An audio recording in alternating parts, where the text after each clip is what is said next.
Ballantyne. The Red Eric. Chapter 1. The tale begins with the engaging of a tale, and the captain delivers his opinions on various subjects. Captain Dunning stood with his back to the fireplace in the back parlor of a temperance coffee house in a certain town on the eastern seaboard of America. The name of that town is unimportant, and for reasons with which the reader has nothing to do, we do not mean to disclose it. Captain Dunning, besides being the owner and commander of a South Sea whaleship, was the owner of a large burly body, a pair of broad shoulders, a pair of immense red whiskers that met under his chin, a short, red little nose, a large firm mouth, and a pair of light blue eyes which, according to their owner's mood, could flash like those of a tiger or twinkle sweetly like the eyes of a laughing child. But his eyes seldom flashed, they more frequently twinkled, for the captain was the very soul of kindliness and good humour. Yet he was abrupt and sharp in his manner, so that superficial observers sometimes said he was hasty. Captain Dunning was, so to speak, a sample of three primary colours, red, blue, and yellow, a walking fragment, as it were, of the rainbow. His hair and face, especially the nose, were red, his eyes, coat, and pantaloons were blue, and his waistcoat was yellow. At the time we introduce him to the reader he was standing, as we have said, with his back to the fireplace, although there was no fire, the weather being mild, and with his hands in his breeches pockets, having worked with the said hands for many long years before the mast, until he had at last worked himself behind the mast, in other words, on to the quarterdeck and into possession of his own ship. The worthy captain conceived that he had earned the right to give his hands a long rest. Accordingly he stowed them away in his pockets and kept them there at all times, save when necessity compelled him to draw them forth. "Very odd," remarked Captain Dunning, looking at his black straw hat which lay on the table before him, as if the remark were addressed to it. "Very odd if, having swallowed the cow, I should now be compelled to worry at the tail." As the black straw hat made no reply, the captain looked up at the ceiling, but not meeting with any response from that quarter, he looked out at the window and encountered the gaze of a seaman, flattening his nose on a pane of glass, and looking in. The captain smiled. "Ah, here's a tale at last," he said, as the seaman disappeared, and in another moment reappeared at the door with his hat in his hand.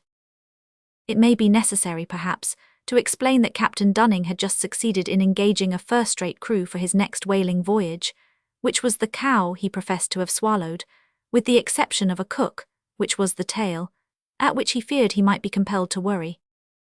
"You're a cook, are you?" he asked as the man entered and nodded.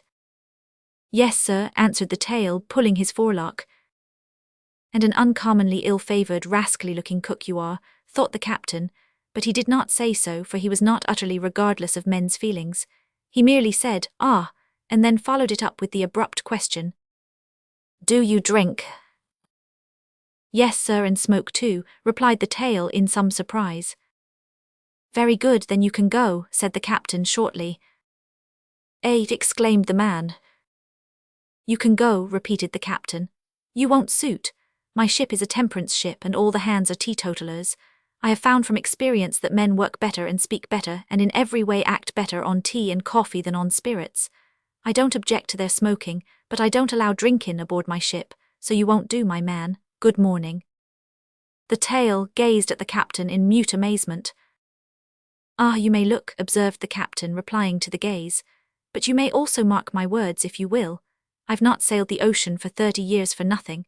I've seen men in hot seas and in cold, on grog and on tea, and I know that coffee and tea carry men through the hardest work better than grog. I also know that there's a set o' men in this world who look upon teetotalers as very soft chaps, old wives in fact. Very good." Here the captain waxed emphatic and struck his fist on the table. "Now look here, young man, I'm an old wife and my ship 's manned by similar old ladies, so you won't suit." To this the seaman made no reply, but feeling doubtless, as he regarded the masculine specimen before him, that he would be quite out of his element among such a crew of females, he thrust a quid of tobacco into his cheek, put on his hat, turned on his heel and left the room, shutting the door after him with a bang. He had scarcely left when a tap at the door announced a second visitor. Another tail, I suppose, come in." If the newcomer was a tail, he was decidedly a long one, being 6'3" in his stockings at the very least. "You wants a cook, I believe," said the man, pulling off his hat. "I do, are you one?" Yes, I just guess I am. Been a cook for 15 year. Been to sea as a cook? Inquired the captain. I just have. Once to the South Seas, twice to the North, and once round the world. Cook all the time. I've roasted and stewed and grilled and fried and biled right round the earth, I have. Being apparently satisfied with the man's account of himself, Captain Dunning put to him the question, "Do you drink?" "I like a fish, for I drinks nothing but water, I don't. Been born and raised in the state of Maine, d'ye see, and never tasted a drop all my life." "Very good," said the captain, who plumed himself on being a clever physiognomist, and had already formed a good opinion of the man. "Do you ever swear?" "Never, but when I can't help it." "And when's that?" "When I'm fit to bust." "Then," replied the captain, "you must learn to bust without swearing, 'cause I don't allow it aboard my ship." The man evidently regarded his questioner as a very extraordinary and eccentric individual, but he merely replied, "I'll try," and after a little further conversation an agreement was come to. The man was sent away with orders to repair on board immediately, as everything was in readiness to up anchor and away next morning. Having thus satisfactorily and effectually disposed of the tale, Captain Dunning put on his hat very much on the back of his head, knit his brows, and pursed his lips firmly, as if he had still some important duty to perform. Then, quitting the hotel, he traversed the streets of the town with rapid strides. Chapter 2. Important personages are introduced to the reader. The captain makes insane resolutions, fights a battle and conquers. In the centre of the town, whose name we have declined to communicate, there stood a house, a small house, so small that it might have been more appropriately perhaps styled a cottage. This house had a yellow painted face, with a green door in the middle, which might have been regarded as its nose, and a window on each side thereof, which might have been considered its eyes. Its nose was, as we have said, painted green, and its eyes had green Venetian eyelids, which were half shut at the moment Captain Dunning walked up to it, as if it were calmly contemplating that seaman's general appearance. There was a small garden in front of the house, surrounded on 3 sides by a low fence. Captain Dunning pushed open the little gate, walked up to the nose of the house and hit it several severe blows with his knuckles. The result was that the nose opened, and a servant girl appeared in the gap. "Is your mistress at home?" inquired the captain. "Guess she is, both of 'em," replied the girl. "Tell both of 'em I'm here then," said the captain, stepping into the little parlour without further ceremony. "And is my little girl in?" "Yes, she's in." "Then send her here too, and look alive, lass." So saying, Captain Dunning sat down on the sofa, and began to beat the floor with his right foot somewhat impatiently. In another second a merry little voice was heard in the passage, the door burst open, a fair-haired girl of about 10 years of age sprang into the room, and immediately commenced to strangle her father in a series of violent embraces. "Why, Ailey, my darling, one would think you had not seen me for 50 years at least," said the captain, holding his daughter at arm's length, in order the more satisfactorily to see her. "It's a whole week, Papa, since you last came to see me," replied the little one, striving to get at her father's neck again, "and I'm sure it seems to me like 100 years at least." As the child said this, she threw her little arms round her father, and kissed his large, weather-beaten visage all over, eyes, mouth, nose, chin, whiskers, and in fact every attainable spot. She did it so vigorously, too, that an observer would have been justified in expecting that her soft, delicate cheeks would be lacerated by the rough contact, but they were not. The result was a heightening of the colour, nothing more. Having concluded this operation, she laid her cheek on the captain's and endeavoured to clasp her hands at the back of his neck, but this was no easy matter. The captain's neck was a remarkably thick one, and the garments about that region were voluminous. However, by dint of determination, she got the small fingers intertwined, and then gave him a squeeze that ought to have choked him, but it didn't. Many a strong man had tried that in his day, and had failed signally. "You'll stay a long time with me before you go away to sea again, won't you, dear Papa?" asked the child earnestly, after she had given up the futile effort to strangle him.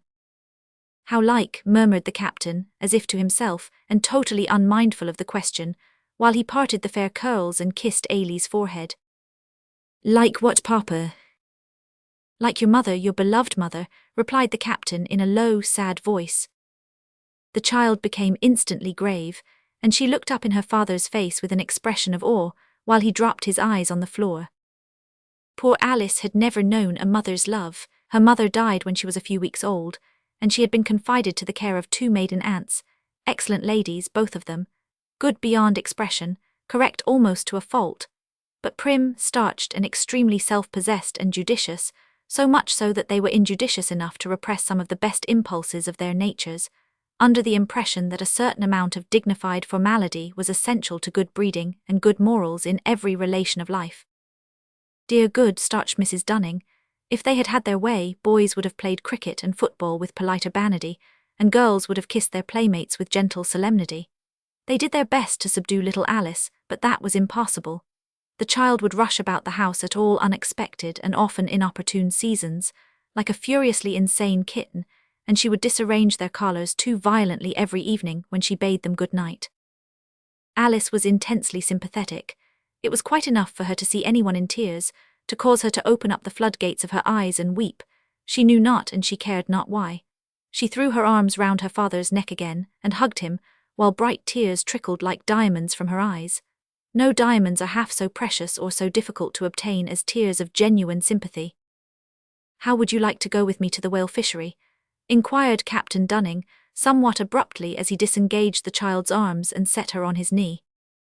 The tears stopped in an instant as Alice leaped, with the happy facility of childhood, totally out of one idea and thoroughly into another. "Oh, I should like it so much." "And how much is so much, Ailey?" inquired the captain. Ailey pursed her mouth and looked at her father earnestly, while she seemed to struggle to give utterance to some fleeting idea. "Think," she said quickly, "think something good as much as ever you can. Have you thought?" "Yes," answered the captain, smiling. "Then," continued Ailey, "it's 20,000 million times as much as that and a great deal more."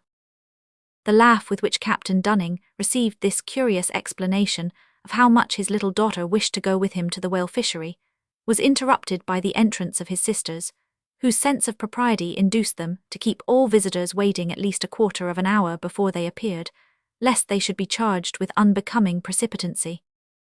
"Here you are, lasses, how are ye?"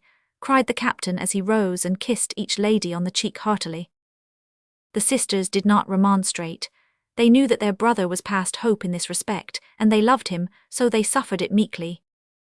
Having admitted that they were well at least, as could be expected, considering the cataract of trials that perpetually descended upon their devoted heads, they sat down as primly as if their visitor were a perfect stranger, and entered into a somewhat lengthened conversation as to the intended voyage, commencing, of course, with the weather. "And now," said the captain, rubbing the crown of his straw hat in a circular manner, as if it were a beaver, "I'm coming to the point." Both ladies exclaimed, "What point, George?" simultaneously, and regarded the captain with a look of anxious surprise. "The point," replied the captain, "about which I've come here today. It ain't a point o' the compass, nevertheless I've been steerin' it in my mind's eye for a considerable time past.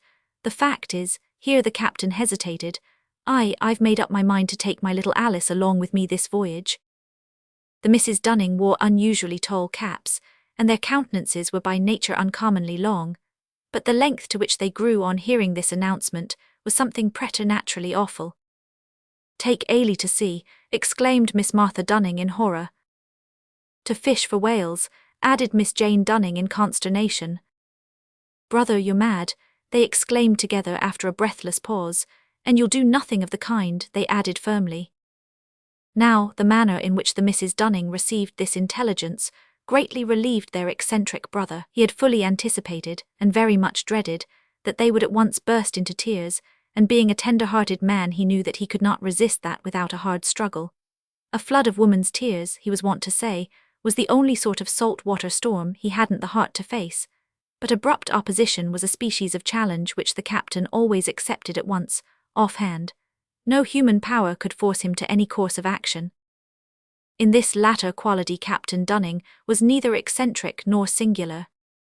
"I'm sorry you don't like my proposal, my dear sisters," said he, "but I'm resolved." "You won't," said Martha. "You shan't," cried Jane. "I will," replied the captain. There was a pause here of considerable length, during which the captain observed that Martha's nostrils began to twitch nervously. Jane, observing the fact, became similarly affected, To the captain's practiced eye, these symptoms were as good as a barometer.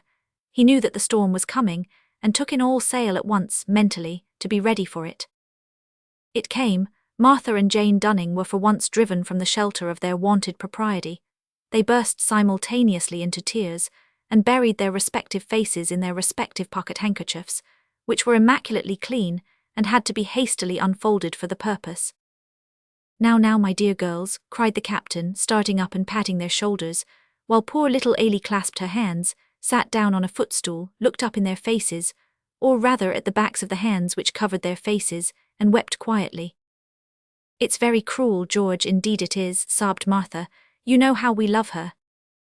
"Very true," remarked the obdurate captain, "but you don't know how I love her, and how sad it makes me to see so little of her, and to think that she may be learning to forget me, or at least," added the captain, correcting himself as Ailie looked at him reproachfully through her tears, "at least to do without me.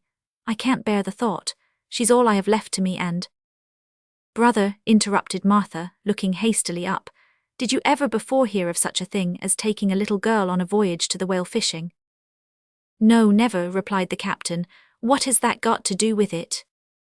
Both ladies held up their hands and looked aghast.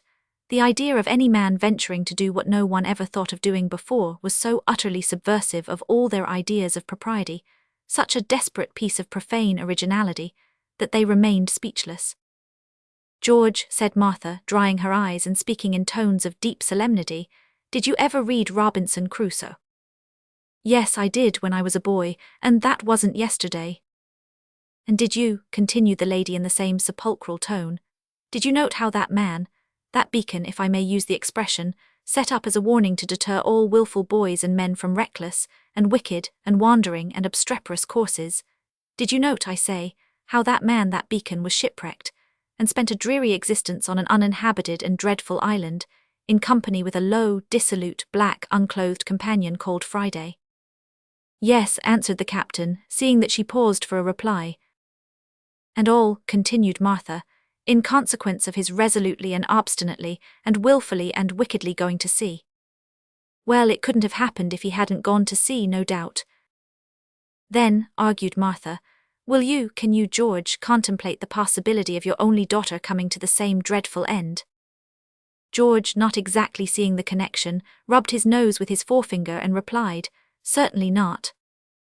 "Then you are bound," continued Martha in triumph, "by all that is upright and honourable, by all the laws of humanity and propriety, to give up this wild intention, and you must."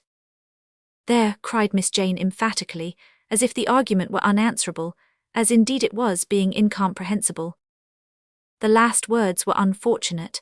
They merely riveted the captain's determination. "You talk a great deal of nonsense, Martha," he said, rising to depart.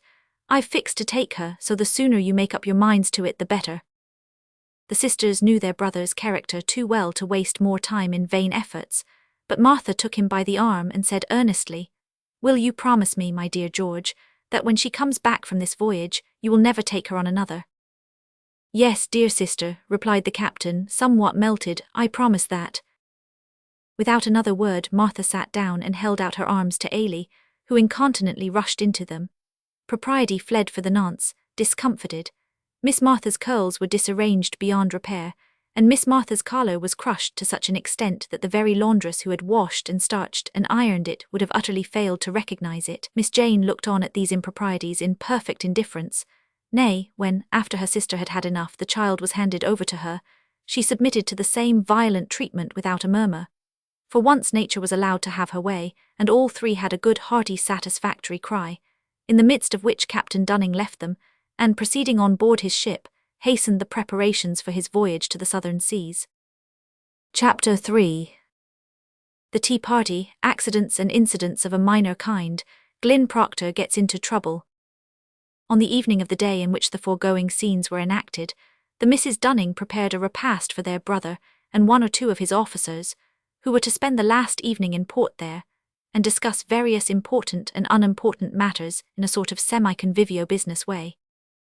An event of this kind was always of the deepest interest and productive of the most intense anxiety to the amiable though starched sisters, first, because it was of rare occurrence, and second, because they were never quite certain that it would pass without some unhappy accident, such as the upsetting of a teacup or a kettle, or the scolding of the cat, not to mention visitors' legs. They seemed to regard a tea party in the light of a firearm, a species of blunderbuss, a thing which it was to be hoped would go off well. And certainly, if loading the table until it groaned had anything to do with the manner of its going off, there was every prospect of its doing so with preeminent success upon that occasion. But besides the anxieties inseparable from the details of the pending festivities, the Misses Dunning were overwhelmed and weighed down with additional duties consequent upon their brother's sudden and unexpected determination. Little Ailey had to be got ready for sea by the following morning. It was absolute and utter insanity. No one save a madman or a sea captain could have conceived such a thing, much less have carried it into effect tyrannically. The Misses Dunning could not attempt any piece of duty or work separately. They always acted together when possible, and might in fact without much inconvenience have been born Siamese twins.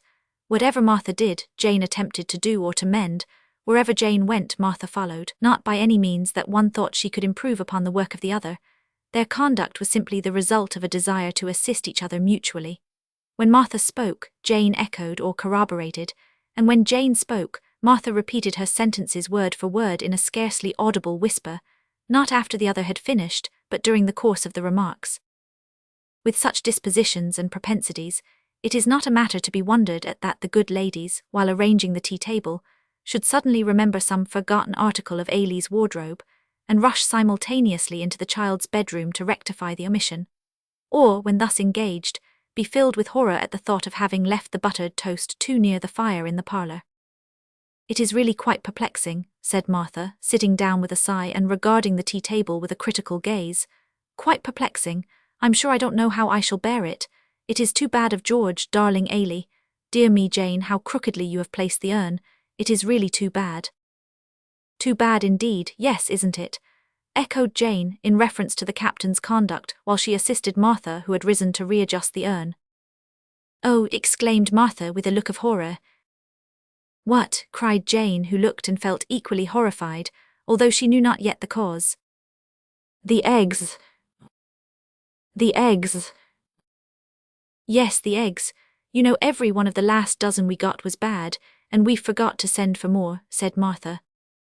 "For more, so we have," cried Jane, and both ladies rushed into the kitchen, gave simultaneous and hurried orders to the servant girl, and sent her out of the house impressed with an undefined feeling that life or death depended on the instant procuring of 24 fresh eggs.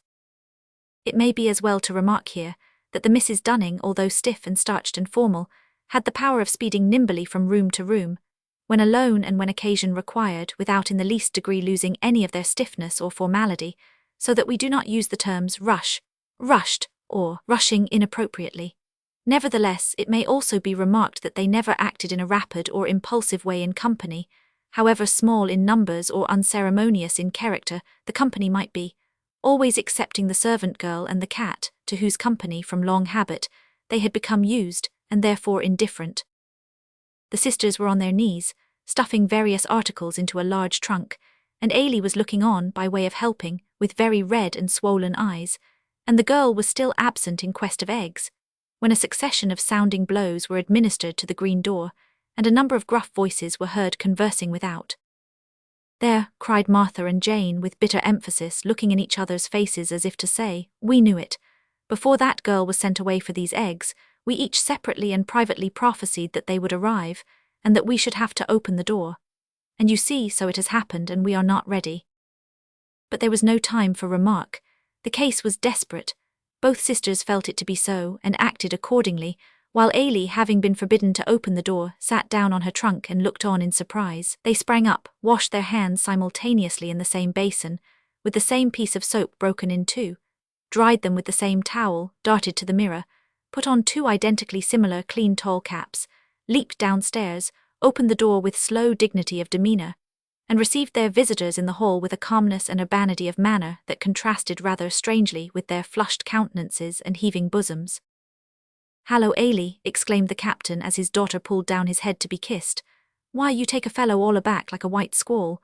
Are you ready, my pet? Kit stowed and anchor tripped. Come this way and let us talk about it. Dear me, Martha, you and Jane, look as if you had been running a race, eh? Here are my messmates come to talk a bit with you. My sisters, Martha and Jane, Dr. Hopley. Dr. Hopley bowed politely. My first mate, Mr. Millens. Mr. Millens also bowed somewhat loosely. And Rokins, Tim Rokins, my chief harpooner. Mr. Rokins pulled his forelock and threw back his left leg, apparently to counterbalance the bend in his body. He didn't want to come, said he warn't accustomed to ladies' society, but I told him you warn't ladies. I don't mean that, not ladies the high-flyin', fashionable sort that give themselves airs, you know. Come along, Ailey. While the captain ran on in this strain, hung up his hat, kissed Ailey, and ran his fingers through his shaggy locks, the Mrs. Dunning performed a mingled bow and courtesy to each guest as his name was mentioned, and shook hands with him, after which the whole party entered the parlour, where the cat was discovered enjoying a preliminary meal of its own at one of the pats of butter.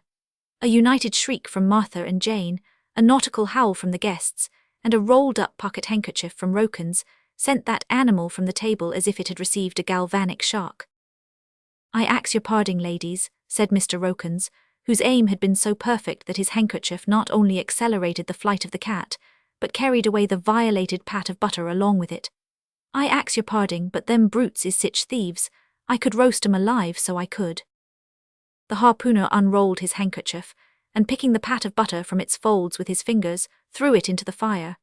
Thereafter he smoothed down his hair, and seated himself on the extreme edge of a chair, as near the door as possible. Not that he had any intention whatever of taking to flight, but he deemed that position to be more suited to his condition than any other.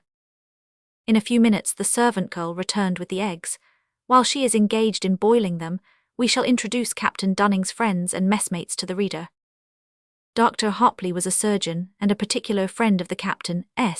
He was an American by birth, but had travelled so much about the world that he had ceased to guess and calculate, and to speak through his nose. He was a man about 40, tall, big-boned and muscular, though not fat, and besides being a gentlemanly man, was a good-natured, quiet creature, and a clever enough fellow besides.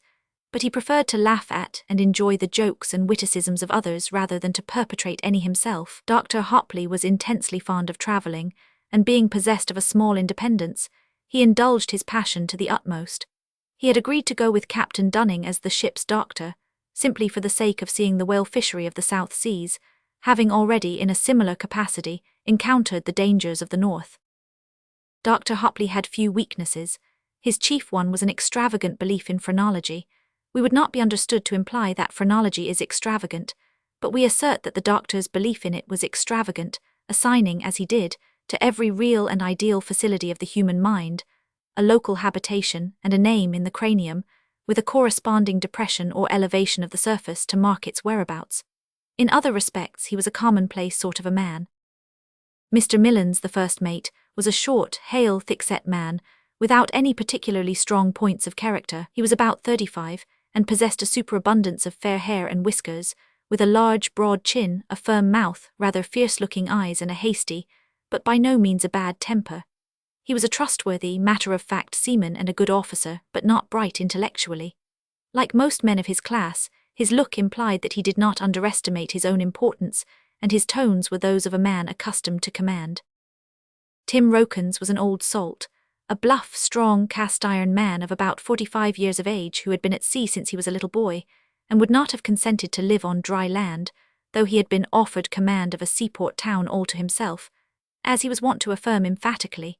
His visage was scarred and knotty, as if it had been long used to being pelted by storms, as indeed it had. There was a scar over his left eye and down his cheek, which had been caused by a slash from the cutlass of a pirate in the China seas, but although it added to the rugged effect of his countenance, it did not detract from the frank, kindly expression that invariably rested there.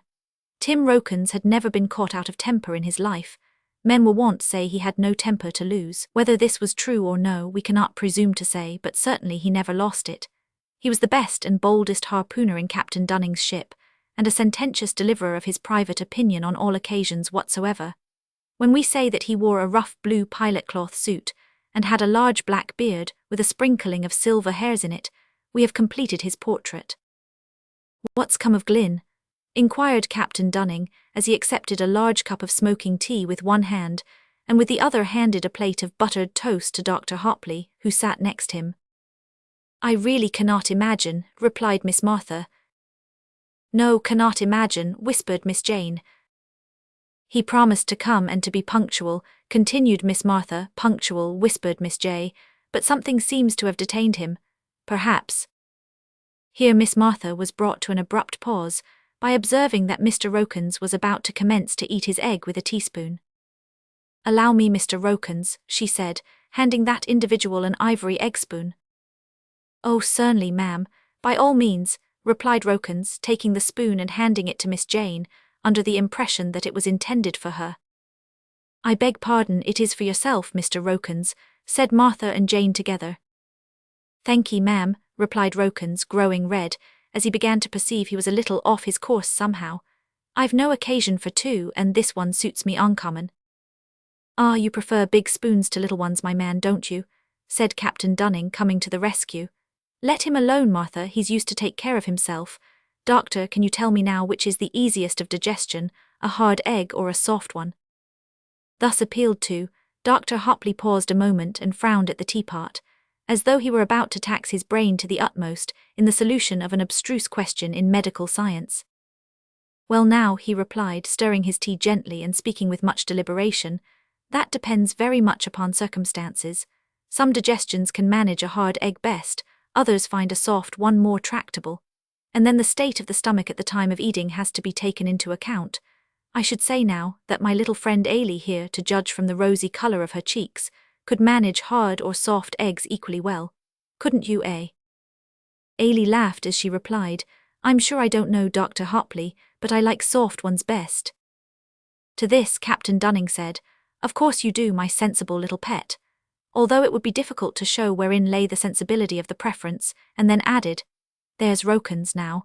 Wouldn't you, Doctor, judging from his rosy, not to say purple cheeks, conclude that he wasn't able to manage even 2 eggs of any kind?" "What, me?" exclaimed Mr. Rokins, looking up in surprise, as indeed he well might, having just concluded his 4th, and being about to commence his 5th egg, to the no small anxiety of Martha and Jane, into whose limited and innocent minds the possibility of such a feat had never entered. "What, me? Why, Captain, if they was biled as hard as the head of a marlinspike." The expanding grin on the captain's face, and a sudden laugh from the mate, apprised the bold harpooner at this point of his reply that the captain was jesting, so he felt a little confused, and sought relief by devoting himself assiduously to egg number 5. It fared ill with Tim Rokins that evening that he had rashly entered into ladies' society, for he was a nervous man in refined company, though cool and firm as a grounded iceberg when in the society of his messmates, or when towing with the speed of a steamboat in the wake of a sperm whale. Egg number 5 proved to be a bad one.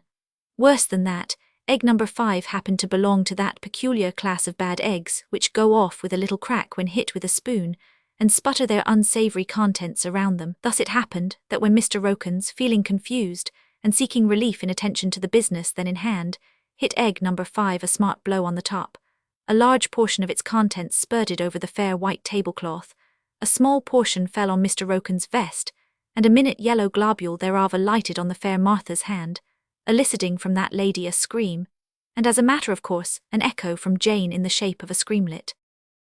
Mr. Rokins flushed a deep Indian red, and his nose assumed a warm blue colour instantly. "Oh, ma'am, I ax your parding. Pray don't mention it, a mere accident. I'm so sorry you have got a bad oh." The little scream with which Miss Martha interrupted her remark was caused by Mr. Rokins, who had just observed the little yellow globule above referred to seizing her hand, and wiping away the speck with the identical handkerchief that had floored the cat, and swept away the pat of butter. Immediately thereafter, feeling heated, he wiped the perspiration from his forehead, and unwittingly transferred the spot thereto in the form of a yellow streak, whereat Ailey and the first mate burst into an uncontrollable fit of laughter. Even Miss Martha smiled, although she rather objected to jesting, as being a dangerous amusement, and never laughed at the weaknesses or misfortunes of others, however ludicrous they might be, when she could help it. "How can you, brother?" she said reproachfully, shaking her head at the captain, who was winking at the doctor with one eye in a most obstreperous manner. "Do try another egg, Mr. Rokins, the others, I am sure, are fresh. I cannot imagine how a bad one came to be amongst them." "Ah, try another, my lad," echoed the captain. "Pass 'em up this way, Mr. Millins." "By no manner o' means I'll eat this replied the harpooner, commencing to eat the bad egg with apparent relish. "I like 'em this way, better than nothin' anyhow. Bless ye, marm, ye've no notion what sort o' things I've lived on aboard ship." Rokins came to an abrupt pause in consequence of the servant girl, at a sign from her mistresses, for she always received duplicate orders, seizing his plate and carrying it off bodily. It was immediately replaced by a clean one and a fresh egg. While Rokins somewhat nervously tapped the head of number 6, Miss Martha, in order to divert attention from him, asked Mr. Millins if seafare was always salt junk and hard biscuit. "Oh no, madam," answered the first mate. "We've sometimes salt pork and vegetables now and agin, and pea soup and plum duff." "Plum duff ale," interrupted the captain in order to explain, "is just a puddin' with few plums and fewer spices in it, something like a white-painted cannon shot, with brown spots on it here and there." "Is it good?" inquired Ailey. "Oh, ain't it?" remarked Mr. Rokins, who had just concluded number 6 and felt his self-possession somewhat restored. "Yes, miss, it is, but it ain't equal to whale's brain fritters, it ain't, them's first chop." "Have whales got brains?" inquired Miss Martha in surprise. "Brains?" echoed Miss Jane in amazement. "Yes, madam, they ave," answered the first mate, who had hitherto maintained silence, but having finished tea was now ready for any amount of talk. "And what's more remarkable still, they've got several barrels of oil in their skulls besides." "Dear me," exclaimed the sisters. "Yes, ladies, capital oil it is too, fetches a igher price in the market than the other sort." "By the by, Millins, didn't you once fall into a whale's skull and get nearly drowned in oil?" inquired the doctor. "I did," answered the first mate, with the air of a man who regarded such an event as a mere trifle, that upon consideration might almost be considered as rather a pleasant incident than otherwise in one's history. "Nearly drowned in oil," exclaimed the sisters, while Ailey opened her eyes in amazement, and Mr. Rokins became alarmingly purple in the face with suppressed chuckling. "It's true," remarked Rokins in a hoarse whisper to Miss Martha, putting his hand up to his mouth, the better to convey the sound to her ears. "I seed him tumble in and helped to haul him out." "Let us have the story, Millins," cried the captain, pushing forward his cup to be replenished. "It's so long since I heard it that I've almost forgotten it. Another cup o' tea, Martha, my dear, not quite so strong as the last and 3 times as sweet. I'll drink success to the cup that cheers but don't inebriate. Go ahead, Millins." Nothing rejoiced the heart of Mr. Millins more than being asked to tell a story. Like most men who are excessively addicted to the habit, his stories were usually very long and very dry, but he had a bluff, good-natured way of telling them that rendered his yarns endurable on shore and positively desirable at sea. Fortunately for the reader, the story he was now requested to relate was not a long one. "It ain't quite a story," he began, and in beginning he cleared his throat with emphasis, thrust his thumbs into the armholes of his vest and tilted his chair on its hind legs. "It ain't quite a story. It's a hankdote, a sort of hincident, so to speak, and this is 'ow it append. Many years ago, when I was a very young man, or a big boy, I was on a voyage to the South Seas after whales. Tim Rokins was my messmate then, and has been so almost ever since, off and on." Mr. Rokins nodded assent to this statement. "Well, we came up with a big whale, and fixed an iron cleverly in him at the first throw." "An iron?" inquired Miss Martha, to whose mind flat and Italian irons naturally occurred. "Yes, madam, an iron, we call the harpoons irons. Well, away went the fish like all alive, not down but straight forward, talking out the line at a rate that nearly set the boat on fire, and away we went along with it. It was a chase that, for 6 hours off and on, we stuck to that whale and pitched into him with harpoons and lances, but he seemed to have the lives of a cat. Nothing would kill him. At last the harpooner gave him a thrust in the life, and up went the blood and water, and the fish went into the flurries, and came nigh capsizing the boat with its tail as it lashed the water into foam.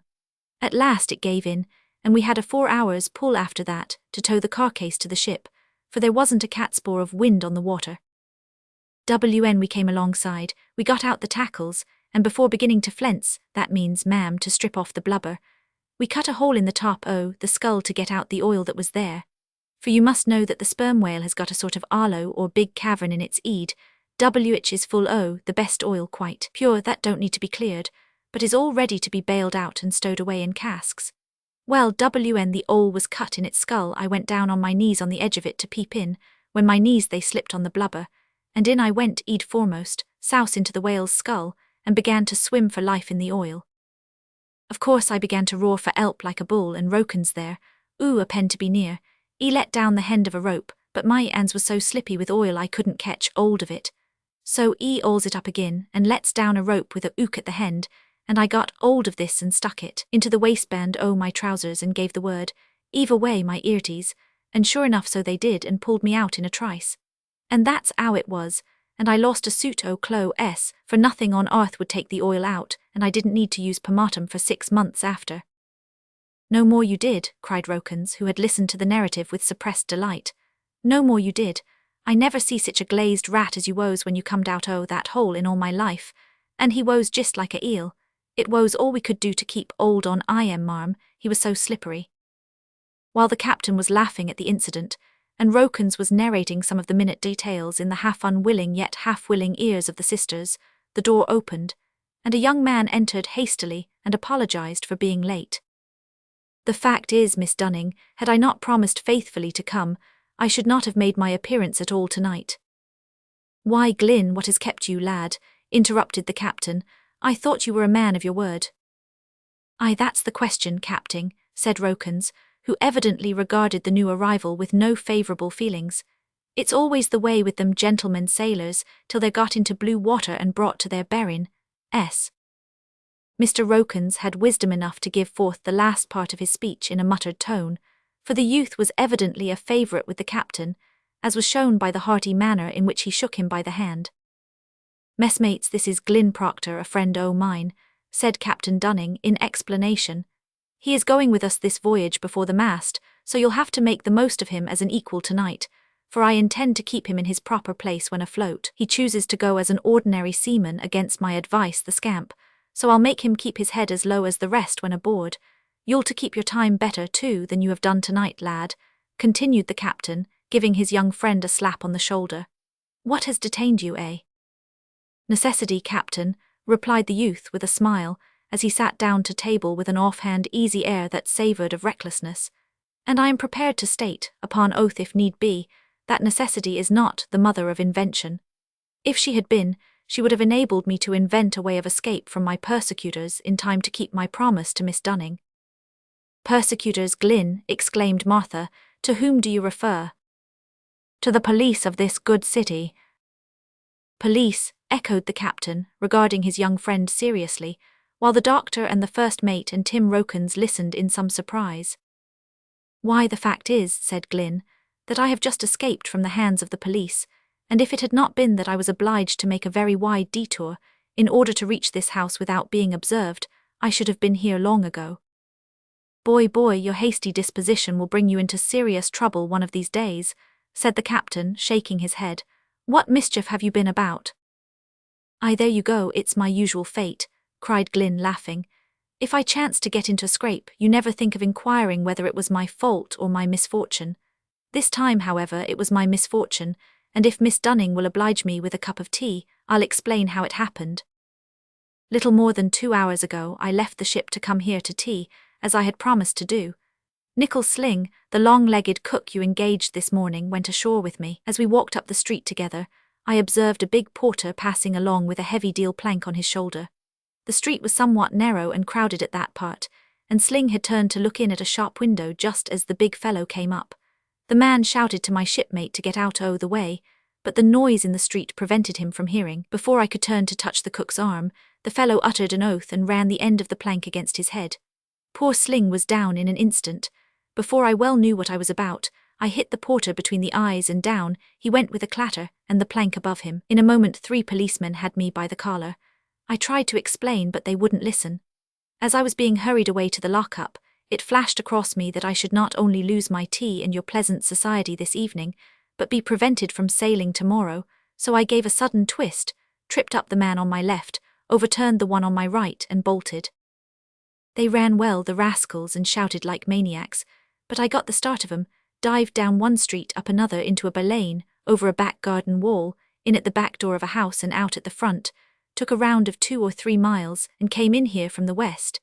And whatever other objections there may be to the whole proceeding, I cannot say that it has spoiled my appetite." "And so, sir," said Captain Dunning, "you call this your misfortune?" "Surely, Captain," said Glyn, putting down his cup and looking up in some surprise. "Surely, you cannot blame me for punishing the rascal who behaved so brutally, without the slightest provocation to my shipmate. "Hear, hear," cried Rokins involuntarily. "I do blame you, lad," replied the captain seriously. "In the first place, you had no right to take the law into your own hands. In the second place, your knocking down the man did no good whatever to your shipmate. And in the third place, you've got yourself and me and the ship into a very unsatisfactory scrape." Rokins' face, which had hitherto expressed approval of Glyn's conduct, began to elongate as the captain went on in this strain, and the youth's recklessness of manner altogether disappeared as inquired, "How so, captain? I have escaped, as you see, and poor Sling, of course, was not to blame, so he'll be all safe aboard and well, I hope, by this time." "There you're mistaken, boy. They will have secured Sling and made him tell the name of his ship, and also the name of his pugnacious comrade." "And do you think he'd be so mean as to tell?" asked Glyn indignantly. "You forget that the first act in this nice little melodrama was the knocking down of Sling, so that he could not know what happened after, and the police would not be so soft as to tell him why they wanted such information until after they had got it." Poor Glyn looked aghast, and Rokins was overwhelmed. "It seems to me I'd better go and see about this," said Millens, rising and buttoning his coat with the air of a man who had business to transact, and meant to transact it. "Right, Millens," answered the captain. "I'm sorry to break up our evening so soon, but we must get this man aboard by hook or crook as speedily as possible. You had better go too, Doctor. Rokins and I will take care of this young scamp, who must be made a nigger of in order to be got on board, for his face, once seen by these sharp limbs of justice, is not likely soon to be forgotten." Glyn Proctor was indeed a youth whose personal appearance was calculated to make a lasting impression on most people. He was about 18 years of age, but a strong, well-developed muscular frame, a firm mouth, a large chin and an eagle eye, gave him the appearance of being much older. He was above the middle height but not tall, and the great breadth of his shoulders and depth of his chest made him appear shorter than he really was. His hair was of that beautiful hue called nut brown, and curled close round his well-shaped head. He was a model of strength and activity. Glyn Proctor had many faults. He was hasty and reckless. He was unsteady, too, and preferred a roving, idle life to a busy one, but he had redeeming qualities. He was bold and generous. Above all, he was unselfish, and therefore speedily became a favourite with all who knew him. Glyn's history is briefly told. He was an Englishman. His father and mother had died when he was a child, and left him in charge of an uncle, who emigrated to America shortly after his brother's death. The uncle was a good man after a fashion, but he was austere and unlovable. Glyn didn't like him, so when he attained the age of 13, he quietly told him that he meant to bid him goodbye and go seek his fortune in the world. The uncle as quietly told Glyn that he was quite right, and the sooner he went the better. So Glyn went, and never saw his uncle again, for the old man died while he was abroad. Glyn travelled far and encountered many vicissitudes of fortune in his early wanderings, but he was never long without occupation, because men liked his looks, and took him on trial without much persuasion. To say truth, Glyn never took the trouble to persuade them. When his services were declined, he was wont to turn on his heel and walk away without a word of reply, and not unfrequently he was called back and employed. He could turn his hand to almost anything, but when he tired of it, he threw it up and sought other work elsewhere. In the course of his peregrinations, he came to reside in the city in which our story finds him. Here he had become a compositor in the office of a daily newspaper, and happening to be introduced to the Misses Dunning, soon became a favourite with them and a constant visitor at their house. Thus he became acquainted with their brother. Becoming disgusted with the constant work and late hours of the printing office, he resolved to join Captain Dunning's ship, and take a voyage to southern seas as an ordinary seaman. Glyn and little Alice Dunning were great friends, and it was a matter of extreme delight to both of them that they were to sail together on this their first voyage. Having been made a nigger of, that is, having had his face and hands blackened in order to avoid detection, Glyn sallied forth with the captain and Rokins to return to their ship, the Red Eric, which lay in the harbour, not 10 minutes' walk from the house. They passed the police on the wharf without creating suspicion, and reached the vessel. Chapter 4. The Escape. "Well, Millens, what news?" inquired the captain as he stepped on deck. "Bad news, sir, I fear," replied the first mate. "I found on coming aboard that no one knew anything about Sling, so I went ashore at once and hurried up to the hospital. Sure enough, I found I am Lion with his eed bandaged, and lookin' as if he were about gone. They asked me if I knew what ship he belonged to, as the police wanted to know. So I told 'em I knew well enough, but I wasn't going to tell if it would get the poor fellow into a scrape. Why don't you ask himself, says I. They told me he was past speaking, so I tried to make him understand, but he only mumbled in reply. When I was about to go, he seemed to mumble very hard, so I put down my ear to listen, and EW whispered quite distinct though very low, "All right, my earty. I'm too cute for 'em by a long way, go aboard and say nothin'." So I came away, and I've scarce been 5 minutes aboard before you arrived. My own opinion is that he's crazed and don't know what he's sayin'. Oh, ejaculated Captain Dunning. He said that, did he? Then my opinion is that he's not so crazed as you think. Tell the watch, Mr. Millens, to keep a sharp lookout. So saying, Captain Dunning descended to the cabin, and Rokins to the forecastle, in sea phraseology the forecastle, while Glyn Proctor procured a basin and a piece of soap, and proceeded to rub the coat of charcoal off his face and hands. Half an hour had not elapsed when the watch on deck heard a loud splash near the wharf, as if someone had fallen into the water. Immediately after, a confused sound of voices and rapid footsteps was heard in the street that opened out upon the quay, and in a few seconds the end of the wharf was crowded with men who shouted to each other, and were seen in the dim starlight to move rapidly about as if in search of something. "What can it be?" said Tim Rokins in a low voice to a seaman who leaned on the ship's bulwarks close to him. "Deserter, mayhap," suggested the man. While Rokins pondered the suggestion, a light plash was heard close to the ship's side, and a voice said in a hoarse whisper, "Heave us a rope, will ye? Look alive now. Guess I'll go under in 2 minutes if you don't." "Oh ho!" exclaimed Rokins in a low, impressive voice as he threw over the end of a rope, and with the aid of the other members of the watch, hauled Nichols' sling up the side, and landed him dripping and panting on the deck. "W.I. Sling, what on earth?" exclaimed one of the men. "It's lucky I am on earth," panted the tall cook, seating himself on the breech of one of the main-deck carronades and wringing the water from his garments. "And it's well I'm not at the bottom o' this air arbour." "But where did ye come from, and why are they arter ye, lad?" inquired Rokins. "W.I., 'cause they don't want to part with me, and I've gin them the slip, I guess." When Nichols Sling had recovered himself so as to talk connectedly, he explained to his wondering shipmates how that, after being floored in the street, he had been carried up to the hospital, and on recovering his senses, found Mr. Millens standing by the bedside, conversing with the young surgeons. The first words of their conversation showed him that something was wrong, so with remarkable self-possession, he resolved to counterfeit partial delirium, by which means he contrived to give the first mate a hint that all was right, and declined, without creating suspicion, to give any intelligible answers as to who he was or where he had come from. The blow on his head caused him considerable pain, but his mind was relieved by one of the young surgeons, who remarked to another in going round the wards that the skull of that long chap wasn't fractured after all, and he had no doubt he would be dismissed cured in a day or two. So the cook lay quiet until it was dark. When the house surgeon had paid his last visit, and the nurses had gone their rounds in the accident ward, and no sound disturbed the quiet of the dimly lighted apartment save the heavy fitful breathing and occasional moans and restless motions of the sufferers, Nichols Sling raised himself on his elbow, and glanced stealthily round on the rows of pain-worn and haggard countenances around him. It was a solemn sight to look upon, especially at that silent hour of the night. There were men there with almost every species of painful wound and fracture. Some had been long there, wasting away from day to day, and now lay quiet, though suffering from sheer exhaustion. Others there were who had been carried in that day, and fidgeted impatiently in their unreduced strength, yet nervously in their agony, or in some cases, where the fear of death was on them, clasped their hands and prayed in whispers for mercy to him, whose name perhaps they had almost never used before except for the purpose of taking it in vain.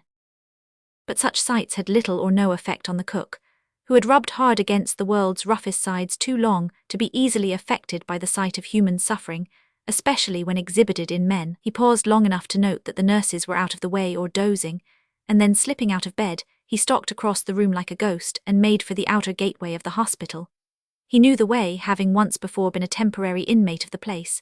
He reached the gate undiscovered, tripped up the porter's heels, opened the wicket and fled towards the harbour, followed by the porter and a knot of chance passers-by. The pursuers swelled into a crowd as he neared the harbour. Besides being long-limbed, Nichols Sling was nimble. He distanced his pursuers easily, and, as we have seen, swam off and reached his ship almost as soon as they gained the end of the wharf.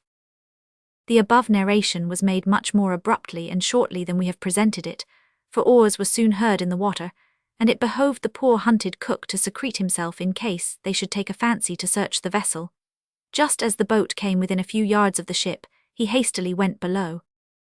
"Boat ahoy!" shouted Tim Rokins. "What boat is that?" The men lay on their oars. "Have you a madman on board your ship?" inquired the gatekeeper of the hospital, whose wrath at the unceremonious treatment he had received had not yet cooled down. "No," answered Rokins, laying his arms on the bulwarks and looking down at his questioner with a sly leer. "No, we han't, but you've got a madman aboard that boat." "Who's that?" inquired the warder, who did not at first understand the sarcasm. "Why, yourself, to be sure," replied Rokins, "and the sooner you takes yourself off and comes to an anchor in a lunatic asylum, the better for all parties concerned." "No, but I'm in earnest, my man." "As far as that goes," interrupted the imperturbable Rokins, "so am I." "The man," continued the gatekeeper, "has run out of the hospital with a smashed head, I calculate, stark starin' mad, and gone off the end o' the wharf into the water." "You don't mean it," shouted Rokins, starting with affected surprise. "Now you are a fine fellow, ain't you, to be talkin' here and wastin' time while a poor feller mortal is bane drownded or has gone and swummed off to sea, p'raps without chart, compass or rudder. Hallo, lads, tumble up there, man overboard, tumble up, tumble up." In less than 3 minutes 6 men sprang up the hatchway, hauled up the gig which swung astern, tumbled into it, and began to pull wildly about the harbour in search of the drowning man. The shouts and commotion roused the crews of the nearest vessels, and ere long quite a fleet of boats joined in the search. "Was he a big or a little feller?" inquired Rokins, panting from his exertions, as he swept up to the boat containing the hospital warder, round which several of the other boats began to congregate. "A big fellow, I guess, with legs like steeples. He was sloping when they floored him. A thief, I expect he must ha' been." "A thief," echoed Rokins in disgust. "Why didn't ye say so at first? If he's a thief he's born to be hanged, so he's safe and snug aboard his ship long ago, I'll be bound. Good night ti, friend, and better luck next time." A loud laugh greeted the ears of the discomfited warder, as the crews of the boats dipped their oars in the water and pulled towards their respective ships. Next morning, about daybreak, little Alice Dunning came on board her father's ship, accompanied by her 2 aunts, who, for once, became utterly and publicly regardless of appearances and contemptuous of all propriety, as they sobbed on the child's neck and positively refused to be comforted. Just as the sun rose and edged the horizon with a gleam of liquid fire, the Red Eric spread her sails and stood out to sea. Chapter 5. Day dreams and adventures among the clouds, a chase, a battle, and a victory. Early morning on the ocean. There is poetry in the idea, there is music in the very sound. As there is nothing new under the sun, probably a song exists with this or a similar title. If not, we now recommend it earnestly to musicians. Ailey Dunning sat on the bulwarks of the Red Eric, holding on tightly by the mizzen shrouds, and gazing in open-eyed, open-mouthed, inexpressible delight upon the bright calm sea. She was far, far out upon the bosom of the Atlantic now. Seasickness, which during the first part of the voyage had changed the warm pink of her pretty face into every imaginable shade of green, was gone, and the hue of health could not now be banished even by the rudest storm. In short, she had become a thorough sailor, and took special delight in turning her face to windward during the wild storm, and drinking in the howling blast as she held on by the rigid shrouds, and laughed at the dashing spray, for little Ailey was not easily frightened. Martha and Jane Dunning had made it their first care to implant in the heart of their charge a knowledge of our Saviour's love, and especially of his tenderness towards, and watchful care over, the lambs of his flock.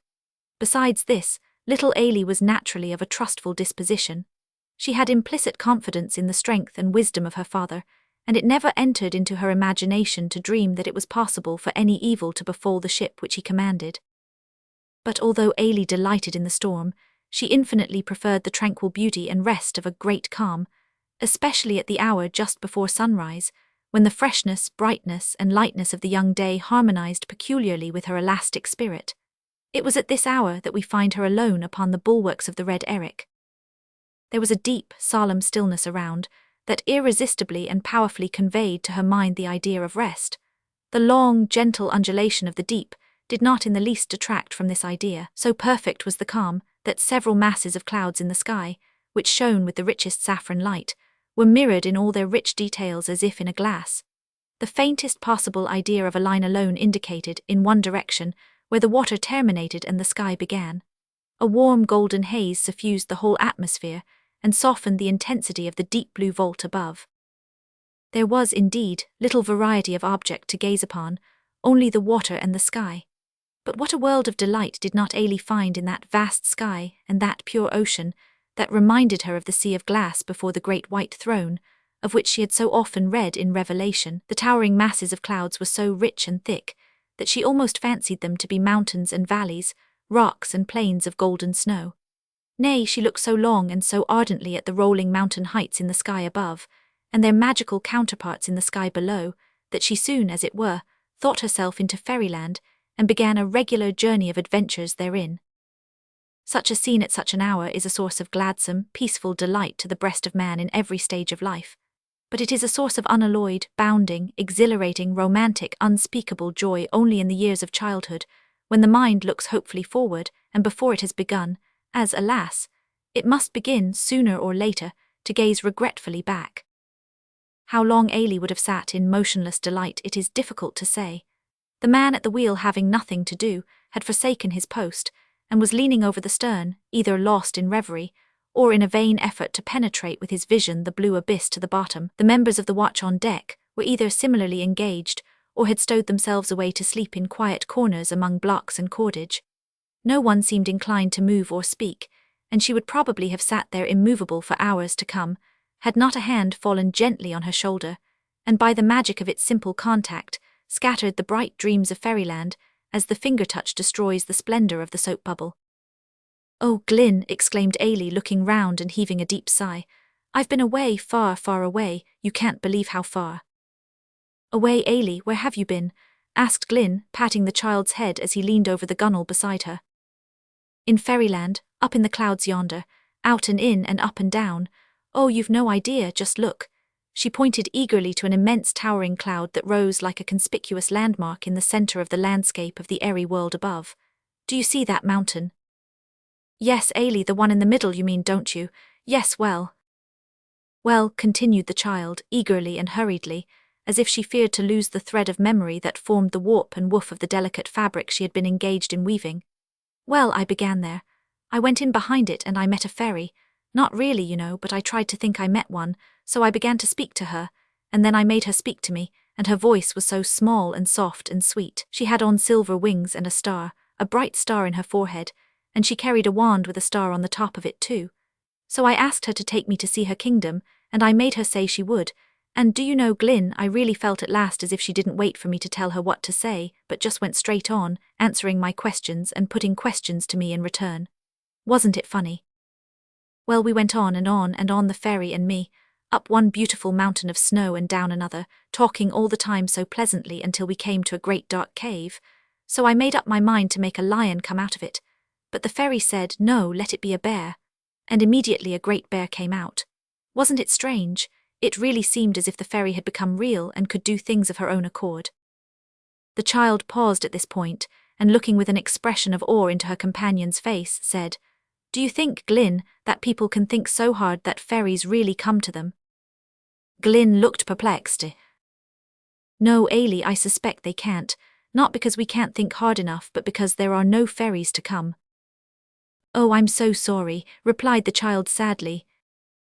"Why?" inquired Glyn. "Because I love them so much, of course, I mean the good ones.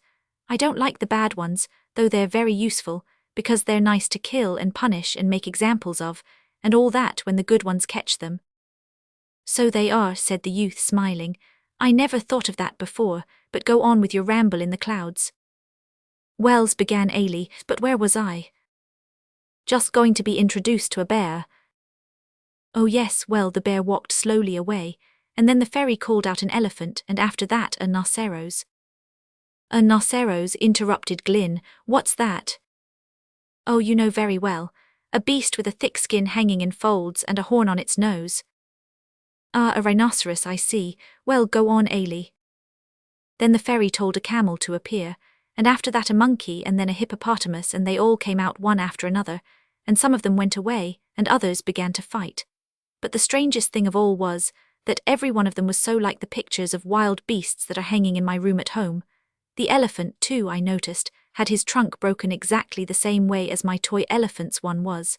Wasn't it odd?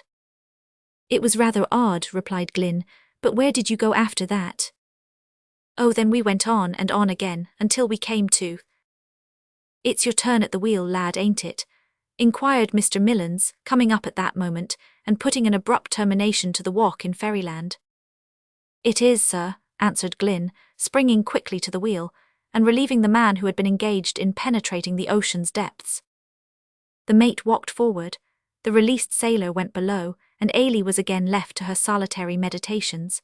For she was enough of a sailor now in heart to know that she ought not to talk too much to the steersman, even though the weather should be calm and there was no call for his undivided attention to the duties of his post. While nature was thus, as it were, asleep, and the watch on deck were more than half in the same condition, there was one individual in the ship whose faculties were in active play, whose steam, as he himself would have remarked, was up.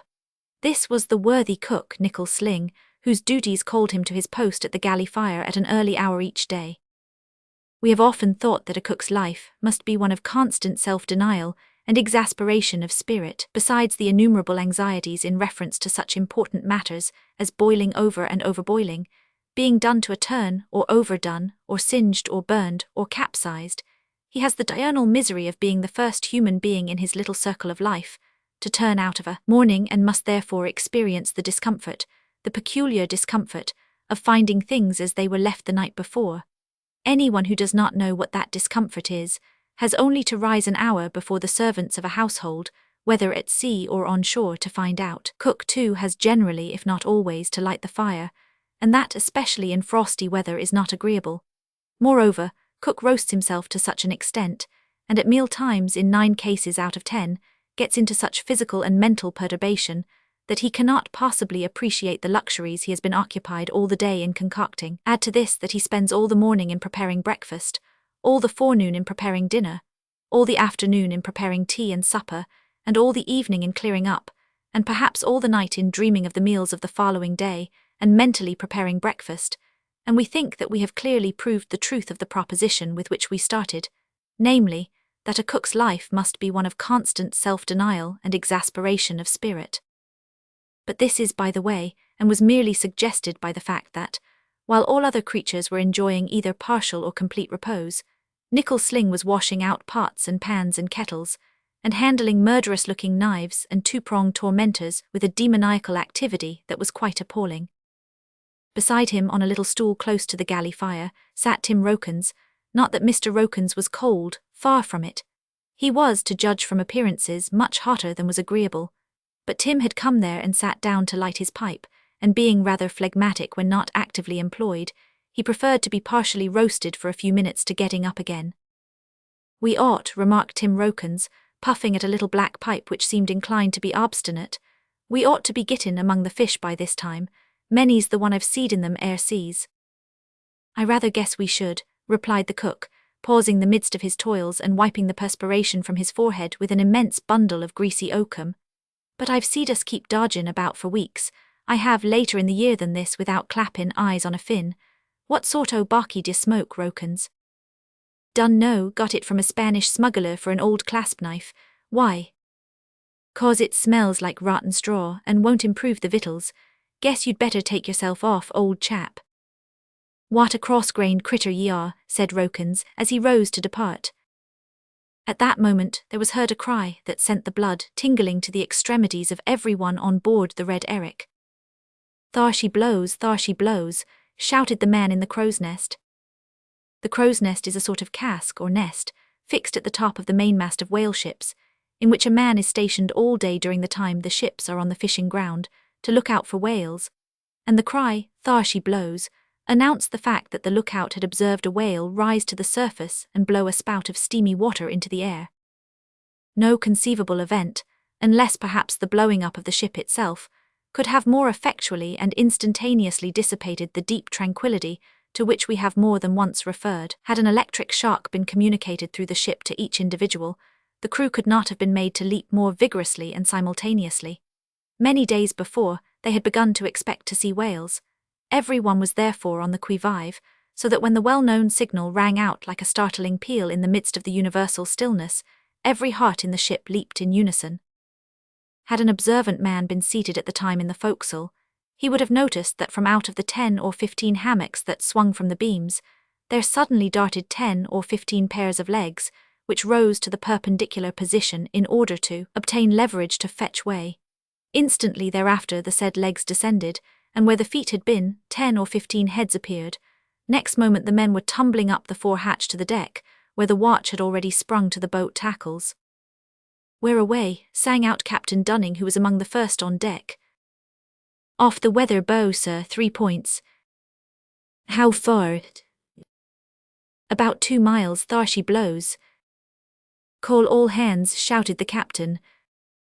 "Starboard watch ahoy," roared the mate in that curious hoarse voice peculiar to boatswains of men of war. "Tumble up, lads, tumble up, whale in sight, bear a hand, my hearties." The summons was almost unnecessary. The starboard watch was, with the exception of 1 or 2 uncommonly heavy sleepers, already on deck pulling on its ducks and buckling its belts.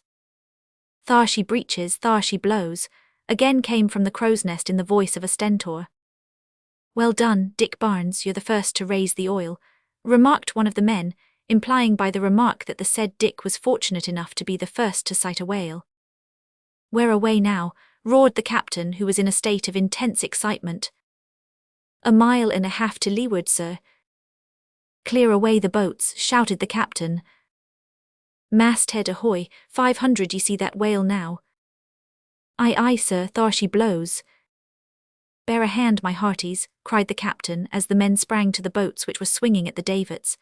"Get your tubs in, clear your falls, look alive, lads, stand by to lower, all ready." "All ready, sir." "Thar she blows," came again from the masthead with redoubled energy. "Sperm whales, sir, there's a school of 'em." "A school of them," whispered Ailie, who had left her post at the mizzen shrouds and now stood by her father's side, looking on at the sudden hubbub in unspeakable amazement. "Do whales go to school?" she said, laughing.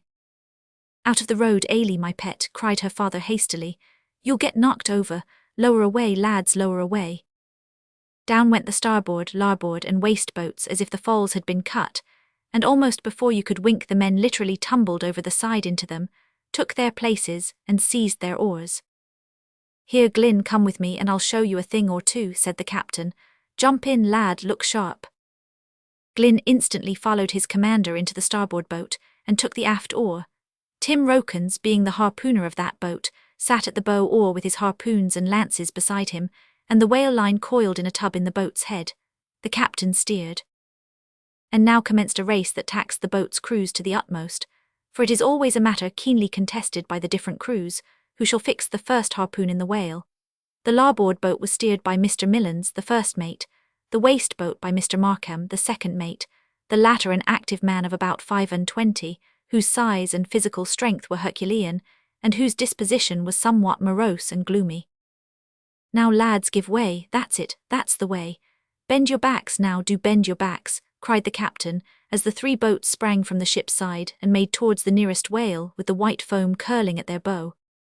Several more whales appeared in sight, spouting in all directions, and the men were wild with excitement. "That's it, go it, lads," shouted Mr. Millans as the waist boat began to creep ahead. "Lay it on, give way, what d'ye say, boys, shall we beat 'em?" Captain Dunning stood in the stern sheets of the starboard boat, almost dancing with excitement as he heard these words of encouragement.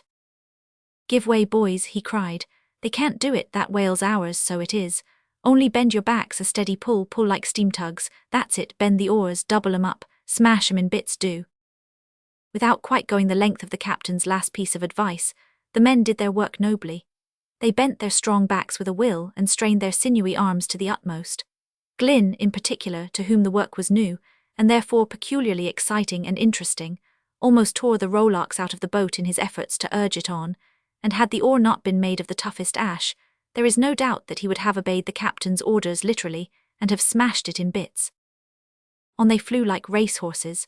Now one boat gained an inch on the others, then it lost ground again as the crew of another put forth additional energy, and the three danced over the glassy sea as if the inanimate planks had been suddenly endued with life and inspired with the spirit that stirred the men. A large sperm whale lay about a quarter of a mile ahead, rolling lazily in the trough of the sea. Towards this the starboard boat now pulled with incredible speed, leaving the other two gradually astern. A number of whales rose in various directions. They had got into the midst of a shoal or school of them, as the whalemen term it, and as several of these were nearer the other boats than the first whale was, they diverged towards them. "There go flukes," cried Rokins, as the whale raised its huge tail in the air and sounded, in other words, dived. For a few minutes the men lay on their oars, uncertain in what direction the whale would come up again, but their doubts were speedily removed by its rising within a few yards of the boat. "Now, Rokins," cried the captain, "now for it, give him the iron. Give way, lads, spring, boys, softly now, softly." In another instant the boat's bow was on the whale's head, and Rokins buried a harpoon deep in its side. "Stern all," thundered the captain. The men obeyed, and the boat was backed off the whale just in time to escape the blow of its tremendous flukes as it dived into the sea, the blue depths of which were instantly dyed red with the blood that flowed in torrents from the wound. Down it went, carrying out the line at a rate that caused the chocks through which it passed to smoke. In a few minutes the line ceased to run out, and the whale returned to the surface.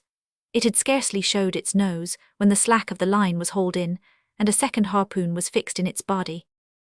Infuriated with pain, the mighty fish gave vent to a roar like a bull, rolled half over and lashed the sea with his flukes, till all round for many yards it was churned into red slimy foam.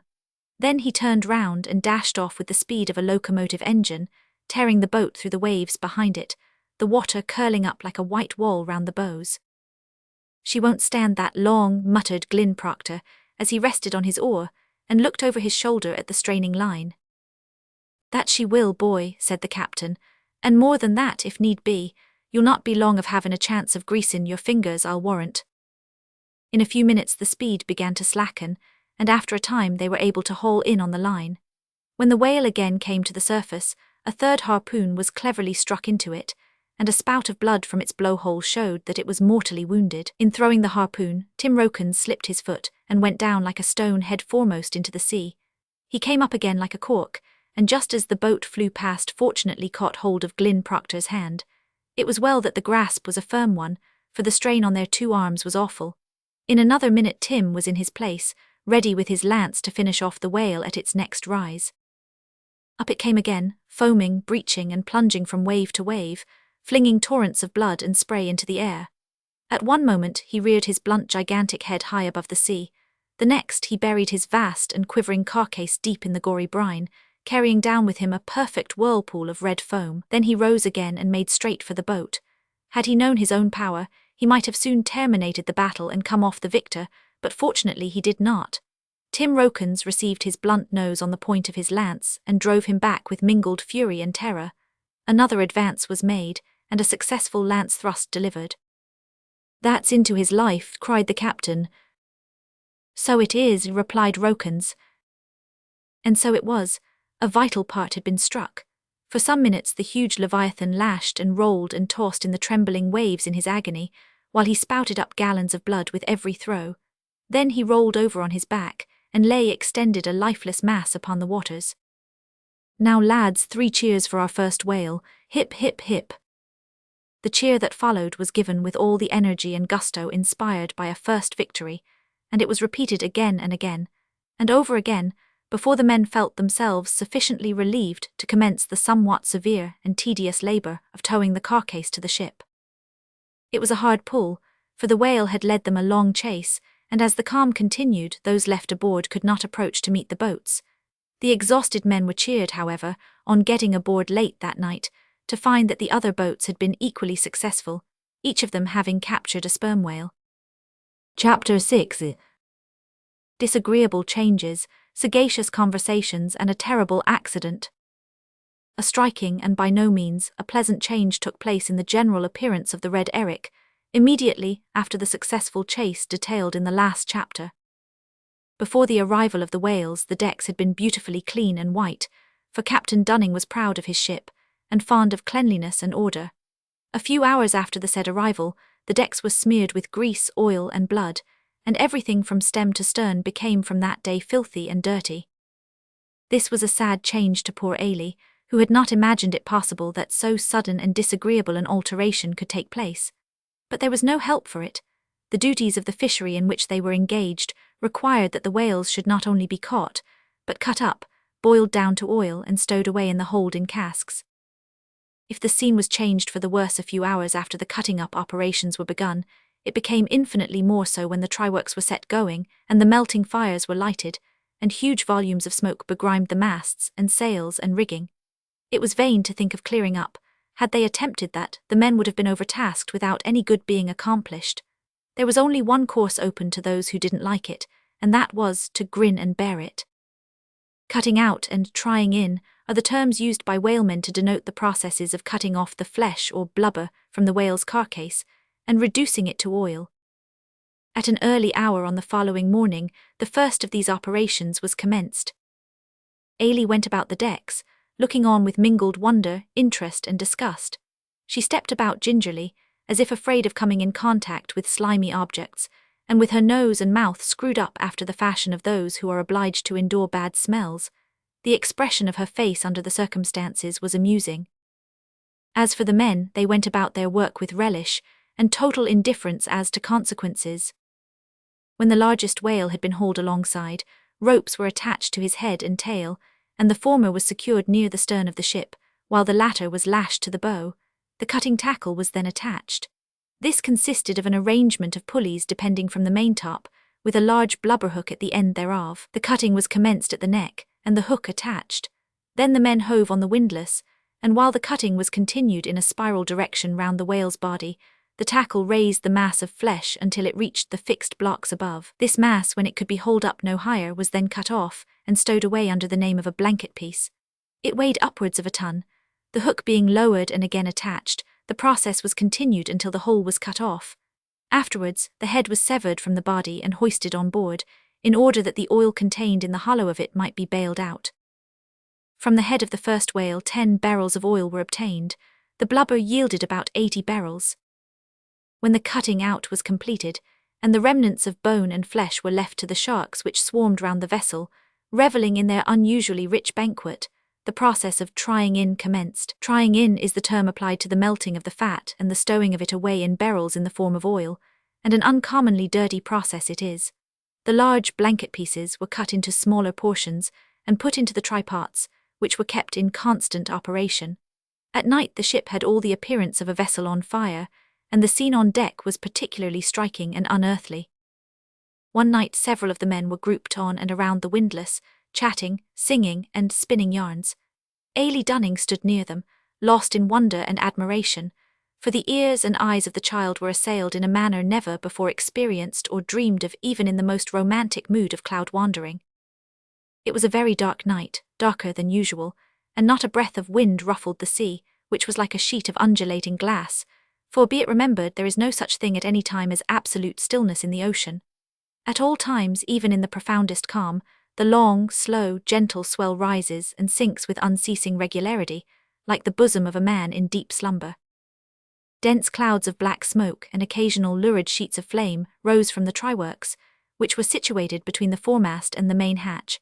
The tops of the masts were lost in the curling smoke, and the black waves of the sea gleamed and flashed in the red light all round the ship. One man stood in front of the melting pot, pitching in pieces of blubber with a 2-pronged pitchfork. 2 comrades stood by the pots, stirring up their contents and throwing their figures into wild, uncouth attitudes, while the fire glared in their greasy faces and converted the front of their entire persons into deep vermilion. The oil was hissing in the trypots. The rough, weather-beaten faces of the men on the windlass were smeared, and their dirty white ducks saturated with oil. The decks were blood-stained. Huge masses of flesh and blubber lay scattered about.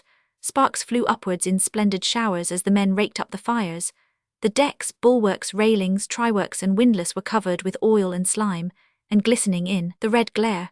It was a terrible, murderous-looking scene, and filled Ailey's mind with mingled feelings of wonder, disgust, and awe, as she leaned on a comparatively clean spot near the foremast, listening to the men and gazing at the rolling smoke and flames. "Ain't it beautiful?" said a short, fat little seaman named Gurney, who sat swinging his legs on the end of the windlass, and pointed as he spoke with the head of his pipe to a more than usually brilliant burst of sparks and flame that issued that moment from the works. "Beautiful," exclaimed a long-limbed, shambling fellow named Jim Scroggles. "Why, that ain't the word at all. Now I calls it splendiferous." Scroggles looked round at his comrades, as if to appeal to their judgment as to the fitness of the word, but not receiving any encouragement, he thrust down the glowing tobacco in his pipe with the end of his little finger, and reiterated the word splendiferous with marked emphasis. "Did ye ever see that word in Johnson?" inquired Gurney. "Who's Johnson?" said Scroggles contemptuously. "What, don't you know who Johnson is?" cried Gurney in surprise. "In course I don't, how should I?" retorted Scroggles.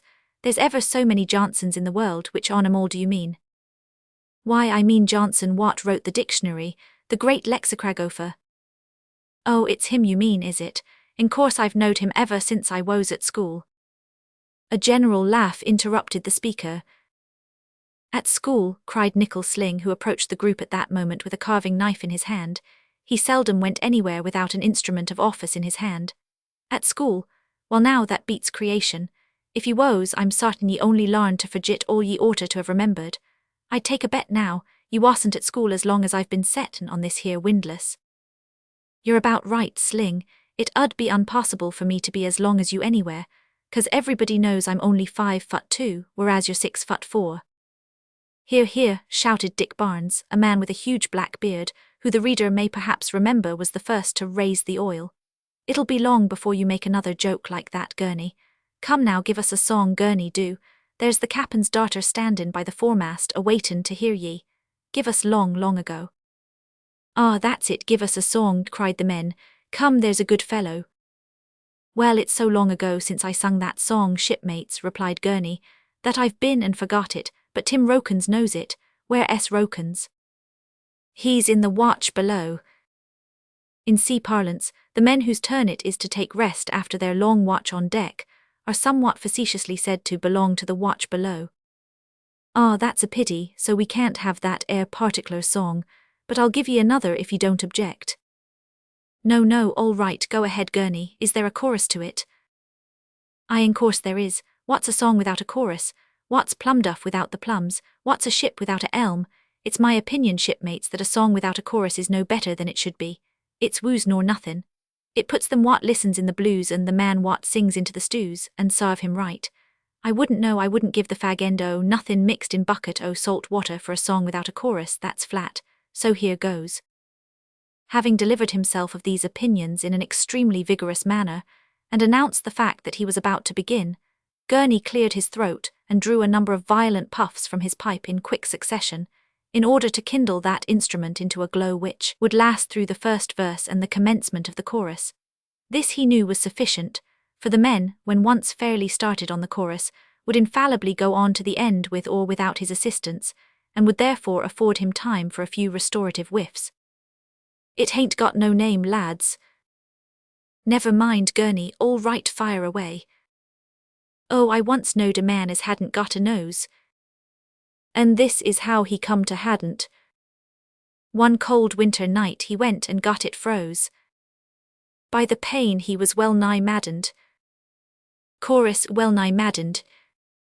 "By the pain he was well nigh maddened. Next day it swole up as big as my head. And it turned like a piece of puddy. It kivered up his mouth, oh yes, so it did. So he could not smoke his cuddy." Chorus, smoke his cuddy. "So he could not smoke his cuddy. Next day it grew black and the next day blue. And tough as a junk of leather. Oh, he yelled, so he did, fit to pierce ye through. And then it fell off altogether." Chorus, fell off altogether. And then it fell off altogether. But the memorial is what you've now got to hear. And it's good as sure as a gun. And you'll never forget it, my messmates dear. For this song it hain't got none. Chorus, hain't got none. For this song it hain't got none. The applause that followed this song was most enthusiastic, and evidently gratifying to Gurney, who assumed a modest deprecatory air as he proceeded to light his pipe, which had been allowed to go out at the third verse, the performer having become so engrossed in his subject as to have forgotten the interlude of puffs at that point. "Well sung, Gurney, who made it?" inquired Phil Bryant, an Irishman who, besides being a jack-of-all-trades and an able-bodied seaman, was at that time acting assistant to the cook and steward, the latter, a half-Spaniard and half-Negro of Californian extraction, being unwell. "I'm bound not to tell," replied Gurney with a conscious air. "Ah, then you're right, my boy, for it's below the average entirely." "Come, Phil, none o' your chaff," cried Dick Barnes. "That song desarves something arter it. Suppose now, Phil, that you woes to go below and fetch the bread kid." "Couldn't do it," replied Phil, looking solemn, "on no account whatever." "Oh, nonsense, why not?" "'Cause it's unpossible. Why, if I did, sure that surly compound all sorts human blood would pitch into me with the carving knife." "Who, Tarquin?" cried Dick Barnes, naming the steward. "Aye, sure enough, that same Tarquin's his name, and it's curiously befitting the haythen, for of all the cross-grained mixtures buffalo, bear, bandicoot, and crocodile I ever seed, he's out sight." "Did I hear anyone mention my name?" inquired the steward himself, who came aft at that moment. He was a wild Spanish-like fellow, with a handsome enough figure, and a swart countenance that might have been good-looking but for the thickish lips and nose and the bad temper that marked it. Since getting into the tropics, the sailors had modified their costumes considerably, and as each man had in some particular allowed himself a slight play of fancy, their appearance when grouped together was varied and picturesque. Most of them wore no shoes, and the caps of some were, to say the least, peculiar. Tarquin wore a broad-brimmed straw hat with a conical crown, and a red silk sash tied round his waist. "Yes, Tarquin," replied Barnes, "we was engaged in mackin' free and easy remarks on you, and Phil Bryant there gave us to understand that you wouldn't let us have the bread, kid up. Now, it's my opinion you ain't going to be so hard on us as that. You will let us have it up to comfort our hearts on this fine night, won't you?" The steward, whose green visage showed that he was too ill to enter into a dispute at that time, turned on his heel and walked aft, remarking that they might eat the bottom out the ship, for all he cared. "There now, you misbemannered Patlander, go and get it, or we'll throw you overboard," cried Scroggles, twisting his long limbs awkwardly as he shifted his position on the windlass. "Now then, shipmates, don't go for to ax it," said Bryant, remaining immovable. "Don't I know what's best for ye? Let me spark to ye now. Did any of ye ever study midsin?" "No," cried several with a laugh. "Sure I thought not," continued Phil with a patronizing air, "or ye'd neither ask for the bread, kid out saison. Now I was in the medical way myself once. Aye, ye may laugh, but it's true. I was 'prentice to apothecary, and I've mixed up more medicines than would pison the whole population of ould Ireland, barrin the prayists, of course. And didn't I hear the convarse all the doctors in the place? And wasn't the word always, be rig'lar with your mails, don't ate avic more nor 3 times a day, and not too much now, be sparin'."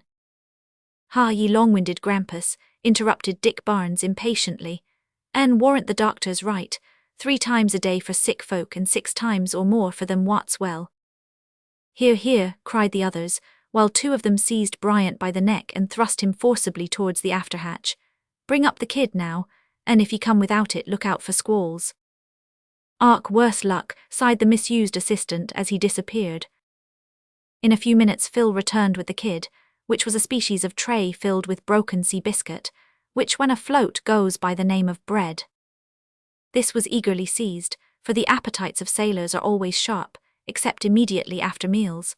A quantity of the broken biscuit was put into a strainer and fried in whale oil, and the men sat round the kid to enjoy their luxurious feast and relate their adventures, all of which were more or less marvellous, and many of them undoubtedly true.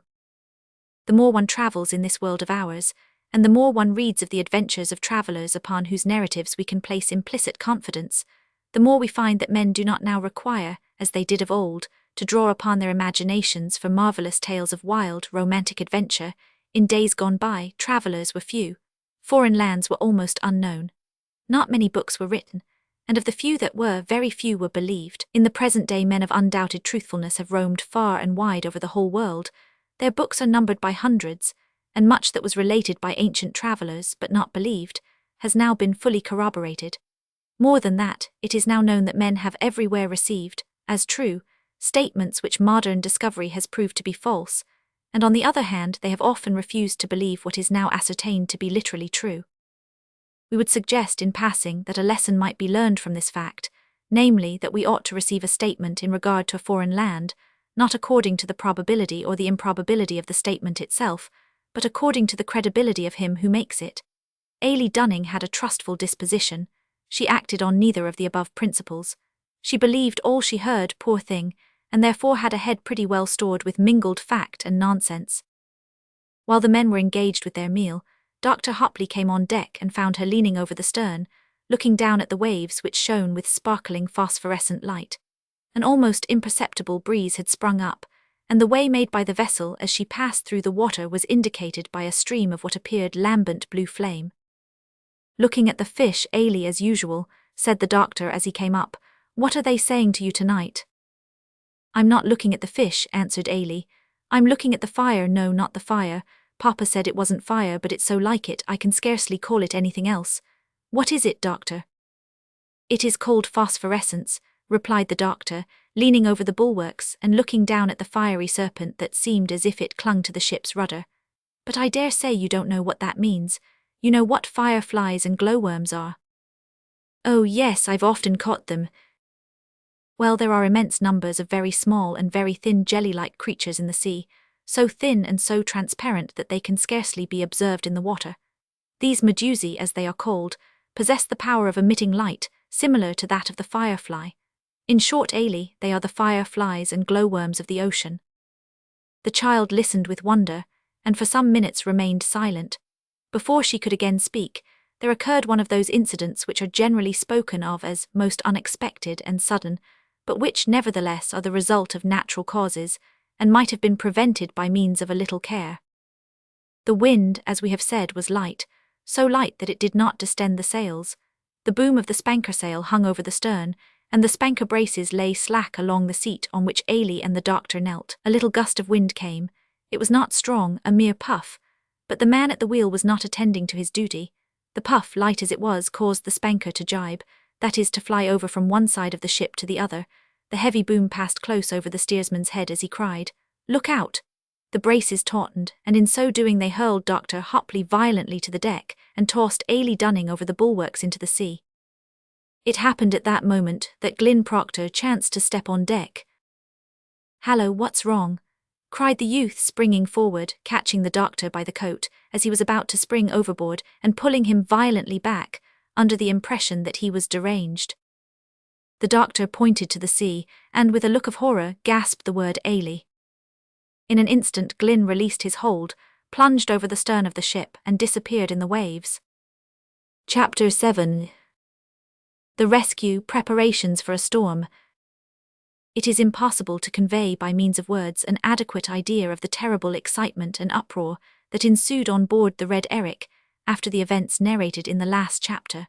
From those on deck who witnessed the accident there arose a cry so sharp that it brought the whole crew from below in an instant, but there was no confusion. The men were well trained, each individual knew his post, and whalemen are accustomed to a sudden and hasty summons. The peculiarity of the present one, it is true, told every man in an instant that something was wrong, but each mechanically sprang to his post, while one or two shouted to ascertain what had happened or to explain. But the moment Captain Dunning's voice was heard there was perfect silence. "Clear away the starboard quarter-boat," he cried in a deep, firm tone. "Aye, aye, sir." "Stand by the foals, lower away." There was no occasion to urge the sailors. They sprang to the work with the fervid celerity of men who knew that life or death depended on their speed.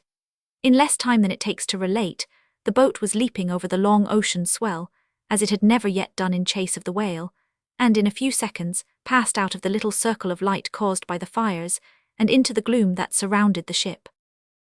The wind had been gradually increasing during all these proceedings, and although no time had been lost, and the vessel had been immediately brought up into the wind, Ailey and Glyn were left struggling in the dark, a long way behind ere the quarter-boat could be lowered. And now that it was fairly afloat, there was still the danger of its failing to hit the right direction of the objects of which it was in search. After leaping over the stern, Glyn Proctor, the moment he rose to the surface, gave a quick glance at the ship, to make sure of her exact position, and then struck out in a straight line astern, for he knew that wherever Ailey fell, there she would remain struggling until she sank. Glyn was a fast and powerful swimmer. He struck out with desperate energy, and in a few minutes the ship was out of sight behind him. Then he paused suddenly, and letting his feet sink until he attained an upright position, trod the water and raised himself breast-high above the surface, at the same time listening intently, for he began to fear that he might have overshot his mark. No sound met his straining ear save the sighing of the breeze and the ripple of the water as it lapped against his chest. It was too dark to see more than a few yards in any direction. Glyn knew that each moment lost rendered his chance of saving the child terribly slight. He shouted Ailey in a loud, agonizing cry and swam forward again with redoubled energy, continuing the cry from time to time and raising himself occasionally to look round him. The excitement of his mind, and the intensity with which it was bent on the one great object, rendered him at first almost unobservant of the flight of time, but suddenly the thought burst upon him that fully 10 minutes or a quarter of an hour had elapsed since Ailey fell overboard, and that no one who could not swim could exist for half that time in deep water. He shrieked with agony at the thought, and fancying that he must have passed the child, he turned round and swam desperately towards the point where he supposed the ship lay. Then he thought, what if I have turned just as I was coming up with her? So he turned about again, but as the hopelessness of his efforts once more occurred to him, he lost all presence of mind and began to shout furiously and to strike out wildly in all directions. In the midst of his mad struggles, his hand struck an object floating near him. Instantly he felt his arm convulsively grasped, and the next moment he was seized round the neck in a gripe so violent that it almost choked him. He sank at once, and the instinct of self-preservation restored his presence of mind. With a powerful effort he tore Ailey from her grasp, and quickly raised himself to the surface, where he swam gently with his left hand, and held the struggling child at arm's length with his right. The joy caused by the knowledge that she had still life to struggle infused new energy into Glyn's well-nigh exhausted frame, and he assumed as calm and cheerful a tone as was possible under the circumstances when he exclaimed, Ailey, Ailey, don't struggle, dear. I'll save you if you keep quiet. Ailey was quiet in a moment. She felt in the terror of her young heart an almost irresistible desire to clutch at Glyn's neck, but the well-known voice reassured her, and her natural tendency to place blind, implicit confidence in others served her in this hour of need, for she obeyed his injunctions at once. Now, dear, said Glyn with nervous rapidity, don't grasp me else we shall sink. Trust me, I'll never let you go, will you trust me? Ailey gazed wildly at her deliverer through her wet and tangled tresses, and with great difficulty gasped the word, yes, while she clenched the garments on her labouring bosom with her little hands, as if to show her determination to do as she was bid. Glyn at once drew her towards him and rested her head on his shoulder. The child gave vent to a deep, broken sigh of relief and threw her right arm round his neck, but the single word Ailey, uttered in a remonstrative tone, caused her to draw it quickly back and again grasp her breast. All this time Glyn had been supporting himself by that process well known to swimmers as treading water, and had been so intent upon his purpose of securing the child that he failed to observe the light of a lantern gleaming in the far distance on the sea, as the boat went ploughing hither and thither, the men almost breaking the oars in their desperate haste, and the captain standing in the stern-sheets, pale as death, holding the light high over his head, and gazing with a look of unutterable agony into the surrounding gloom. Glyn now saw the distant light, and exerting his voice to the utmost, gave vent to a prolonged cry. Ailey looked up in her companion's face while he listened intently. The moving light became stationary for a moment, and a faint reply floated back to them over the waves. Again Glyn raised his voice to the utmost, and the cheer that came back told him that he had been heard. But the very feeling of relief at the prospect of immediate deliverance had well-nigh proved fatal to them both, for Glyn experienced a sudden relaxation of his whole system, and he felt as if he could not support himself and his burden a minute longer. Ailey, he said faintly but quickly, we shall be saved if you obey at once, if not we shall be drowned. Lay your 2 hands on my breast and let yourself sink down to the very lips. Glyn turned on his back as he spoke, spread out his arms and legs to their full extent, let his head fall back until it sank, leaving only his lips, nose and chin above water, and lay as motionless as if he had been dead. And now came poor Ailey's severest trial, when she allowed herself to sink and felt the water rising about her ears, and lipping round her mouth, terror again seized upon her. But she felt Glyn's breast heaving under her hands, so she raised her eyes to heaven and prayed silently to him who is the only true deliverer from dangers. Her self-possession was restored, and soon she observed the boat bearing down on the spot, and heard the men as they shouted to attract attention. Ailey tried to reply, but her tiny voice was gone, and her soul was filled with horror as she saw the boat about to pass on. In her agony she began to struggle. This roused Glyn, who had rested sufficiently to have recovered a slight degree of strength. He immediately raised his head, and uttered a wild cry as he grasped Ailey again with his arm. The rowers paused, the light of the lantern gleamed over the sea and fell upon the spray tossed up by Glyn. Next moment the boat swept up to them, and they were saved. The scene that followed baffles all description. Captain Dunning fell on his knees beside Ailey, who was too much exhausted to speak, and thanked God in the name of Jesus Christ, again and again for her deliverance. A few of the men shouted, others laughed hysterically, and some wept freely as they crowded round their shipmate, who, although able to sit up, could not speak except in disjointed sentences. Glyn, however, recovered quickly, and even tried to warm himself by pulling an oar before they regained the ship, but Ailey remained in a state of partial stupor, and was finally carried on board and down into the cabin, and put between warm blankets by her father and Dr. Hopley. Meanwhile, Glyn was hurried forward, and dragged down into the forecastle by the whole crew, who seemed unable to contain themselves for joy, and expressed their feelings in ways that would have been deemed rather absurd on ordinary occasions. "Change your clothes, Avic, at once," cried Phil Bryant, who was the most officious and violent in his offers of assistance to Glyn. "Och, but it's wet ye are, darlin', give me a howld." This last request had reference to the right leg of Glyn's trousers, which happened to be blue cloth of a rather thin quality, and which therefore clung to his limbs with such tenacity that it was a matter of the utmost difficulty to get them off. "That's your sort, Phil, a long pull and a strong pull and a pull all together," cried Dick Barnes, hurrying forward with a bundle of garments in his arms. "Here's dry clothes for him." "Have a care, Phil," shouted Gurney, who stood behind Glyn and held him by the shoulders. "It'll give way." "Neither a taste," replied the reckless Irishman, but the result proved that Gurney was right, for the words had scarce escaped his lips when the garment parted at the knee, and Phil Bryant went crashing back among a heap of tin pannikins, pewter plates, blocks, and cordage. A burst of laughter followed, of course, but the men's spirits were too much roused to be satisfied with this, so they converted the laugh into a howl, and prolonged it into a cheer, as if their comrade had successfully performed a difficult and praiseworthy deed. "Hold on, lads," cried Glyn. "I'm used up, I can't stand it." "Here you are," shouted Nickel Sling, pushing the men violently aside, and holding a steaming tumbler of hot brandy and water under Glyn's nose. "Down with it. That's the stuff to get up the steam fit to bust your biler, I calculate." The men looked on for a moment in silence, while Glyn drank, as if they expected some remarkable chemical change to take place in his constitution. "Och, ain't it swat?" inquired Phil Bryant, who, having gathered himself up, now stood rubbing his shoulder with the fragment of the riven garment. "Av I wasn't a tato tailor, it's meself would like some of that same." In a few minutes our hero was divested of his wet garments, rubbed perfectly dry by his kind messmates, and clad in dry costume, after which he felt almost as well as if nothing unusual had happened to him. The men meanwhile cut their jokes at him, or at each other as they stood round and watched, assisted, or retarded the process.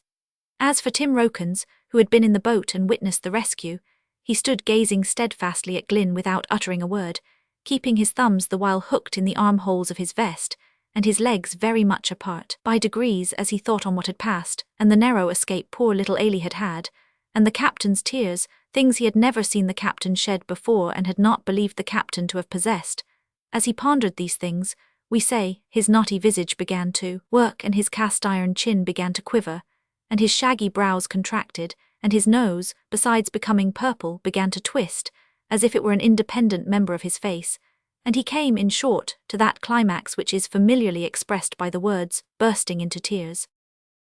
But if anybody thinks the act on the part of Tim Rokins bore the smallest resemblance to the generally received idea of that sorrowful affection, anybody, we take leave to tell him, is very much mistaken. The bold harpooner did it thus.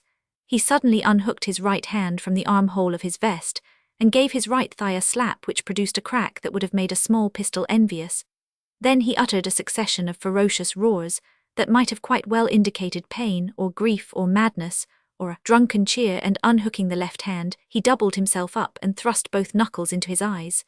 The knuckles were wet when he pulled them out of his eyes, but he dried them on his pantaloons, bolted up the hatchway, and rushing up to the man at the wheel, demanded in a voice of thunder, "How's head?" "Southeastern by east," replied the man in some surprise.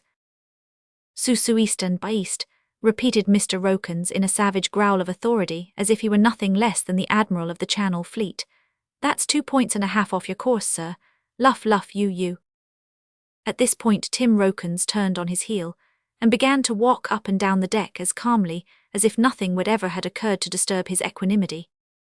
"The captain wants Glyn Proctor," said the second mate, looking down the fore-hatch. Aye, sir," answered Glyn, ascending and going aft. "Ailey wants to see you, Glyn, my boy," said Captain Dunning as the former entered the cabin, "and I want to speak to you myself, to thank you, Glyn. Ah, lad, you can't know what a father's heart feels when go to her, boy." He grasped the youth's hand and gave it a squeeze that revealed infinitely more of his feelings than could have been done by words. Glyn returned the squeeze, and opening the door of Ailey's private cabin, entered and sat down beside her crib. "Oh, Glyn, I want to speak to you, I want to thank you. I love you so much for jumping into the sea after me," began the child eagerly and raising herself on one elbow while she held out her hand. Ailey interrupted Glyn, taking her hand and holding up his finger to impose silence. "You obeyed me in the water, and now I insist on your obedience out of the water. If you don't, I'll leave you. You're still too weak to toss about and speak loud in this way. Lie down, my pet." Glyn kissed her forehead and forced her gently back on the pillow. "Well, I'll be good, but don't leave me yet, Glyn. I'm much better. Indeed, I feel quite strong. Oh, it was good of you." "There you go again."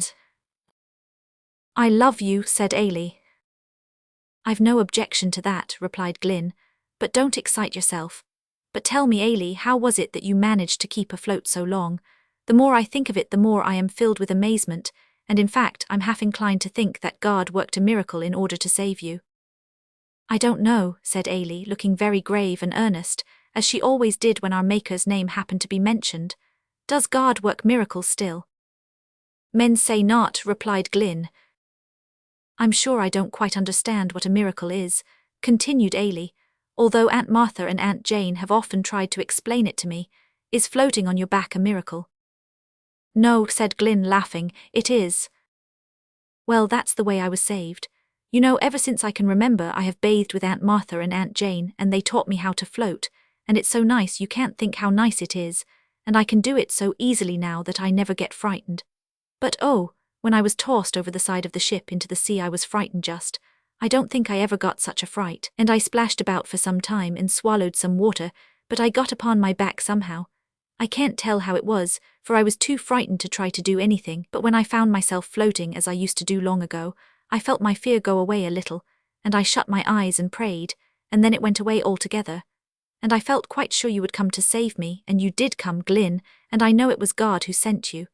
But I became a good deal frightened again when I thought of the sharks and—" "Now, Ailey, stop," said Glyn. "You're forgetting your promise and exciting yourself again." "So she is, and I must order you out, Master Glyn," said the doctor, opening the door and entering at that moment. Glyn rose, patted the child's head, and nodded cheerfully as he left the little cabin. The captain caught him as he passed and began to reiterate his thanks, when their conversation was interrupted by the voice of Mr. Millens, who put his head in at the skylight and said, "Squall coming, sir, I think." So, cried the captain, running upon deck. "I've been looking for it. Call all hands, Mr. Millens, and take in sail, every rag except the storm trysails." Glyn hurried forward, and in a few minutes every man was at his post. The sails were furled, and every preparation made for a severe squall, for Captain Dunning knew that that part of the coast of Africa off which the Red Eric was then sailing was subject to sudden squalls, which, though usually of short duration, were sometimes terrific in their violence. "Is everything snug, Mr. Millens?" "All snug, sir." "Then let the men stand by till it's over." The night had grown intensely dark, but away on the starboard quarter the heavens appeared of an ebony blackness that was quite appalling. This appearance, that rose on the sky like a shroud of crape, quickly spread upwards until it reached the zenith. Then a few gleams of light seemed to illuminate it very faintly, and a distant hissing noise was heard. A dead calm surrounded the ship, which lay like a log on the water, and the crew, knowing that nothing more could be done in the way of preparation, awaited the bursting of the storm with uneasy feelings. In a few minutes its distant roar was heard, like muttered thunder. On it came, with a steady continuous roar, as if chaos were about to be restored, and the crashing wreck of elements were being hurled in mad fury against the yet unshattered portions of creation. Another second and the ship was on her beam ends, and the sea and sky were white as milk as the wind tore up the waves and beat them flat, and whirled away broad sheets of driving foam. Chapter 8. The Storm and Its Results. Although the Red Eric was thrown on her beam ends, or nearly so, by the excessive violence of the squall, the preparations to meet it had been so well made that she righted again almost immediately, and now flew before the wind under bare poles with a velocity that was absolutely terrific. Ailey had been nearly thrown out of her berth when the ship lay over, and now when she listened to the water hissing and gurgling past the little port that lighted her cabin, and felt the staggering of the vessel, as burst after burst of the hurricane almost tore the masts out of her, she lay trembling with anxiety and debating with herself whether or not she ought to rise and go on deck. Captain Dunning well knew that his child would be naturally filled with fear, for this was the first severe squall she had ever experienced, so, as he could not quit the deck himself, he called Glyn Proctor to him and sent him down with a message. "Well, Ailey," said Glyn cheerfully as he opened the door and peeped in, "how'd you get on, dear? The captain has sent me to say that the worst this blast is over and you've nothing to fear." "I'm glad to hear that, Glyn," replied the child, holding out her hand, while a smile lighted up her face and smoothed out the lines of anxiety from her brow. "Come and sit by me, Glyn, and tell me what like it is. I wish so much that I had been on deck. Was it grand, Glyn?" "It was uncommonly grand, it was even terrible, but I cannot sit with you more than a minute, else my shipmates will say that I'm skulking." "Skulking, Glyn, what is that?" "Why, it's shirking work, you know," said Glyn, somewhat puzzled. Ailey laughed. "But you forget that I don't know what shirking means. You must explain that too." "How terribly green you are, Ailey." "No, am I?" exclaimed the child in some surprise. "What can have done it? I'm not sick." Glyn laughed outright at this, and then proceeded to explain the meaning of the slang phraseology he had used. "Green, you must know, means ignorant," he began. "How funny, I wonder why." "Well, I don't know exactly.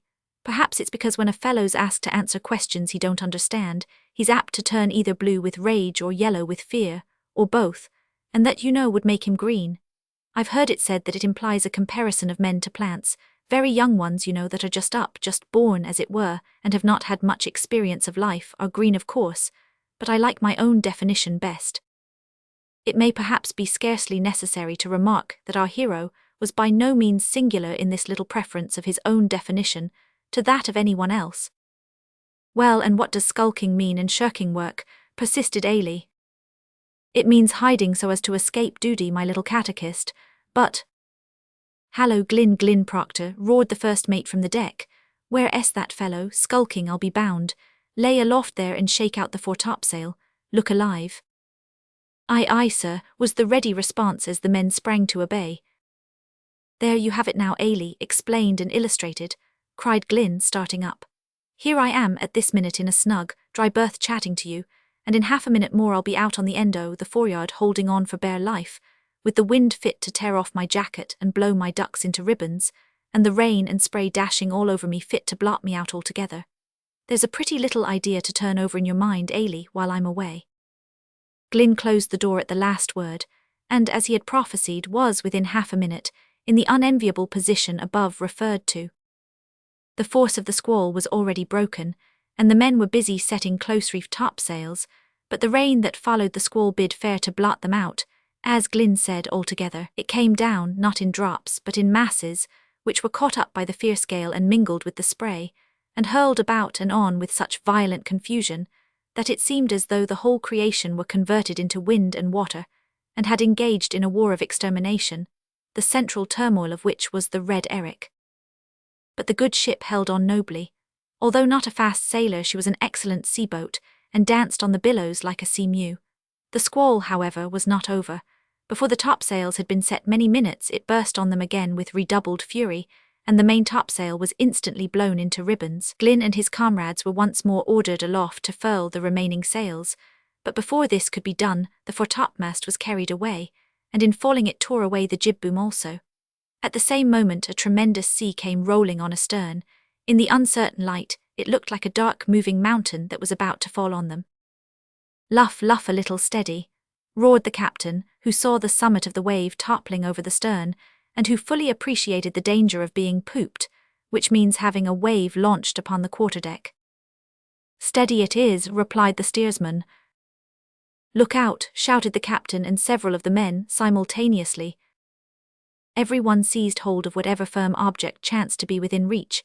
Next moment the black billow fell like an avalanche on the poop, and rushing along the decks, swept the waste boat and all the loose spars into the sea. The ship staggered under the shock, and it seemed to everyone on deck that she must inevitably founder.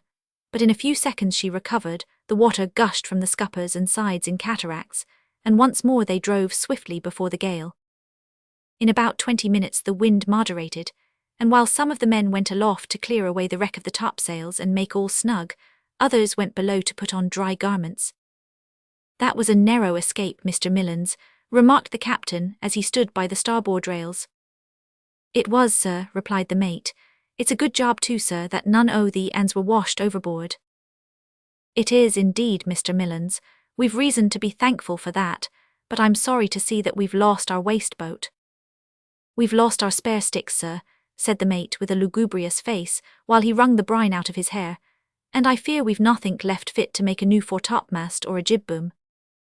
"True, Mr. Millens. We shall have to run to the nearest port on the African coast to refit.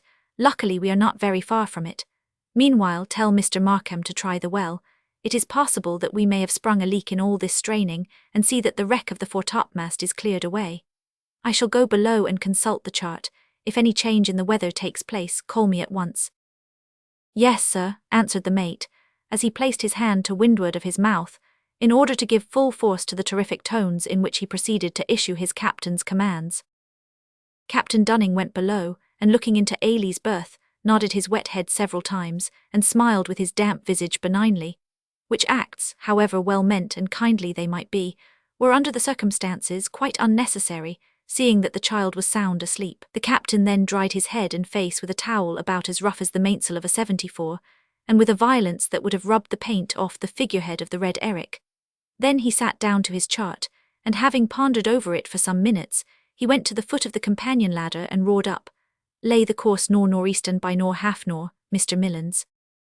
To which Mr. Millens replied in an ordinary tone, "Aye, aye, sir," and then roared, "Lay her head north-northeastern by half-nor," in an unnecessarily loud and terribly fierce tone of voice to the steersman, as if that individual were in the habit of neglecting to obey orders, and required to be perpetually threatened in what may be called a tone of implication. The steersman answered in what to a landsman would have sounded as a rather amiable and forgiving tone of voice, "North-northeastern by half, nor it is, sir." And thereupon the direction of the ship's head was changed, and the Red Eric, according to Tim Rokins, bowled along with a stiff breeze on the quarter at the rate of 10 knots for the west coast of Africa. Chapter 9. Rambles on shore, and strange things and ceremonies witnessed there. Variety is charming. No one laying claim to the smallest amount of that very uncommon attribute, common sense, will venture to question the truth of that statement. Variety is so charming that men and women, boys and girls, are always, all of them, hunting after it. To speak still more emphatically on this subject, we venture to affirm that it is an absolute necessity of animal nature. Were any positive and short-sighted individual to deny this position, and sit down during the remainder of his life in a chair and look straight before him, in order to prove that he could live without variety, he would seek it in change of position. If he did not do that, he would seek it in change of thought. If he did not do that, he would die. Fully appreciating this great principle of our nature, and desiring to be charmed with a little variety, Tim Rokins and Phil Bryant presented themselves before Captain Dunning one morning about a week after the storm, and asked leave to go ashore. The reader may at first think the men were mad, but he will change his opinion when we tell him that 4 days after the storm in question, the Red Eric had anchored in the harbour formed by the mouth of one of the rivers on the African coast, where white men trade with the natives for bar wood and ivory, and where they also carry on that horrible traffic in negroes, the existence of which is a foul disgrace to humanity. Go ashore, echoed Captain Dunning. Why, if you all go on at this rate, we'll never get ready for sea. However, you may go, but don't wander too far into the interior, and look out for elephants and wild men. Oh, the woods, boys, keep about the settlements. Aye, aye, sir, and thankee, replied the two men, touching their caps as they retired. Please, sir, I want to go too, said Glyn Proctor, approaching the captain. What, more wanting to go ashore? Yes, and so do I, cried Ailey, running forward and clasping her father's rough hand. I did enjoy myself so much yesterday that I must go on shore again today, and I must go with Glyn. He'll take such famous care of me. Now won't you let me go, Papa? Upon my word, this looks like preconcerted mutiny.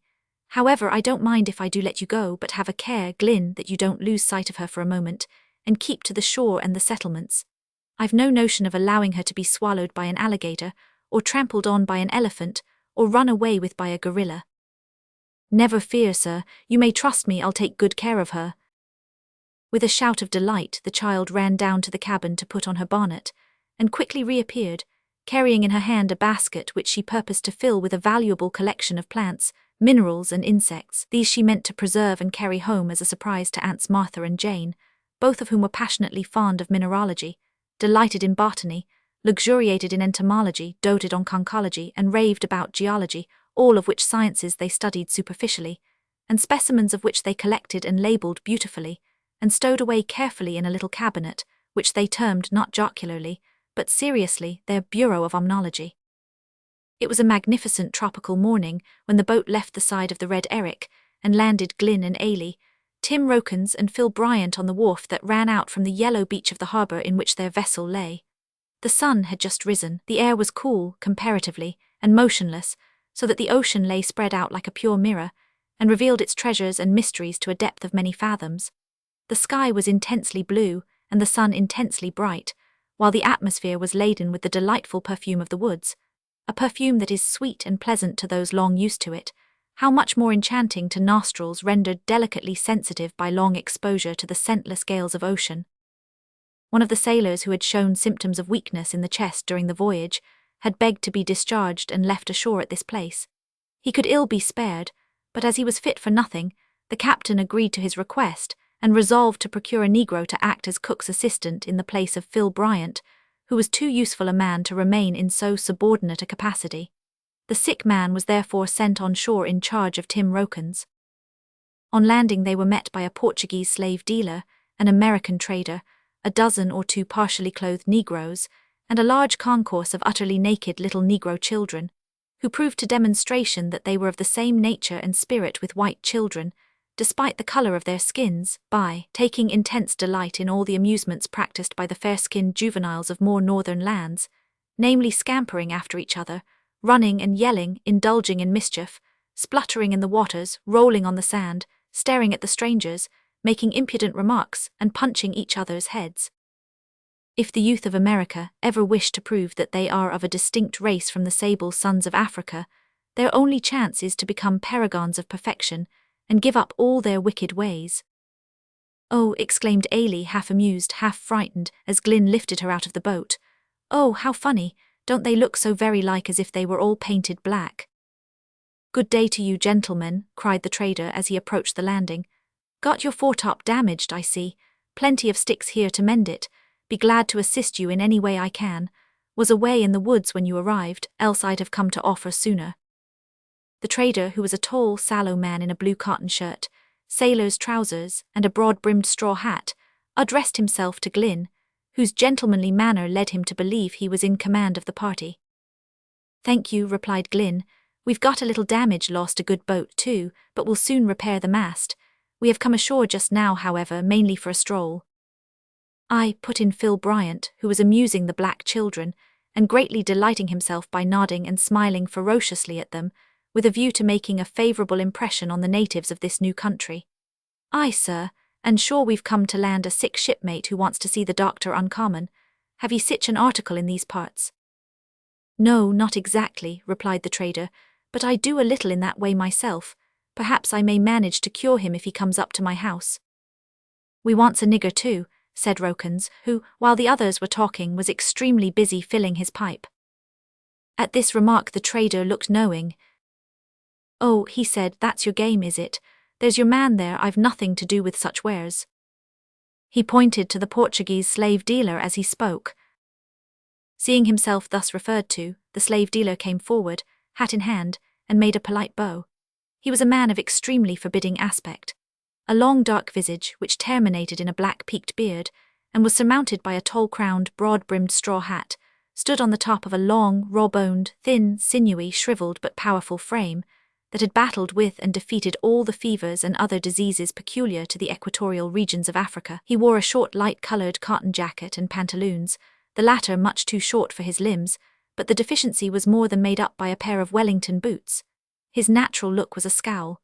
His assumed smile of politeness was so unnatural that Tim Rokins thought, as he gazed at him, he would have preferred greatly to have been frowned at by him. Even Ailey, who did not naturally think ill of anyone, shrank back as he approached and grasped Glynn's hand more firmly than usual. "Good morning, gentlemen. You was vish for git nigger, I suppose." "Well, we woes," replied Tim with a faint touch of sarcasm in his tone. "Can you get un for us?" "Yees, sir, as many you please," replied the slave dealer, with a wink that an ogre might have envied. "Have great many arbum stay vid me always." "Ah, then they must be fond o' bad company," remarked Bryant in an undertone, "to live along wid such a alligator." "Well then," said Tim Rokins, who had completed the filling of his pipe, and was now in the full enjoyment of it, "let's see the feller, and I'll strike a bargain with him if he seems a likely chap."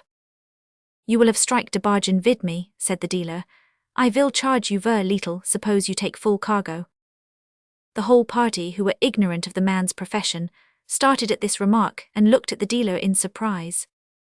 "What?" exclaimed Tim Rokins, withdrawing his pipe from his lips. "Do you sell niggers?" "Yees, to be surely," replied the man, with a peculiarly saturnine smile. "A slave dealer," exclaimed Bryant, clenching his fists. "Even so, sir." At this Bryant uttered a shout, and throwing forward his clenched fists in a defiant attitude, exclaimed between his set teeth, "The wrath command." Most men have peculiarities. Phil Bryant had many, but his most striking peculiarity, and that which led him frequently into extremely awkward positions, was a firm belief that his special calling, in an amateur point of view, was the redressing of wrongs, not wrongs of a particular class, or wrongs of an excessively glaring and offensive nature, but all wrongs whatsoever. It mattered not to Phil whether the wrong had to be righted by force of argument or force of arms. He considered himself an accomplished practitioner in both lines of business, and in regard to the latter his estimate of his powers was not very much too high, for he was a broad-shouldered, deep-chested, long-armed fellow, and had acquired a scientific knowledge of boxing under a celebrated bruiser at the expense of a few hard-earned shillings, an occasional bottle of poteen, and many a severe thrashing. Justice to Phil's amiability of character requires, however, that we should state that he never sought to terminate an argument with his fists unless he was invited to do so, and even then he invariably gave his rash challenger fair warning, and offered to let him retreat if so disposed. But when injustice met his eye, or when he happened to see cruelty practiced by the strong against the weak, his blood fired at once, and he only deigned the short emphatic remark, "Come on," sometimes preceded by a "rah," sometimes not. Generally speaking, he accepted his own challenge and went on forthwith. Of all the iniquities that draw forth the groans of humanity on this sad earth, slavery, in the opinion of Phil Bryant, was the worst. He had never come in contact with it, not having been in the southern states of America. He knew from hearsay that the coast of Africa was its fountain, but he had forgotten the fact, and in the novelty of the scene before him, it did not at first occur to him that he was actually face to face with a live slave dealer. "Let me go," roared the Irishman as he struggled in the iron grip of Tim Rokins, and the not less powerful grasp of Glyn Proctor. "Och, let me go, do darlints, I'll only give him one, just one. Let me go, will ye?" "Not if I can help it," said Glyn, tightening his grasp. "What a cross elephant it is," muttered Rokins, as he thrust his hand into his comrade's neckcloth and quietly began to choke him as he dragged him away towards the residence of the trader, who was an amused as well as surprised spectator of this unexpected ebullition of passion. At length Phil Bryant allowed himself to be forced away from the beach, where the slave dealer stood with his arms crossed on his breast, and a sarcastic smile playing on his thin lips. Had that Portuguese trafficker in human flesh known how quickly Bryant could have doubled the size of his long nose and shut up both his eyes, he would probably have modified the expression of his countenance. But he didn't know it, so he looked after the party until they had entered the dwelling of the trader, and then sauntered up towards the woods, which in this place came down to within a few yards of the beach. The settlement was a mere collection of rudely constructed native huts, built of bamboos and roofed with a thatch of palm leaves. In the midst of it stood a pretty white-painted cottage with green-edged windows and doors, and a veranda in front. This was the dwelling of the trader, and alongside of it under the same roof was the store, in which were kept the guns, beads, powder and shot, etc., etc., which he exchanged with the natives of the interior for elephants, tusks and bar wood, from which latter a beautiful dye is obtained. Also ebony, India rubber and other products of the country. Here the trader entertained Tim Rokins and Phil Bryant with stories of the slave trade, and here we shall leave them while we follow Glyn and Ailey, who went off together to ramble along the shore of the calm sea. They had not gone far when specimens of the strange creatures that dwell in these lands presented themselves to their astonished gaze. There were birds innumerable on the shore, on the surface of the ocean, and in the woods. The air was alive with them, many being similar to the birds they had been familiar with from infancy, while others were new and strange. To her immense delight, Ailey saw many living specimens of the bird of paradise, the graceful plumes of which she had frequently beheld on very high and important festal occasions, nodding on the heads of Aunt Martha and Aunt Jane. But the prettiest of all the birds she saw there was a small creature with a breast so red and bright that it seemed, as it flew about, like a little ball of fire. There were many of them flying about near a steep bank, in holes of which they built their nests. She observed that they fed upon flies which they caught while skimming through the air, and afterwards learned that they were called beaters. "Oh, look," exclaimed Ailey in that tone of voice which indicated that a surprising discovery had been made. Ailey was impulsive, and the tones in which she exclaimed, "Oh," were so varied, emphatic, and distinct that those who knew her well could tell exactly the state of her mind on hearing the exclamation. At present her "oh" indicated surprise mingled with alarm.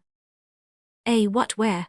cried Glyn, throwing forward his musket, for he had taken the precaution to carry one with him, not knowing what he might meet with on such a coast. "The snake look oh." At that moment, a huge black snake, about 10 feet long, showed itself in the grass. Glyn took aim at once, but the piece, being an old flintlock, missed fire. Before he could again take aim, the loathsome-looking reptile had glided into the underwood, which in most places was so overgrown with the rank and gigantic vegetation of the tropics as to be quite impenetrable. "Ha, he's gone, Ailey," cried Glyn in a tone of disappointment as he put fresh priming into the pan of his piece. "We must be careful in walking here, it seems. This wretched old musket. Lucky for us that our lives did not depend on it.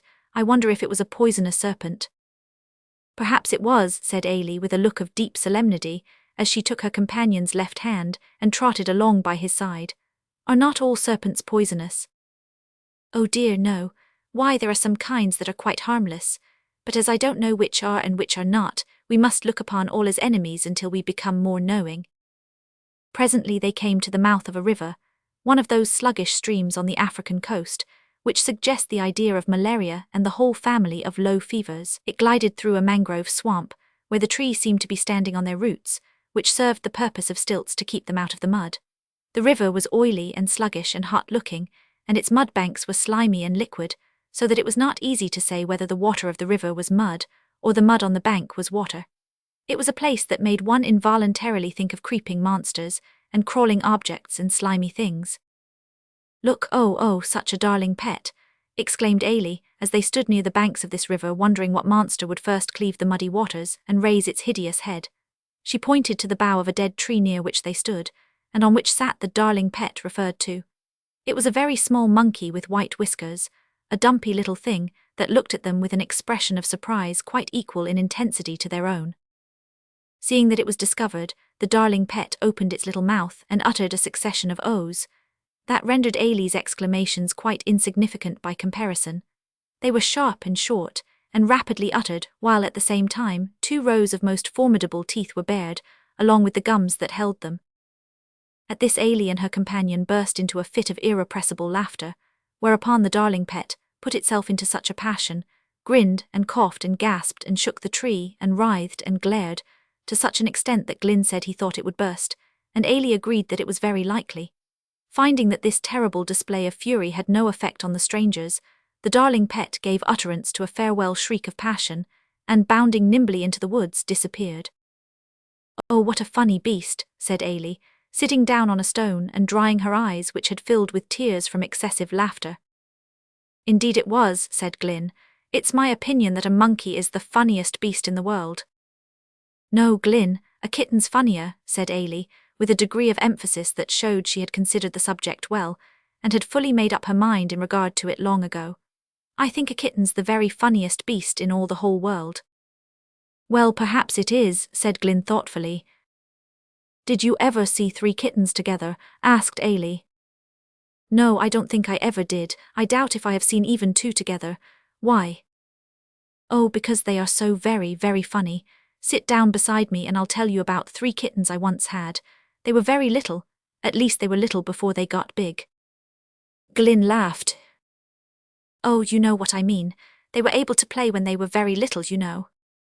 Yes, I understand. Go on." "Well, 2 were grey and 1 was white and grey, but most of it was white. And when they went to play, 1 always hid itself to watch, and then the other 2 began and came up to each other with little jumps, and their backs up and tails curved, and hair all on end, glaring at each other, and pretending that they were so angry. Do you know, Glyn, I really believe they sometimes forgot it was pretense and actually became angry. But the fun was that when the 2 were just going to fly at each other, the third one who had been watching used to dart out and give them such a fright, a real fright, you know, which made them jump, 3 times their own height up into the air, and they came down again with a fuff that put the third one in a fright too, so that they all scattered away from each other as if they had gone quite mad." "What's that?" "It's a fish, I think," said Glyn, rising and going towards the river to look at the object that had attracted his companion's attention. "It's a shark, I do believe." In a few seconds the creature came so close that they could see it quite distinctly, and on a more careful inspection, they observed that the mouth of the river was full of these ravenous monsters. Soon after they saw monsters of a still more ferocious aspect, for while they were watching the sharks, 2 crocodiles put up their snouts and crawled sluggishly out of the water upon a mud bank, where they lay down, apparently with the intention of taking a nap in the sunshine.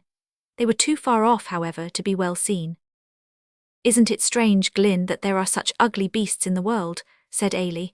"I wonder why God made them." "So do I," said Glyn, looking at the child's thoughtful face in some surprise. "I suppose they must be of some sort of use." "Oh yes, of course they are," rejoined Ailey quickly.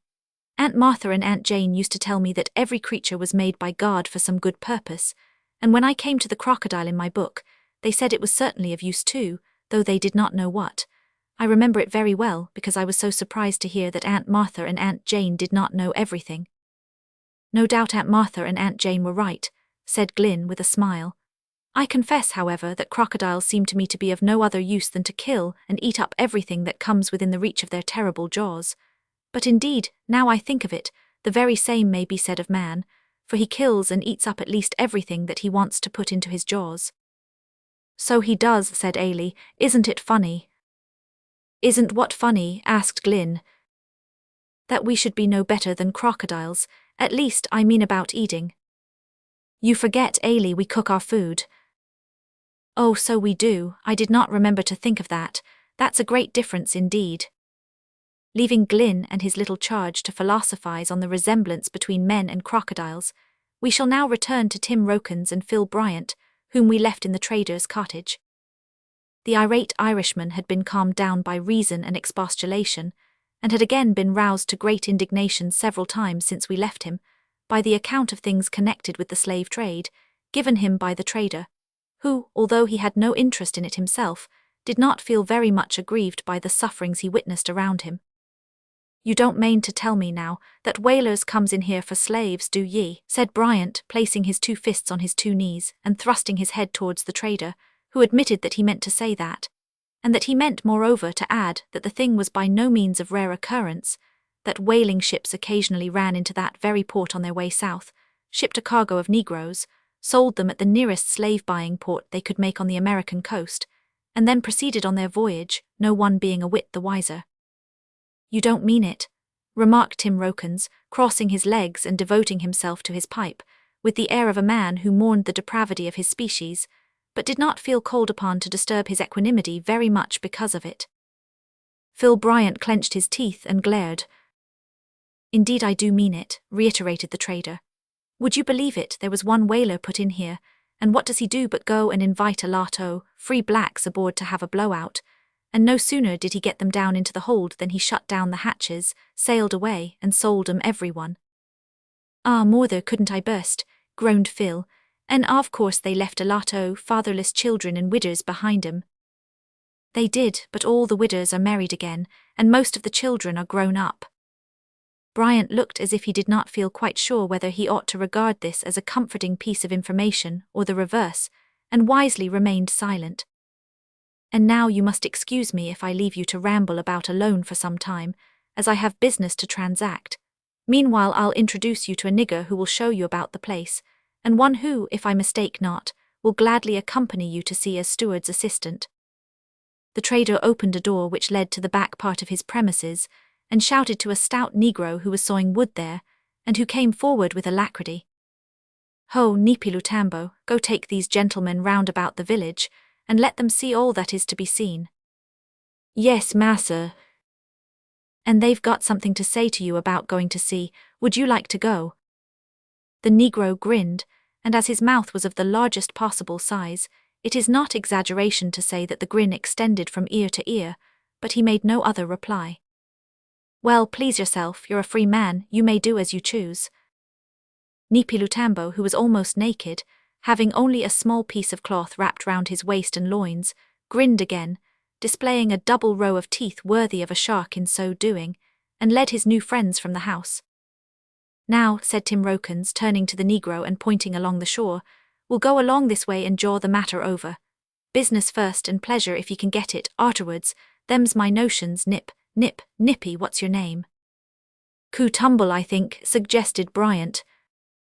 "I Nippiloo Bumble, water jawbreaker, so git along, old boy." The negro, who was by no means an old boy, but a stalwart man in the prime of life, stepped out, and as they walked along, both Rokins and Bryant did their best to persuade him to ship on board the Red Eric, but without success. They were somewhat surprised as well as chagrined, having been led to expect that the man would consent at once, but no alluring pictures of the delights of seafaring life, or the pleasures and excitements of the whale fishery, had the least effect on their sable companion. Even sundry shrewd hints, thrown out by Phil Bryant, that the steward had always command o' the wittles, and that his assistant would only have to help himself when convenient, failed to move him. "Well, Nippy Bootumble," cried Tim Rokins, who in his disappointment unceremoniously contracted his name, "it's my opinion, private opinion, marquis, that you're a ass and you'll come for to repent of it." "Troth, Nippy Bumble, he's about right," added Bryant coaxingly. "Come now, Avic, what's the raison you won't go? Sure we ain't blackguards enough to ax ye to come for to be sold, it's all fair and above board, why won't ye now?" The negro stopped and turning towards them, drew himself proudly up. Then, as if a sudden thought had occurred to him, he advanced a step and held up his forefinger to impose silence. "You no tell what I go to say, at least not for 1-2 day." "Neither a word, honour bright," said Phil in a confidential tone, while Rokins expressed the same sentiment by means of an emphatic wink and nod. "You muse no," said the negro earnestly, "me expect es to be made a king." "A what?" exclaimed both his companions in the same breath, and very much in the same tone. "A king." "What," said Rokins, "d'ye mean a ruler of this here country?" Nipi Lutambo nodded his head so violently that it was a marvel it remained on his shoulders. "Yis ho, expects to be a king." "And when are ye to be crowned, Bumble?" inquired Bryant rather sceptically as they resumed their walk. "Oh, me no say me goin' to be king, me only expects dat." "Wery good," returned Rokins, "but what makes ye for to expect it?" "Aha, me berry clever fellow, no most ebbery ting. Me hab doed good service to dis here country. Me can fight like one leopard and me hab kill great few elephant and gorilla. Not much mans here hab shoot de gorilla him sich terriferic beast. Bow 5'6" tall and bigger round de breast dan you or me, dat is a great true fact.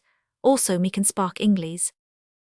"And so you expects they're goin' to make you a king for all that?" "Yis, dat is fat me expec es, for our old king be just dead. But dey never tell who dey going to make king till dey do it. I not more sure it dan the nigger dat walk dere before you. Nipilutambo pointed as he spoke to a Negro who certainly had a more kingly aspect than any native they had yet seen. He was a perfect giant, considerably above 6 feet high, and broad in proportion. He wore no clothing on the upper part of his person, but his legs were encased in a pair of old canvas trousers, which had been made for a man of ordinary stature, so that his huge bony ankles were largely exposed to view.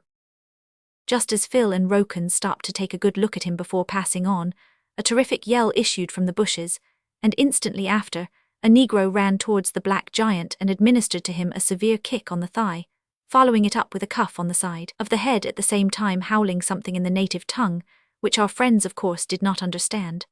This man was immediately followed by 3 other blacks, one of whom pulled the giant's hair, the other pulled his nose, and the third spat in his face. It is needless to remark that the sailors witnessed this unprovoked assault with unutterable amazement. But the most remarkable part of it was that the fellow, instead of knocking all his assailants down, as he might have done without much trouble, quietly submitted to the indignities heaped upon him. Nay, he even smiled upon his tormentors, who increased in numbers every minute, running out from among the bushes and surrounding the unoffending man, and uttering wild shouts as they maltreated him. "What has he been doing?" inquired Rokens, turning to his black companion, but Rokens received no answer, for Nipilutambo was looking on at the scene with an expression so utterly woebegone and miserable that one would imagine he was himself suffering the rough usage he witnessed. "Arrah, you don't appear to be cheerful," said Bryant, laughing as he looked in the Negro's face.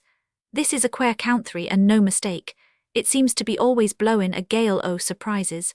What's wrong wid ye, Bumble?" The Negro groaned. "Sure, that may be a civil answer, but it's not much use. Hallo, what air they doin' with the poor cratur now?" As he spoke, the crowd seized the black giant by the arms and neck and hair, and dragged him away towards the village, leaving our friends in solitude.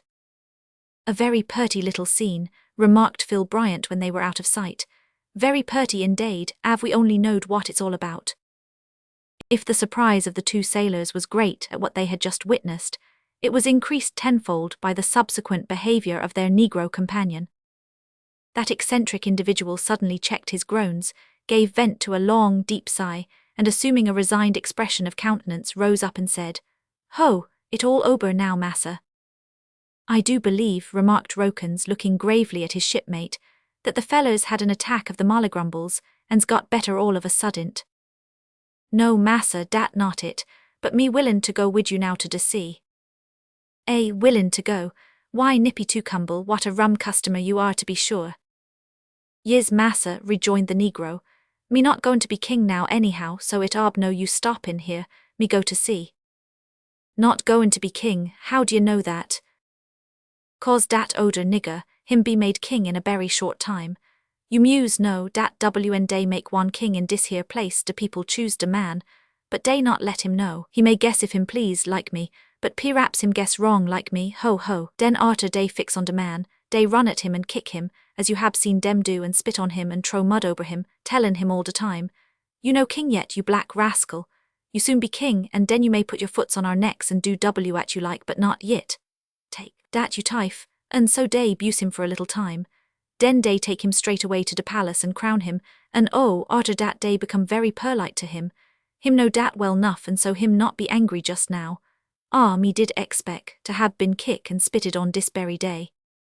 Poor Nipilutambo uttered the last words in such a deeply touching tone, and seemed to be so much cast down at the thought that his chance of being kicked and spitted upon had passed away forever, that Phil Bryant burst into a hearty fit of laughter, and Tim Rokens exhibited symptoms of internal risibility, though his outward physiognomy remained unchanged.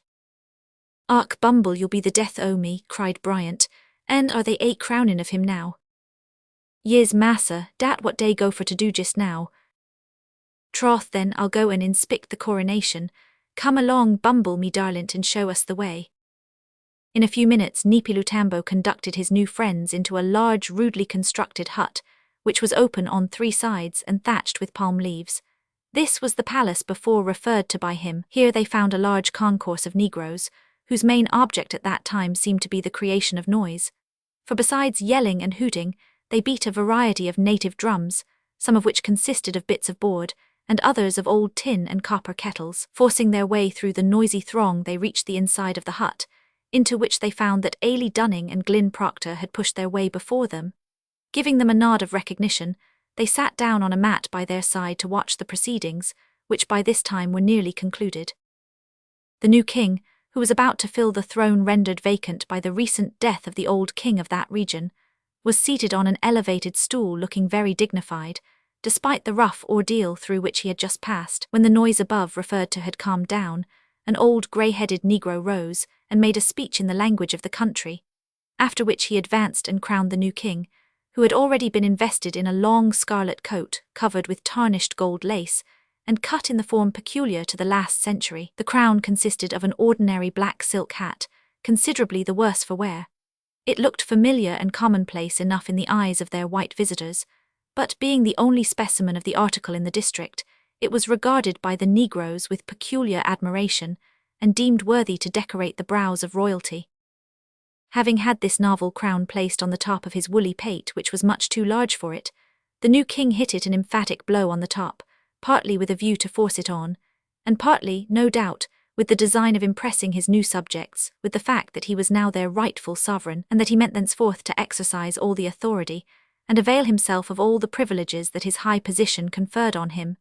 He then rose and made a pretty long speech, which was frequently applauded, and which terminated amid a most uproarious demonstration of loyalty on the part of the people.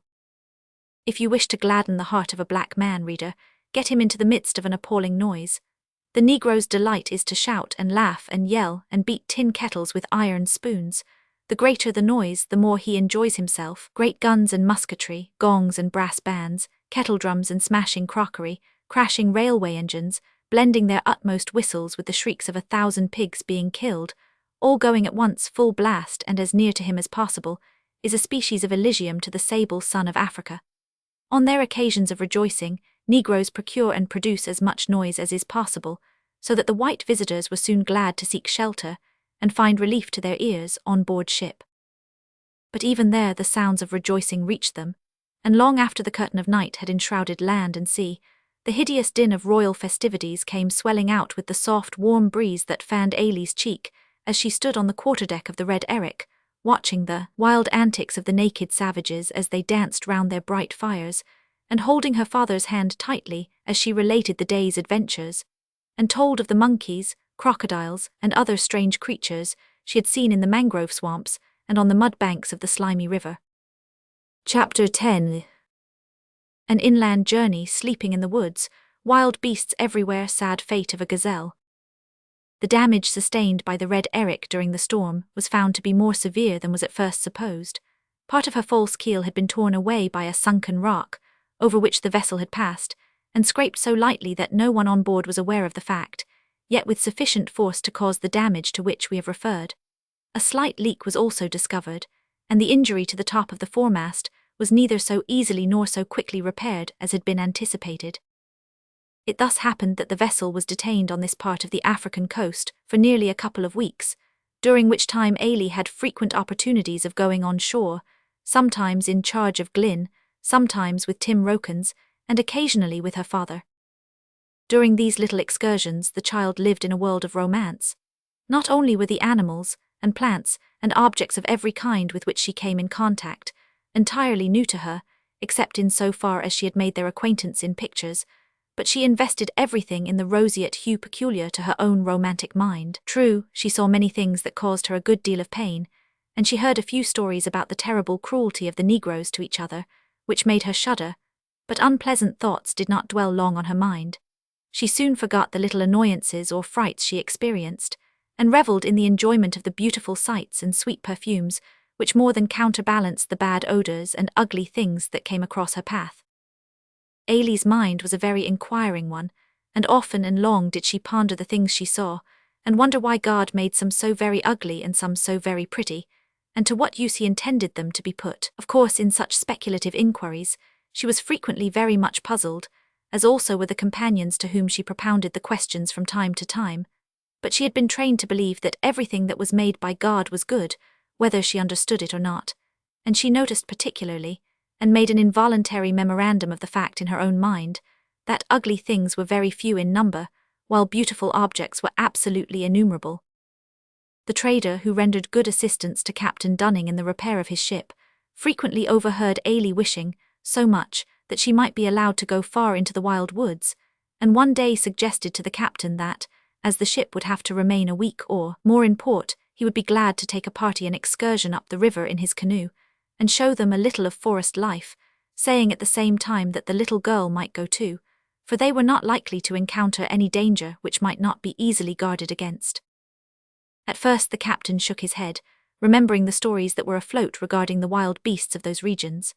But on second thoughts, he agreed to allow a well-armed party to accompany the trader, the more so that he was urged thereto very strongly by Dr. Hopley, who, being a naturalist, was anxious to procure specimens of the creatures and plants in the interior, and being a phrenologist, was desirous of examining what Glynn termed the bumpological developments of the Negro skull. On still further considering the matter, Captain Dunning determined to leave the first mate in charge of the ship, head the exploring party himself, and take Ailey along with him. To say that Ailey was delighted would be to understate the fact very much. She was wild with joy and went about all the day, after her father's decision was announced, making every species of insane preparation for the canoe voyage, clasping her hands and exclaiming, "Oh, what fun!" while her bright eyes sparkled to such an extent that the sailors fairly laughed in her face when they looked at her. Preparations were soon made. The party consisted of the captain and his little child, Glynn Proctor, of course, Dr. Hopley, Tim Rokins, Phil Bryant, Jim Scroggles, the trader, and Nipi Lutambo, which last had been by that time regularly domesticated on board, and was now known by the name of King Bumble, which name, being as good as his own and more pronounceable, we shall adopt from this time forward. The very morning after the proposal was made, the above party embarked in the trader's canoe, and plying their paddles with the energy of men bent on what is vulgarly termed going the whole hog, they quickly found themselves out of sight of their natural element, the ocean, and surrounded by the wild, rich, luxuriant vegetation of equatorial Africa. "Now," remarked Tim Rokins as they ceased paddling, and ran the canoe under the shade of a broad palm tree that overhung the river, in order to take a short rest and a smoke after a steady paddle of some miles. "Now this is what I calls glorious, so it is, ain't it? Pass the barkie this way." This double remark was made to King Bumble, who passed the tobacco pouch to his friend, after helping himself, and admitted that it was magnificent.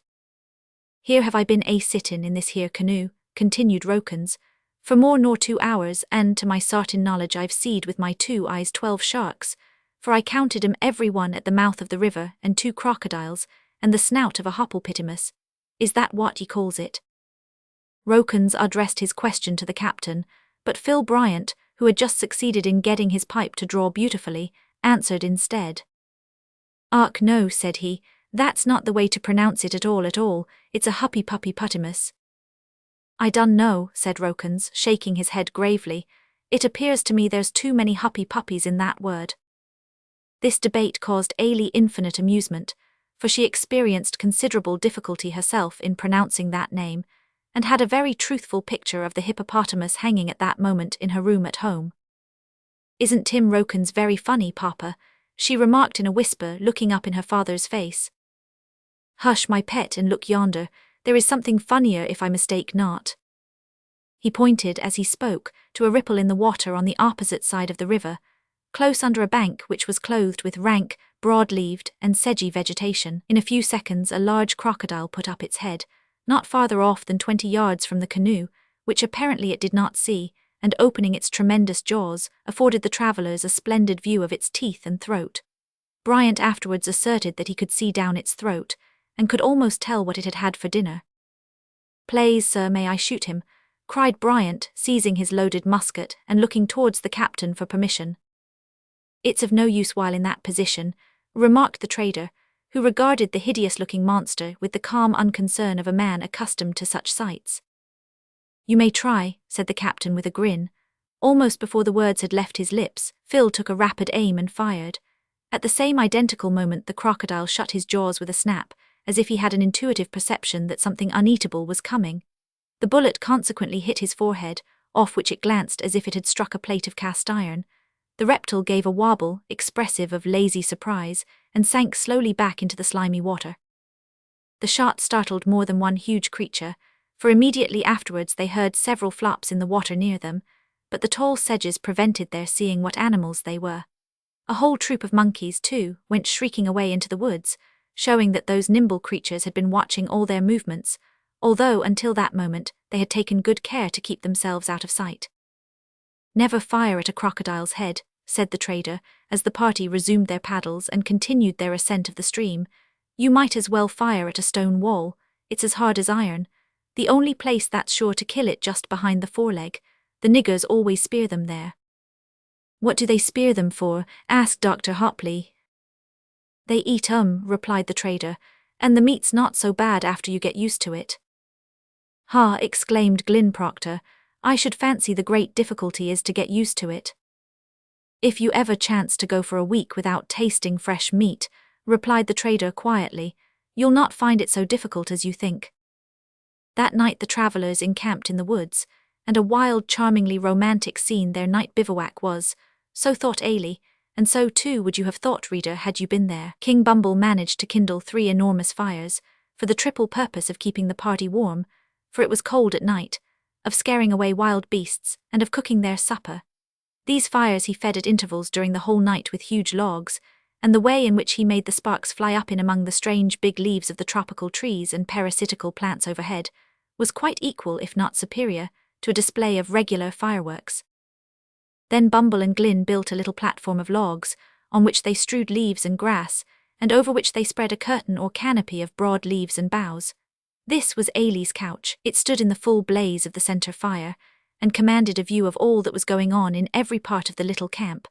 And when Ailey lay down on it after a good supper, and was covered up with a blanket, and further covered over with a sort of gauze netting to protect her from the mosquitoes, which were very numerous, when all this was done, we say, and when, in addition to this, she lay and witnessed the jovial laughter and enjoyment of His Majesty King Bumble, as he sat at the big fire smoking his pipe, and the supreme happiness of Phil Bryant, and the placid joy of Tim Rokins, and the exuberant delight of Glyn, and the semi-scientific enjoyment of Dr. Hopley as he examined a collection of rare plants, and the quiet comfort of the trader, and the awkward, shambling, loose-jointed pleasure of Long Jim Scroggles, and the beaming felicity of her own dear father, who sat not far from her, and turned occasionally in the midst of the conversation to give her a nod, she felt in her heart that then and there she had fairly reached the very happiest moment in all her life.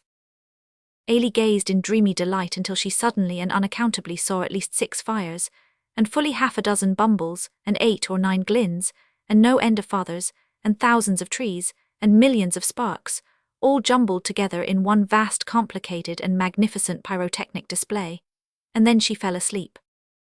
It is a curious fact, and one for which it is not easy to account, that however happy you may be when you go to sleep out in the wild woods, you invariably awake in the morning in possession of a very small amount of happiness indeed. Probably it is because one in such circumstances is usually called upon to turn out before he has had enough sleep.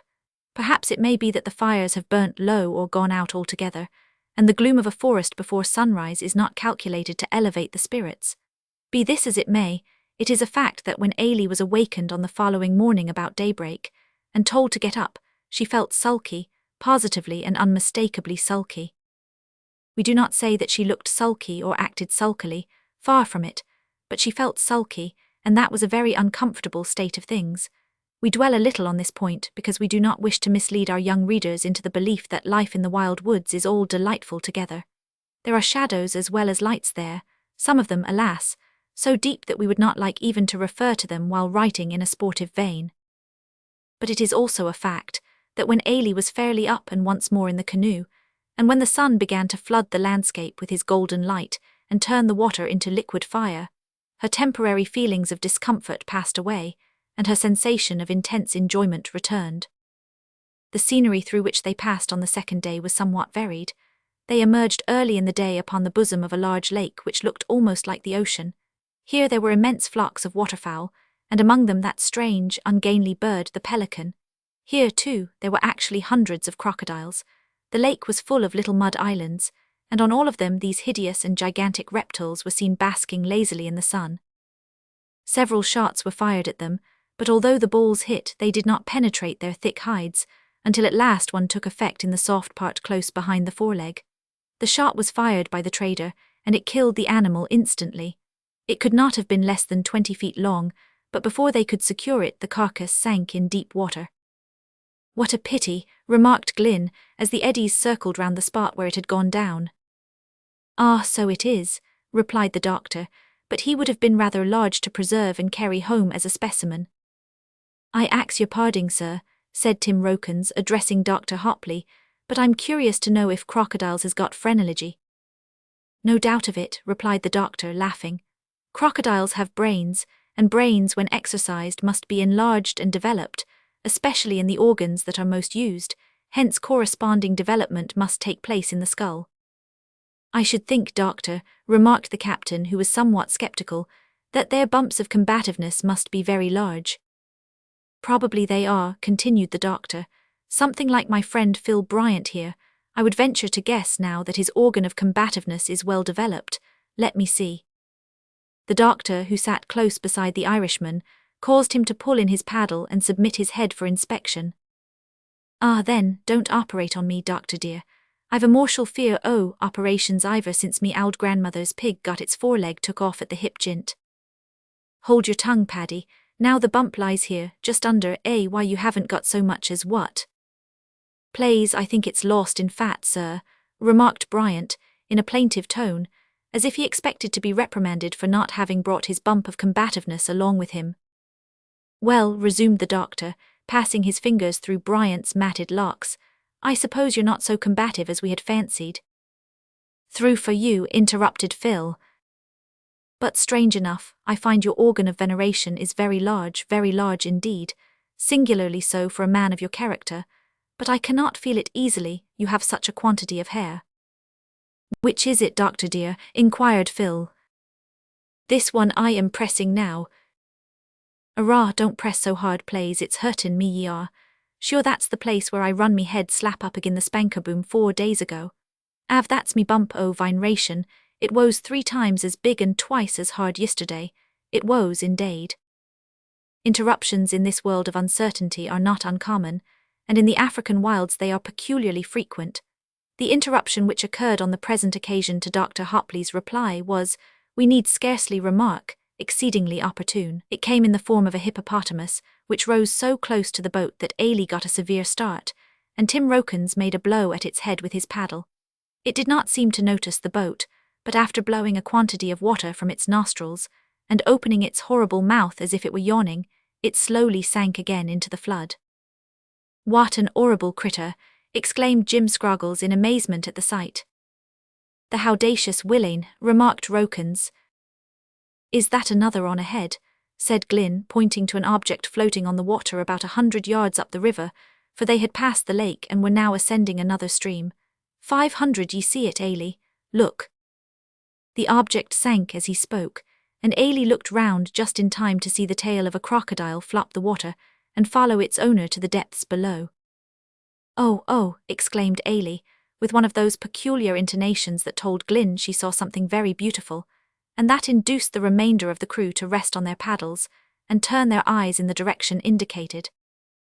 They did not require to ask what she saw, for the child's finger directed their eyes to a spot on the bank of the river, where, under the shadow of a spreading bush with gigantic leaves, stood a lovely little gazelle. The graceful creature had trotted down to the stream to drink, and did not observe the canoe, which had been on the point of rounding a bank that jutted out into the river where its progress was checked. The gazelle paused a moment, looked round to satisfy itself that no enemy was near, and then put its lips to the water. Alas for the timid little thing! There were enemies near it and round it in all directions. There were leopards and serpents of the largest size in the woods, and man upon the river, although on this occasion it chanced that most of the men who gazed in admiration at its pretty form were friends. But its worst enemy, a crocodile, was lurking close under the mud bank at its feet. Scarcely had its parched lips reached the stream when a black snout darted from the water, and the next instant the gazelle was struggling in the crocodile's jaws. A cry of horror burst from the men in the boat, and every man seized a musket. But before an aim could be taken, the struggle was over. The monster had dived with its prey, and nothing but a few streaks of red foam floated on the troubled water. Ailey did not move. She stood with her hands tightly clasped and her eyes starting almost out of their sockets. At last her feelings found vent. She threw her arms round her father's neck, and burying her face in his bosom, burst into a passionate flood of tears. Chapter 11. Native doings and a cruel murder. Jim Scroggles sees wonders and has a terrible adventure. It took 2 whole days and nights to restore Ailey to her wonted cheerful state of mind, after she had witnessed the death of the gazelle. But although she sang and laughed and enjoyed herself as much as ever, she experienced the presence of a new and strange feeling, that ever after that day, tinged her thoughts and influenced her words and actions.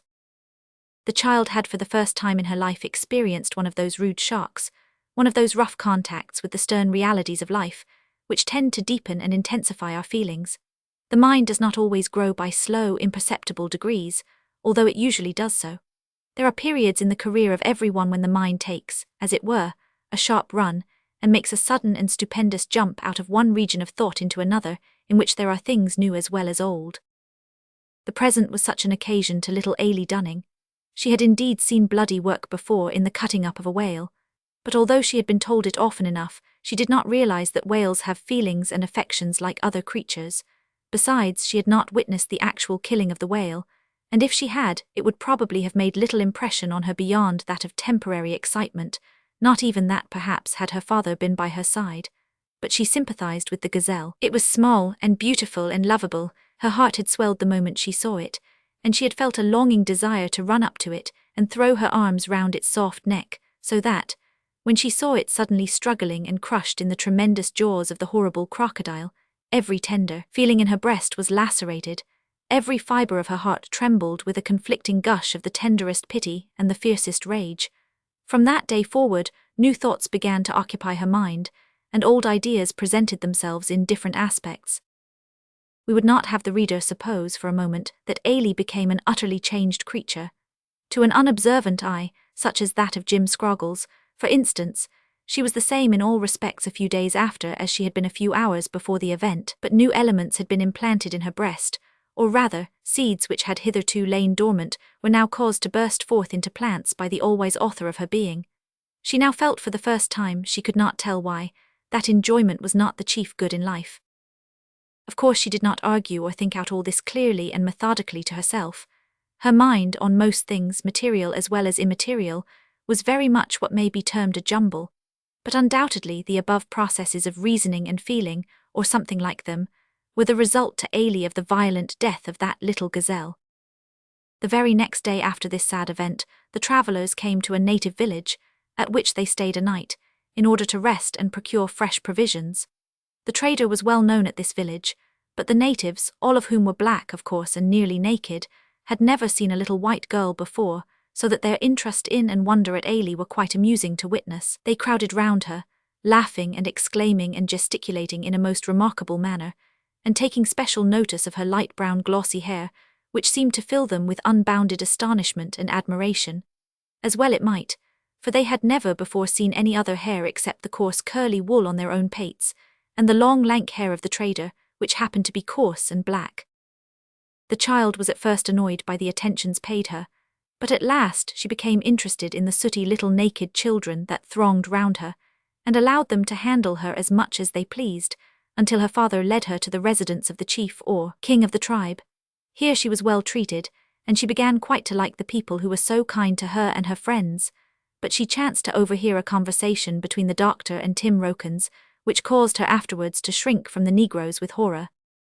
She was sitting on a bank picking wild flowers some hours after the arrival of her party, and teaching several black children how to make necklaces of them, when the doctor and Rokins happened to sit down together at the other side of a bush which concealed her from their view. Tim was evidently excited, for the tones of his voice were loud and emphatic. "Yes," he said in reply to some questions put to him by the doctor. "Yes, I seed 'em do it not 10 minutes agon with my own 2 eyes. Oh, but I would like to have 'em up in a row, every black villain in the place, and a cutlass in my hand, and wouldn't I whip off their heads? No, I wouldn't, oh no, by no means wotiver." There was something unusually fierce in Rokins' voice that alarmed Ailey. "I was just talkin' a turn," continued the sailor, "down by the creek yonder when I heard a great yellin' goin' on, and saw the trader in the middle of a crowd o' black fellows, shackin' his fists, so I made sail of course to lend a hand if he'd got into trouble. He was scolding away in the native lingo, as if he'd been a born nigger. "What es all to do," says I. "They're goin' to kill a little boy," says he quite fierce-like, "'cause they took it into their heads he's bewitched." And saying that he sought to again in the other lingo, but the king came up and told him that the boy had to be killed 'cause he had a devil in him, and had gone and betwitched a number o' other people. And before he had done speaking, up comes two fellers dragging the poor little boy between them. The king asked him if he was betwitched, and the little chap, from sheer fright I do believe, said he was. Of course I couldn't understand him, but the trader explained it all arter. Well, no sooner had he said that, than they all gave a yell, and rushed upon the poor boy with their knives, and cut him to pieces. "It's as sure as I'm sittin' here," cried Rokins savagely, as his wrath rose again at the bare recital of the terrible deed he had witnessed. "I would ha' knocked out the king's brains there and then, but the trader caught my hand, and said in a great fright that if I did it would not only cost me my life but likely the whole party. So that cooled me and I come away, and I'm goin' to ax the captain what we should do." "We can do nothing," said the doctor sadly. "Even suppose we were strong enough to punish them, what good would it do? We can't change their natures. They are superstitious, and are firmly persuaded they did right in killing that poor boy." The doctor pondered for a few seconds, and then added in a low voice, as if he were weighing the meaning of what he said, "Clergymen would tell us that nothing can deliver them from this bondage, save a knowledge of the true God and of his Son Jesus Christ, that the Bible might be the means of curing them, if Bibles were only sent, and ministers to preach the gospel." "Then why ain't Bibles sent to 'em at once?" asked Rokins, in a tone of great indignation, supposing that the doctor was expressing his own opinion on the subject. "Is there nobody to look arter these matters in Christian lands?" "Oh yes, there are many Bible societies, and both Bibles and missionaries have been sent to this country, but it's a large one, and the societies tell us their funds are limited." "Then why don't they get more funds?" continued Rokins in the same indignant tone, as his mind still dwelt upon the miseries and wickedness that he had seen, and that might be prevented. "Why don't they get more funds and send out heaps o' Bibles and no end o' missionaries?"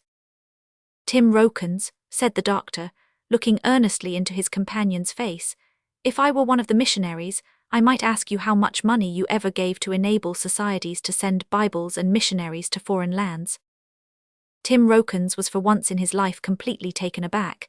He was by nature a stolid man and not easily put out. He was a shrewd man, too, and did not often commit himself. When he did, he was wont to laugh at himself, and so neutralize the laugh raised against him. But here was a question that was too serious for laughter, and yet one which he could not answer without being self-condemned. He looked gravely in the doctor's face for 2 minutes without speaking.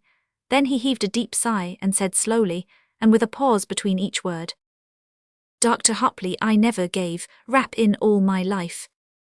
"So then, my man," said the doctor, smiling, "you're scarcely entitled to be indignant with others." "What you remark, doctor, is true, I am not." Having thus fully and emphatically condemned himself, and along with himself all mankind who are in a similar category, Tim Rokins relapsed into silence, deliberately drew forth his pipe, filled it, lit it, and began to smoke. None of the party of travellers slept well that night, except perhaps the trader, who was accustomed to the ways of the Negroes, and King Bumble, who had been born and bred in the midst of cruelties. Most of them dreamed of savage orgies and massacres of innocent children, so that when daybreak summoned them to resume their journey, they arose and embarked with alacrity, glad to get away from the spot. During that day and the next they saw a great number of crocodiles and hippopotami, besides strange birds and plants innumerable.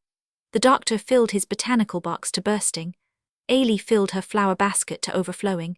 Glyn hit a crocodile on the back with a bullet, and received a lazy stare from the ugly creature in return, as it waddled slowly down the bank on which it had been lying, and plumped into the river. The captain assisted Ailey to pluck flowers when they landed, which they did from time to time, and helped to arrange and pack them when they returned to the canoe.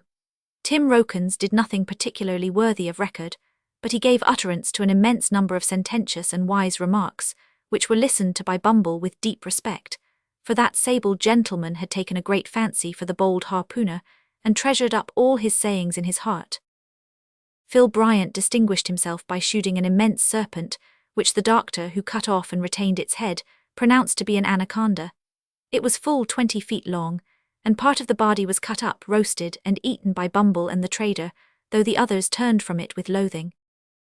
"It be more cleaner dan one pig anyhow," remarked Bumble on observing the disgust of his white friends, "and you no object to eat dat." "Cleaner than a pig, ye spalpeen," cried Phil Bryant. "That only shows your benighted heathen ignorance. Sure I lived in the same cabin wid a pig for many a year, not to mention a large family o' cocks and hens, and a cleaner base than that pig didn't stop in that cabin." "That doesn't say much for your own cleanliness or that of your family," remarked Glyn. "Och, ye've been to school no doubt, haven't ye?" retorted Phil. "I have," replied Glyn. "Sure I thought so. It's there ye must have larned to be so uncommon cliver. Don't you iver be persuaded for to go to school, Bumble, if ye iver get the chance. It's a mighty lot o' tachin they'd give ye, but niver a taste o' education.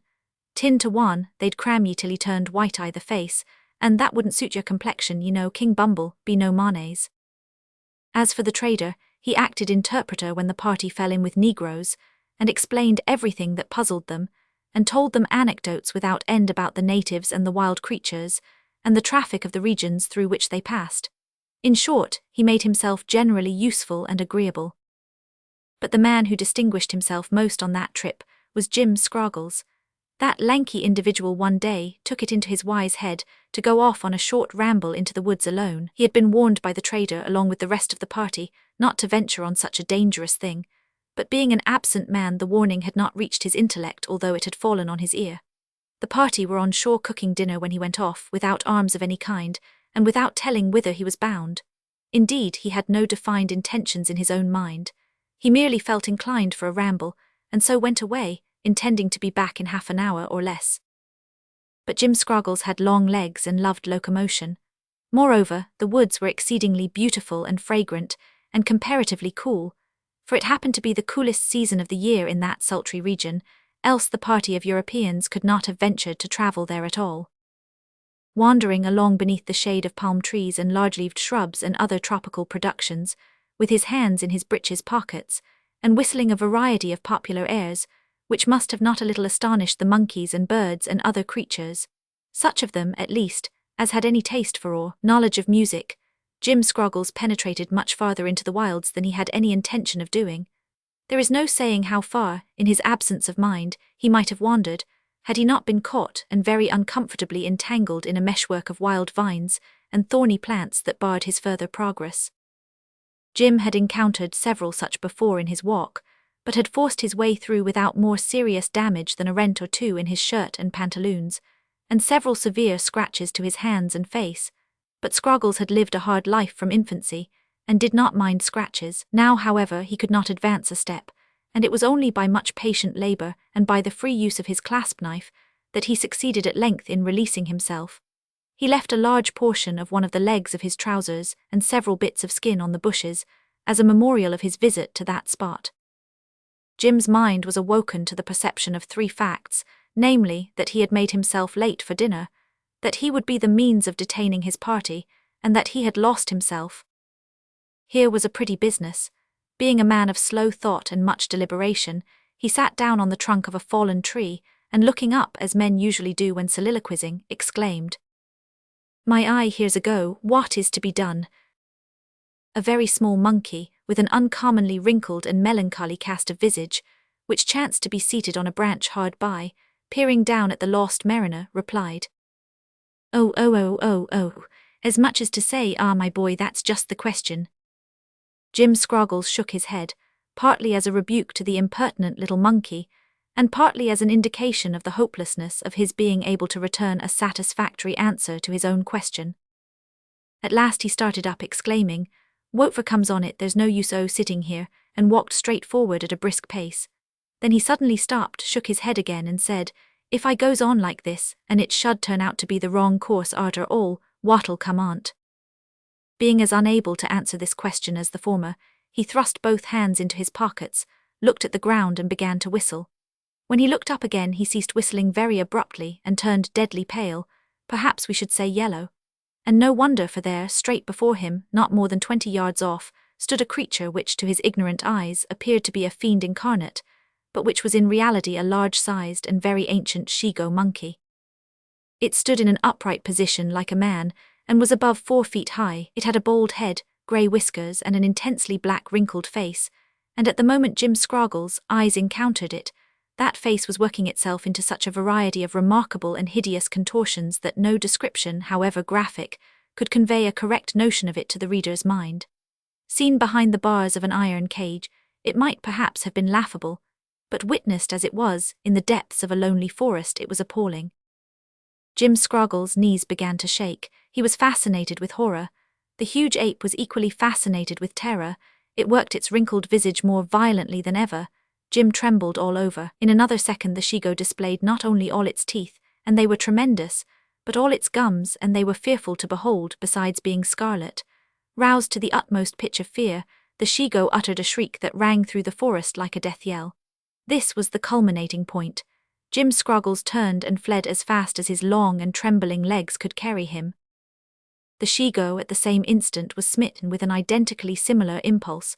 It turned, uttered another yell, and fled in the opposite direction, and thus the two ran until they were both out of breath. What became of the monkey we cannot tell, but Jim Scroggles ran at headlong speed straight before him, crashing through brake and bush, in the full belief that the she-goat was in hot pursuit, until he came to a mangrove swamp. Here his speed was checked somewhat, for the trees grew in a curious fashion that merits special notice. Instead of rising out of the ground, the mangroves rose out of a sea of mud, and the roots stood up in a somewhat arched form, supporting their stem as it were on the top of a bridge. Thus, had the ground beneath been solid, a man might have walked under the roots. In order to cross the swamp, Jim Scroggles had to leap from root to root, a feat which, although difficult, he would have attempted without hesitation. But Jim was agitated at that particular moment. His step was uncertain at a time when the utmost coolness was necessary. At one point, the leap from one root to the next was too great for him. He turned his eye quickly to one side to seek a nearer stem. In doing so he encountered the gaze of a serpent. It was not a large one, probably about 10 feet long, but he knew it to be one whose bite was deadly. In the surprise and fear of the moment, he took the long leap, came short of the root by about 6 inches, and alighted up to the waist in the soft mud. Almost involuntarily he cast his eyes behind him and saw neither she-goat nor serpent. He breathed more freely and essayed to extricate himself from his unpleasant position. Stretching out his hands to the root above his head, he found that it was beyond his reach. The sudden fear that this produced caused him to make a violent struggle, and in his next effort he succeeded in catching a twig. It supported him for a moment, then broke, and he fell back again into the mud. Each successive struggle only sank him deeper. As the thick adhesive semi-liquid clung to his lower limbs and rose slowly on his chest, the wretched man uttered a loud cry of despair. He felt that he was brought suddenly face to face with death in its most awful form. The mud was soon up to his armpits. As the hopelessness of his condition forced itself upon him, he began to shout for help until the dark woods resounded with his cries. But no help came, and the cold drops of sweat stood upon his brow as he shrieked aloud in agony and prayed for mercy. Chapter 12. Jim Scroggles rescued, and Glyn and Ailey lost, a capture, upset, chase, escape, and happy return. The merciful manner in which God sends deliverance at the 11th hour has been so often experienced and recognized that it has originated the well-known proverb, "Man's extremity is God's opportunity." And this proverb is true not only in reference to man's soul, but often also in regard to his temporal affairs. While the wretched sailor was uttering cries for help, which grew feebler every moment as he sank deeper and deeper into what now he believed should be his grave, his comrades were hastening forward to his rescue. Alarmed at his prolonged absence, they had armed themselves and set out in search of him, headed by the trader and led by the Negro, who tracked his steps with that unerring certainty which seems peculiar to all savages. The shrieks uttered by their poor comrade soon reached their ears, and after some little difficulty, owing to the cries becoming faint and at last inaudible, they discovered the swamp where he lay and revived his hope and energy by their shouts. They found him nearly up to the neck in mud, and the little of him that still remained above ground was scarcely recognizable. It cost them nearly an hour, with the aid of poles and ropes extemporized out of their garments, to drag Jim from his perilous position and place him on solid ground. And after they had accomplished this, it took more than an hour longer to clean him and get him recruited sufficiently to accompany them to the spot where they had left the canoe. The poor man was deeply moved, and when he fully realized the fact that he was saved, he wept like a child, and then thanked God fervently for his deliverance. As the night was approaching, and the canoe with Ailey in it had been left in charge only of Glyn Proctor, Jim's recovery was expedited as much as possible, and as soon as he could walk they turned to retrace their steps. Man knows not what a day or an hour will bring forth. For many years one may be permitted to move on the even tenor of his way, without anything of momentous import occurring to mark the passage of his little span of time as it sweeps him onward to eternity. At another period of life events, it may be of the most startling and abidingly impressive nature, are crowded into a few months or weeks or even days. So it was now with our travellers on the African river. When they reached the spot where they had dined, no one replied to their shouts. The canoe, Glyn, and the child were gone. On making this terrible discovery, the whole party were filled with indescribable consternation, and ran wildly hither and thither, up and down the banks of the river, shouting the names of Glyn, Proctor, and Ailey, until the woods rang again. Captain Dunning was almost mad with anxiety and horror. His imagination pictured his child in every conceivable danger. He thought of her as drowned in the river and devoured by crocodiles, as carried away by the natives into hopeless captivity, or perhaps killed by wild beasts in the forest. When several hours had elapsed, and still no sign of the missing ones could be discovered, he fell down exhausted on the river's bank, and groaned aloud in his despair. But Ailey was not lost. The Heavenly Father in whom she trusted still watched over and cared for her, and Glyn Proctor's stout right arm was still by her side to protect her. About half an hour after the party had gone off in search of their lost companion, a large canoe, full of Negroes, came sweeping down the river. Glyn and Ailey hid themselves in the bushes and lay perfectly still, hoping they might be passed by. But they forgot that the blue smoke of their fire curled up through the foliage and revealed their presence at once. On observing the smoke, the savages gave a shout, and running their canoe close in to the bank, leaped ashore and began to scamper through the wood like baboons. Only a few minutes passed before they discovered the two hiders, whom they surrounded and gazed upon in the utmost possible amazement, shouting the while with delight, as if they had discovered a couple of new species of monkey. Glyn was by nature a reckless and hasty youth. He felt the power of a young giant within him, and his first impulse was to leap upon the newcomers and knock them down right and left. Fortunately, for Ailey's sake as well as his own, he had wisdom enough to know that though he had possessed the power of 10 giants, he could not hope singly to overcome 20 Negroes, all of whom were strong, active, and lithe as panthers. He therefore assumed a good-humoured, free and easy air, and allowed himself and Ailey to be looked at and handled without ceremony. The savages were evidently not ill-disposed towards the wanderers.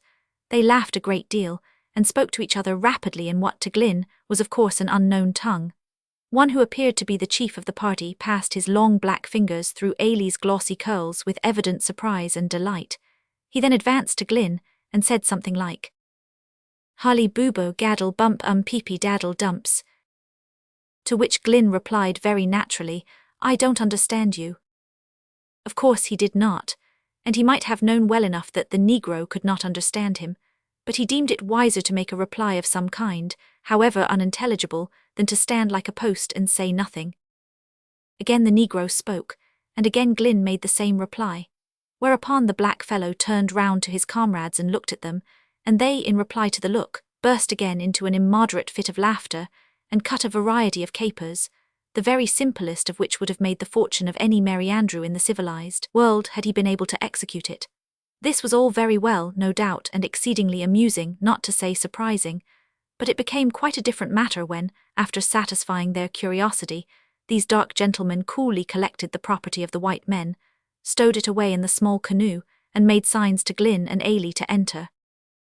Glyn showed a decided objection to obey, on which two stout fellows seized him by the shoulders, and pointed sternly to the canoe as much as to say, "Hobby daddle hoogum tolly whack," which, being interpreted, no doubt meant, "If you don't go quietly, we'll force you."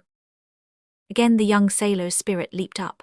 He clenched his fists, his brow flushed crimson, and in another instant, whatever might have been the consequence, the two Negroes would certainly have lain recumbent on the sward, had it not suddenly occurred to Glyn that he might, by appearing to submit, win the confidence of his captors, and at the first night encampment, quietly make his escape with Ailey in his arms. Glyn was at that romantic age when young men have a tendency to think themselves capable of doing almost anything, with or without ordinary facilities, and in the face of any amount of adverse circumstance. He therefore stepped willingly and even cheerfully into the canoe, in which his and his comrades' baggage had been already stowed, and, seating himself in the stern, took up the steering paddle. He was ordered to quit that post, however, in favor of a powerful Negro, and made to sit in the bow and paddle there. Ailey was placed with great care in the center of the canoe among a heap of soft leopard skins, for the savages evidently regarded her as something worth preserving, a rare and beautiful specimen, perhaps, of the white monkey. This done, they leaped into their large canoe, and attaching the smaller one to it by means of a rope, paddled out from the bank and descended the stream. "Oh, Glynn," exclaimed Ailey in a whisper, for she felt that things were beginning to look serious. "What are we to do?" "Indeed, my pet, I don't know," replied Glynn, looking round and encountering the gaze of the Negro in the stern, at whom he frowned darkly, and received a savage grin by way of reply. "I would like so much to say something to you," continued Ailey, "but I'm afraid he will know what I say." "Never fear, Ailey, he's as deaf as a post to our language. Out with it." "Could you not," she said in a half-whisper, "cut the rope and then paddle away back while they are paddling down the river?" Glynn laughed in spite of himself at this proposal. "And what, my pretty one," he said, "what should we do with the fellow in the stern? Besides, the rascals in front might take it into their heads to paddle after us, you know, and what then?" "I'm sure I don't know," said Ailey, beginning to cry. "Now don't cry, my darling," said Glynn, looking over his shoulder with much concern. "I'll manage to get you out of this scrape somehow, now see if I don't." The youth spoke so confidently that the child felt somehow comforted, so drying her eyes she lay back among the leopard skins, where, giving vent to an occasional sob, she speedily fell fast asleep. They continued to advance thus in silence for nearly an hour, crossed a small lake, and again entered the river.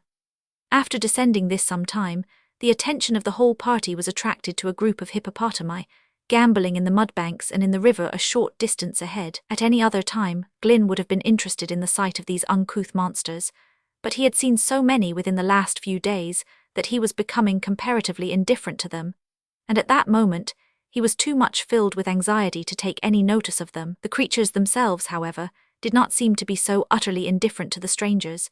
They continued their gambols until the canoes were quite near, and then they dived.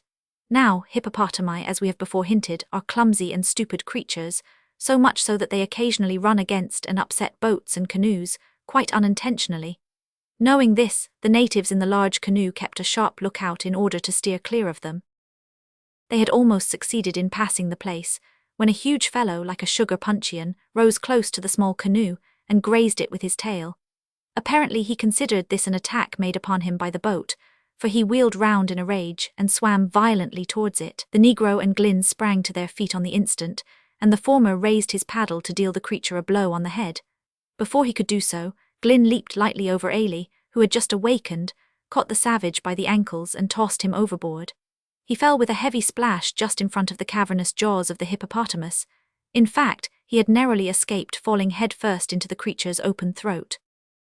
The nearness of the animal at the time was probably the means of saving the Negro's life, for it did not observe where he had vanished to, as he sank under its chin, and was pushed by its forelegs right under its body. In its effort to lay hold of the Negro, the hippopotamus made a partial dive, and thus passed the small canoe. When it again rose to the surface, the large canoe met its eye. At this it rushed, drove its hammer-like skull through the light material of which it was made, and then seizing the broken ends in its strong jaws upset the canoe, and began to rend it to pieces in its fury. Before this occurred, the crew had leaped into the water, and were now swimming madly to the shore. At the same moment Glynn cut the line that fastened the two canoes together, and seizing his paddle, urged his craft up the river as fast as possible, but his single arm could not drive it with much speed against the stream, and before he had advanced a dozen yards, one of the natives overtook him, and several more followed close behind. Glynn allowed the first one to come near, and then gave him a tremendous blow on the head with the edge of the paddle. The young sailor was not in a gentle frame of mind at that time by any means. The blow was given with a will, and would probably have fractured the skull of a white man, but that of a Negro is proverbially thick. The fellow was only stunned, and fell back among his comrades, who, judiciously considering that such treatment was not agreeable and ought not to be courted, put about, and made for the shore. Glynn now kept his canoe well over to the left side of the stream, while the savages ran along the right bank, yelling ferociously and occasionally attempting to swim towards him, but without success. He was somewhat relieved, and sent them a shout of defiance which was returned, of course, with interest. Still, he felt that his chance of escape was poor. He was becoming exhausted by the constant and violent exertion that was necessary in order to make head against the stream. The savages knew this and bided their time. As he continued to labor slowly up, Glynn came to the mouth of a small stream which joined the river. He knew not where it might lead to, but feeling that he could not hold out much longer, he turned into it without any very definite idea as to what he would attempt next. The stream was sluggish. He advanced more easily, and after a few strokes of the paddle doubled round a point and was hid from the eyes of the negroes, who immediately set up a yell and plunged into the river, intending to swim over. But fortunately it was much too rapid in the middle, and they were compelled to return. We say fortunately because, had they succeeded in crossing, they would have found Glynn in the bushes of the point behind which he had disappeared, in a very exhausted state, though prepared to fight to the last with all the energy of despair. As it was, he had the extreme satisfaction of seeing his enemies, after regaining the right bank, set off at a quick run down the river. He now remembered having seen a place about 2 miles further down that looked like a ford, and he at once concluded his pursuers had set off to that point, and would speedily return and easily recapture him in the narrow little stream into which he had pushed. To cross the large river was impassable. The canoe would have been swamped in the rapid, but what was to hinder him from paddling close in along the side, and perhaps reach the lake while the negroes were looking for him up the small stream? He put this plan into execution at once, and Ailey took a paddle in her small hands and did her utmost to help him. It wasn't much, poor thing, but to hear the way in which Glynn encouraged her and spoke of her efforts, one would have supposed she had been as useful as a full-grown man. After a couple of hours' hard work they emerged upon the lake, and here Glynn felt that he was pretty safe, because in the still water no man could swim nearly as fast as he could paddle. Besides, it was now getting dark, so he pushed out towards a rocky islet on which there were only a few small bushes, resolved to take a short rest there, and then continue his flight under cover of the darkness. While Glynn carried ashore some biscuit, which was the only thing in the boat they could eat without cooking, Ailey broke off some branches from the low bushes that covered the little rocky islet, and spread them out on a flat rock for a couch. This done, she stood on the top of a large stone and gazed round upon the calm surface of the beautiful lake, in the dark depths of which the stars twinkled as if there were another sky down there. "Now, Ailey," said Glynn, "come along and have supper. It's not a very tempting one, but we must content ourselves with hard fare and a hard bed tonight, as I dare not light a fire lest the negroes should observe it and catch us." "I'm sorry for that," replied the child, "for a fire is so nice and cheery, and it helps to keep off the wild beasts too, doesn't it?" "Well, it does, but there are no wild beasts on such a small rock as this, and the sides are luckily too steep for crocodiles to crawl up." "Shall we sleep here till morning?" asked Ailey, munching her hard biscuit and drinking her tin pannikinful of cold water with great relish, for she was very hungry. "Oh no," replied Glynn, "we must be up and away in an hour at farthest, so as I see you're about done with your luxurious supper, I propose that you lie down to rest." Ailey was only too glad to accede to this proposal.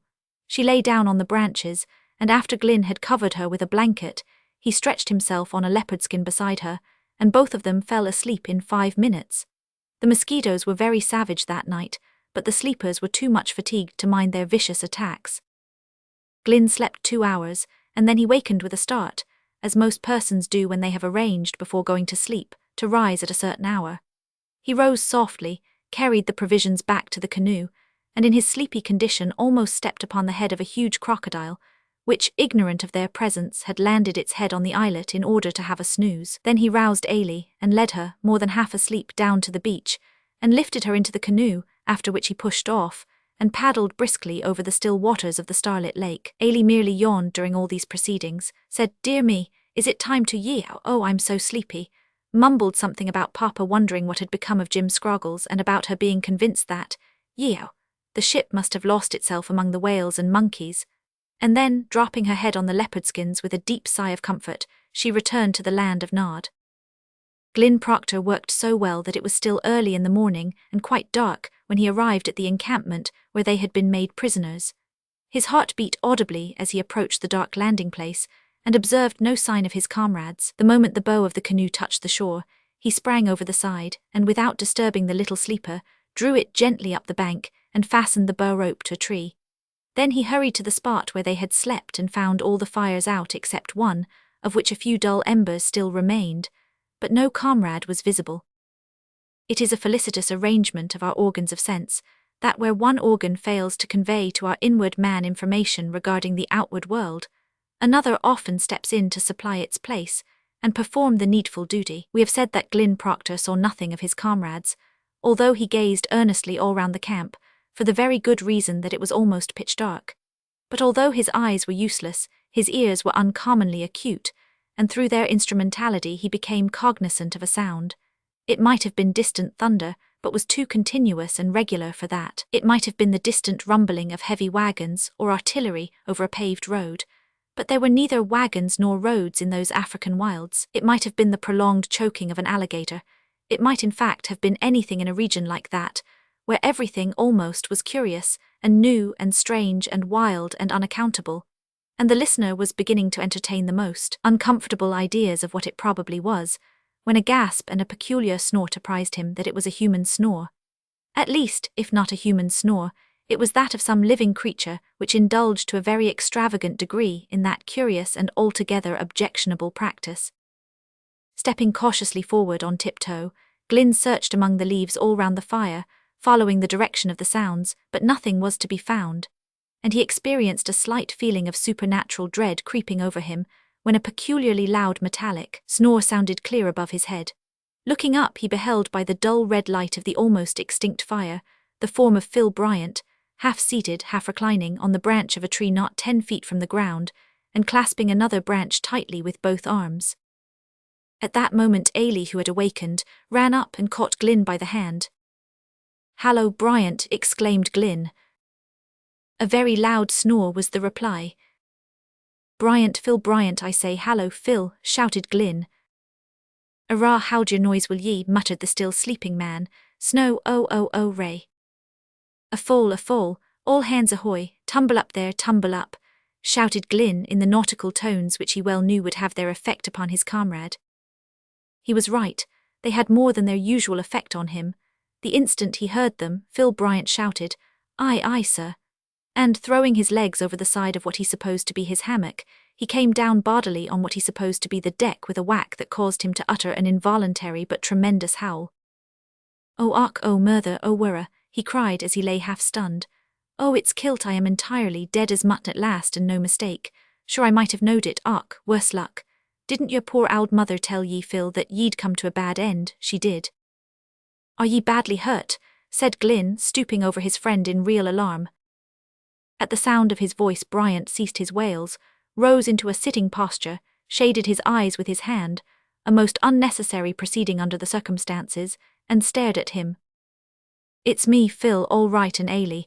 We've escaped and got safe back again." "It's jockin' ye are," said Bryant with the imbecile smile of a man who only half believes what he actually sees.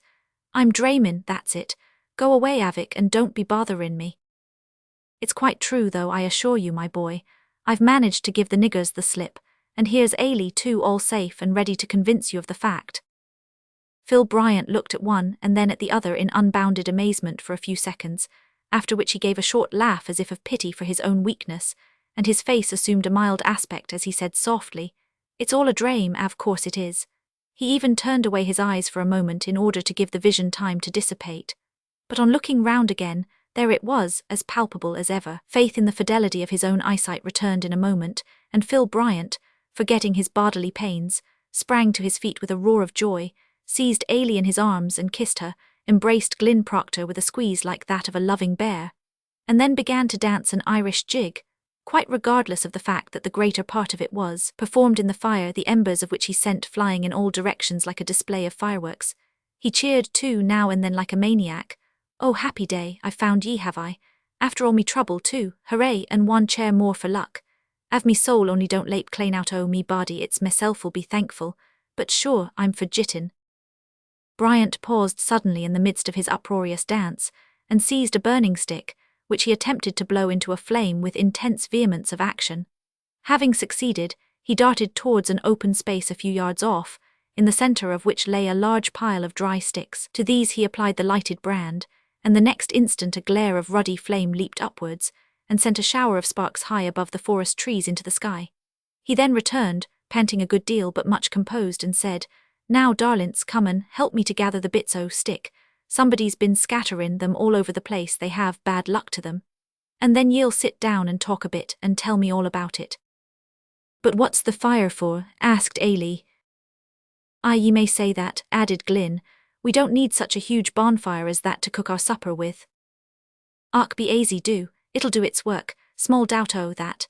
The cap'n, poor man, you know, is a most deranged, and they're every one o' them off at this good minute scourin' the woods lookin' for ye. Oh, then it's sore hearts we've had this day, and one was sent one way and one another, and the cap'n hisself he went up the river, and before he goes he says to me, says he, 'Bryant, you'll stop here and watch the camp, for maybe they'll come wanderin' back to it, av they've been and lost theirselves. And mind ye don't lave it or go to slape, and if they do come or ye hear any news o' them, just you light up a great fire and I'll be on the lookout, and we'll all on us come back as fast as we can.' Now, that's the truth and the whole truth and nothin' but the truth, as the judge said to the witness when he swore at him." This was a comforting piece of information to Glynn and Ailey, so without further delay, they assisted their overjoyed comrade to collect the scattered embers of the fire and boil the kettle. In this work, they were all the more energetic that the pangs of hunger were beginning to remind them of the frugal and scanty nature of their last meal. The bonfire did its work effectually. From all parts of the forest to which they had wandered, the party came, dropping in one by one to congratulate the lost and found pair. Last of all came Captain Dunning and Tim Rokins, for the harpooner had vowed he would stick to the cap'n through thick and thin. Tim kept his word faithfully. Through thick tangled brakes and thin mud swamps did he follow his wretched commander that night until he could scarcely stand for fatigue or keep his eyes open for sleep. And when the captain rushed into the camp at last and clasped his sobbing child to his heart, Tim Rokins rushed in along with him, halted beside him, thrust his hands into his pockets, and looked on, while his eyes blinked with irresistible drowsiness, and his mud-bespattered visage beamed with excessive joy. Chapter 13. Philosophical Remarks on Life, A Monkey Shot and a Monkey Found, Jacko described. Such is life. There is deep meaning in that expression, though it is generally applied in a bantering manner to life in all its phases, under all its peculiar and diversified circumstances. Taking a particular view of things in general, we may say of life that it is composed of diverse and miscellaneous materials, the grave and the gay, the sad and the comic, the extraordinary and the commonplace, the flat and the piquant, the heavy and the light, the religious and the profane, the bright and the dark, the shadow and the sunshine. All these and a great deal more, similar as well as dissimilar, enter into the composition of what we familiarly term life. These elements, too, are not arranged according to order, at least, order that is perceptible to our feeble human understandings. That there does exist both order and harmony is undeniable, but we cannot see it. The elements appear to be miscellaneously intermingled, to be accidentally thrown together. Yet, while looking at them in detail, there seems to us a good deal of unreasonable and chaotic jumble in regarding them as a whole, or as a series of wholes. It becomes apparent that there is a certain harmony of arrangement that may be termed kaleidoscopically beautiful, and when in the course of events we are called to the contemplation of something grand or lovely, followed rather abruptly by something curiously contemptible or absurd, we are tempted to give utterance to the thoughts that are too complicated and deep for rapid analysis, in the curt expression, "Such is life." The physician invites his friends to a social reunion.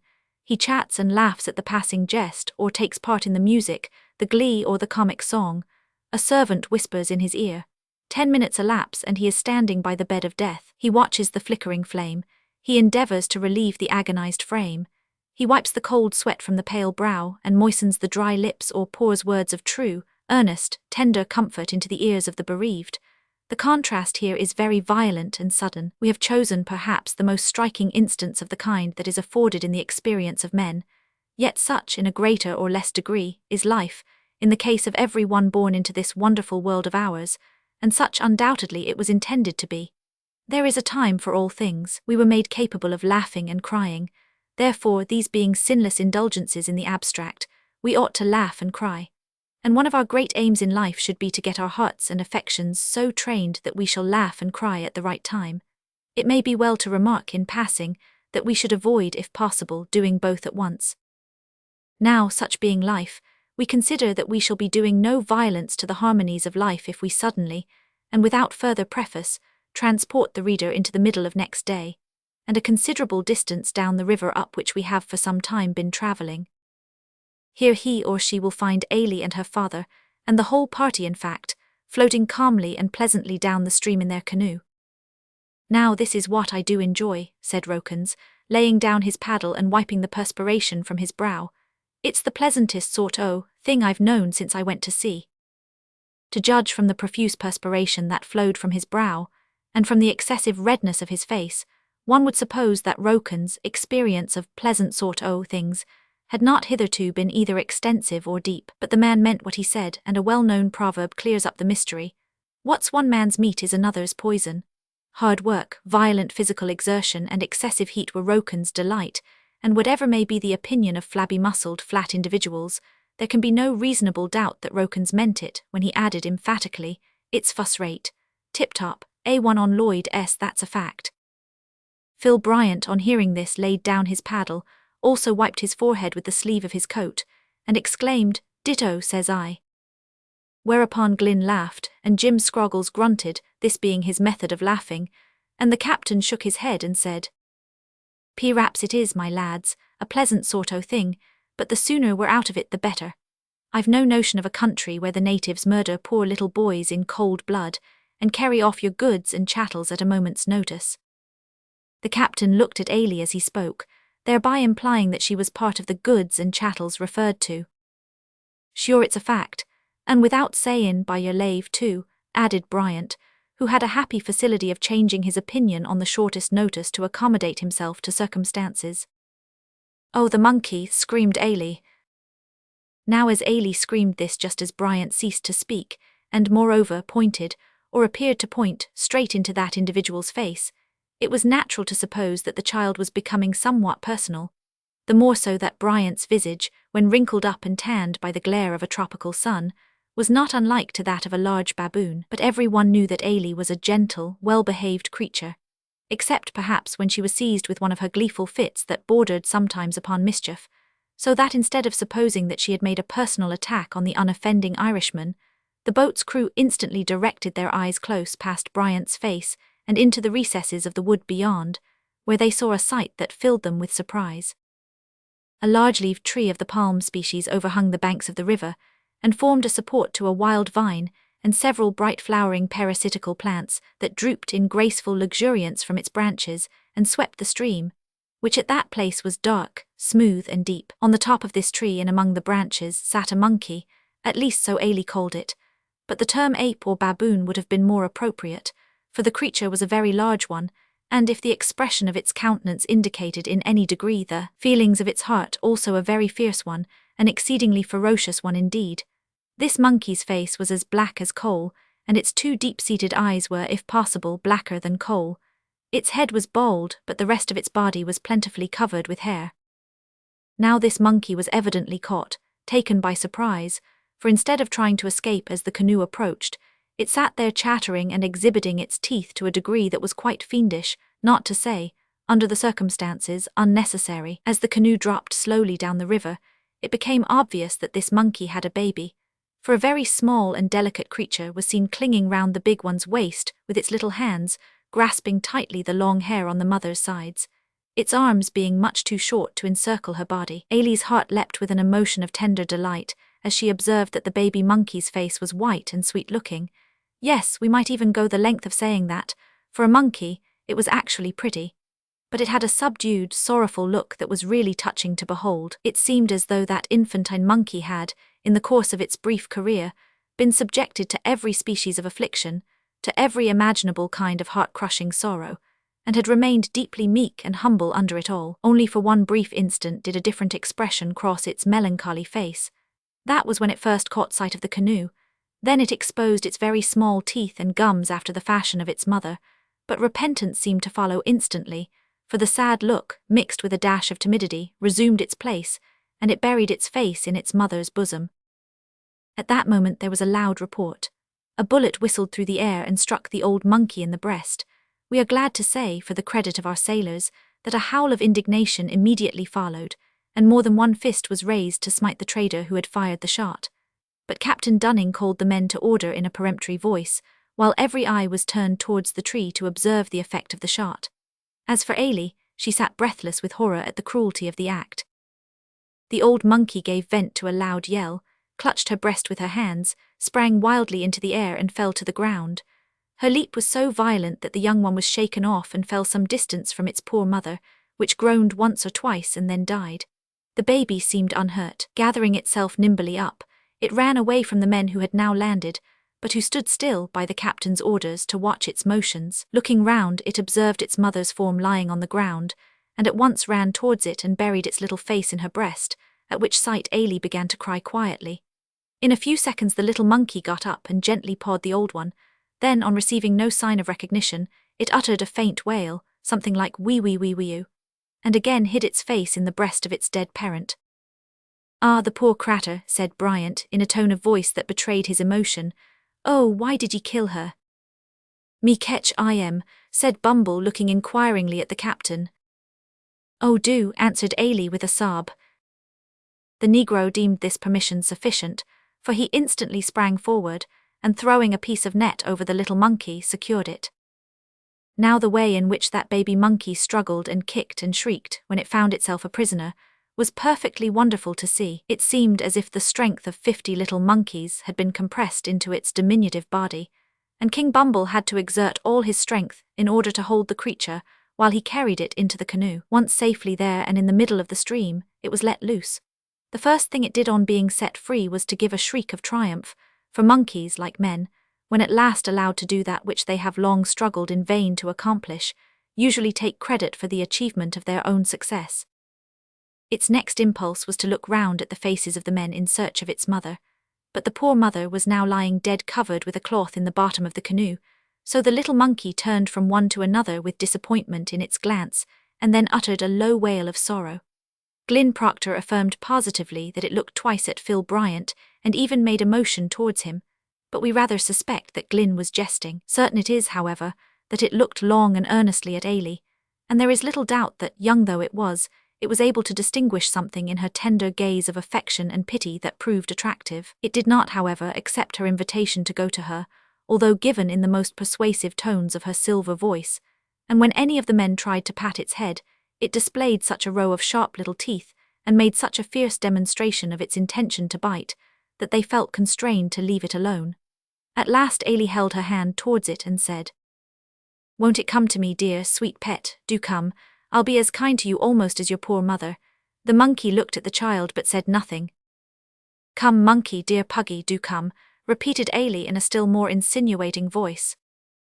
The monkey still declined to come, but it looked very earnestly at the child and trembled a good deal and said, "Ooh-oo-wee, ooh-oo-wee." As Ailey did not quite understand this, she said, "Poor thing," and again held out her hand. "Try it with a small taste, oh mate," suggested Bryant. "Right," said the captain. "Hand me the biscuit bag, Glyn. There now, Ailey, try it with that." Ailey took the piece of biscuit offered to her by her father, and held it out to the monkey, who advanced with nervous caution and very slowly, scratching its side the while. Putting out its very small hand, it touched the biscuit, then drew back the hand suddenly, and made a variety of sounds accompanied by several peculiar contortions of visage, all of which seemed to say, "Don't hurt me now, don't deceive me, pray." Again it put forth its hand and took the biscuit and ate it in a very great hurry indeed. That is to say, it stuffed it into the bags in its cheeks. Ailey gave it a bit more biscuit, which it received graciously and devoured voraciously, whereupon she put forth her hand and sought to pat the little creature on the head. The attempt was successful, with many slight grins as though to say, "Take care now, else I'll bite." The small monkey allowed Ailey to pat its head and stroke its back. Then it permitted her to take hold of its hand and draw it towards her. In a few minutes it showed evident symptoms of a desire to be patted again, and at length it drew timidly towards the child, and took hold of her hand in both of its delicate pink paws. Ailey felt quite tenderly towards the creature and stroked its head again, whereupon it seemed suddenly to cast aside all fear. It leaped upon her knee, put its slender arms as far round her neck as possible, said "Ooh-wee" several times in a very sad tone of voice, and laid its head upon her bosom. This was too much for poor Ailey. She thought of the dead mother of this infant monkey, and wept as she stroked its hairy little head and shoulders. From that time forward the monkey adopted Ailey as its mother, and Ailey adopted the monkey as her child. Now the behavior of that monkey during the remainder of that voyage was wonderful. Oh, it was altogether preposterous, to say the very least of it. Affection, which displayed itself in a desire to conciliate the favor of everyone, was ingrained in its bones, while deception, which was evinced in a constant effort to appear to be intent upon one thing, when it was really bent upon another, was incorporated with its marrow. At first it was at war with everyone, excepting, of course, Ailey, its adopted mother, but soon it became accustomed to the men, and in the course of a few days would go to anyone who called it. Phil Bryant was a particular favourite. So was Rokins, with whose black beard it played in evident delight, running its slender fingers through it, disentangling the knots and the matted portions which the owner of the beard had never yet been able to disentangle in a satisfactory way for himself, and otherwise acting the part of a barber and hairdresser to that bold mariner, much to his amusement, and greatly to the delight and admiration of the whole party.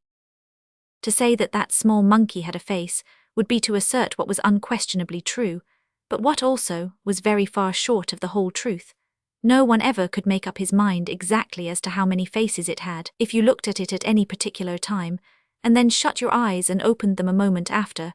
That monkey, as far as expression went, had another and a totally different face. Repeat the operation and it had a third face, continue the process and it had a fourth face, and so on until you lost count altogether of its multitudinous faces.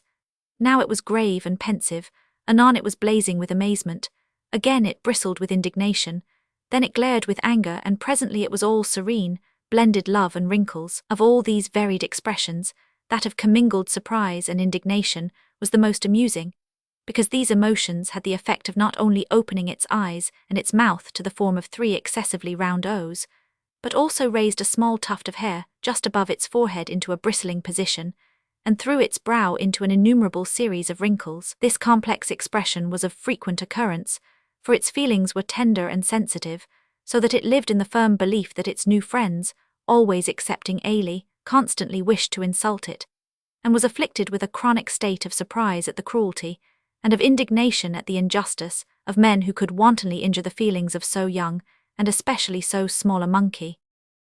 When the men called it, it used to walk up to them with calm, deliberate condescension in its air.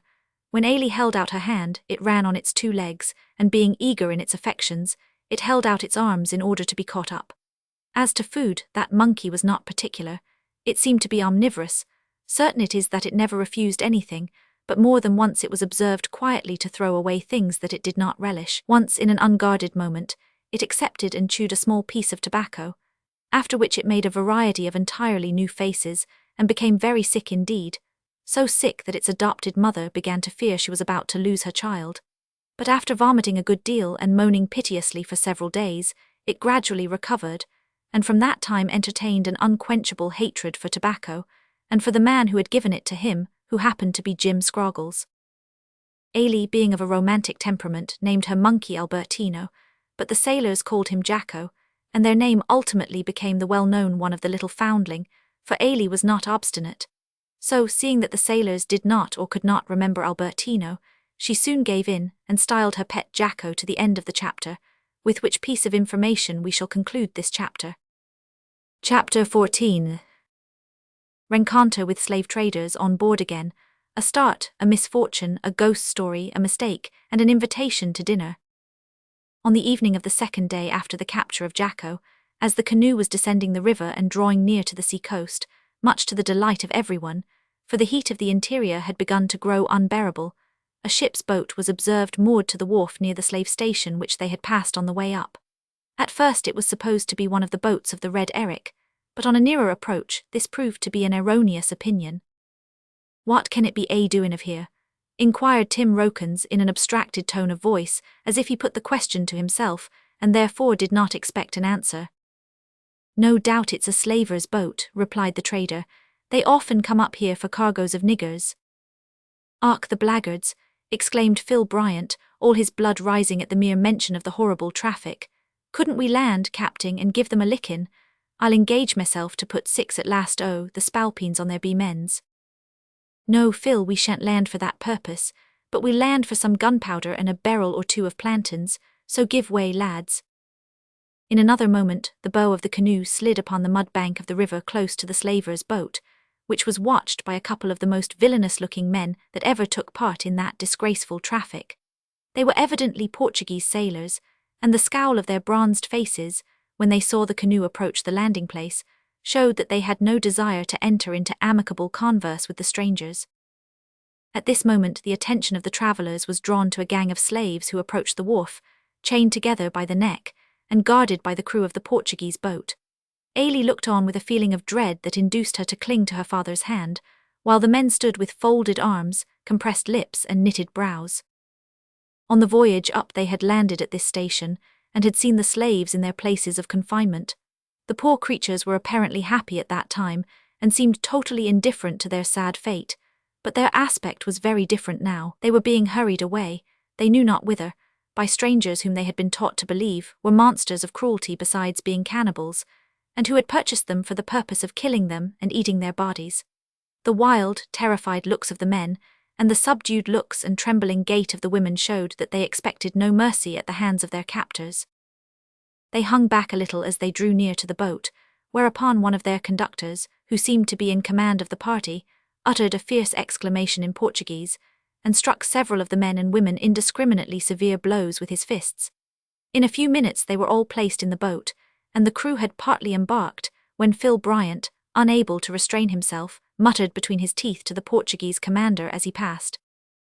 "Ye imp o' darkness, av I only had ye in the ring for tshwo minutes, just tshwo, thin wouldn't I polish ye off."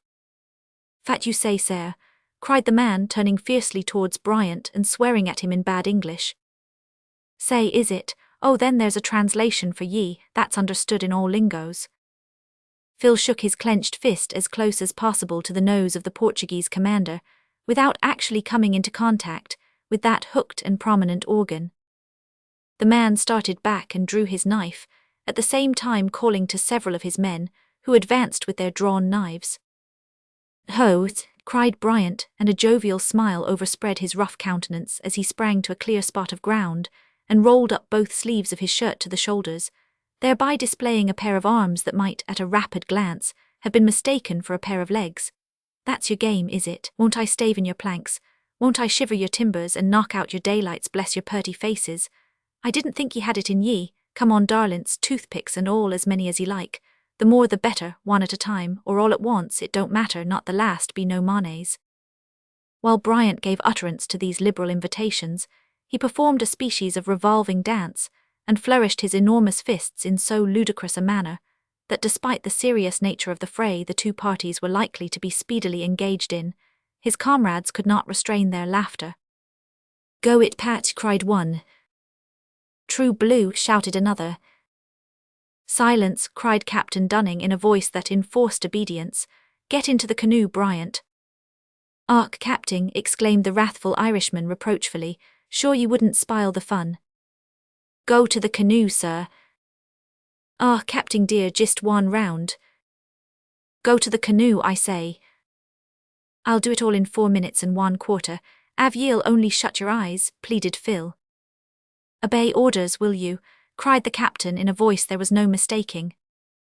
Bryant indignantly thrust his fists into his breeches pockets and rolled slowly down towards the canoe, as, to use one of his own favourite expressions, sulky as a bear with a broken head. Meanwhile the captain stepped up to the Portuguese sailors and told them to mind their own business and let honest men alone, adding that if they did not take his advice, he would first give them a licking and then pitch them all into the river. This last remark caused Bryant to prick up his ears and withdraw his fists from their inglorious retirement, in the fond hope that there might still be work for them to do. But on observing that the Portuguese, acting on the principle that discretion is the better part of valour, had taken the advice and were returning to their own boat, he relapsed into the sulks and seated himself doggedly in his place in the canoe. During all this little scene, which was enacted much more rapidly than it had been described, Master Jacko, having escaped from the canoe, had been seated near the edge of the wharf, looking on, apparently with deep interest. Just as the Portuguese turned away to embark in their boat, Ailey's eye alighted on her pet. At the same moment the foot of the Portuguese commander alighted on her pet's tail. Now the tails of all animals seemed to be peculiarly sensitive. Jacko's certainly was so, for he instantly uttered a shriek of agony, which was as quickly responded to by its adopted mother in a scream of alarm as she sprang forward to the rescue. When one unintentionally treads on the tail of any animal and thereby evokes a yell, he is apt to start and trip. In 9 cases out of 10 he does trip. The Portuguese commander tripped upon this occasion. In staggering out of the monkey's way he well nigh tumbled over Ailey, and in seeking to avoid her, he tumbled over the edge of the wharf into the river. The difference between the appearance of this redoubtable slave-buying hero before and after his involuntary immersion was so remarkable and great that his most intimate friend would have failed to recognize him. He went down into the slimy liquid an ill-favored Portuguese, clad in white duck. He came up a worse-favored monstrosity, clothed in mud. Even his own rascally comrades grinned at him for a moment, but their grins changed into a scowl of anger when they heard the peals of laughter that burst from the throats of their enemies. As for Bryant, he absolutely hugged himself with delight. "Och, ye've got it, ye have," he exclaimed at intervals. "Happy day, who'd ha' thought it, to see him tumbled in the mud after all by purty little alien Jacko. Come here to me, Jacko, ould coon. Oh, ye swat cratter." Bryant seized the monkey and squeezed it to his breast and kissed it. Yes, he actually kissed its nose in the height of his glee, and continued to utter incoherent exclamations and to perpetrate incongruous absurdities, until long after they had descended the river and left the muddy Portuguese and his comrades far behind them. Towards evening the party were once more safe and sound on board the Red Eric, where they found everything repaired, and the ship in a fit state to proceed to sea immediately. His Majesty King Bumble was introduced to the steward, then to the cook, and then to the caboose. Master Jacko was introduced to the ship's crew and to his quarters, which consisted of a small box filled with straw, and was lashed near the foot of the mizzenmast. These introductions having been made, the men who had accompanied their commander on his late excursion into the interior went forward and regaled their messmates for hours with anecdotes of their travels in the wilds of Africa. It is well known and generally acknowledged that all sublunary things, pleasant as well as unpleasant, must come to an end. In the course of 2 days more the sojourn of the crew of the Red Eric on the coast of Africa came to a termination. Having taken in supplies of fresh provisions, the anchor was weighed, and the ship stood out to sea with the first of the ebb tide. It was near sunset when the sails were hoisted and filled by a gentle land breeze, and the captain had just promised Ailey that he would show her blue water again by breakfast time next morning, when a slight tremor passed through the vessel's hull, causing the captain to shout, with a degree of vigour that startled everyone on board, "All hands ahoy! Lower away the boats, Mr. Millins," were hard and fast aground on a mudbank. The boats were lowered away with all speed, and the sails dewed up instantly, but the Red Eric remained as immovable as the bank on which she had run aground. There was, therefore, no recourse but to wait patiently for the rising tide to float her off again. Fortunately the bank was soft and the wind light, else it might have gone ill with the good ship. There is scarcely any conceivable condition so favourable to quiet confidential conversation and storytelling as the one in which the men of the whaleship now found themselves. The night was calm and dark, but beautiful, for a host of stars sparkled in the sable sky and twinkled up from the depths of the dark ocean. The land breeze had fallen, and there was scarcely any sound to break the surrounding stillness except the lipping water as it kissed the black hull of the ship. A dim, scarce perceptible light rendered every object on board mysterious and unaccountably large. "What a night for a ghost story," observed Jim Scroggles, who stood with a group of the men who were seated on and around the windlass. "I don't believe in ghosts," said Dick Barnes stoutly, in a tone of voice that rendered the veracity of his assertion, to say the least of it, doubtful. "Nother do I," remarked Nickel Sling, who had just concluded his culinary operations for the day, and sought to employ his brief interval of relaxation in social intercourse with his fellows. Being engaged in ministering to the animal wants of his comrades all day, he felt himself entitled to enjoy a little of the feast of reason and the flow of soul at night. "No more dove I," added Phil Bryant firmly, at the same time hitting his thigh a slap with his open hand that caused all round him to start. "You don't you?" said Tim Rokins, addressing the company generally and looking round gravely, while he pushed the glowing tobacco into his pipe with the point of a marlinspike. To this there was a chorus of noes, but a close observer would have noticed that nearly the whole conversation was carried on in low tones, and that many a glance was cast behind, as if these bold sceptics more than half expected all the ghosts that did happen to exist to seize them then and there, and carry them off as a punishment for their unbelief. Tim Rokins drew a few whiffs of his pipe, and looked round gravely before he again spoke. Then he put the following momentous question, with the air of a man who knew he could overturn his adversary, whatever his reply should be. "And why don't ye believe in 'em?"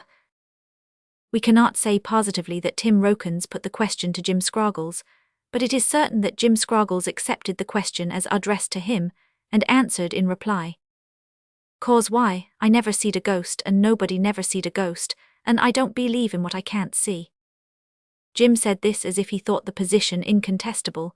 Tim regarded him with a prolonged stare, but for some time said nothing. At last he emitted several strong puffs of smoke and said, "Young man, did you ever see your own mind?" "No, in course not." "Did anybody else ever see it?" "Certainly not." "Then of course you don't believe in it," added Rokins while a slight smile curled his upper lip. The men chuckled a good deal at Jim's confusion, while he in vain attempted to explain that the two ideas were not parallel by any means. At this juncture, Phil Bryant came to the rescue. "Ah, now get out," said he. "I agree with Jim entirely, and Tim Rokins isn't quite so clever as he thinks. Now look here, lads, here's how it stands zactly. Jim says he never seed his own mind, very good, and he says as how nobody else neither seed it nother. Well, and what then? Don't you observe it's 'cause he han't got none at all to see. He han't got even the ghost of one, so how could ye expect anybody to see it?" "Oh, hold your noise, Paddy," exclaimed Dick Barnes, "and let's have a ghost story from Tim Rokins. He believes in ghosts anyhow, and could give us a yarn about 'em, I knows, if he likes. Come along now, Tim, like a good fellow." "Aye, that's it," cried Bryant. "Give us a stiff un now, don't be afeard to skeer us, old boy." "Oh, I can give ye a yarn about ghosts, certainly," said Tim Rokins, looking into the bowl of his pipe in order to make sure that it was sufficiently charged to last out the story. "I'll tell ye of a ghost I once seed and knocked down." "Knocked down?" cried Nickel Sling in surprise. "Why, I allers thought as how ghosts was spirits, and couldn't be knocked down or cotched neither." "Not at all," replied Rokins. "Ghosts is made of all sorts o' things, brass and iron and linen and buntin and timber. It was a brass ghost the feller that I'm goin' to tell ye about." "I say, Sling," interrupted Bryant, "av ghosts woes spirits as you thought they woes, would they be allowed into the state of Maine?" "Oh, Phil, shut up do, now then Tim, fire away." "Well then," began Rokins with great deliberation, "it was on a Wednesday night as it happened. I had been out at supper with a friend that night, and we'd had a glass or two o' grog. For ye see, lads, it was some years ago, afore I tuck to Temperance. I had a long way to go over a great dark moor afore I could get to the place where I lodged, so I clapped on all sail to get over the moor, seein' the moon would go down soon. But it wouldn't do. The moon set when I was in the very middle of the moor, and as the road wasn't over good, I was in a state o' confumble lest I should lose it altogether. I looks round in all directions, but I couldn't see nothin', 'cause why? There wasn't nothin' to be seen. It was 'orrid dark, I can tell ye. Just one or two stars shinin', like half a dozen farden dips in a great church. They only made darkness visible. I began to feel all over a currous sort o' peculiar unaccountableness which it ain't easy to explain, but is most uncommon disagreeable to feel. It was very still, too desperate still. The beatin' o' my own heart sounded quite loud, and I heard the tickin' o' my watch goin' like the click of a church clock. Oh, it was awful." At this point in the story, the men crept closer together, and listened with intense earnestness. "Suddenly," continued Rokins, "for things in sich circumstances always come suddenly, suddenly I seed somethin' black jump up right ahead o' me." Here Rokins paused. "What was it?" inquired Gurney in a solemn whisper. "It was," resumed Rokins slowly, "the stump of a old tree."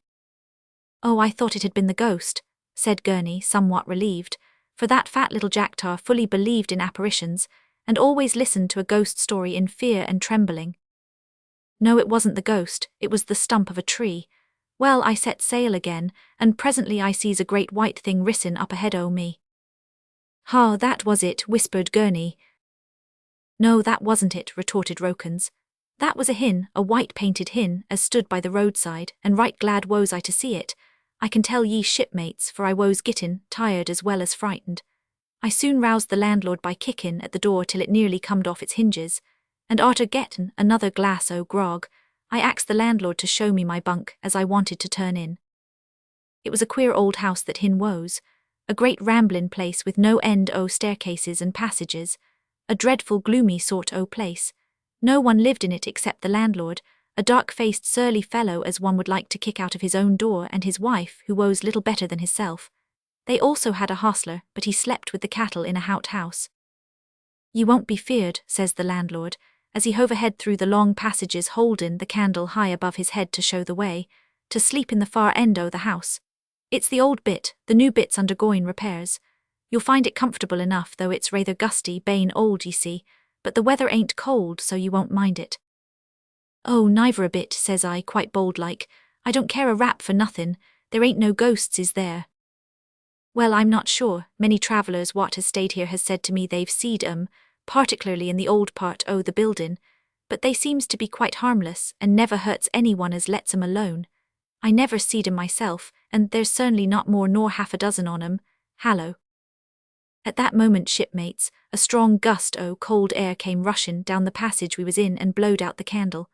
"Ah, it's gone out," said the landlord. "Just wait here a moment and I'll light it," and with that he shuffled off and left me in the blackest and most thickest darkness I ever was in all my life. I didn't dare to move, for I didn't know the channels, d'ye see, and might run myself aground or against the rocks in no time. The wind came moanin' down the passage, as if all the 6 ghosts the landlord mentioned, and a dozen or 2 o' their friends besides, was a dyin' of stomach complaint. I'm not easy frightened, lads, but my knees did feel as if the bones in 'em had turned to water, and my hair began to get up on end, for I felt it rissin'. Suddenly I saw something comin' along the passage towards me. "That's the ghost now," interrupted Gurney in a tremulous whisper. Rokins paused, and regarded his fat shipmate with a look of contemptuous pity. Then turning to the others he said, "It was the landlord, comin' back with the candle. He begged pardon for leavin' me in the dark so long, and led the way to a room at the far end o' the passage. It was a big, old-fashioned room, with a tremendous high ceiling and no furniture, 'cept one chair, one small table, and a low camp bed in a corner. 'Here's your room,' says the landlord. 'It's well aired.' I may as well mention that the latch of the door ain't just the thing. It sometimes blows open with a bang, but when you know it may happen, you can be on the lookout for it, you know, and so you'll not be taken by surprise. Good night." With that the fellow set the candle down on the small table at the bedside and left me to my cogitations. I heard his footsteps echoing as he went clankin' along the passages, then they died away, and I was alone. Now I tell ye what it is, shipmates, I've been in many a fix, but I never was in sich a fix as that. The room was empty and big, so big that the candle could only light up about a quarter of it, leaving the rest in gloom. There was 1 or 2 old pictures on the walls, one on 'em a portrait of a old admiral, with a blue coat and brass buttons and white vesket. It hung just opposite the foot o' my bunk, and I could hardly make it out, but I saw that the admiral kept his eye on me wherever I turned or moved about the room, and twice or thrice, if not more, I saw him wink with his weather eye. Yes, he winked as plain as I do myself.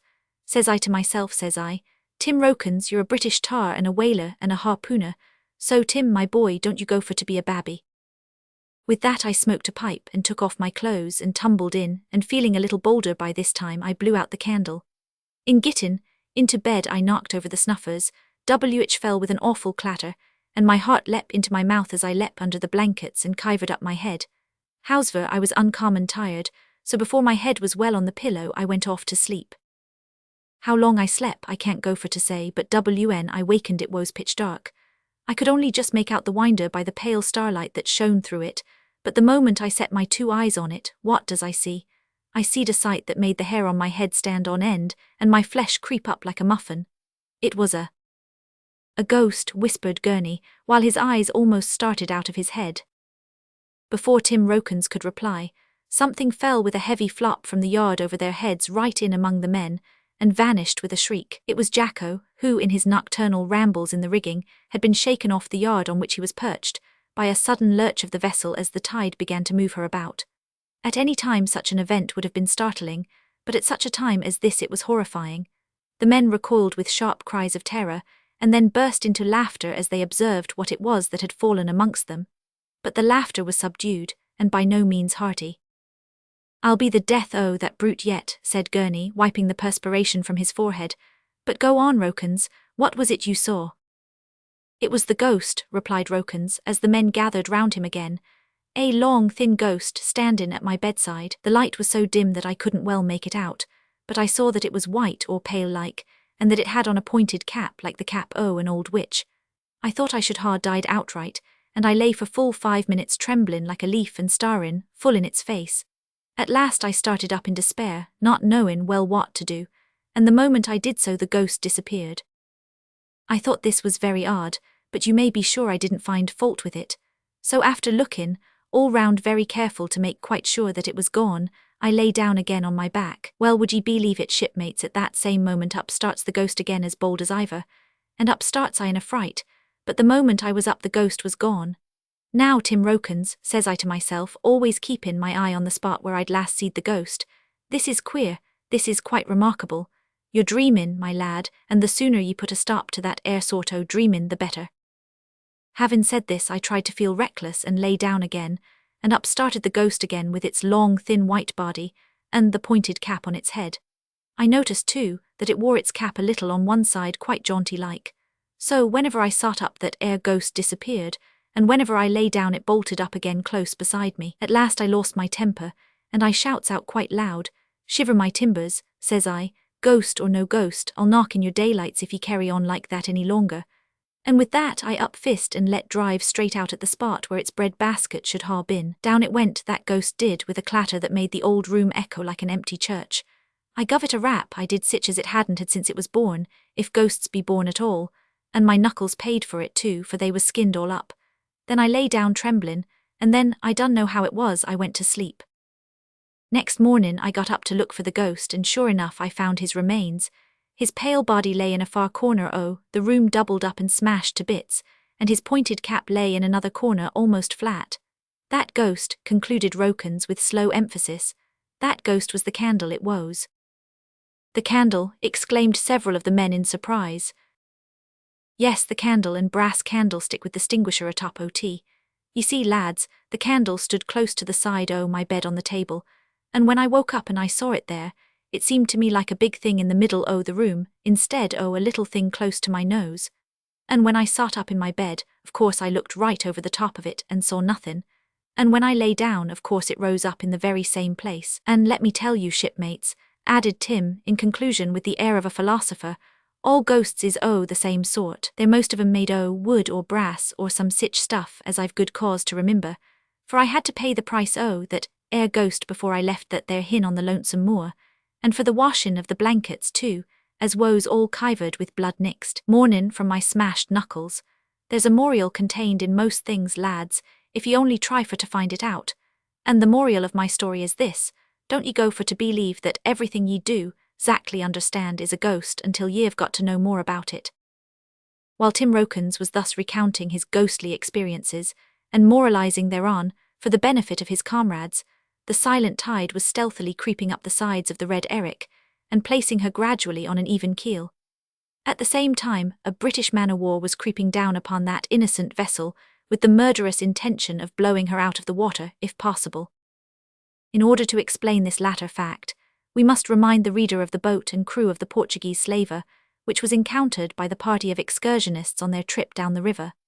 The vessel to which that boat belonged had been for several weeks previous creeping about off the coast, watching her opportunity to ship a cargo of slaves, and at the same time to avoid falling into the hands of a British cruiser, which was stationed on the African coast to prevent the villainous traffic. The Portuguese ship, which was very similar in size and shape to the Red Eric, had hitherto managed to elude the cruiser, and had succeeded in taking a number of slaves on board ere she was discovered.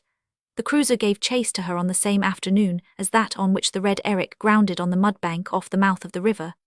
Darkness, however, favoured the slaver, and when the land breeze failed, she was lost sight of in the intricacies of the navigation at that part of the coast. Towards morning, while it was yet dark, the Red Eric floated, and Captain Dunning, who had paced the deck all night with a somewhat impatient tread, called to the mate, "Now, Mr. Millens, man the boats, and let some of the hands stand by to trim the sails to the first puff of wind." "Aye, aye, sir," answered the mate as he sprang to obey. Now it is a curious fact that at that identical moment the captain of the cruiser addressed his first lieutenant in precisely the same words, for he had caught a glimpse of the whaler's topmasts against the dark sky, and mistook them, very naturally, for those of the slaver. In a few seconds the man-o'-war was in full pursuit. "I say, Dr. Hopley," remarked Captain Dunning as he gazed intently into the gloom astern. "Did you not hear voices? And as I live, there's a large ship bearing right down on us." "It must be a slaver," replied the doctor, "probably the one that owned the boat we saw up the river." "Ship on the larboard bow," shouted the lookout on the forecastle. "Hallo, ships ahead and astern," remarked the captain in surprise. "There seems to be a school of 'em in these waters." At this moment, the oars of the boats belonging to the ship astern were heard distinctly, and a light puff of wind at the same time bulged out the sails of the Red Eric, which instantly forged ahead. "Ship ahoy!" shouted a voice from the boats astern in a tone of authority. "Heave to, you rascal, or I'll sink you." Captain Dunning turned to the doctor with a look of intense surprise.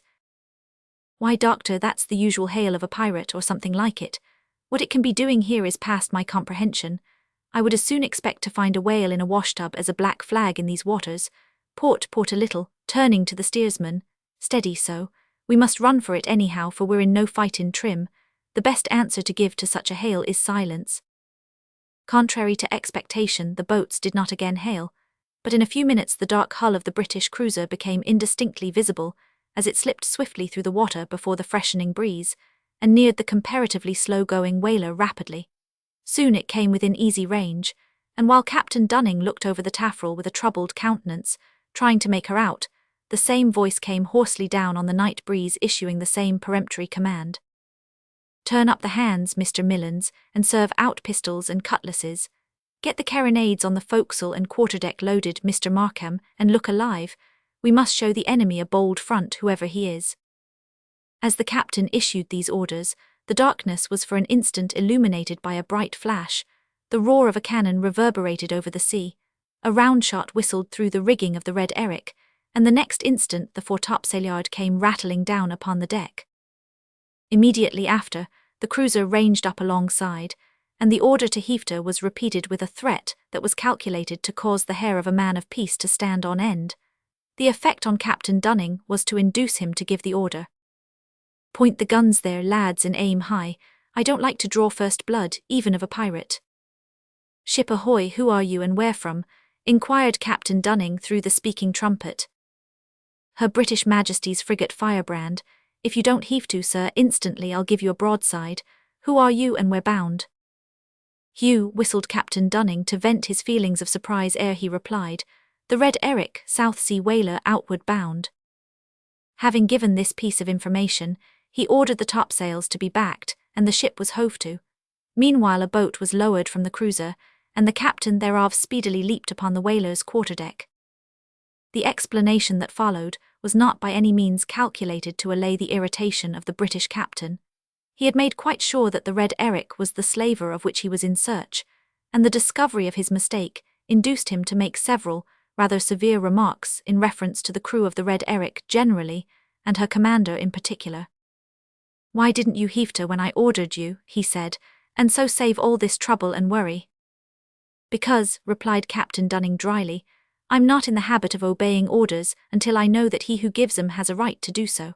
But 'tis a pity to waste time talking about such trifles when the craft you are in search of is not very far away at this moment." "What mean you, sir?" inquired the captain of the cruiser quickly. "I mean that yonder vessel, scarcely visible now on the lee bow, is the slaver in all likelihood." The captain gave but one hasty glance in the direction pointed to by Captain Dunning, and next moment he was over the side of the ship, and the boat was flying swiftly towards his vessel. The rapid orders given on board the cruiser soon after showed that her commander was eagerly in pursuit of the strange vessel ahead, and the flash and report of a couple of guns proved that he was again giving orders in his somewhat peremptory style. When daylight appeared, Captain Dunning was still on deck, and Glyn Proctor stood by the wheel. The post of the latter, however, was a sinecure, as the wind had again fallen. When the sun rose, it revealed the three vessels lying becalmed within a short distance of each other and several miles offshore. So, exclaimed the captain, taking the glass and examining the other vessels. "I see it's all up with the slaver. Serves him right, don't it, Glyn?" "It does," replied Glyn emphatically. "I hope they will all be hanged. Is that the usual way of serving these fellows out?" "Well, not exactly, lad. They don't go quite that length, more's the pity. If they did, there would be less slave trading. But the rascals will lose both ship and cargo." "I wonder," said Glynn, "how they can afford to carry on the trade when they lose so many ships as I am told they do every year." "You wouldn't wonder, boy, if you knew the enormous prices got for slaves. Why, the profits on one cargo, safely delivered, will more than cover the loss of several vessels and cargoes. You may depend on they would not carry it on if it did not pay." "Humph," ejaculated Glynn, giving the wheel a savage turn, as if to express his thorough disapprobation of the slave trade, and his extreme disgust at not being able, by the strength of his own right arm, at once to repress it. "And who's to pay for our foretopsail yard?" he inquired abruptly, as if desirous of changing the subject. "Ourselves, I fear," replied the captain. "We must take it philosophically, and comfort ourselves with the fact that it is the foretopsail yard, and not the bowsprit or the mainmast that was carried away. It's not likely the captain of the cruiser will pay for it at any rate." Captain Dunning was wrong. That same morning, he received a polite note from the commander of the said cruiser, requesting the pleasure of his company to dinner, in the event of the calm continuing, and assuring him that the carpenter and the sail-maker of the man-o'-war should be sent on board his ship after breakfast to repair damages. Captain Dunning, therefore, like an honest, straightforward man as he was, admitted that he had been hasty in his judgment, and stated to Glynn Proctor emphatically that the commander of the Firebrand was a trump. Chapter 15. New scenes: a fight prevented by a whale, a storm blown off the yardarm, wreck of the Red Eric. 5 weeks passed away, and really, when one comes to consider the matter, it is surprising what a variety of events may be compressed into 5 weeks. What an amount of space may be passed over, what an immense change of scene and circumstance may be experienced in that comparatively short period of time. Men and women who remain quietly at home do not, perhaps, fully realize this fact. 5 weeks to them does not usually seem either very long or very short, but let those quiet ones travel. Let them rush away headlong, by the aid of wind and steam, to the distant and wonderful parts of this wonderful world of ours, and 10 to 1, they will afterwards tell you that the most wonderful discovery they had made during their travels is the fact that a miniature lifetime, apparently, can be compressed into 5 weeks. 5 weeks passed away, and in the course of that time the foretopsail yard of the Red Eric had been repaired. The Red Eric herself had passed from equatorial into southern seas. Alice Dunning had become very seasick, which caused her to look uncommonly green in the face, and had got well, again, which caused her to become fresh and rosy as the early morning. Jacko had thoroughly established his reputation as the most errant and accomplished thief that ever went to sea. King Bumble had been maligned and abused again and over again, despite his protestations of innocence by grim-faced Tarquin the steward, for having done the deeds which were afterwards discovered to have been committed by Jacko. Fat little Gurney had sung innumerable songs of his own composing, in which he was ably supported by Glynn Proctor. Dr. Hopley had examined, phrenologically, all the heads on board with the exception of that of Tarquin, who would not submit to the operation on any account, and had shot and skinned and stuffed a variety of curious seabirds, and caught a number of remarkable sea fish, and had microscopically examined, to the immense interest of Ailey, and consequently, of the captain, a great many surprising animalcules called medusae, which possessed the most watery and the thinnest possible bodies, yet which had the power of emitting a beautiful phosphoric light at night, so as to cause the whole ocean sometimes to glow as if with liquid fire. Phil Bryant had cracked more jokes, good, bad, and indifferent, than would serve to fill a whole volume of closely printed pages, and had told more stories than would be believed by most people. Tim Rokins and the other harpooners had, with the assistance of the various boats' crews, slain and captured several large whales, and Nickel Sling had prepared, and assisted to consume, as many breakfasts, dinners, and suppers as there are days in the period of time above referred to. In short, those 5 weeks, which we thus dismiss in 5 minutes, might, if enlarged upon, be expanded into material to fill 5 volumes such as this, which would probably take about 5 years to write, another reason for cutting this matter short. All this shows how much may be compressed into little space, how much may be done and seen in little time, and therefore, how much value men ought to attach to little things. 5 weeks passed away, as we have already remarked, and at the end of that time the Red Eric found herself, one beautiful sunny afternoon, becalmed on the breast of the wide ocean with a strange vessel, also a whaler a few miles distant from her, and a couple of sperm whales sporting playfully about midway between the two ships. Jim Scroggles on that particular afternoon found himself in the crow's nest at the masthead, roaring tharshy blows with a degree of energy so appalling that one was almost tempted to believe that that long-legged individual had made up his mind to compress his life into one grand but brief minute, and totally exhaust his powers of soul and body in the reiterated vociferation of that one faculty of the sperm whale. Allowance must be made for Jim, seeing that this was the first time he had been fortunate enough to raise the oil since he became a whaler. The usual scene of bustle and excitement immediately ensued. The men sprang to their appointed places in a moment. The tubs, harpoons, etc. were got ready, and in a few minutes the 3 boats were leaping over the smooth swell towards the fish. While this was taking place on board the Red Eric, a precisely similar scene occurred on board the other whale ship, and a race now ensued between the boats of the 2 ships, for each knew well that the first boat that harpooned either of the whales claimed it. "Give way, my lads," whispered Captain Dunning eagerly as he watched the other boats. We shall be first, only bend your backs." The men needed not to be urged. They were quite as anxious as their commander to win the races and bent their backs, as he expressed it, until the oars seemed about to break. Glynn sat on the after thwart and did good service on this occasion. It soon became evident that the affair would be decided by the boats of the 2 captains, both of which took the lead of the others, but as they were advancing in opposite directions, it was difficult to tell which was the fleeter of the 2. When the excitement of the race was at its height, the whales went down, and the men lay on their oars to wait until they should rise again.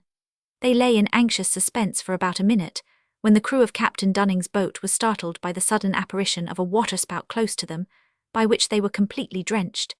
It was immediately followed by the appearance of the huge blunt head of one of the whales, which rose like an enormous rock out of the sea close to the starboard quarter. The sight was received with a loud shout, and Tim Rokins leaped up and grasped a harpoon, but the whale sheered off. A spare harpoon lay on the stern sheets close to Glynn, who dropped his oar and seized it. Almost without knowing what he was about, he hurled it with tremendous force at the monster's neck, into which it penetrated deeply. The harpoon fortunately happened to be attached to a large buoy, called by whalers a drogue, which was jerked out of the boat like a cannon shot as the whale went down, carrying harpoon and drogue along with it.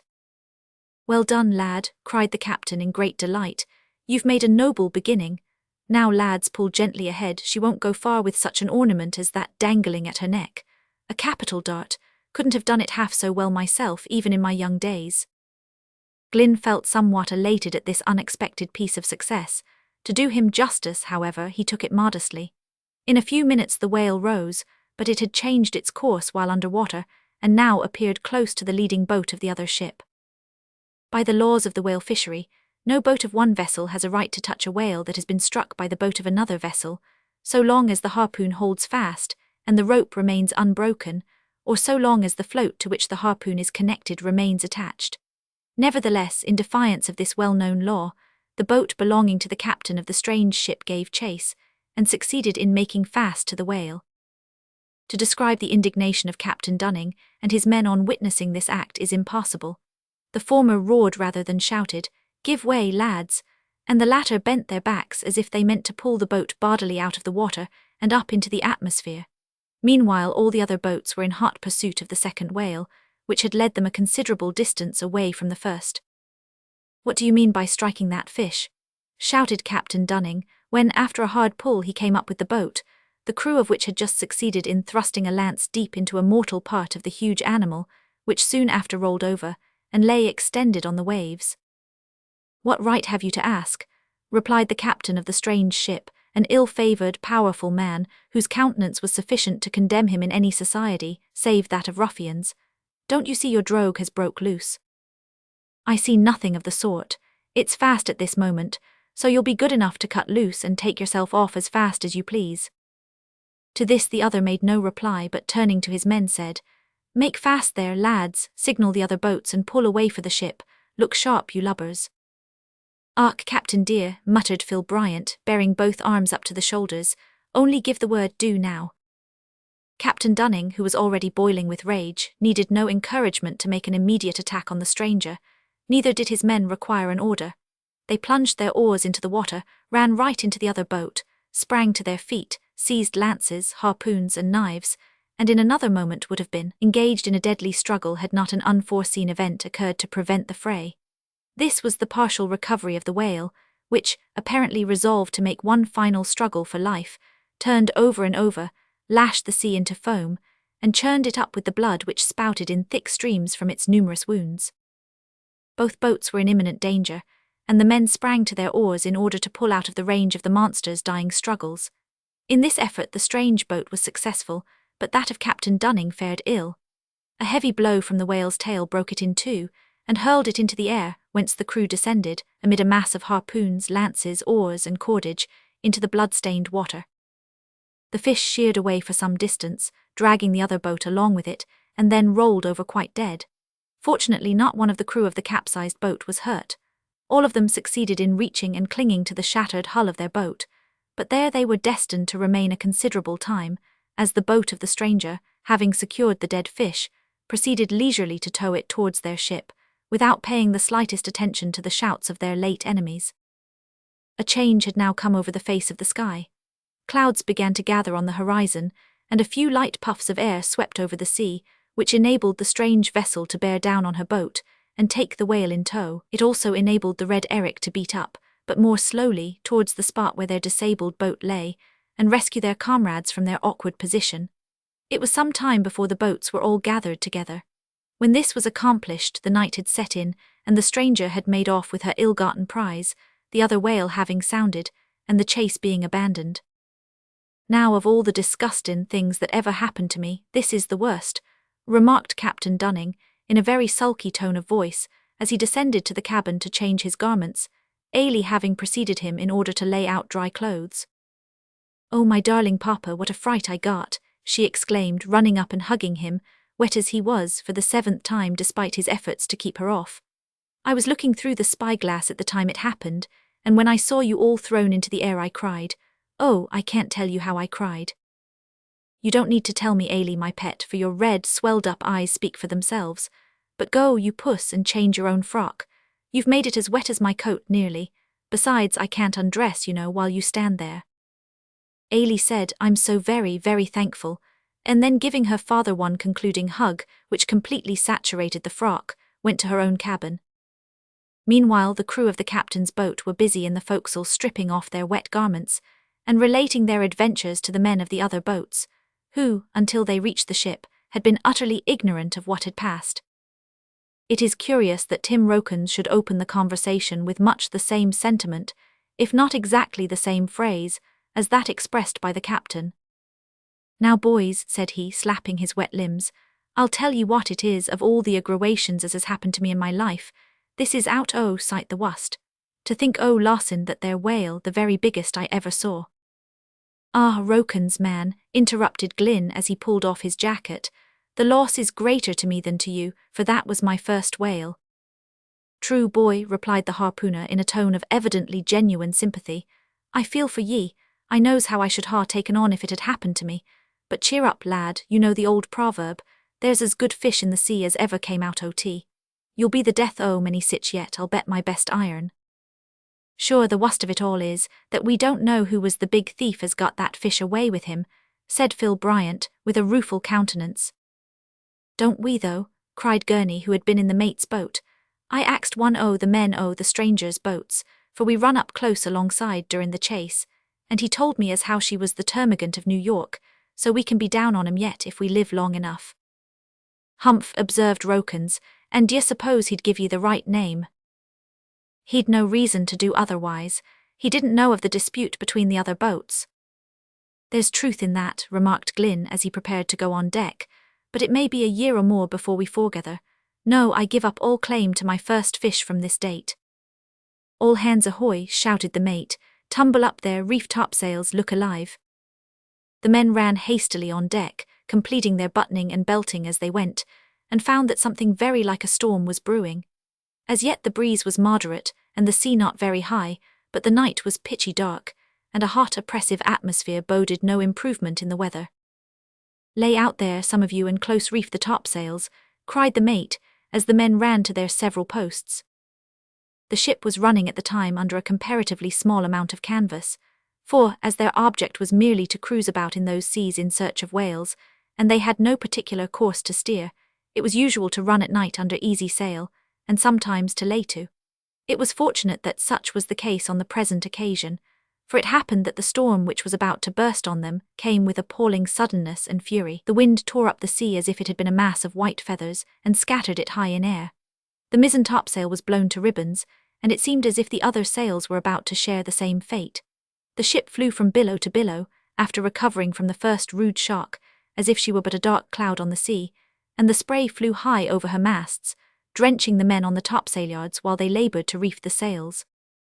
"We shall have to take down these t'gallant masts, Mr. Millans," said the captain, as he stood by the weather bulwarks holding on to a belaying pin to prevent his being washed away. "Shall I give the order, sir?" inquired the first mate.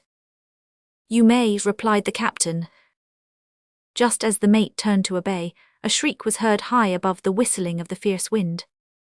"Did you hear that?" said the captain anxiously. "I did," replied the mate. "I fear I trust."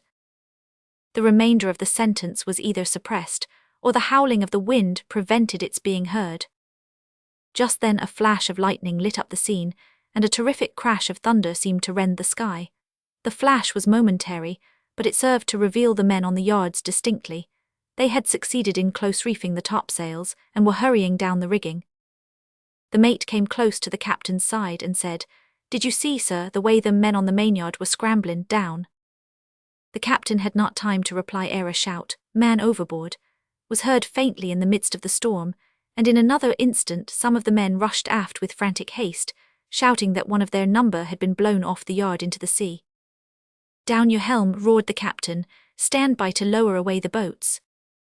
The usual prompt "Aye, aye, sir," was given, but before the men could reach their places, a heavy sea struck the vessel amidships, poured several tons of water on the decks, and washed all the loose gear overboard. "Let her away," cried the captain quickly.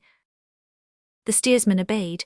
The ship fell off and again bounded on her mad course like a wild horse set free. "It's of no use, sir," said the mate, as the captain leaped towards the wheel which the other had already gained. "No boat could live in that sea for a moment. The poor fellow's gone by this time. He must be more than half a mile astern already." "I know it," returned the captain in a deep, sad voice. "Get these masts down, Mr. Millans, and see that everything is made fast. Who is it, did you say?" "The men can't tell, sir. One of 'em told me he thinks it was young Boswell. It was too dark to see his face, but his figure was that of a stout young fellow." "A stout young fellow," muttered the captain as the mate hurried forward. "Can it have been Glynn?" His heart sank within him at the thought, and he would have given worlds at that moment, had he possessed them, to have heard the voice of our hero, whom, almost unwittingly, he had begun to love with all the affection of a father. While he stood gazing up at the rigging, attempting to pierce the thick darkness, he felt his sleeve plucked, and looking down observed Ailey at his side. "My child," he cried, grasping her by the arm convulsively, "you here? How came you to leave your cabin, dear? Go down, you don't know the danger you run. Stay, I will help you. If one of those seas comes on board, it would carry you overboard like a fleck of foam." "I didn't know there was much danger, Papa. Glynn told me there wasn't," she replied, as her father sprang with her to the companion ladder. "How, when, where, child? Did Glynn speak to you within the last 10 minutes? "Yes, he looked down the hatch just as I was coming up and told me not to be afraid, and said I must go below and not think of coming on deck. But I heard a shriek, Papa, and feared something had happened, so I came to ask what it was. I hope no one is hurt." "My darling Ailey," replied the captain in an agitated voice, "go down to your berth and pray for us just now. There is not much danger, but in all times of danger, whether great or slight, we should pray to our Father in heaven, for we never know what a day or an hour may bring forth. I will speak to you about everything tomorrow. Tonight I must be on deck." He kissed her forehead, pushed her gently into the cabin, shut the door, and coming on deck, fastened the companion hatch firmly down. In a short time the ship was prepared to face the worst. The topsails were close reefed, the topgallant masts sent down on deck, the spanker and jib were furled, and soon after the mainsail and foresail were also furled. The boats were taken in and secured on deck, and the ship went a little more easily through the raging sea. But as the violence of the gale increased, sail had to be further reduced, and at last everything was taken in except the main spencer and foretopmast staysail. "I wouldn't mind this much," said the captain, as he and the first mate stood close to the binnacle, "if I only knew our exact position. But we've not had an observation for several days, and I don't feel sure of our whereabouts. There are some nasty coral reefs in these seas. Did you find out who the poor fellow is yet?" "It's young Boswell, I fear. Mr. Markham is mustering the men just now, sir." As he spoke, the second mate came aft and confirmed their fears. The man who had thus been summoned in a moment without warning into the presence of his maker had been a quiet, modest youth and a favourite with everyone on board. At any other time his death would have been deeply felt, but in the midst of that terrible storm the men had no time to think. Indeed, they could not realize the fact that their shipmate was really gone. "Mr. Markham," said the captain as the second mate turned away, "send a hand in to the chains to heave the lead. I don't feel at all easy in my mind, so near these shoals as we must be just now." While the order was being obeyed, the storm became fiercer and more furious. Bright gleams of lightning flashed repeatedly across the sky, lighting up the scene as if with brightest moonlight, and revealing the horrid turmoil of the raging sea in which the ship now laboured heavily. The rapidity with which the thunder followed the lightning showed how near to them was the dangerous and subtle fluid, and the crashing, bursting reports that shook the ship from stem to stern gave the impression that mountains were being dashed to atoms against each other in the air. All the sails still exposed to the fury of the gale were blown to shreds, the foretopmast and the jib-boom were carried away along with them, and the Red Eric was driven at last before the wind under bare poles. The crew remained firm in the midst of this awful scene. Each man stood at his post, holding on by any fixed object that chanced to be within his reach, and held himself ready to spring to obey every order. No voice could be heard in the midst of the howling winds, the lashing sea, and the rending sky. Commands were given by signs as well as possible during the flashes of lightning, but little or nothing remained to be done. Captain Dunning had done all that a man thoroughly acquainted with his duties could accomplish to put his ship in the best condition to do battle with the storm, and he now felt that the issue remained in the hands of him who formed the warring elements, and whose will alone could check their angry strife. During one of the vivid flashes of lightning, the captain observed Glyn Proctor standing near the starboard gangway, and waiting for the next flash, he made a signal to him to come to the spot where he stood. Glyn understood it, and in a few seconds was at his commander's side. "Glyn, my boy," said the latter, "you won't be wanted on deck for some time. There's little to be done now. Go down and see what Ailey's about, poor thing. She'll need a little comfort. Say I sent you." Without other reply than a nod of the head, Glyn sprang to the companion hatch, followed by the captain, who undid the fastenings to let him down and refastened them immediately, for the sea was washing over the stern continually. Glyn found the child on her knees in the cabin with her face buried in the cushions of one of the sofas. He sat down beside her and waited until she should have finished her prayer, but as she did not move for some time, he laid his hand gently on her shoulder. She looked up with a happy smile on her face. "Oh, Glyn, is that you? I'm so glad," she said, rising and sitting down beside him. "Your father sent me down to comfort you, my pet," said Glyn, taking her hand in his and drawing her towards him. "I have got comfort already," replied the child. "I'm so very happy now." "How so, Ailey? Who has been with you?" "God has been with me. You told me, Glyn, that there wasn't much danger, but I felt sure that there was. Oh, I never heard such terrible noises, and this dreadful tossing is worse than ever I felt it, a great deal. So I went down on my knees and prayed that God, for Christ's sake, would save us. I felt very frightened, Glyn. You can't think how my heart beat every time the thunder burst over us, but suddenly, I don't know how it was, the words I used to read at home so often with my dear aunts came into my mind. You know them, Glyn.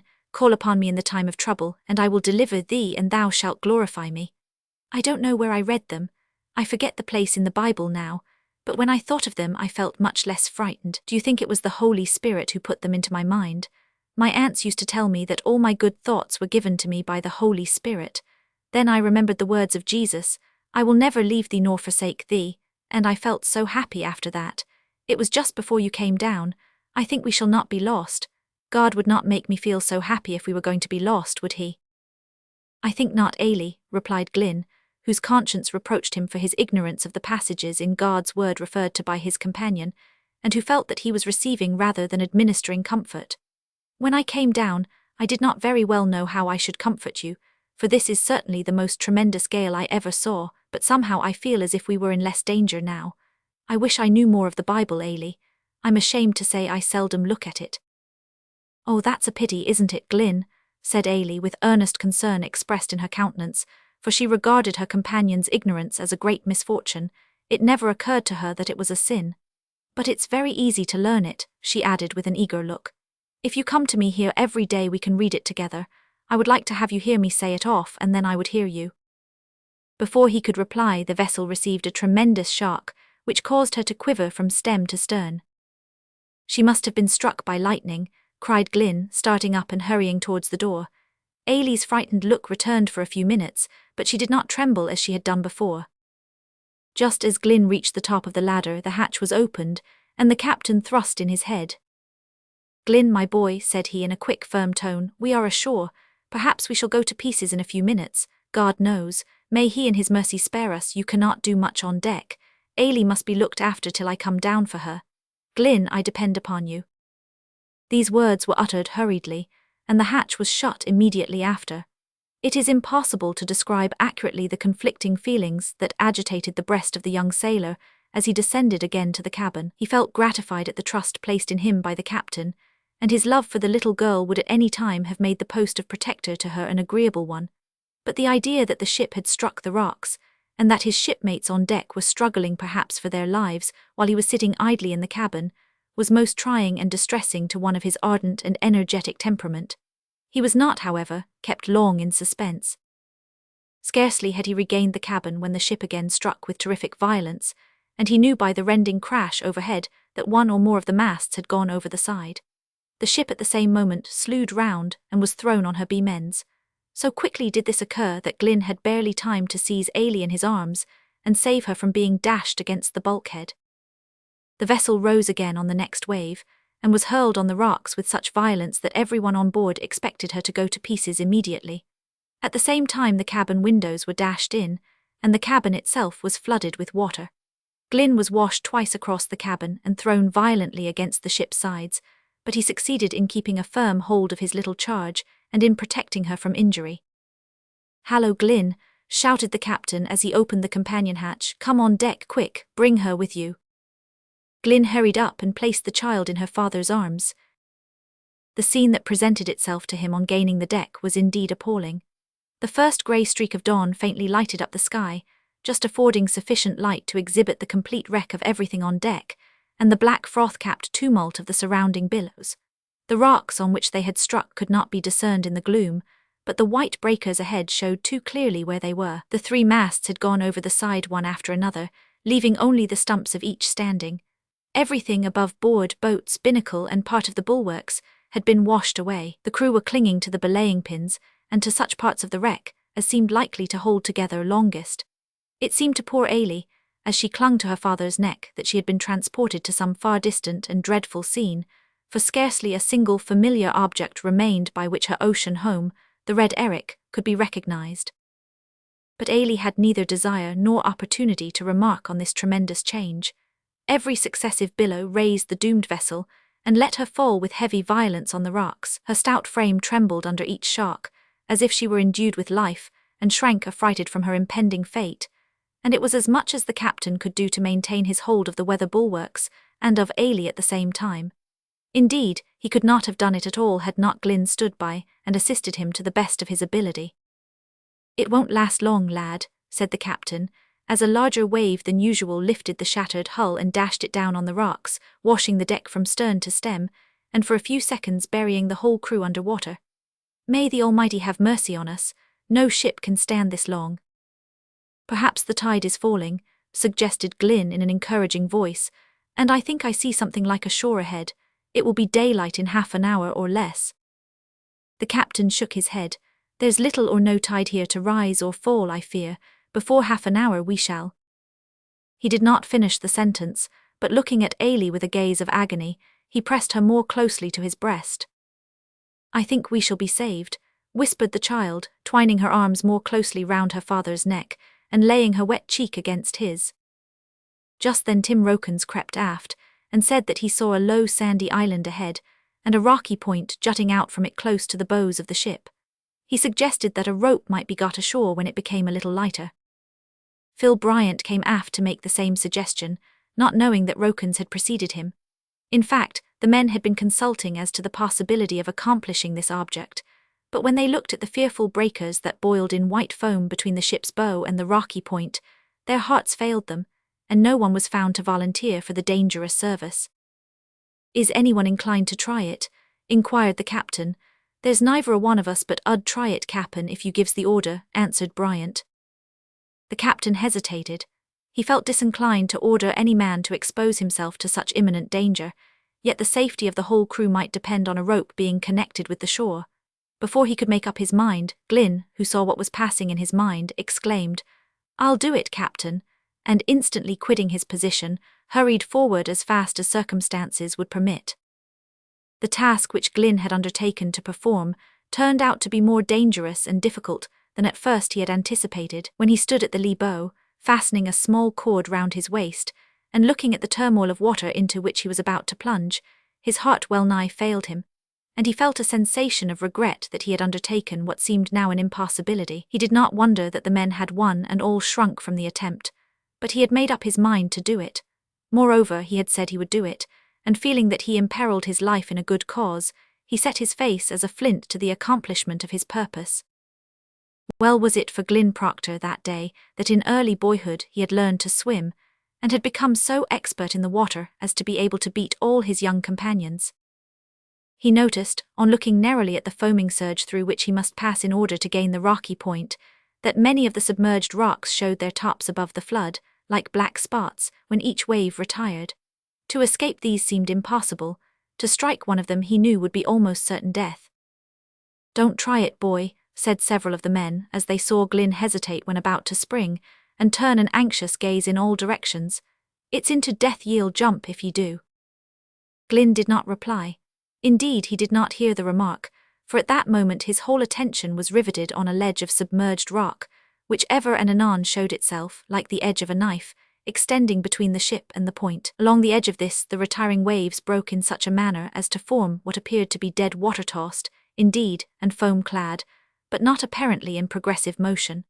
Glynn made up his mind in an instant, and just as the first mate came forward with an order from the captain that he was on no account to make the rash attempt, he sprang with his utmost force off the ship's side and sank in the raging sea. Words cannot describe the intense feeling of suspense with which the men on the lee bow gazed at the noble-hearted boy as he rose and buffeted with the angry billows. Every man held his breath, and those who had charge of the line stood nervously ready to haul him back at a moment's notice. On first rising to the surface he beat the waves as if bewildered, and while some of the men cried, "He's struck a rock," others shouted to haul him in. But in another second he got his eyes cleared of spray, and seeing the ship's hull towering above his head, he turned his back on it and made for the shore. At first he went rapidly through the surge, for his arm was strong and his young heart was brave, but a receding wave caught him and hurled him some distance out of his course, tossing him over and over as if he had been a cork. Again he recovered himself, and gaining the water beside the ledge, he made several powerful and rapid strokes, which carried him within a few yards of the point.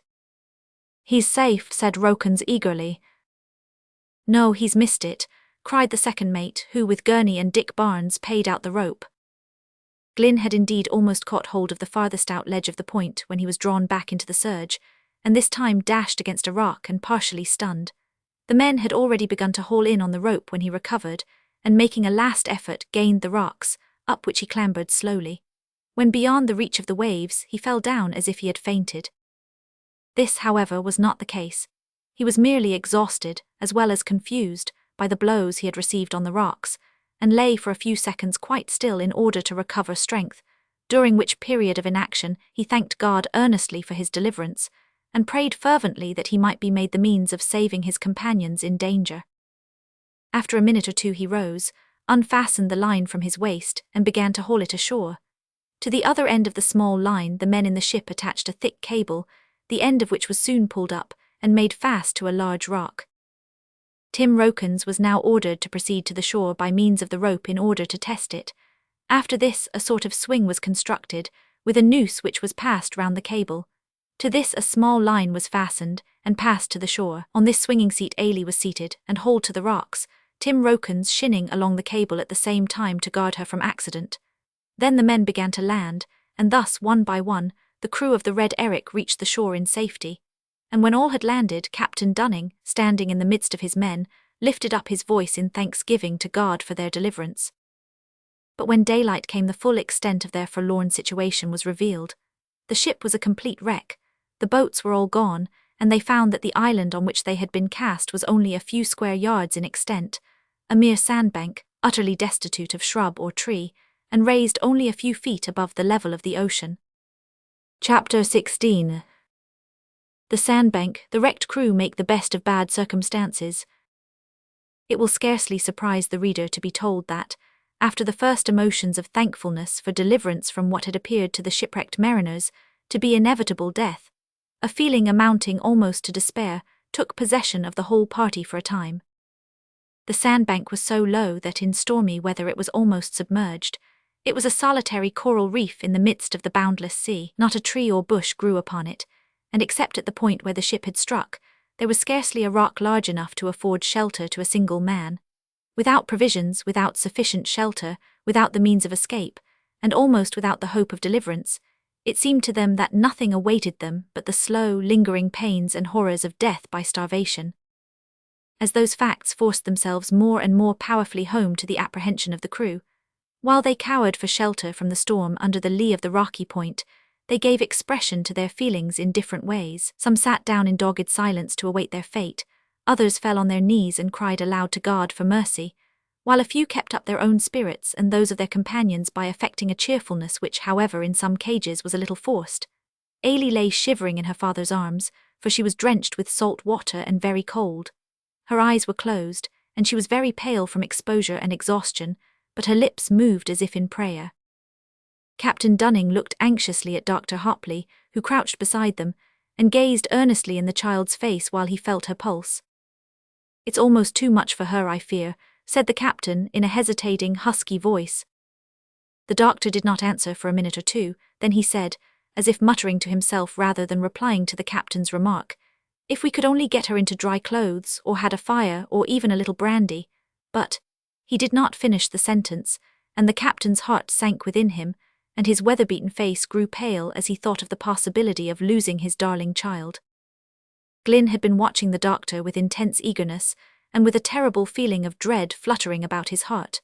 When he heard the last remark he leaped up and cried, "If brandy is all you want you shall soon have it," and running down to the edge of the water, he plunged in and grasped the cable, intending to clamber into the ship, which had by this time been driven higher on the rocks, and did not suffer so much from the violence of the breakers. At the same instant Phil Bryant sprang to his feet, rushed down after him, and before he had got a yard from the shore, seized him by the collar and dragged him out of the sea high and dry on the land.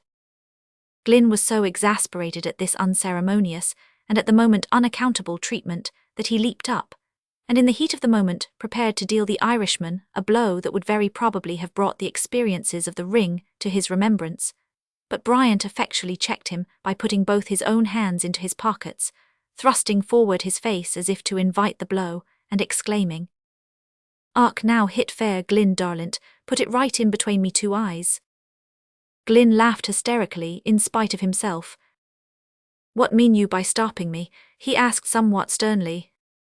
"Sure, I mane that I'll go for the grog myself. Ye have done more nor your share o' the work this mornin', and it's but fair to give a poor fellow a chance. More be token, ye mustn't think that nobody can't do nothin' but yeself. It's Phil Bryant that'll shin up a rope with any white man in the world, or out of it." "You're right, Phil," said Rokins, who had come to separate the combatants. "Go aboard, my lad, and I'll engage to hold this here young alligator fast till he come back." "You don't need to hold me, Tim," retorted Glynn with a smile. "But don't be long about it, Phil. You know where the brandy is kept, look alive." Bryant accomplished his mission successfully, and despite the furious waves, brought the brandy on shore in safety. As he emerged like a caricature of old Neptune dripping from the sea, it was observed that he held a bundle in his powerful grasp. It was also strapped to his shoulders. "Why, what have you got there?" inquired the doctor as he staggered under the shelter of the rocks. "Arrah, give a drop to the child and don't be wastin' your breath," replied Bryant as he undid the bundle. "Sure, I've brought a few trifles for her outside as well as her in." And he revealed to the glad father a bundle of warm habiliments which he had collected in Ailie's cabin and kept dry by wrapping them in several layers of tarpaulin. "God bless you, my man," said the captain, grasping the thoughtful Irishman by the hand. "Now, Ailie, my darling pet, look up and swallow a drop o' this. Here's a capital rig-out o' dry clothes too." A few sips of brandy soon restored the circulation which had well-nigh been arrested, and when she had been clothed in the dry garments, Ailey felt comparatively comfortable and expressed her thanks to Phil Bryant with tears in her eyes. A calm often succeeds a storm somewhat suddenly, especially in southern latitudes. Soon after daybreak the wind moderated, and before noon it ceased entirely, though the sea kept breaking in huge rolling billows on the sandbank for many hours afterwards. The sun, too, came out hot and brilliant, shedding a warm radiance over the little sea-girt spot as well as over the hearts of the crew. Human nature exhibits wonderful and sudden changes. Men spring from the depths of despair to the very summit of light-hearted hope, and very frequently, too, without a very obvious cause to account for the violent change. Before the day after the storm was far advanced, every one on the sandbank seemed to be as joyous as though there was no danger of starvation whatever. There was, however, sufficient to produce the change in the altered aspect of affairs. For one thing, the warm sun began to make them feel comfortable, and really it is wonderful how ready men are to shut their eyes to the actual state of existing things, if they can only enjoy a little present comfort. Then the ship was driven so high up on the rocks as to be almost beyond the reach of the waves, and she had not been dashed to pieces, as had at first been deemed inevitable, so that the stores and provisions in her might be secured, and the party be thus enabled to subsist on their ocean prison until set free by some passing ship. Under the happy influence of these improved circumstances, every one went about the work of rendering their island home more comfortable, in good, almost in gleeful spirits. Phil Bryant indulged in jests which a few hours ago would have been deemed profane, and Gurney actually volunteered the song of the man what got his nose froze, but every one declined to listen to it, on the plea that it reminded them too forcibly of the cold of the early morning. Even the saturnine steward, Tarquin, looked less ferocious than usual, and King Bumble became so loquacious that he was ordered more than once to hold his tongue and to shut up. The work they had to do was indeed of no light nature. They had to travel to and fro between the ship and the rocks on the rope cable, a somewhat laborious achievement, in order to bring ashore such things as they absolutely required. A quantity of biscuit, tea, coffee and sugar were landed without receiving much damage, then a line was fastened to a cask of salt beef, and this, with a few more provisions, was drawn ashore the first day, and placed under the shelter of the largest rock on the point. On the following day it was resolved that a raft should be constructed, and everything that could in any way prove useful be brought to the sandbank and secured. For Captain Dunning well knew that another storm might arise as quickly as the former had done, and although the ship at present lay in comparatively quiet water, the huge billows that would be dashed against her in such circumstances would be certain to break her up and scatter her cargo on the breast of the all-devouring sea. In the midst of all this activity and bustle, there sat one useless and silent, but exceedingly grave and uncommonly attentive spectator, namely, Jacko the monkey. That sly and sagacious individual, seeing that no one intended to look after him, had during the whole of the recent storm wisely looked after himself.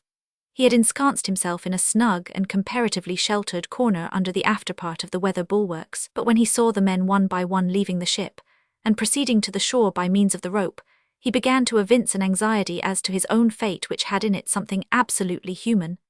Jacko was the last man, so to speak, to leave the Red Eric, Captain Dunning resolving with the true spirit of a brave commander to reserve that honour to himself, had seen the last man he thought out of the ship, and was 2/3 of the distance along the rope on his way to land, when Jim Scroggles, who was always either in or out of the way at the most inopportune moments, came rushing up from below, whither he had gone to secure a favourite brass finger-ring, and scrambled over the side. It would be difficult to say whether Jim's head, or feet, or legs, or knees, or arms went over the side first. They all got over somehow, nobody knew how, and in the getting over his hat flew off and was lost for ever.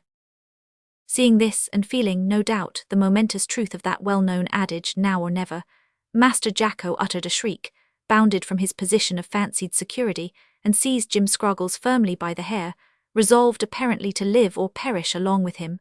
As to simply clambering along that cable to the shore, Jacko would have thought no more of it than of eating his dinner. Had he felt so disposed he could have walked along it, or hopped along it, or thrown somersaults along it.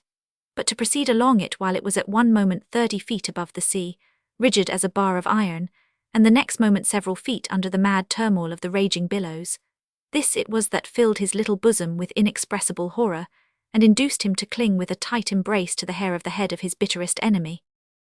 Having gained the shore, Jacko immediately took up his abode in the warmest spot on that desolate sandbank, which was the center of the mass of cowering and shivering men who sought shelter under the lee of the rocks, where he was all but squeezed to death, but where he felt comparatively warm nevertheless.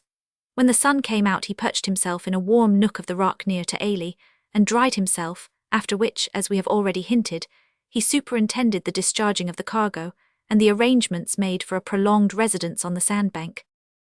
"Ark, but you're a queer cratter," remarked Bryant, as he passed, chucking the monkey under the chin. "Ooh-oo-doo-ee-oh," replied Jacko. "Very through, no doubt, but I haven't time to spake to ye jist yet, lad," replied Bryant with a laugh, as he ran down to the beach and seized a barrel which had just been hauled to the water's edge. "What are you going to do with the wood, Papa?" asked Ailey. The captain had seized an axe at the moment, and began vigorously to cut up a rough plank which had been driven ashore by the waves. "I'm going to make a fire, my pet, to warm your cold toes." "But my toes are not cold, Papa. You've no idea how comfortable I am." Ailey did indeed look comfortable at that moment, for she was lying on a bed of dry sand, with a thick blanket spread over her. "Well then, it will do to warm Jacko's toes, if yours don't want it, and besides, we all want a cup of tea after our exertions. The first step towards that end, you know, is to make a fire." So saying, the captain piled up dry wood in front of the place where Ailey lay, and in a short time had a capital fire blazing, and a large tin kettle full of fresh water boiling thereon. It may be as well to remark here that the water had been brought in a small keg from the ship, for not a single drop of fresh water was found on the sandbank after the most careful search. Fortunately, however, the water tanks of the Red Eric still contained a large supply. During the course of that evening, a sort of shed or tent was constructed out of canvas, and a few boards placed against the rock. This formed a comparatively comfortable shelter, and one end of it was partitioned off for Ailey's special use. No one was permitted to pass the curtain that hung before the entrance to this little boudoir, except the captain, who claimed a right to do what he pleased, and Glynn, who was frequently invited to enter in order to assist its fair occupant in her multifarious arrangements, and Jacko, who could not be kept out by any means that had yet been hit upon, except by killing him. But as Ailey objected to this, he was suffered to take up his abode there, and to do him justice, he behaved very well while domiciled in that place.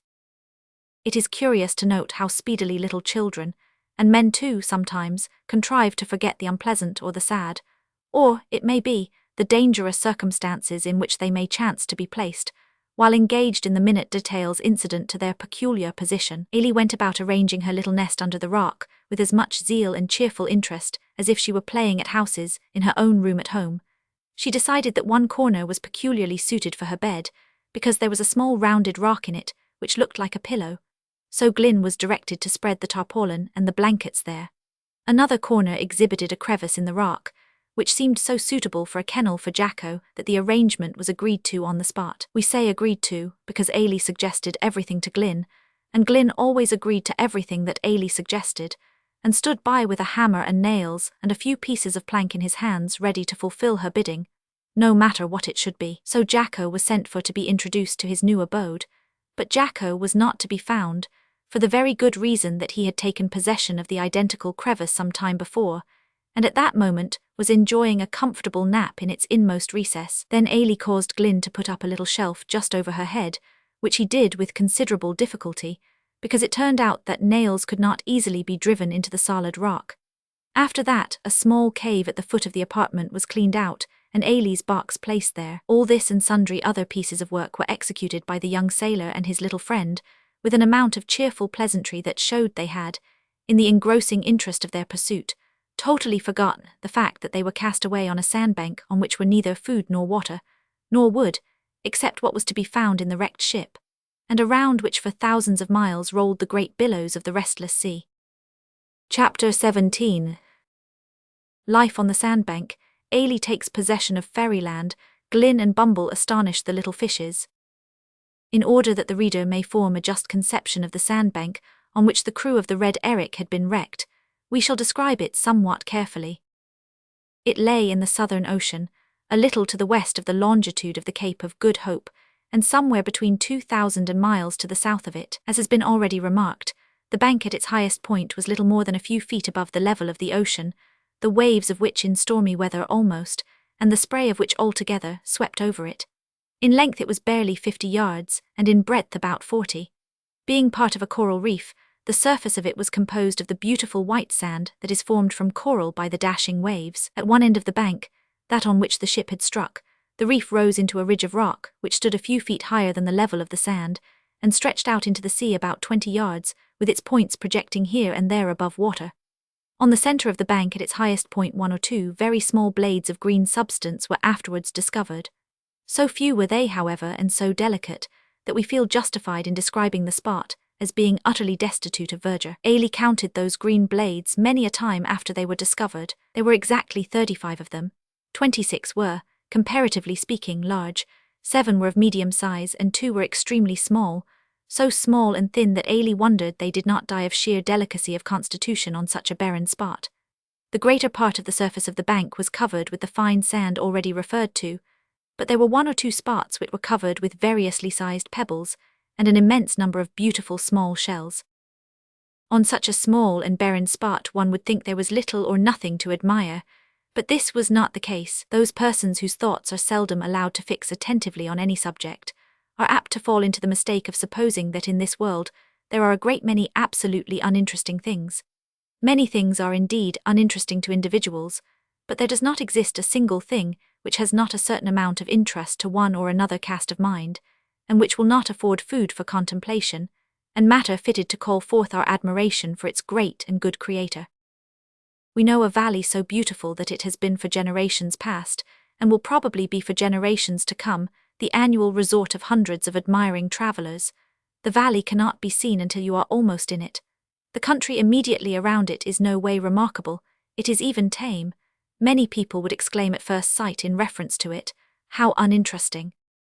It requires a close view, a minute inspection, to discover the beauties that lie hidden there. So was it with our sandbank. Ailey's first thoughts were, "Oh, how dreary, how desolate," and in some respects she was right, but she dwelt there long enough to discover things that charmed her eye and her imagination, and caused her sometimes to feel as if she had been transported to the realms of fairyland. We do not say, observe, that the crew of the Red Eric were ever blessed with such dreams. Jim Scroggles, for instance, had no eye for the minute beauties or wonders of creation. Jim, according to his own assertion, could see about as far through a millstone as most men. He could apostrophize his eye on certain occasions and tell it, as though its own power of vision were an insufficient medium of information, that wo's a stunning iceberg, or that wo's a gale and a half, fit to tear the masts out o' the ship a'most. But for any less majestic object in nature, Jim Scroggles had nothing to say either to his eye or his nose or his shipmates. As was Jim Scroggles, so were most of the other men. Hence they grumbled a good deal at their luckless condition, but upon the whole they were pretty cheerful, especially at meal times, and considering their circumstances they behaved very well. Glyn Proctor was a notable exception to the prevailing rule of indifference to small things. By nature he was of a superior stamp of mind to his comrades, besides he had been better educated, and more than all he was at that time under the influence of Ailey Dunning. She admired what she admired, he liked what she liked, he looked with interest at the things which she examined. Had Ailey sat down beside the stalk of an old anchor and looked attentively at it, Glyn would have sat down and stared at it too, in the firm belief that there was something there worth looking at. Glyn laughed aloud sometimes at himself, to think how deeply interested he had become in the child, for up to that time he had rather avoided than courted the society of children, and he used to say to Ailey that the sailors would begin to call her his little sweetheart if he spent so much of his time with her, to which Ailey would reply by asking what a sweetheart was, whereat Glyn would laugh immoderately, whereupon Ailey would tell him not to be stupid, but to come and play with her. All the sailors, even including the taciturn Tarquin, had a tender feeling of regard for the little girl who shared their fortunes at that time, but with the exception of Glyn, none were capable of sympathizing with her in her pursuits. Tim Rokins, her father, and Dr. Hopley did to some extent, but these three had their minds too deeply filled with anxiety about their critical position to pay her much attention, beyond the kindest concern for her physical wants. King Bumble, too, we beg his pardon, showed considerable interest in her. The sable assistant of Nickel Sling shone conspicuous at this trying time, for his activity, good humour and endurance, and in connection with Phil Bryant, Gurney and Jacko, kept up the spirits of the shipwrecked men wonderfully.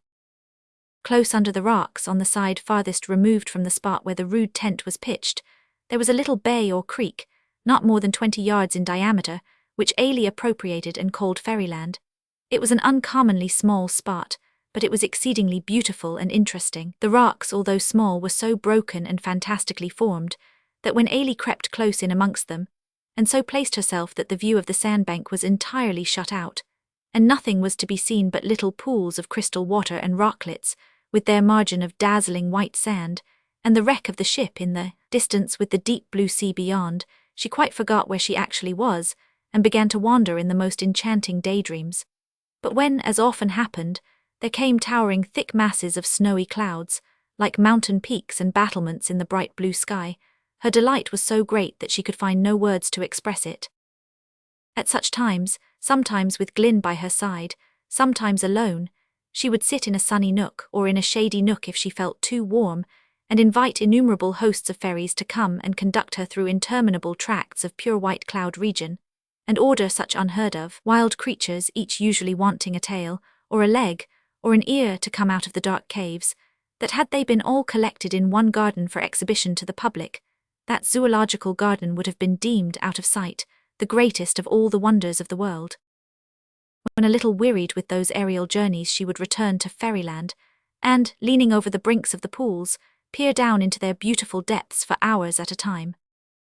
Ailey's property of Fairyland had gardens too of the richest possible kind, full of flowers of the most lovely and brilliant hues, but the flowers were scentless and, alas, she could not pluck them, for those gardens were all under water, they grew at the bottom of the sea.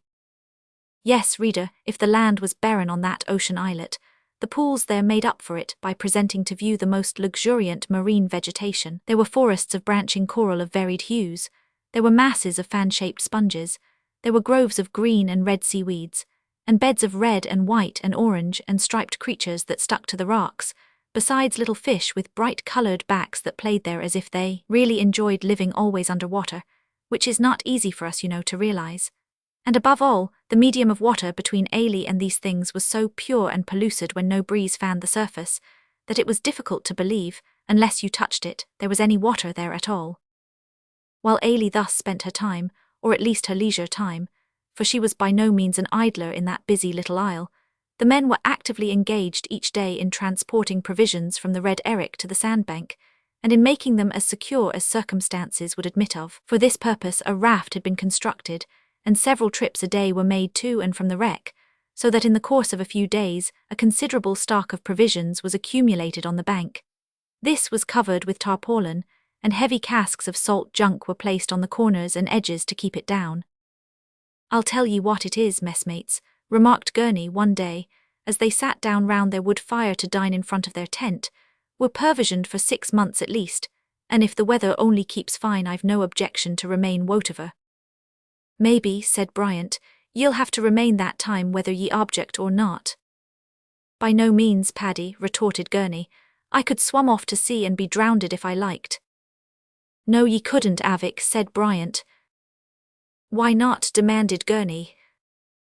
"'Cause ye haven't the pluck," replied Phil. "I'll pluck the nose off your face," said Gurney in affected anger.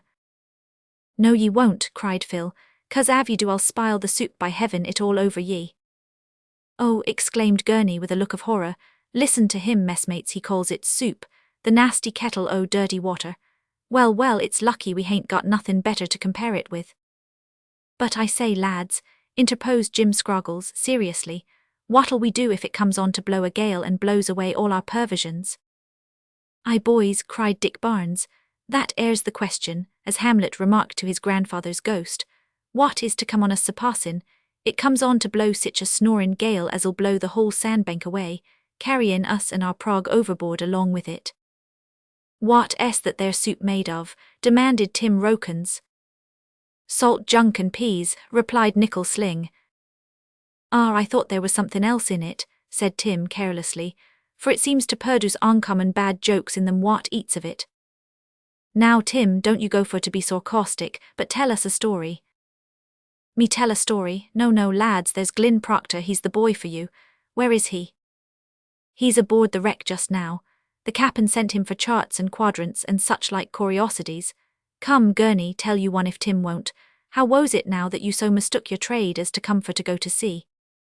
"I can't very well tell ye," answered Gurney, who, having finished dinner, had lit his pipe, and was now extended at full length on the sand, leaning on one arm. Ye see, lads, I've had more or less to do with the sea, I have, since ever I comed into this remarkable world. Not that I ever, to my knowledge, knew one less chorus, for I never was up in the stars, no more, I suppose, was ever any o' you. I was born at sea, d'ye see.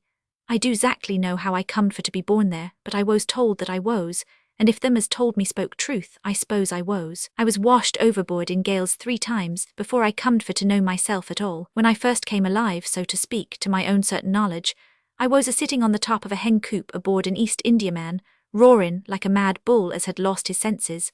'Cause why, the hens was puttin' their heads through the bars o' the coops and pickin' at the calves o' my legs as fierce as if they'd suddenly turned cannibals, and rather liked it. From that time I began a life o' misery. My life before that had been pretty much the same, it seems, but I didn't know it, so it didn't matter. 500, you know, lads, when you don't know a thing it's all the same as if it didn't exist, and so in course it don't matter. Oh, exclaimed the first mate, who came up at the moment, Ave Haney, oh, you fellows got a notebook in which we may record that oracular and truly valuable observation. No one happening to possess a notebook, Gurney was allowed to proceed with his account of himself. Ships has been my houses all along up to this here date. I don't believe, lads, as ever I was above 2 months ashore at a time all the course of my life, and mostly not as long as that. The smell o' tar and the taste o' salt water was the fust things I iver comed across.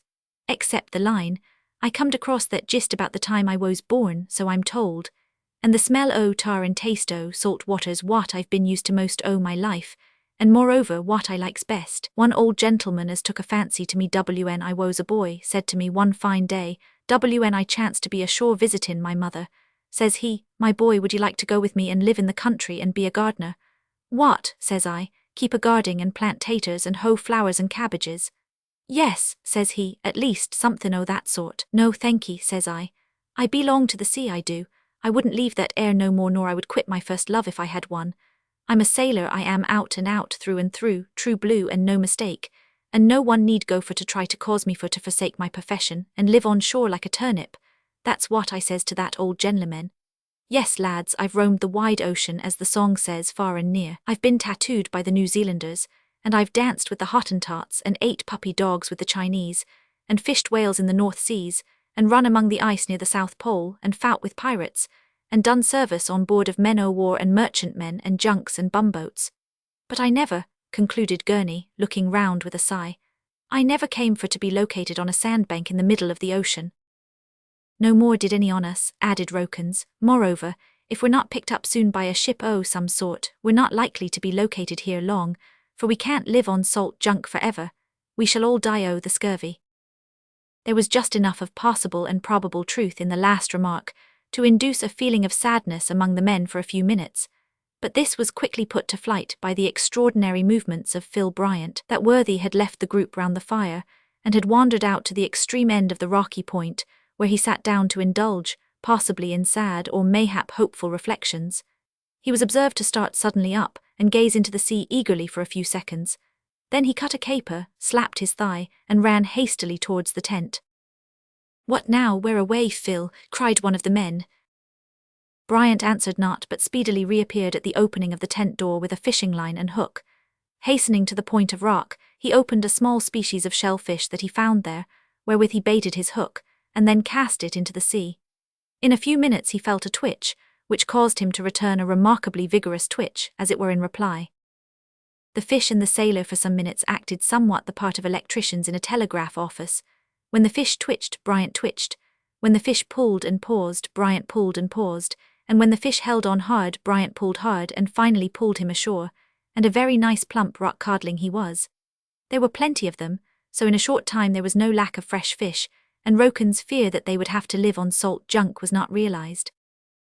Fishing for rock codlings now became one of the chief recreations of the men, while not engaged in bringing various necessaries from the wreck, but for many days at first they found their hands fully occupied in making their new abode habitable, in enlarging and improving the tent, which soon by degrees came to merit the name of a hut, and in inventing various ingenious contrivances for the improvement of their condition.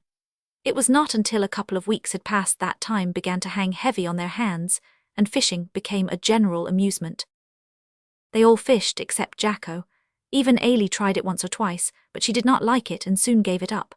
As for Jacko, he contented himself with fishing with his hands, in a sly way among the provision casks, at which occupation he was quite an adept, and many a nice titbit did he fish up and secrete in his private apartment for future use. Like many a human thief, Jacko was at last compelled to leave the greater part of his ill-gotten and hoarded gains behind him. One day Glyn and Ailey sat by the margin of a deep pool in Fairyland, gazing down into its clear depths.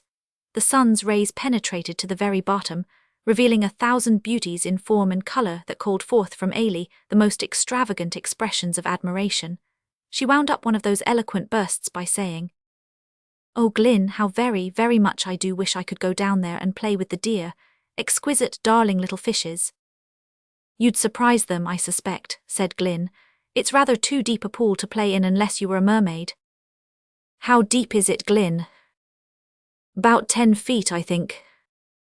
"So much it does not look like it.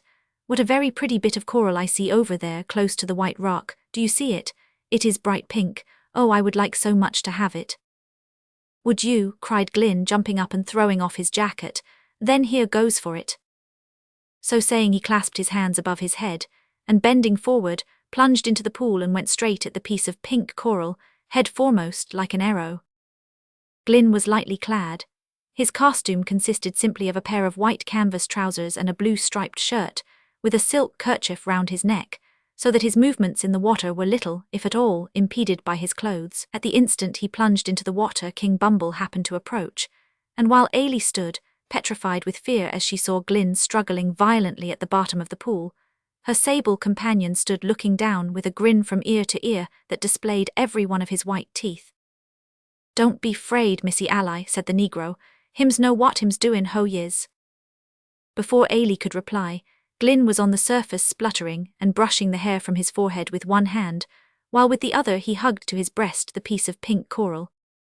"Here it is my breath is a'most gone, Ailey catch hold," cried he as he held out the coveted piece of rock to the child and scrambled out of the pool. "Oh, thank you, Glyn, but why did you go down so quick and stay so long? I got such a fright." "You been pay your spects to the fishes," said Bumble with a grin. "Yes, I have, Bumble, and they say that if you stare at them any longer with your great goggle eyes, they'll all go mad with horror and die right off. Have you caught any codlings, Bumble?" "Yis, me hab, and me hab come for to make a preposal to Missy Ally." "A what, Bumble?" "A preposal, a digestion." "I suppose you mean a suggestion, eh?" "Yis, dat the berry ting." "Well, out with it." "Disemmit, me catch rock coddles. Well, me put 'em in bucket ob water and bring 'em to you, Missy Ally, and you put 'em into dat pool and tame 'em and hab great fun with 'em. What you tink?" "Oh, it will be so nice. How good of you to think about it, Bumble. Do get them as quick as you can." Bumble looked grave and hesitated. "Why, what's wrong?" inquired Glyn. "Oh, noting. Me only tink me not take the trouble to put 'em into dat pool where de fishes speak so imperently ob me. Stop, me will go and ask if dey sorry for what dey hab say." So saying, the Negro uttered a shout, sprang straight up into the air, doubled his head down and his heels up, and cleft the water like a knife. Glyn uttered a cry something between a yell and a laugh, and sprang after him, falling flat on the water and dashing the whole pool into foam, and there the two wallowed about like two porpoises, to the unbounded delight of Ailey, who stood on the brink laughing until the tears ran down her cheeks, and to the unutterable horror, no doubt, of the little fish. The rock codlings were soon caught and transferred to the pool, in which, after that, neither Glyn nor Bumble were suffered to dive or swim, and Ailey succeeded, by means of regularly feeding them, in making the little fish less afraid of her than they were at first. But while Ailey and Glyn were thus amusing themselves, and trying to make the time pass as pleasantly as possible, Captain Dunning was oppressed with the most anxious forebodings. They had now been several weeks on the sandbank. The weather had during that time been steadily fine and calm, and their provisions were still abundant, but he knew that this could not last. Moreover, he found on consulting his charts that he was far out of the usual course of ships, and that deliverance could only be expected in the shape of a chance vessel. Oppressed with these thoughts, which, however, he carefully concealed from everyone except Tim Rokins and the doctor, the captain used to go on the point of rocks every day and sit there for hours, gazing out wistfully over the sea. Chapter 18. Matters grow worse and worse, the mutiny, commencement of boat building and threatening storms. One afternoon, about 3 weeks after the Red Eric had been wrecked on the sandbank, Captain Dunning went out on the point of rocks and took up his accustomed position there. Habit had now caused him to go to the point with as much regularity as a sentinel, but on the present occasion anxiety was more deeply marked on his countenance than usual, for dark, threatening clouds were seen accumulating on the horizon. An unnatural stillness prevailed in the hot atmosphere and on the glassy sea, and everything gave indication of an approaching storm. While he sat on a low rock with his elbows on his knees and his chin resting in his hands, he felt a light touch on his shoulder, and looking round, found Ailey standing by his side. Catching her in his arms, he pressed her fervently to his heart, and for the first time spoke to her in discouraging tones. "My own darling," said he, parting the hair from her forehead, and gazing at the child with an expression of the deepest sadness, "I fear we shall never quit this dreary spot." Ailey looked timidly in her father's face, for his agitated manner more than his words alarmed her. "Won't we leave it, dear papa?" said she, "to go up yonder?" And she pointed to a gathering mass of clouds overhead, which, although heavy with dark shadows, had still a few bright, sunny points of resemblance to the fairy realms in which she delighted to wander in her daydreams. The captain made no reply, but, shutting his eyes and drawing Ailey close to his side, he uttered a long and fervent prayer to God for deliverance, if he should see fit, or for grace to endure with Christian resignation and fortitude, whatever he pleased to send upon them.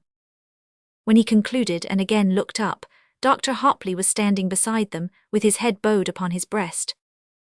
"I fear, doctor," said the captain, "that I have broken my resolution not to alarm my dear Ailey by word or look. Yet why should I conceal from her the danger of our position?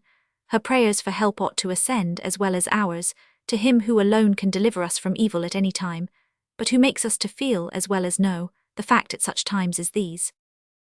"But I am not afraid, papa," said Ailey quickly. "I'm never afraid when you are by me, and I've known we were in danger all along, for I've heard everybody talking about it often and often, and I've always prayed for deliverance, and surely it must come, for has not Jesus said if we ask anything in His name He will give it to us?" "True, darling, but He means only such things as will do us good." "Of course, papa, if I asked for a bad thing, I would not expect Him to give me that." "Deliverance from death," said the doctor, "is a good thing, yet we cannot be sure that God will grant our prayer for that." "There are worse things than death, doctor," replied the captain. "It may be sometimes better for men to die than to live. It seems to me that we ought to use the words, 'if it please the Lord,' more frequently than we do in prayer. Deliverance from sin needs no such if, but deliverance from death does." At this point the conversation was interrupted by Tim Rokins, who came up to the captain, and said respectfully, "If ye please, sir, it 'ud be as well if ye wos to speak to the men. There's something like mutiny goin' on, I fear." "Mutiny? Why, what about?" "It's about the spirits. Some on 'em says as how they wants to enjoy theirselves here as much as they can, for they won't have much chance o' doing so ashore any more. It's my belief that fellow Tarquin s at the bottom o.t." "There's not much spirits aboard the wreck to fight about," said the captain somewhat bitterly as they all rose and hurried towards the hut. "I only brought a supply for medicine, but it must not be touched however little there is." When the captain came up, he found the space in front of their rude dwelling a scene of contention and angry dispute that bade fair to end in a fight. Tarquin was standing before the first mate with his knife drawn, and using violent language and gesticulations towards him, while the latter stood by the raft, grasping a handspike, with which he threatened to knock the steward down if he set foot on it. The men were grouped round them, some with looks that implied a desire to side with Tarquin, while others muttered shame. "Shame," cried Tarquin, looking fiercely round on his shipmates, who cried shame. "We're pretty sure all on us to be starved to death on this reef, and it's my opinion that since we haven't got to live long we should try to enjoy ourselves as much as we can. There's not much spirits aboard, more's the pity, but what there is I shall have. So again I say, who cried shame?" "I did," said Glyn Proctor, stepping quickly forward, "and I invite all who think with me to back me up." "Here ye are, me boy," said Phil Bryant, starting forward and baring his brawny arms, as was his invariable custom in such circumstances. "It's meself as'll stick by ye, lad, av the whole crew should go with that half-caste crocodile." Gurney and Dick Barnes immediately sided with Glynn also, but Jim Scroggles and Nickel Sling, and to the surprise of everyone, Markham, the second mate, sided with the steward. As the opposing parties glanced at each other, Glynn observed that, although his side was superior in numbers, some of the largest and most powerful men of the crew were among his opponents, and he felt that a conflict between such men must inevitably be serious. Matters had almost come to a crisis when Dr. Hopley and the captain approached the scene of action. The latter saw at a glance the state of affairs, and stepping up to the steward, ordered him at once into the hut. Tarquin seemed to waver for a moment under the stern gaze of his commander, but he suddenly swore a terrible oath and said that he would not obey. "You're no longer in command of us," he said gruffly. "Now that you have lost your ship, every man may do what he pleases." "May he?" replied the captain. "Then it pleases me to do that." And launching out his clenched right hand with all his might, he hit the steward therewith right between the eyes. Tarquin went down as if he had been shot, and lay stunned and at full length upon the sand. "Now, my lads," cried the captain, turning towards the men, "what he said just now is so far right.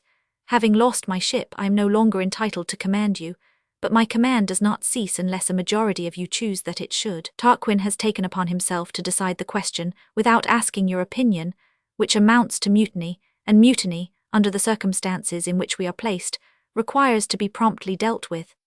I feel it right to say this, because I am a man of peace, as you well know, and do not approve of a too ready appeal to the fists for the settlement of a dispute." "Ah, then, more's the pity," interrupted Bryant, "for you use them uncommon well." A suppressed laugh followed this remark. "Silence, men, this is no time for jesting. One of our shipmates has not long since been taken suddenly from us. It may be that we shall all of us be called into the presence of our Maker before many days pass over us. We have much to do that will require to be done promptly and well, if we would hope to be delivered at all, and the question must be decided now whether I am to command you, or everyone is to do what he pleases." "I votes for Cap'n Dunning," exclaimed Gurney. "So does I," cried Jim Scroggles, who, being somewhat weather-cockish in his nature, turned always with wonderful facility to the winning side. "Three cheers for the Cap'n," cried Dick Barnes, suiting the action to the word. Almost every voice joined in the vociferous cheer with which this proposal was received. "And one more for Miss Ailie," shouted Phil Bryant. Even Jacko lent his voice to the tremendous cheer that followed, for Bryant in his energy chanced to tread on that creature's unfortunate tail, which always seemed to be in his own way as well as in that of everyone else, and the shriek that he uttered rang high above the laughter into which the cheer degenerated, as some one cried, "Ah, Pat, trust you, my boy, for rememberin' the ladies." Order having been thus happily restored, and Captain Dunning having announced that the late attempt at mutiny should thenceforth be buried in total oblivion, a council was called, in order to consider seriously their present circumstances, and to devise, if possible, some means of escape.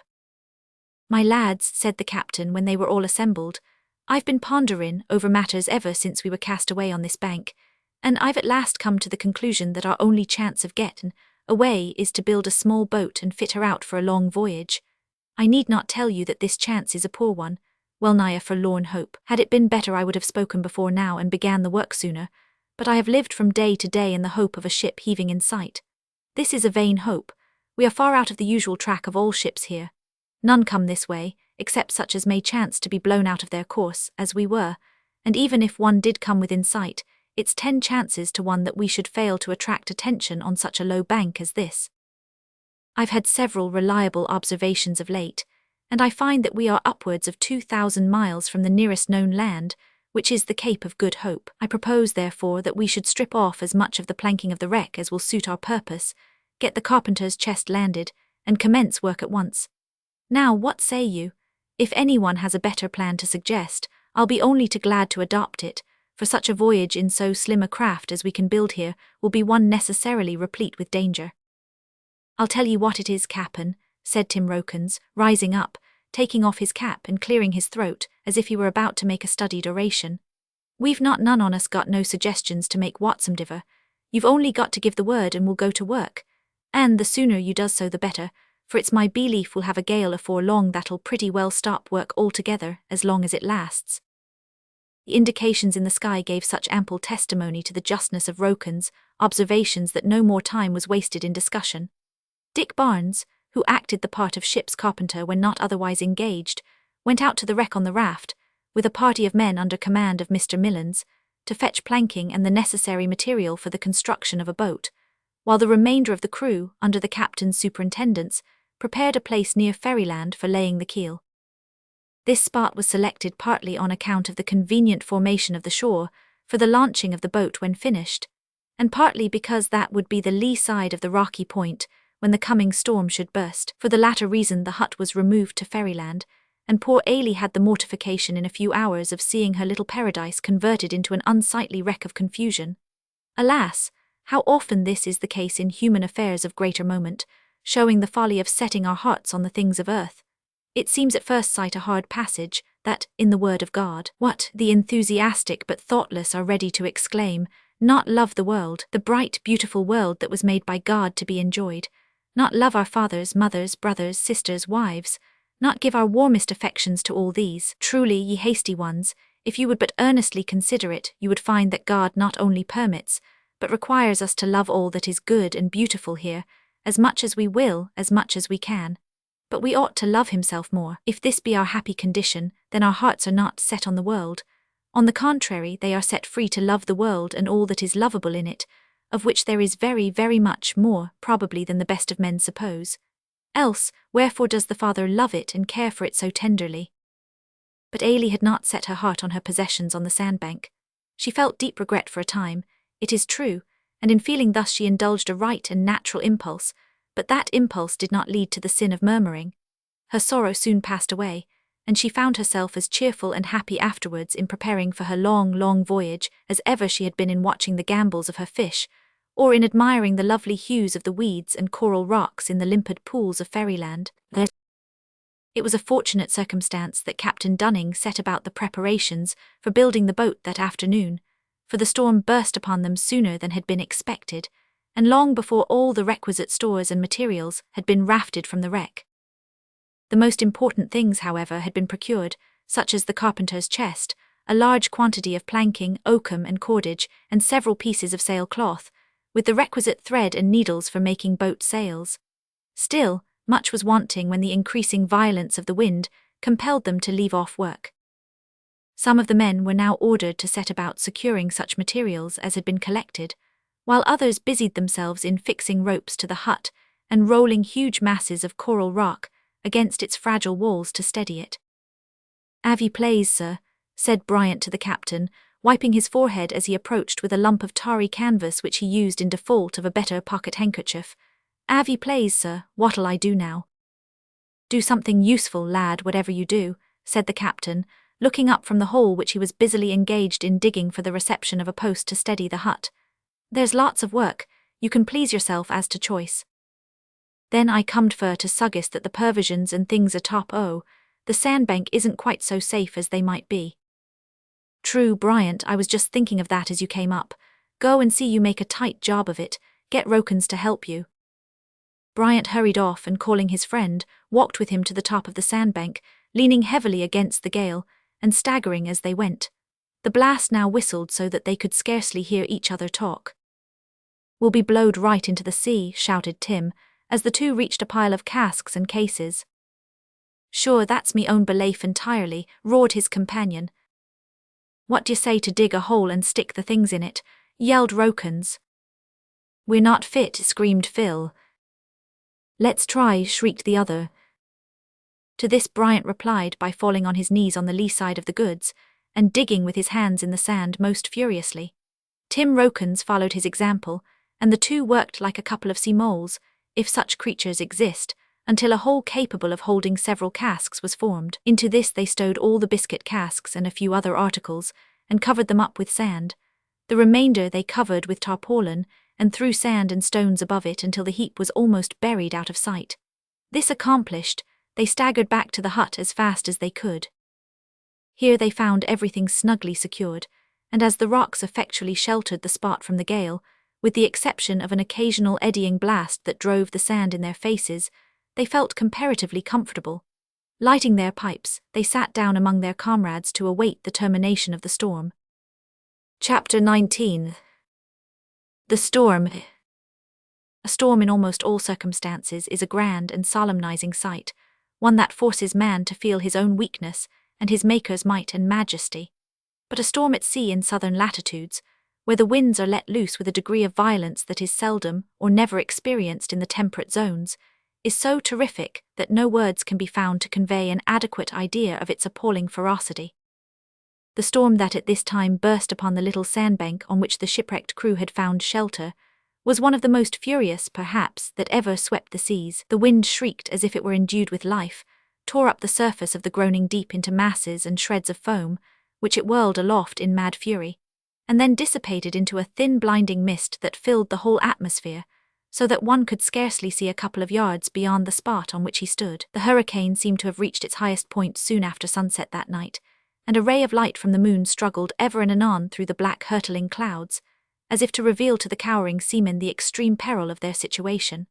The great ocean was lashed into a wide sheet of foam, and the presence of the little isle in the midst of that swirling waste of water was indicated merely by a slight circle of foam that seemed whiter than the rest of the sea. The men sat silently in their frail hut, listening to the howling blast without. A feeling of awe crept over the whole party, and the most careless and the lightest of heart among the crew of the Red Eric ceased to utter his passing jest, and became deeply solemnized as the roar of the breakers filled his ear, and reminded him that a thin ledge of rock alone preserved him from instant destruction. "The wind has shifted a point," said the captain, who had just risen and opened a chink of the rude door of the hut in order to look out. "I see that the keel of the boat is all fast and the planking beside it. The coral rock shelters it just now, but if the wind goes on shifting I fear it will stand a poor chance." "We'd better go out and give it a hextra fastening," suggested Mr. Millans. "Not yet, there's no use of exposing any of the men to the risk of being blown away. The wind may keep steady, in which case I've no fear for it." "I dun know," said Rokins, who sat beside Ailey, close to the embers of their fire, with a glowing cinder from which he relighted his pipe for at least the 20th time that night. "You never can tell what's a-goin' to turn up. I'll go out, Cap'n, if you like, and see that all's fast." "Perhaps you're right, Tim. You may make a bolt across to it and heave another rock or two on the planking if it seems to require it." The seaman rose and, putting aside his pipe, threw off his coat, partly in order that he might present as small a surface to the wind as possible, and partly that he might have a dry garment to put on when he returned. As he opened the little door of the hut, a rude gust of wind burst in, filling the apartment with spray and scattering the embers of the fire. "I feared as much," said the captain, as he and the men started up to gather together the pieces of glowing charcoal. "That shows the wind's shifted another point. If it goes round 2 points more it'll smash our boat to pieces. Look sharp, Tim." "Lean well against the wind, me boy," cried Bryant in a warning voice. Thus admonished, Rokins issued forth and dashed across the open space that separated the hut from the low ledge of coral rock, behind which the keel of the intended boat and its planking were sheltered. A very few minutes sufficed to show Tim that all was fast, and to enable him to place a few additional pieces of rock above the heap in order to keep it down. Then he prepared to dart back again to the hut, from the doorway of which his proceedings were watched by the captain and as many of the men as could crowd round it. Just as the harpooner sprang from the shelter of the rock, the blast burst upon the bank with redoubled fury, as if it actually were a sentient being, and wished to catch the sailor in its rude grasp and whirl him away. Rokins bent his stout frame against it with all his might, and stood his ground for a few seconds like a noble tree on some exposed mountainside that has weathered the gales of centuries. Then he staggered, threw his arms wildly in the air, and a moment after was swept from the spot, and lost to view in the driving spray that flew over the island. The thing was so instantaneous that the horrified onlookers could scarcely credit the evidence of their eyes, and they stood aghast for a moment or two ere their feelings found vent in a cry of alarm. Next instant Captain Dunning felt himself rudely pushed aside, and Bryant leaped through the doorway, shouting, as he dashed out, "If Tim Rokins goes, it's Phil Bryant as'll go along with him." The enthusiastic Irishman was immediately lost to view, and Glyn Proctor was about to follow, when the captain seized him by the collar, dragged him back and shut the door violently. "Keep back, lads," he cried. "No one must leave the hut. If these two men cannot save themselves by means of their own strong muscles, no human power can save them." Glyn, and indeed all of the men, felt this remark to be true, so they sat down round the fire and looked in each other's faces with the expression of men who half believed they must be dreaming. Little was said during the next 10 or 15 minutes. Indeed, it was difficult to make their voices heard, owing to the noise of the wind and dashing waves. The captain stood at the door, looking out from time to time with feelings of the deepest anxiety, each moment expecting to see the two sailors struggling back towards the hut. But they did not return. Soon the gale increased to such a degree that everyone felt, although no one would acknowledge it even to himself, that there was now no hope of their comrades ever returning. The wind shifted another point, and now their lost shipmates were for a time forgotten in the anxieties of their own critical position, for their rocky ledge formed only a partial shelter, and every now and then the hut was shaken with a blast so terrible that it threatened to come down about their ears. "Don't you think our house will fall, dear papa?" inquired Ailey, as a gust more furious than any that had hitherto passed swept round the rocks, and shook the hut as if it had been made of pasteboard. "God knows, my darling, we are in his hands." Ailey tried to comfort herself with the thought that her heavenly Father was indeed the ruler of the storm, and could prevent it from doing them harm if he pleased. But as gust after gust dashed against the frail building, and almost shook it down, while the loud rattling of the boards which composed it almost stunned her, an irresistible feeling of alarm crept over her, despite her utmost efforts to control herself. The captain now ordered the men to go out and see that the fastenings to windward and the supports to leeward of the hut remained firm, and to add more of them if possible. He set the example by throwing off his coat and leading the way. This duty was by no means so difficult or dangerous as that which had been previously performed by Rokans, for it must be remembered the hut as yet was only exposed to partial gusts of eddying wind, not to the full violence of the storm. It involved a thorough wetting, however, to all who went. In 10 minutes the men re-entered, and put on their dry coats, but as no one knew how soon he might again be called upon to expose himself, none thought of changing his other garments. "Now, Ailey, my pet," said Captain Dunning, sitting down beside his child on the sandy floor of the hut, "we've done all we can. If the wind remains as it is, our house will stand." "But have you not seen Rokans or Bryant?" inquired Ailey with an anxious face, while the tears rolled over her cheeks. The captain shook his head but made no reply, and the men looked earnestly at each other, as if each sought to gather a ray of hope from the countenance of his friend. While they sat thus, a terrible blast shook the hut to its foundation. Again and again it came with ever-increasing violence, and then it burst on them with a continuous roar like prolonged thunder. "Look out," cried the captain, instinctively clasping Ailey in his arms, while the men sprang to their feet. The stout corner-posts bent over before the immense pressure, and the second mate placed his shoulder against one of those on the windward side of the hut, while Dick Barnes and Nickel Sling did the same to the other. "It's all up with us," cried Tarquin, as part of the roof blew off, and a deluge of water and spray burst in upon them, extinguishing the fire and leaving them in total darkness. At that moment, Ailey felt herself seized round the waist by a pair of tiny arms, and putting down her hand, she felt that Jacka was clinging to her with a tight but trembling grasp. Even in that hour of danger, the child experienced a sensation of pleasure at the mere thought that there was one living creature there which looked up to and clung to her for protection. And although she knew full well that if the stout arm of her father which encircled her were removed, her own strength in their present circumstances could not have availed to protect herself, yet she felt a gush of renewed strength and courage at her heart when the poor little monkey put its trembling arms around her.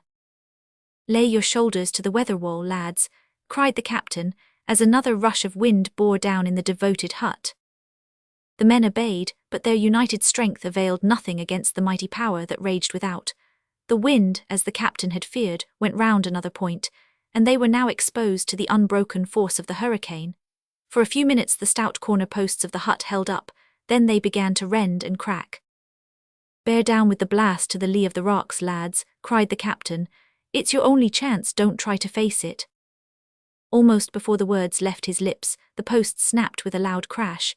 The hut was actually lifted off the ground by the wind, and swept completely away, while most of the men were thrown violently to the ground by the wreck as it passed over their heads. The captain fell like the rest, but he retained his grasp of Ailey and succeeded in rising, and as the gale carried him away with irresistible fury, he bore firmly down to his right, and gained the eddy caused by the rocks which until now had sheltered the hut. He was safe, but he did not feel secure until he had staggered towards the most sheltered part, and placed his child in a cleft of the rock.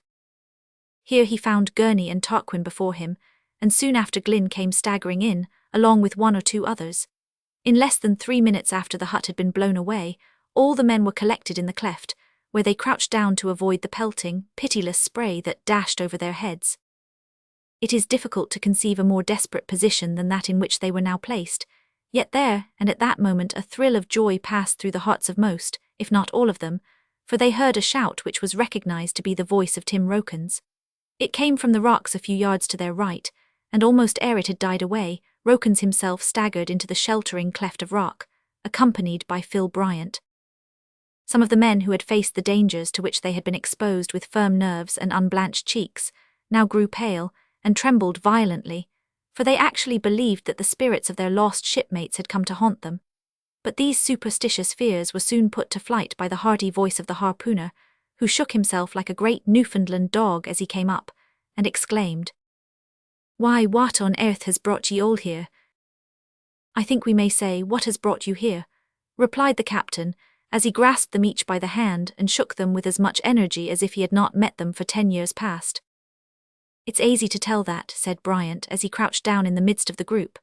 "Tim and me woes blowed right across the bank, and we should no doubt ha' been blowed right into the sea, but Tim went full split agin one o' the casks o' salt junk, and I went slap agin him, and we lay for a moment all but dead. Then we crep in the lee o' the cask, and lay there till a lull came, when we clapped on all sail and made for the shelter o' the rocks, and sure we got there neither a taste too soon, for it came on to blow the next minute, fit to blow the eyelids off your face, it did." "It's a fact," added Rokins. "Moreover, we tried to get round to the hut, but as we woes twice nearly blowed away we tried for to double the point. We 'greed to stay where we woes till the back o' the gale should be broke. But now let's hear what's happened." "The hut's gone," said Gurney in reply, "blowed clean over our heads to I done nowhere." "Blowed away," cried Rokins and Bryant in consternation.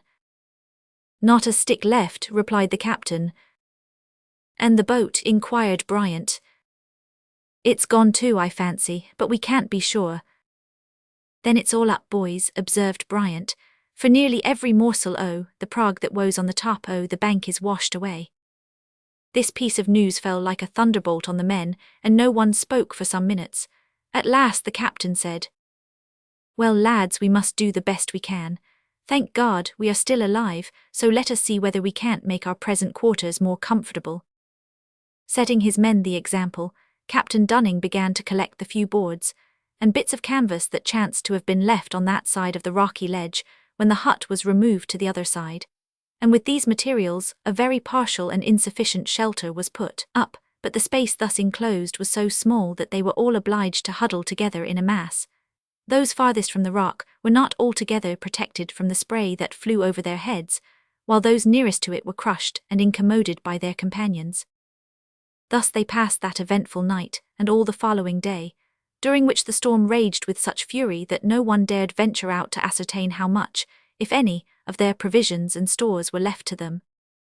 During the second night, a perceptible decrease in the violence of the gale took place, and before morning it ceased altogether. The sun rose in unclouded splendor, sending its bright and warm beams up into the clear blue sky and down upon the ocean, which glittered vividly as it still swelled and trembled with agitation. All was serene and calm in the sky, while below the only sound that broke upon the ear was the deep and regular dash of the great breakers that fell upon the shores of the islet, and encircled it with a fringe of purest white. On issuing from their confined, uneasy nest in the cleft of the rock, part of the shipwrecked crew hastened anxiously to the top of the bank to see how much of their valuable store of food was left, while others ran to the spot in Fairyland where the keel of the new boat had been laid. The latter party found to their joy that all was safe, everything having been well secured, but a terrible sight met the eyes of the other men. Not a vestige of all their store remained. The summit of the sandbank was as smooth as on the day they landed there. Casks, boxes, barrels, all were gone, everything had been swept away into the sea.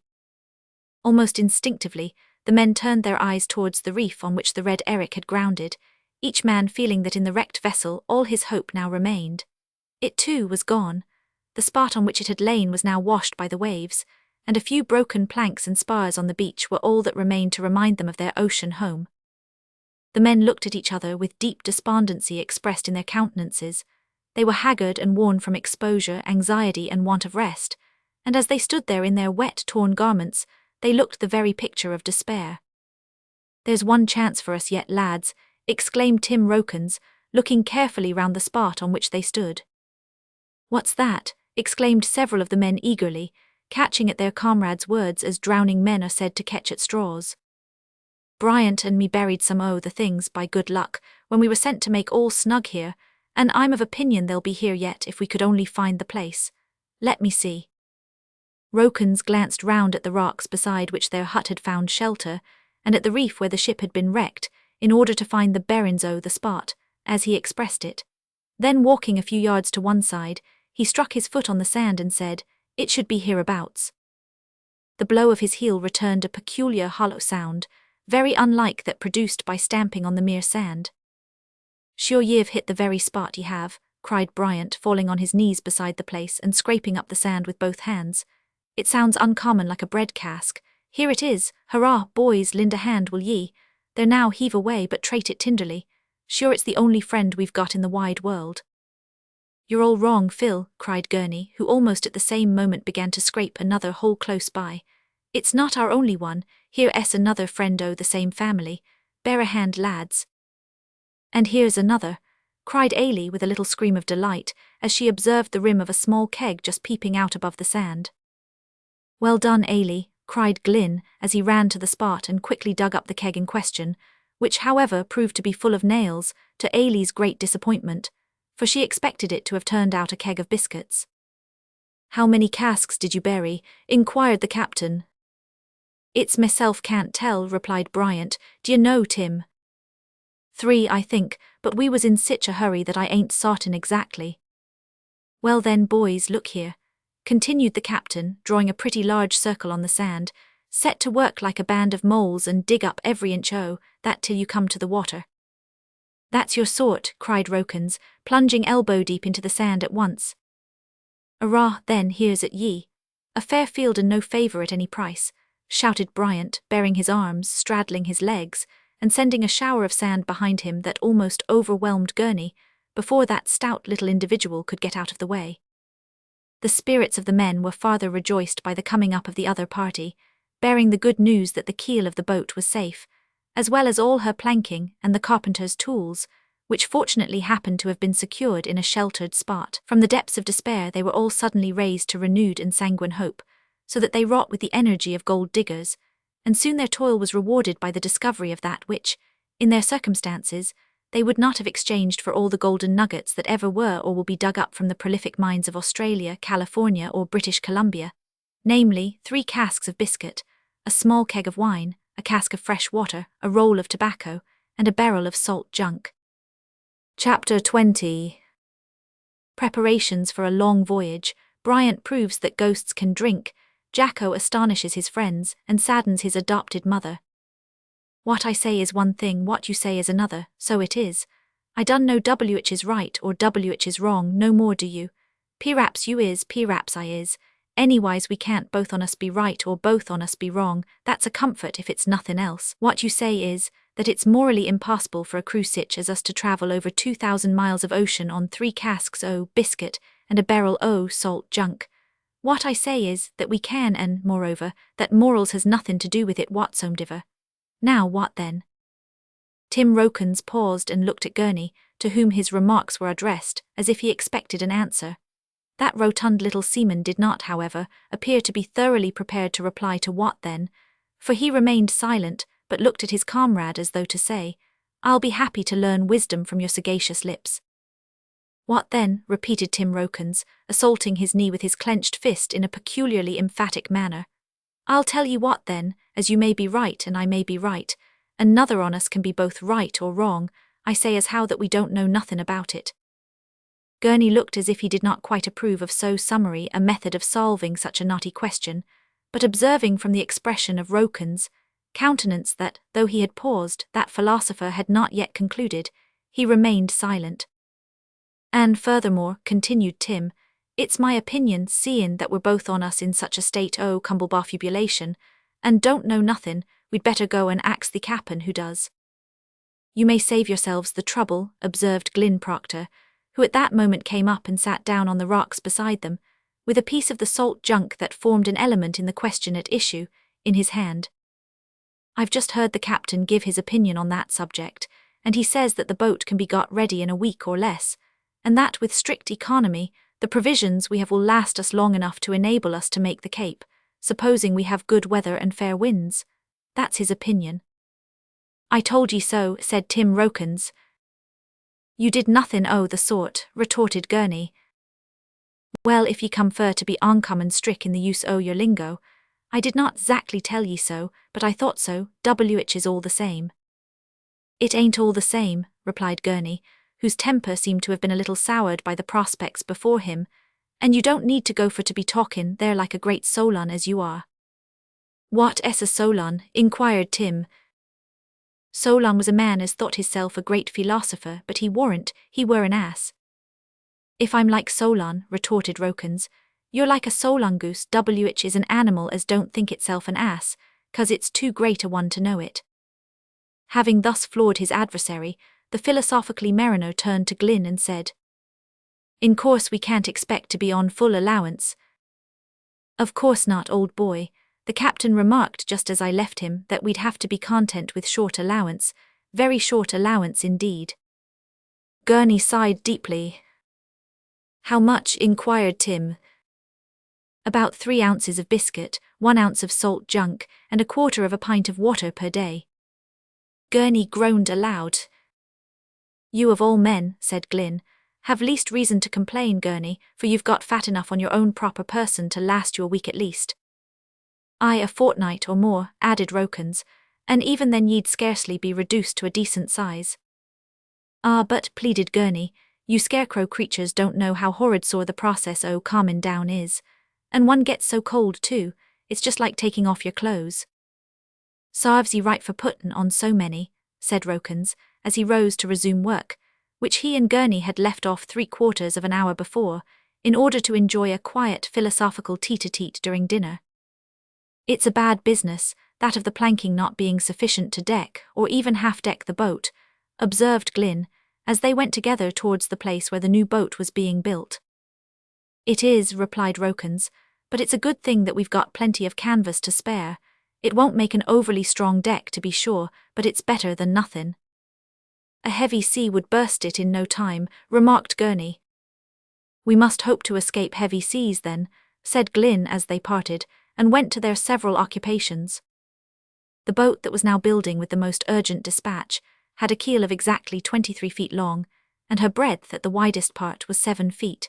She was being as well and firmly put together as the materials at their command would admit of, and as far as the work had yet proceeded, she bid fair to become an excellent boat, capable of containing the whole crew and their small quantity of provisions. This last was diminishing so rapidly that Captain Dunning resolved to put all hands at once on short allowance. Notwithstanding this, the men worked hard and hopefully, for as each plank and nail was added to their little bark, they felt as if they were a step nearer home. The captain and the doctor, however, and 1 or 2 of the older men, could not banish from their minds the fact that the voyage they were about to undertake was of the most perilous nature, and one which, in any other than the hopeless circumstances in which they were placed at that time, would have been regarded as the most desperate of forlorn hopes. For 14 souls to be tossed about on the wide and stormy sea, during many weeks, it might be months, in a small open boat, crowded together and cramped without sufficient covering, and on short allowance of food, was indeed a dreary prospect, even for the men, how much more so for the delicate child who shared their trials and sufferings. Captain Dunning's heart sank within him when he thought of it, but he knew how great an influence the conduct and bearing of a commander has in such circumstances on his men, so he strove to show a smiling, cheerful countenance, though oftentimes he carried a sad and anxious heart in his bosom. To the doctor and Tim Rokins alone did he reveal his inmost thoughts, because he knew that he could trust them, and felt that he needed their advice and sympathy. The work progressed so rapidly that in a few days more the boat approached completion, and preparations were being made in earnest for finally quitting the little isle on which they had found a home for so many days. It was observed by the captain that as the work of boat building drew to a close, Glynn Proctor continued to labour long after the others had retired to rest, wearied with the toils of the day, toils which they were not now so well able to bear as heretofore, on account of the slight want of vigour caused by being compelled to live on half allowance. One evening the captain went down to the building yard in Fairyland and said to Glyn, "Hallo, my boy, at it yet? Why, what are you making, a dog kennel, eh?" "No, not exactly that," replied Glyn, laughing. "You'll hardly guess. I would say it was a house for Jacko, only it seems much too big." "It's just possible that Jacko may have a share in it," said Glyn, "but it's not for him." "Who then? Not for yourself, surely?" "It's for Ailey," cried Glyn gleefully.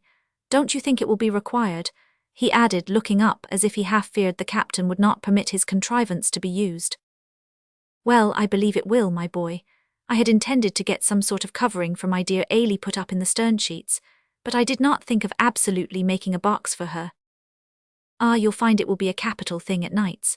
I know she could never stand the exposure, and canvas don't keep out the rain well, so I thought of rigging up a large box into which she can creep.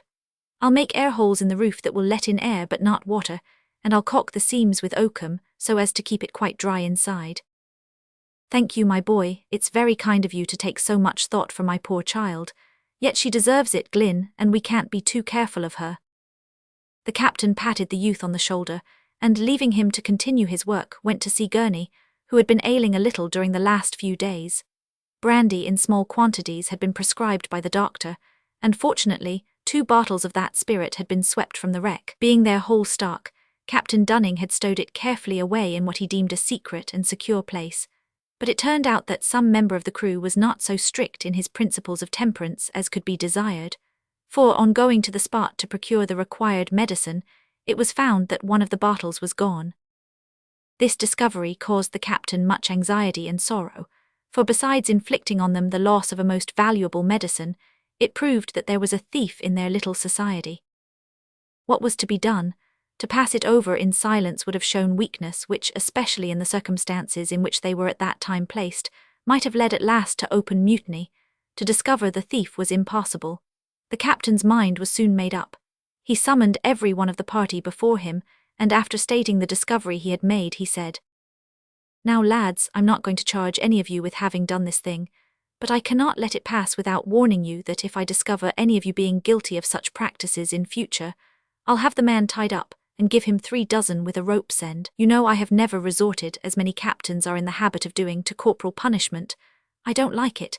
I've sailed in command of ships for many years and have never found it needful, but now, more than ever, strict discipline must be maintained, and I tell you once for all that I mean to maintain it at any cost." This speech was received in silence. All perceived the justice of it, yet some felt that until the thief should be discovered, they themselves would lie under suspicion. A few there were, indeed, whose well-known and long-established characters raised them above suspicion, but there were others who knew that their character had not yet been established on so firm a basis, and they felt that until the matter should be cleared up, their honesty would be, mentally at least, called in question by their companions. With the exception of the disposition to mutiny related in a previous chapter, this was the first cloud that had risen to interrupt the harmony of the shipwrecked sailors, and as they returned to their work, sundry suggestions and remarks were made in reference to the possibility of discovering the delinquent. "I didn't think it was possible," said Rokins.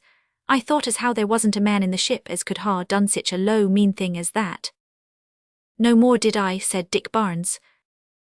"Wall, boys," observed Nickel Sling emphatically, "I guess as how that I don't believe it yet." "Arrah, 500 ye think the bottle o' brandy stole hisself?" inquired Bryant. "I ain't a goin' fur to say that, but a ghost might ha' done it, p'raps a purpose to get us into a scrape."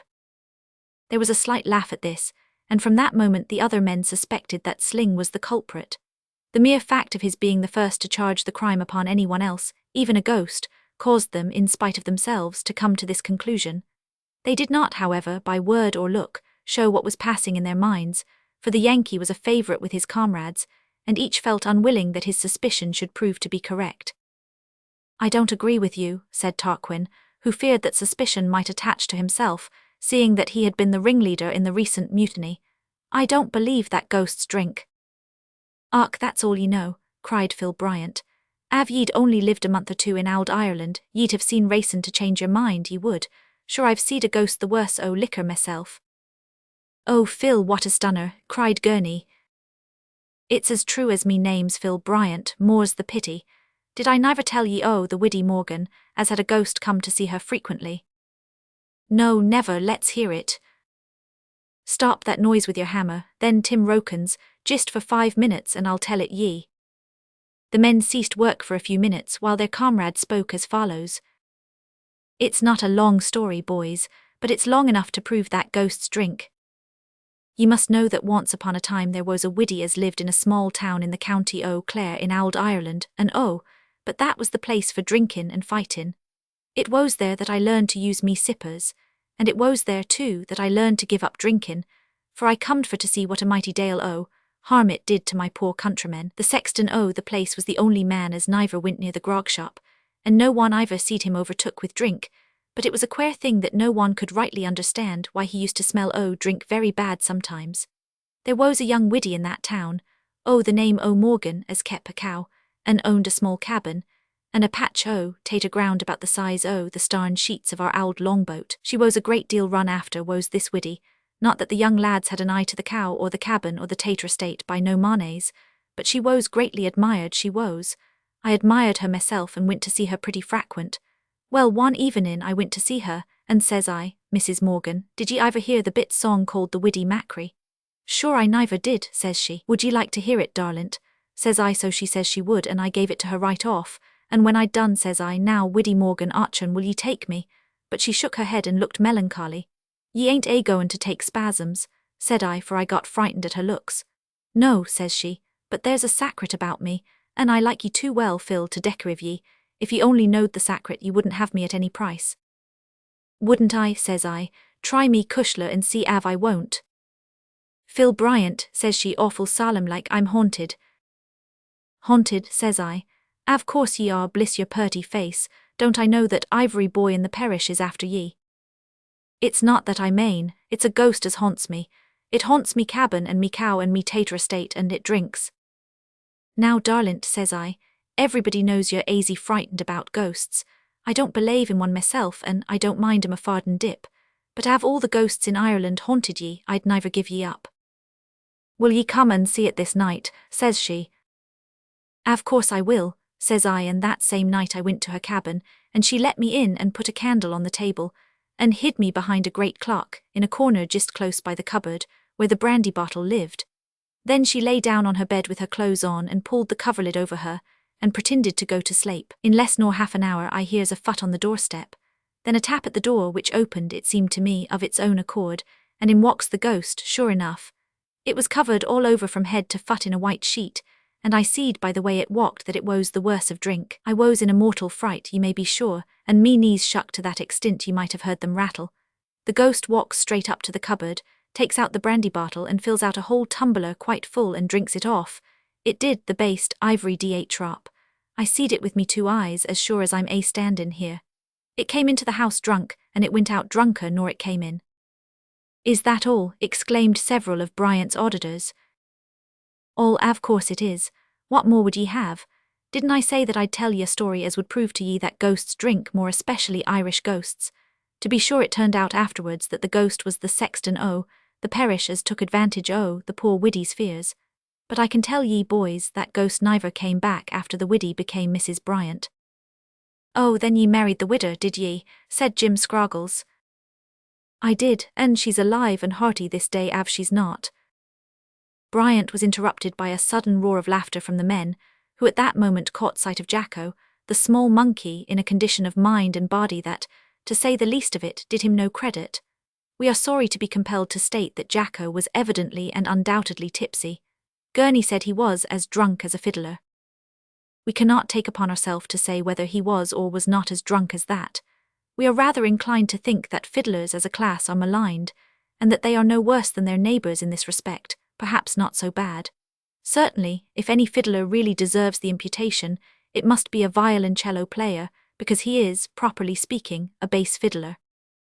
Be this, however, as it may, Jacko was unmistakably drunk, in a maudlin state of intoxication, drunker, probably, than ever a monkey was before or since. He appeared, as he came slowly staggering forward to the place where the men were at work on the boat, to have just wakened out of his first drunken sleep, for his eyes were blinking like the orbs of an owl in the sunshine, and in his walk he placed his right foot where his left should have gone, and his left foot where his right should have gone, occasionally making a little run forward to save himself from tumbling on his nose, and then pulling suddenly up, and throwing up his arms in order to avoid falling on his back.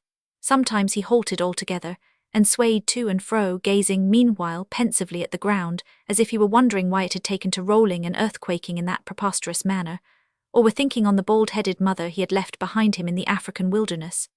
When the loud laugh of the men saluted his ears, Jacko looked up as quickly and steadily as he could, and grinned a ghastly smile, or something like it, as if to say, "What are you laughing at, villains?" It is commonly observed that among men the ruling passion comes out strongly when they are under the influence of strong drink. So it is with monkeys. Jacko's ruling passion was thieving, but having at that time no particular inducement to steal, he indulged his next ruling passion, that of affection, by holding out both arms and staggering towards Phil Bryant to be taken up. A renewed burst of laughter greeted this movement. "It knows ye, Phil," cried Jim Scroggles. "Ah, then so it should, for it's meself as is good to it. Come to its uncle then. Oh, good luck to your purty little yoller face. So it woes you stole the brandy, woes it, musha, but ye might have knowed ye belonged to a temperance ship, so ye might." Jacko spread his arms on Bryant's broad chest. They were too short to go round his neck, laid his head thereon and sighed. Perhaps he felt penitent on account of his wickedness, but it is more probable that he felt uneasy in body rather than in mind. "I say, Bryant," cried Gurney. "That's me," answered the other.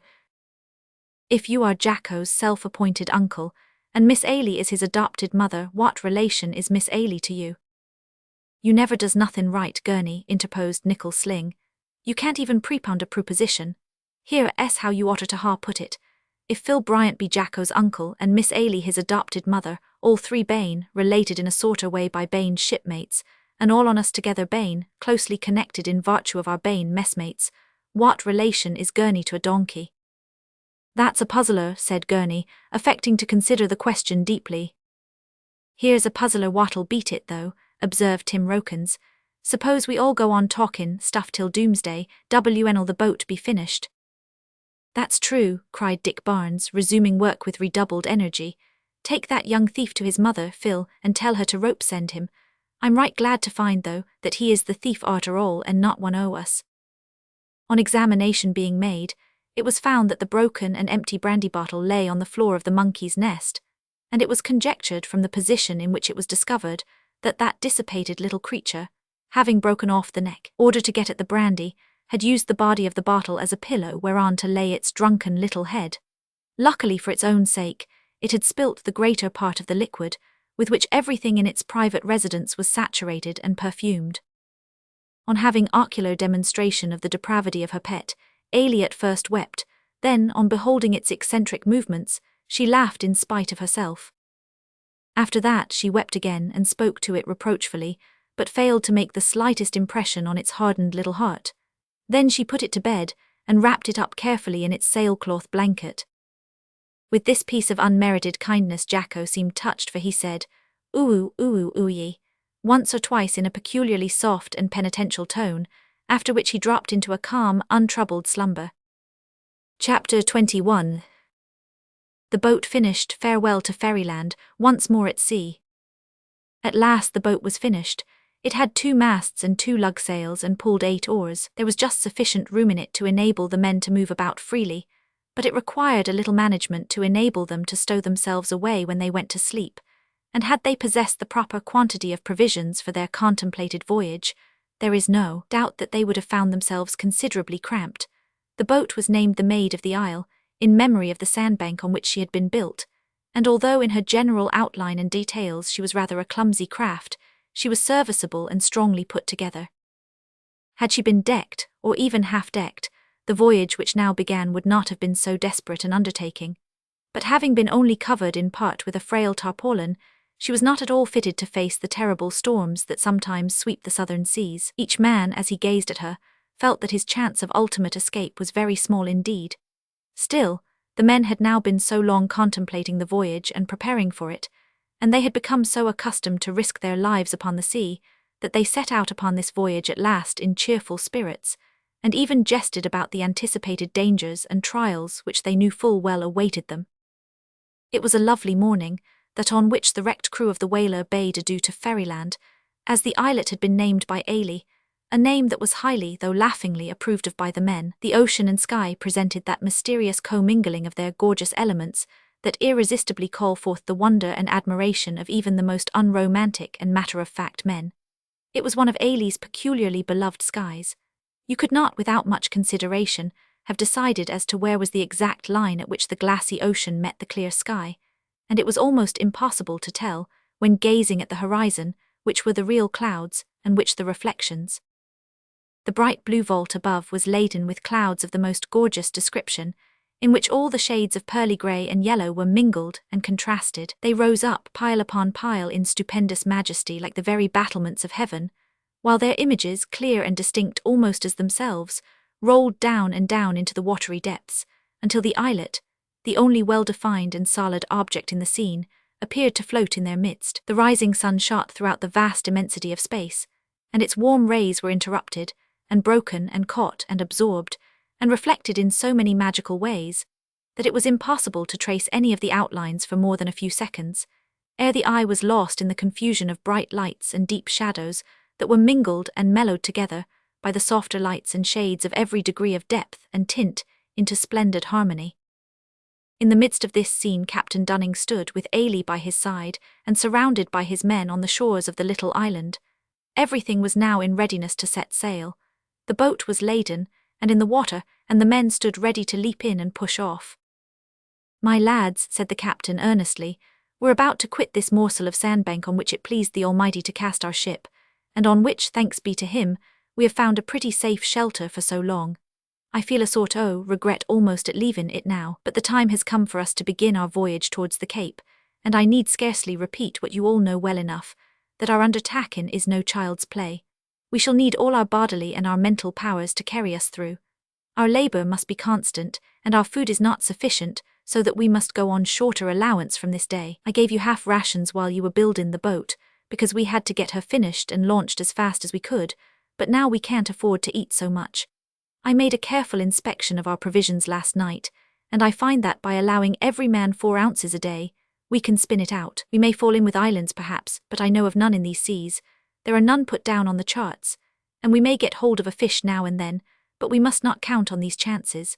Now it must be plain to all of you that our only chance of getting on well together in circumstances that will try our tempers, no doubt, and rouse our selfishness, is to resolve firmly before starting, each man for himself, that we will lay restraint on ourselves and try to help each other as much as we can." There was a ready murmur of assent to this proposal. Then the captain continued, "Now, lads, one word more. Our best efforts, let us exert ourselves ever so much, cannot be crowned with success unless, before setting out, we ask the special favour and blessing of Him who, we are told in the Bible, holds the waters of the ocean in the hollow of His hand. If He helps us, we shall be saved. If He does not help us, we shall perish. We will therefore offer up a prayer now, in the name of our blessed Redeemer, that we may be delivered from every danger, and be brought at last in peace and comfort to our homes." Captain Dunning then clasped his hands together, and while the men around him reverently bowed their heads, he offered up a short and simple, but earnest prayer to God. From that day forward they continued the habit of offering up prayer together once a day, and soon afterwards the captain began the practice of reading a chapter aloud daily out of Ailey's Bible. The result of this was that not only were the more violent spirits among them restrained, under frequent and sore privations and temptations, but all the party were often much comforted, and filled with hope at times when they were by their sufferings well nigh driven to despair. "I'm sorry to leave Fairyland, Papa," said Ailey sadly, as the men shoved the Maid of the Isle into deep water and pulled out to sea. "So am I, dear," replied the captain, sitting down beside his daughter in the stern sheets of the boat, and taking the tiller. "I had no idea I could have come to like such a barren bit of sand so well." There was a long pause after this remark. Every eye in the boat was turned with a sad expression on the bright yellow sandbank as they rowed away, and the men dipped their oars lightly into the calm waters, as if they were loth to leave their late home. Any spot of earth that has been for some time the theatre of heart-stirring events, such as rouse men's strong emotions, and on which happy and hopeful as well as wretched days have been spent, will so entwine itself with the affections of men that they will cling to it and love it, more or less powerfully, no matter how barren may be the spot or how dreary its general aspect. The sandbank had been the cause, no doubt, of the wreck of the Red Eric, but it had also been the means, under guard, of saving the crew and affording them shelter during many succeeding weeks, weeks of deep anxiety, but also of healthful, hopeful, energetic toil, in which, if there were many things to create annoyance or fear, there had also been not a few things to cause thankfulness, delight, and amusement. Unknown to themselves, these rough sailors and the tender child had become attached to the spot, and it was only now that they were about to leave it forever that they became aware of the fact. The circumscribed and limited range on which their thoughts and vision had been bent for the last few weeks had rendered each individual as familiar with every inch of the bank as if he had dwelt there for years. Ailey gazed at the low rocks that overhung the crystal pool in Fairyland until the blinding tears filled her eyes, and she felt all the deep regret that is experienced by the little child when it is forcibly torn from an old and favourite toy. Regret that is not in the least degree mitigated by the fact that the said toy is but a sorry affair, a doll perchance with a smashed head, eyes thrust out, and nose flattened on its face or rubbed away altogether. It matters not. The long and happy hours and days spent in the companionship of that battered little mass of wood or wax rush on the infant memory like a dear delightful dream, and it weeps on separation as if its heart would break. Each man in the boat's crew experienced more or less of the same feeling, and commented, according to his nature, either silently or audibly, on each familiar object as he gazed upon it for the last time. "There's the spot where we built the hut when we first landed, Ailey," said Glynn, who pulled the aft oar. "D'ye see it? Just coming into view, look, there it will be shut out again in a moment by the rock beside the coral pool." "I see it," exclaimed Ailey eagerly, as she brushed away the tears from her eyes. "There's the rock, too, where we used to make our fire," said the captain, pointing it out. "It doesn't look like itself from this point of view." "Ah," sighed Phil Bryant, "an' it woes at the fut o' that, too, where we used to bile the kittle night and mornin'. Sure it's many a swate bit and pipe I had beside ye." "Is that a bit o' the wreck?" inquired Tim Rokins, pointing to the low rocky point with the eagerness of a man who had made an unexpected discovery. "No," replied Mr. Millens, shading his eyes with his hands and gazing at the object in question. "It's impossible. I searched every bit o' the bank for a plank before we came off, and couldn't find a morsel as big as my and. What say you, Doctor?" "I think with you," answered Dr. Hopley, "but here's the telescope which will soon settle the question." While the doctor adjusted the glass, Rokins muttered that he was sure it was a bit o' the wreck, and that there was a bit o' rock as nobody couldn't easy git a t'other side of to look, and that was it and the bit of wreck was there, and much to the same effect. "So it is," exclaimed the doctor. "Lay on your oars, lads, a moment," said the captain, taking the glass and applying it to his eye. The men obeyed gladly, for they experienced an unaccountable disinclination to row away from the island. Perhaps the feeling was caused in part by the idea that when they took their last look at it, it might possibly be their last sight of land. "It's a small piece of the foretopmast crosstrees," observed the captain, shutting up the telescope and resuming his seat. "Shall we go back and pick it up, sir?" asked Dick Barnes gravely, giving vent to the desires of his heart without perceiving at the moment the absurdity of the question. "Why, what would you do with it, Dick?" replied the captain, smiling. "Sure ye couldn't ate it," interposed Bryant, "but after all there's no sayin'. Maybe Nickel Sling could make a tasty dish out of it stewed in oakum and tar." "It wouldn't be perlite to take such a tit-bit from the mermaids," observed Gurney, as the oars were once more dipped reluctantly in the water. The men smiled at the jest, for in the monotony of sea life every species of pleasantry, however poor, is swallowed with greater or less avidity, but the smile did not last long. They were in no jesting humour at that time, and no one replied to the passing joke. Soon after this, a soft, gentle breeze sprang up. It came direct from Fairyland, as if the mermaids referred to by Gurney had been touched by the kindly feelings harboured in the sailors' bosoms towards their islet, and had wafted towards them a last farewell. The oars were shipped immediately and the sails hoisted, and to the satisfaction of all on board, the Maid of the Isle gave indications of being a swift sailor. For, although the puff of wind was scarcely sufficient to ruffle the glassy surface of the sea, she glided through the water under its influence a good deal faster than she had done with the oars. "That's good," remarked the captain, watching the ripples as they passed astern. "With fair winds and not too much of 'em, we shall get on bravely. So cheer up, my lassie," he added, patting Ailie on the head, "and let us begin our voyage in good spirits and with hopeful, trusting hearts." "Look at fairyland," said Ailie, clasping her father's hand and pointing towards the horizon. At the moment she spoke, an opening in the great white clouds let a ray of light fall on the sandbank, which had now passed almost beyond the range of vision.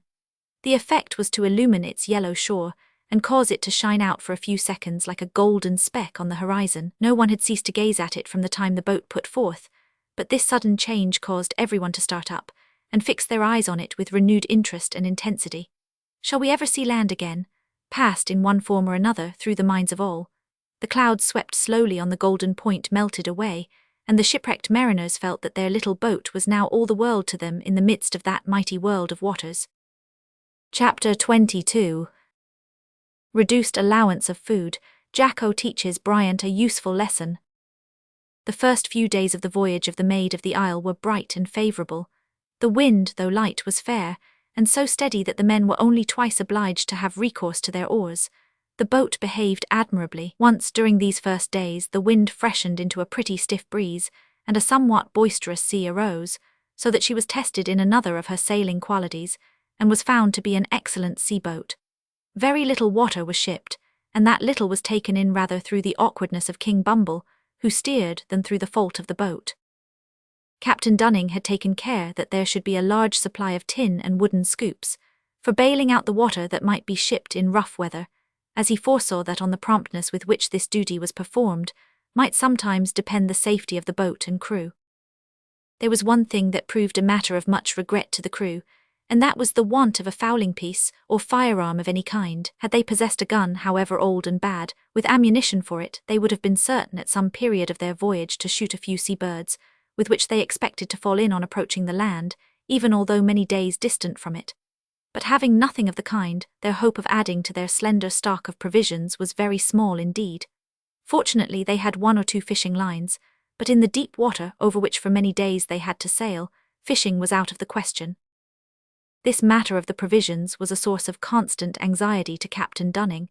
He had calculated the amount of their stores to an ounce, and ascertained that at a certain rate of distribution they would barely serve for the voyage, and this without making any allowance for interruptions or detentions. He knew the exact distance to be passed over, namely, 22 miles in a straight line, and he had ascertained the sailing and rowing powers of the boat and crew.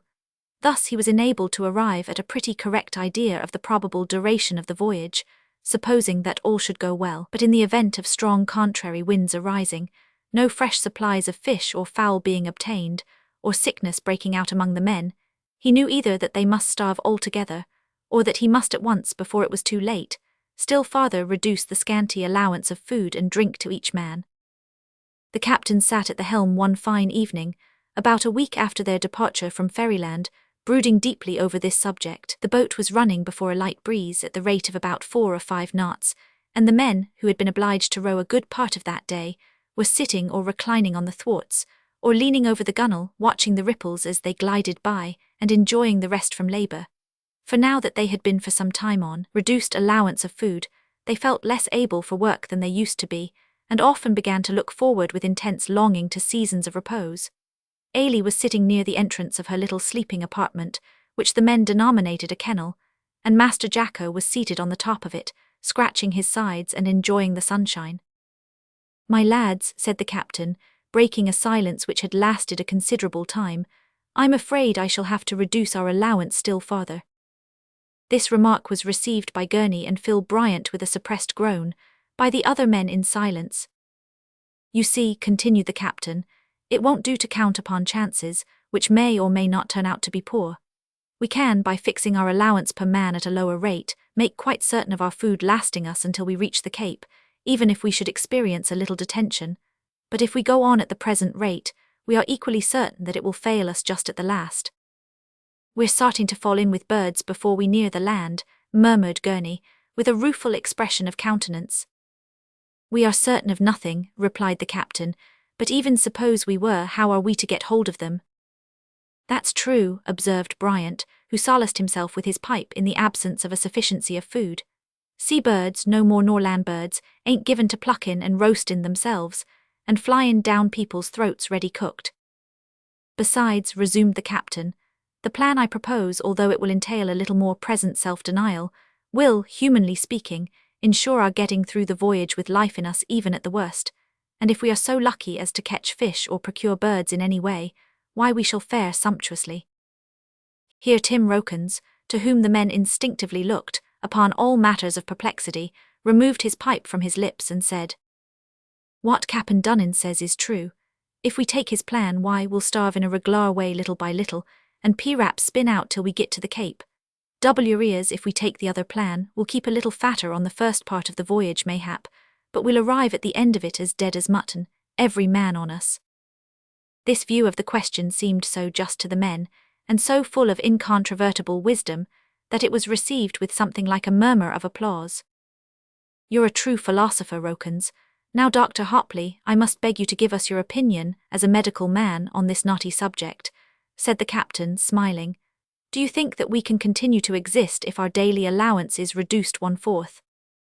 The doctor replied, "Let me see," and putting his finger on his forehead, frowned portentously, affecting to give the subject the most intense consideration. He happened to look at Jacko when he frowned, and that pugnacious individual, happening at the same instant to look at the doctor, and supposing that the frown was a distinct challenge to fight, first raised his eyebrows to the top of his head in amazement, then pulled them down over his flashing orbs in deep indignation, and displayed all his teeth, as well as an extent of gums that was really frightful to behold. "Oh, Jacko, bad thing," said Ailey in a reproachful tone, pulling the monkey towards her. Taking no notice of these warlike indications, the doctor, after a few minutes' thought, looked up and said, "I have no doubt whatever that we can stand it. Most of us are in pretty good condition still, and have some fat to spare. Fat persons can endure reduced allowance of food much better and longer than those who are lean. There's Gurney now, for instance, he could afford to have his share even still further curtailed." This remark was received with a grin of delighted approval by the men, and with a groan by Gurney, who rubbed his stomach gently, as if that region were assailed with pains at the bare thought of such injustice.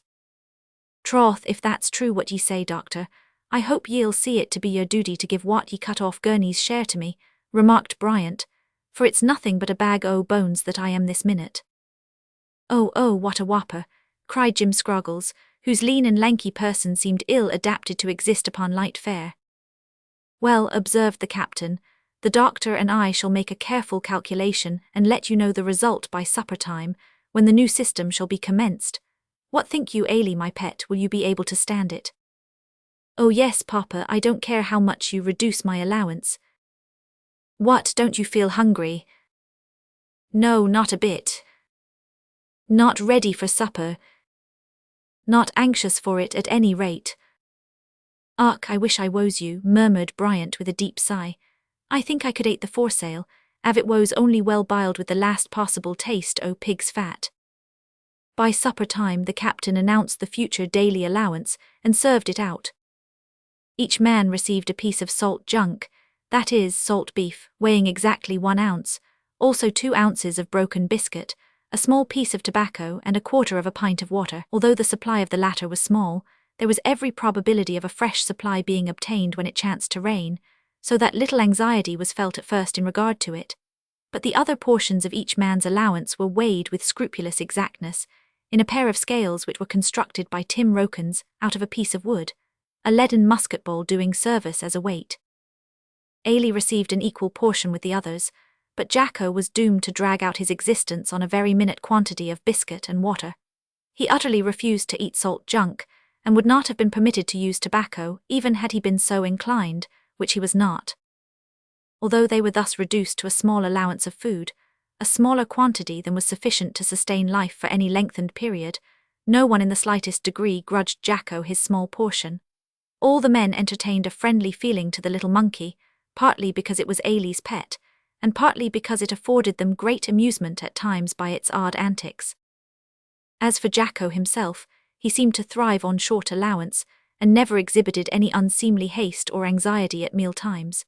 It was observed, however, that he kept an uncommonly sharp eye on all that passed around him, as if he felt that his circumstances were at that time peculiar and worthy of being noted. In particular, he knew to a nicety what happened to each atom of food, from the time of its distribution among the men to the moment of its disappearance within their hungry jaws, and if any poor fellow chanced to lay his morsel down and neglect it for the 10th part of an instant, it vanished like a shot, and immediately thereafter Jacko was observed to present an unusually serene and innocent aspect, and to become suddenly afflicted with a swelling in the pouch under his cheek. One day the men received a lesson in carefulness which they did not soon forget. Breakfast had been served out, and Phil Bryant was about to finish his last mouthful of biscuit. He had not had many mouthfuls to try his masticating powers, poor fellow, when he paused suddenly, and gazing at the cherished morsel addressed it thus. "Sure, it's a purty bit ye are. Av there was only one or two more o' your family here, it's meself as I'd like to be made beknown to them. I'll not ate ye yit, I'll look at ye for a little." In pursuance of this luxurious plan, Bryant laid the morsel of biscuit on the thwart of the boat before him, and taking out his pipe began to fill it leisurely, keeping his eye all the time on the last bite. Just then Mr. Markham, who pulled the bow oar, called out, "I say, Bryant, hand me my tobacco pouch, it's beside you on the th-chort, close under the gunwale." "Is it?" said Bryant, stretching out his hand to the place indicated, but keeping his eye fixed all the time on the piece of biscuit. "Ah, here it is, catch it." For one instant Bryant looked at the second mate in order to throw the pouch with precision. That instant was sufficient for the exercise of Jacko's dishonest propensities. The pouch was yet in its passage through the air, when a tremendous roar from Tim Rokins apprised the unhappy Irishman of his misfortune. He did not require to be told to look out, although more than one voice gave him that piece of advice. An intuitive perception of irreparable loss flashed across his soul, and with the speed of light, his eye was again on the thwart before him, but not on the morsel of biscuit. At that same instant Jacko sat down beside Ailey with his usual serene aspect and swelled cheek. "Ark ye Bartle imp," yelled the bereaved one, "don't I know ye?" And seizing a tin pannikin in his wrath, he threw it at the small monkey's head with a force that would, had it been well directed, have smashed that small head effectually. Jacko made a quick and graceful nod, and the pannikin, just missing Ailey, went over the side into the sea, where it sank and was lost for ever, to the regret of all, for they could ill afford to lose it. "Ye have got it, ye have, but ye shan't ate it," growled Bryant through his teeth, as he sprang over the seat towards the monkey. Jacko bounded like a piece of india rubber onto Gurney's head. Next moment he was clinging to the edge of the mainsail, and the next he was comfortably seated on the top of the mast, where he proceeded calmly and leisurely to ate the biscuit in the face of its exasperated and rightful owner. "Oh, Bryant," exclaimed Ailey, who was half frightened, half amused at the sudden convulsion caused by her favourite's bad conduct. "Don't be vexed, see, here is a little bit of my biscuit, I don't want it, really I don't." Bryant, who stood aghast and overwhelmed by his loss and by the consummate impudence of the small monkey, felt rebuked by this offer. Bursting into a loud laugh, he said, as he resumed his seat and the filling of his pipe, "Sure I'd rather ate me own hat, Miss Ailey, and it's be no means a good one, without sarce too, not even a blot o' mustard, than take the morsel out o' your purty mouth. I woes more nor half jockin, dear, and I ax your parding for puttin' ye in sich a fright." "Expensive jockin," growled Tarquin, "if ye throw a pannikin overboard every time you take to it." "Keep your tongue quiet," said Bryant, reddening, for he felt somewhat humbled at having given way to his anger so easily, and was nettled at the remark, coming as it did in a sneering spirit from a man for whom he had no particular liking. "Never mind, Bryant," interposed the captain quickly with a good-humoured laugh. "I feel for you, lad. Had it been myself, I fear I should have been even more exasperated. I would not sell a crumb of my portion just now for a guinea." "Neither would I," added the doctor, "for 1,000 guineas. "I'll tell ye what it is, lads," remarked Tim Rokins, "I wish I only had a crumb to sell." "Now, Rokins, don't be greedy," cried Gurney. "Greedy," echoed Tim. "Aye, greedy. Has any o' you lads got a dictionary to lend him? Come, Jim Scroggles, you can tell him what it means. You've been to school, I believe, hain't you?" Rokins shook his head gravely. "No, lad, I'm not greedy, but I'm ready for wittles. I won't go for to deny that. Now let me ax ye a question.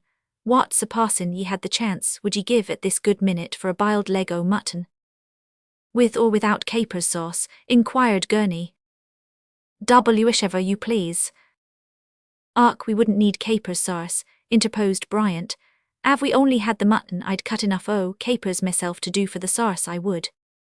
It matters little what you'd give, cried Glynn, for we can't get it at any price just now. Don't you think, Captain, that we might have our breakfast tonight? It would save time in the morning, you know.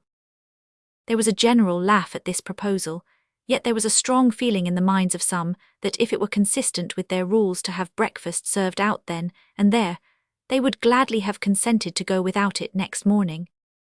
Thus, with laugh and jest and good-natured repartee, did these men bear the pangs of hunger for many days.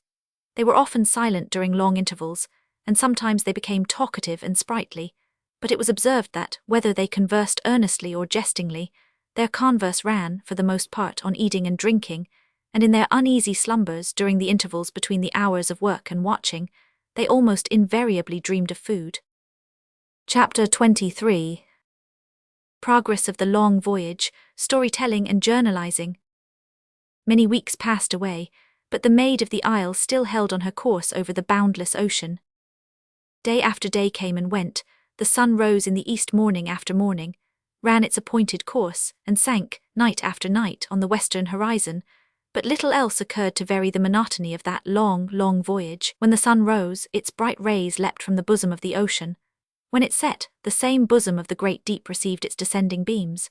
No land, no sail appeared to the anxious gazers in that little boat, which seemed to move across, yet never to reach the boundaries of that mighty circle of water and sky, in the midst of which they lay enchained, as if by some wicked enchanter's spell.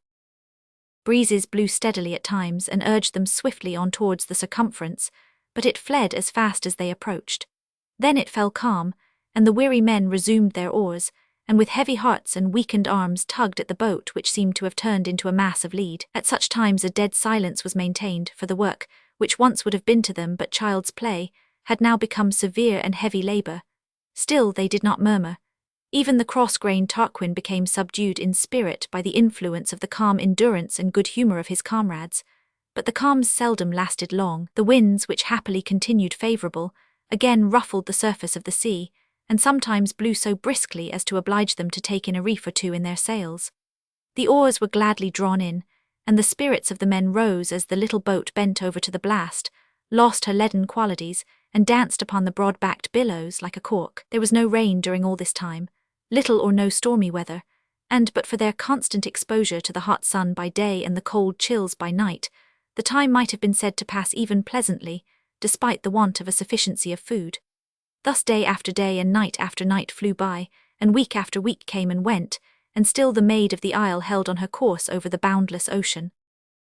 During all that time the 1¼ ounces of salt junk and biscuit, and the 1/8 of a pint of water were weighed, and measured out to each man, 3 times a day, with scrupulous care and exactness, lest a drop or a crumb of the food that was more precious than diamonds should be lost. The men had all become accustomed to short allowance now, and experienced no greater inconvenience than a feeling of lassitude, which feeling increased daily, but by such imperceptible degrees that they were scarcely conscious of it, and were only occasionally made aware of the great reduction of their strength when they attempted to lift any article which, in the days of their full vigour, they could have tossed into the air, but which they could scarcely move now. When, however, the fair breeze enabled them to glide along under sail, and they lay enjoying complete rest, they experienced no unwonted sensations of weakness. Their spirits rose, as the spirits of sailors always will rise when the waves are rippling at the bow and a white track forming in the wake, and they spent the time, when not asleep, in cheerful conversation and in the spinning of long yarns. They did not sing, however, as might have been expected. They were too weak for that. They called the feeling lazy. Some said they couldn't be bothered to sing. No one seemed willing to admit that his strength was in reality abated. In storytelling the captain, the doctor, and Glynn shone conspicuous, and when all was going smoothly and well, the anecdotes, histories, and romances related by these three were listened to with such intense interest and delight by the whole crew, that one would have thought they were enjoying a pleasure trip, and had no cause whatever for anxiety. Gurney, too, and Bryant and Nickel Sling came out frequently in the storytelling line, and were the means of causing many and many an hour to pass quickly and pleasantly by, which would otherwise have hung heavily on the hands of all. Ailey Dunning was an engrossed and delighted listener at all times. She drank in every species of story with an avidity that was quite amusing. It seemed also to have been infectious, for even Jacko used to sit hour after hour looking steadily at each successive speaker, with a countenance so full of bright intelligence and grave surpassing wisdom, as to lead one to the belief that he not only understood all that was said, but turned it over in his mind, and drew from it ideas and conclusions far more bright and philosophical than could have been drawn therefrom by any human being, however wise or ingenious. He grinned, too, did Jacko, with an intensity and frequency that induced the sailors at first to call him a clever dog, in the belief that his perception of the ludicrous was very strong indeed. But as his grins were observed to occur quite as frequently at the pathetic and the grave as at the comical parts of the stories, they changed their minds, and said he was a codger, in which remark they were undoubtedly safe, seeing that it committed them to nothing very specific. Captain Dunning's stories were, more properly speaking, histories, and were very much relished, for he possessed a natural power of relating what he knew in an interesting manner, and with a peculiarly pleasant tone of voice. Every one who has considered the subject at all must have observed what a powerful influence there lies in the mere manner and tone of a speaker. The captain's voice was so rich, so mellow, and capable of such varied modulation, that the men listened with pleasure to the words which rolled from his lips, as one would listen to a sweet song. He became so deeply interested, too, in the subject about which he happened to be speaking, that his auditors could not help becoming interested also. He had no powers of eloquence, neither was he gifted with an unusually bright fancy, but he was fluent in speech, and his words, though not chosen, were usually appropriate. The captain had no powers of invention whatever. He used to say, when asked to tell a story, that he might as well try to play the fiddle with a handspike.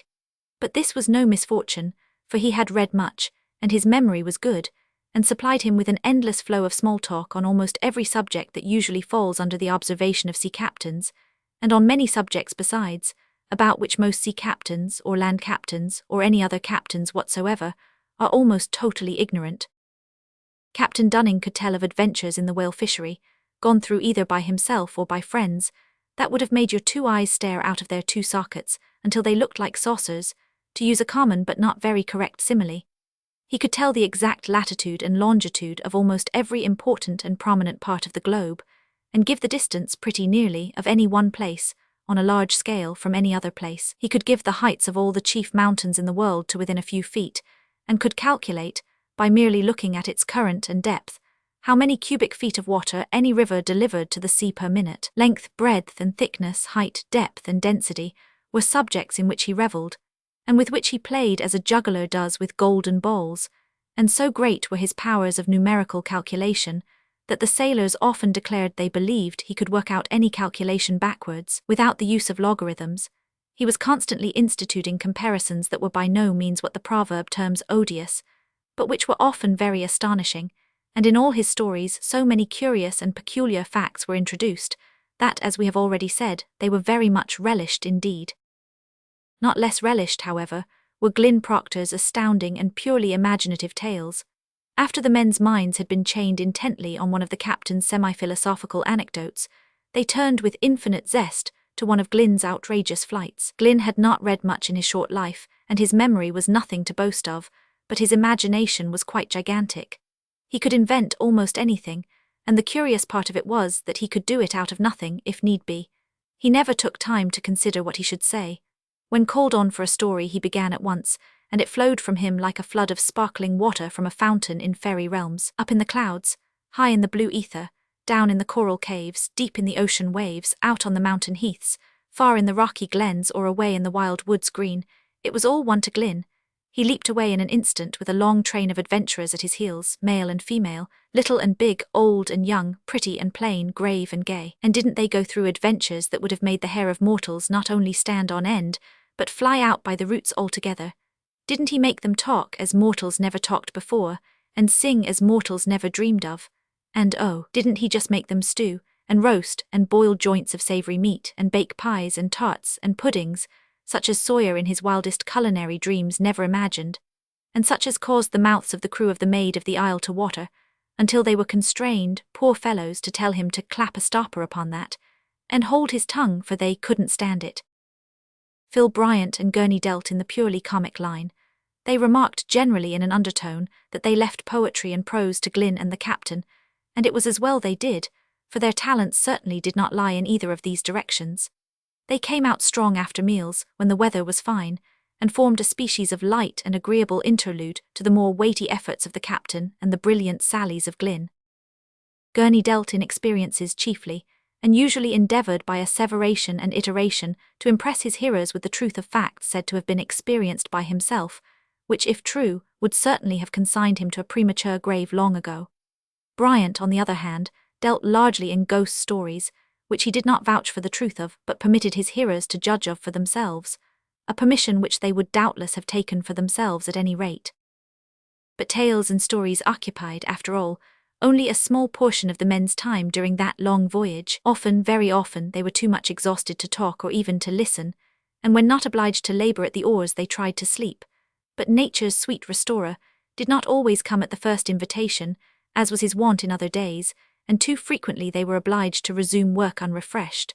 Their hands became hard and horny in the palms at last, like a man's heel, and their backs and arms ached from constant work. Ailie kept in good health, but she too began to grow weak from want of proper nourishment. She slept better than the men, for the comfortable sleeping box that Glynn had constructed for her sheltered her from the heat, wet and cold, to which the former were constantly exposed. She amused herself, when not listening to stories or asleep, by playing with her favourite, and she spent a good deal of time in reading her Bible, sometimes to herself, at other times, in a low tone, to her father as he sat at the helm. And many a time did she see a meaning in passages which, in happier times, had passed meaningless before her eyes, and often did she find sweet comfort in words that she had read with comparative indifference in former days. It is in the time of trial, trouble, and sorrow that the Bible proves to be a friend indeed. Happy the Christian who, when dark clouds overwhelm his soul, has a memory well stored with the comforting passages of the Word of God. But Ailie had another occupation which filled up much of her leisure, and proved to be a source of deep and engrossing interest at the time. This was the keeping of a journal of the voyage. On the last trip made to the wreck of the Red Eric, just before the great storm that completed the destruction of that ship, the captain had brought away in his pocket a couple of notebooks. One of these he kept to himself to jot down the chief incidents of the intended voyage, the other he gave to Ailie, along with a black-lead pencil. Being fond of trying to write, she amused herself for hours together in jotting down her thoughts about the various incidents of the voyage, great and small. And being a very good drawer for her age, she executed many fanciful and elaborate sketches, among which were innumerable portraits of Jacko and several caricatures of the men. This journal, as it advanced, became a source of much interest and amusement to everyone in the boat, and when, in an hour of the utmost peril, it, along with many other things, was lost, the men, after the danger was past, felt the loss severely. Thus they spent their time, now pleasantly, now sadly, sometimes becoming cheerful and hopeful, at other times sinking almost into a state of despair as their little stock of food and water dwindled down, while the Maid of the Isle still held on her apparently endless course over the great wide sea. Chapter 24. The calm and the storm, a serious loss and great gain, bird-catching extraordinary saved at last. One day a deep death-like calm settled down upon the ocean.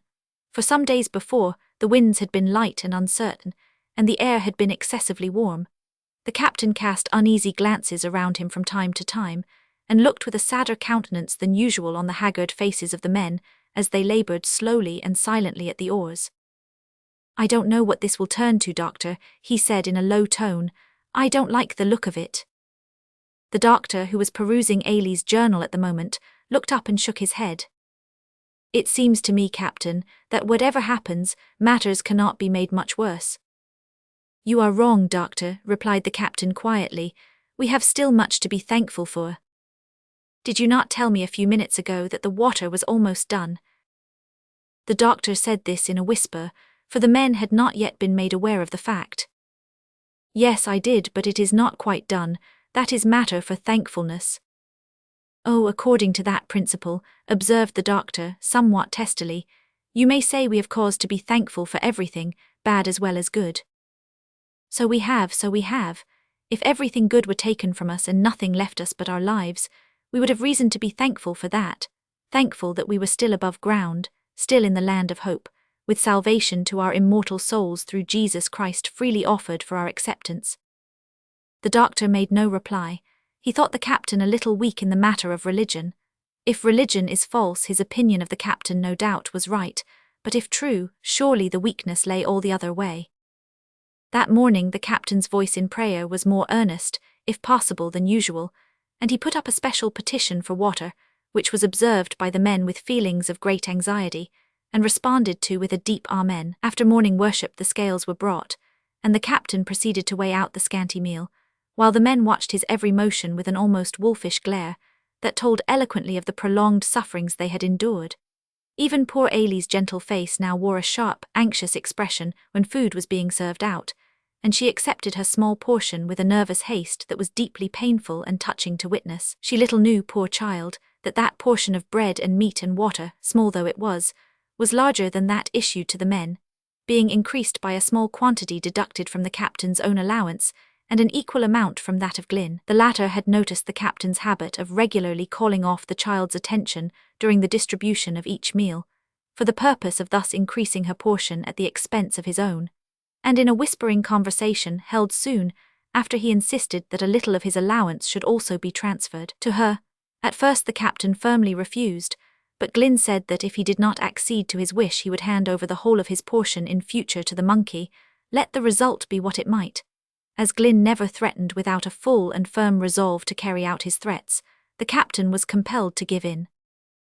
When the water came to be served out that morning, the captain paused, and looking round at the anxious eyes that were riveted upon him, said, "My lads, it has pleased the Almighty to lay his hand still heavier on us.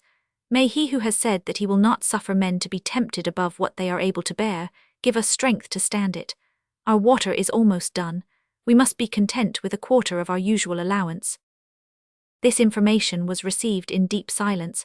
Perhaps it was the silence of despair, for the quantity hitherto served out had been barely sufficient to moisten their parched throats, and they knew that they could not exist long on the reduced allowance.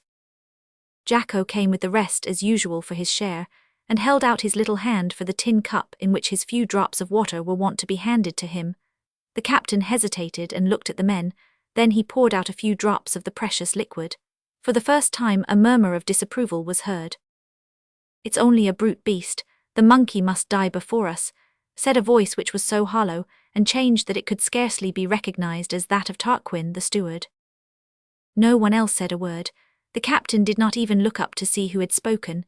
He felt the justice as well as the harshness of the remark, and poured the water back into the jar. Jacko seems puzzled at first, and held out his hand again. Then he looked round on the men with that expression of unutterable woe which is peculiar to some species of the monkey tribe. He seemed to feel that something serious was about to happen to him. Looking up in the sad face of his young mistress, he uttered a very gentle and plaintive "ooh-ee."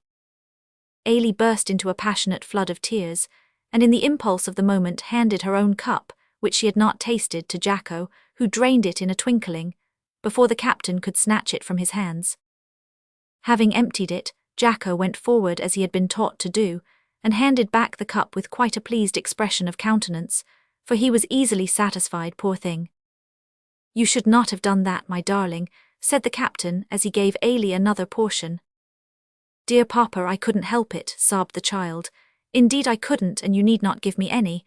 I can do without it today." "Can you? But you shan't," exclaimed Glynn, with a degree of energy that would have made every one laugh in happier times. "No, no, my own pet," replied the captain. "You shan't want it. Here, you must drink it, come." From that day Jacko received his allowance regularly as long as a drop of water was left, and no one again murmured against it. When it was finished, he had to suffer with the rest. The calm which had set in proved to be of longer duration than usual, and the sufferings of the crew of the little boat became extreme. On the third day after its commencement, the last drop of water was served out. It amounted to a couple of teaspoonfuls per man each meal, of which there were 3 a day. During the continuance of the calm, the sun shone in an almost cloudless sky and beat down upon the heads of the men until it drove them nearly mad. They all looked like living skeletons, and their eyes glared from their sunken sockets with a dry, fiery luster that was absolutely terrible to behold. Had each one in that boat possessed millions of gold, he would have given all gladly for 1 drop of fresh water.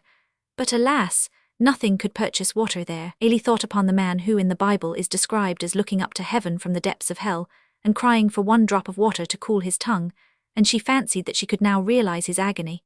The captain looked up into the hot sky, but no blessed cloud appeared there to raise the shadow of a hope. He looked down at the sea, and it seemed to mock him with its clear blue depths, which looked so sweet and pleasant. He realized the full significance of that couplet in Coleridge's Ancient Mariner. Water, water everywhere, but not a drop to drink. And drawing Ailie to his breast, he laid his cheek upon hers and groaned aloud. We shall soon be taken away, dear papa, she said, and she tried to weep, but the tears that came unbidden and so easily at other times to her bright blue eyes refused to flow now.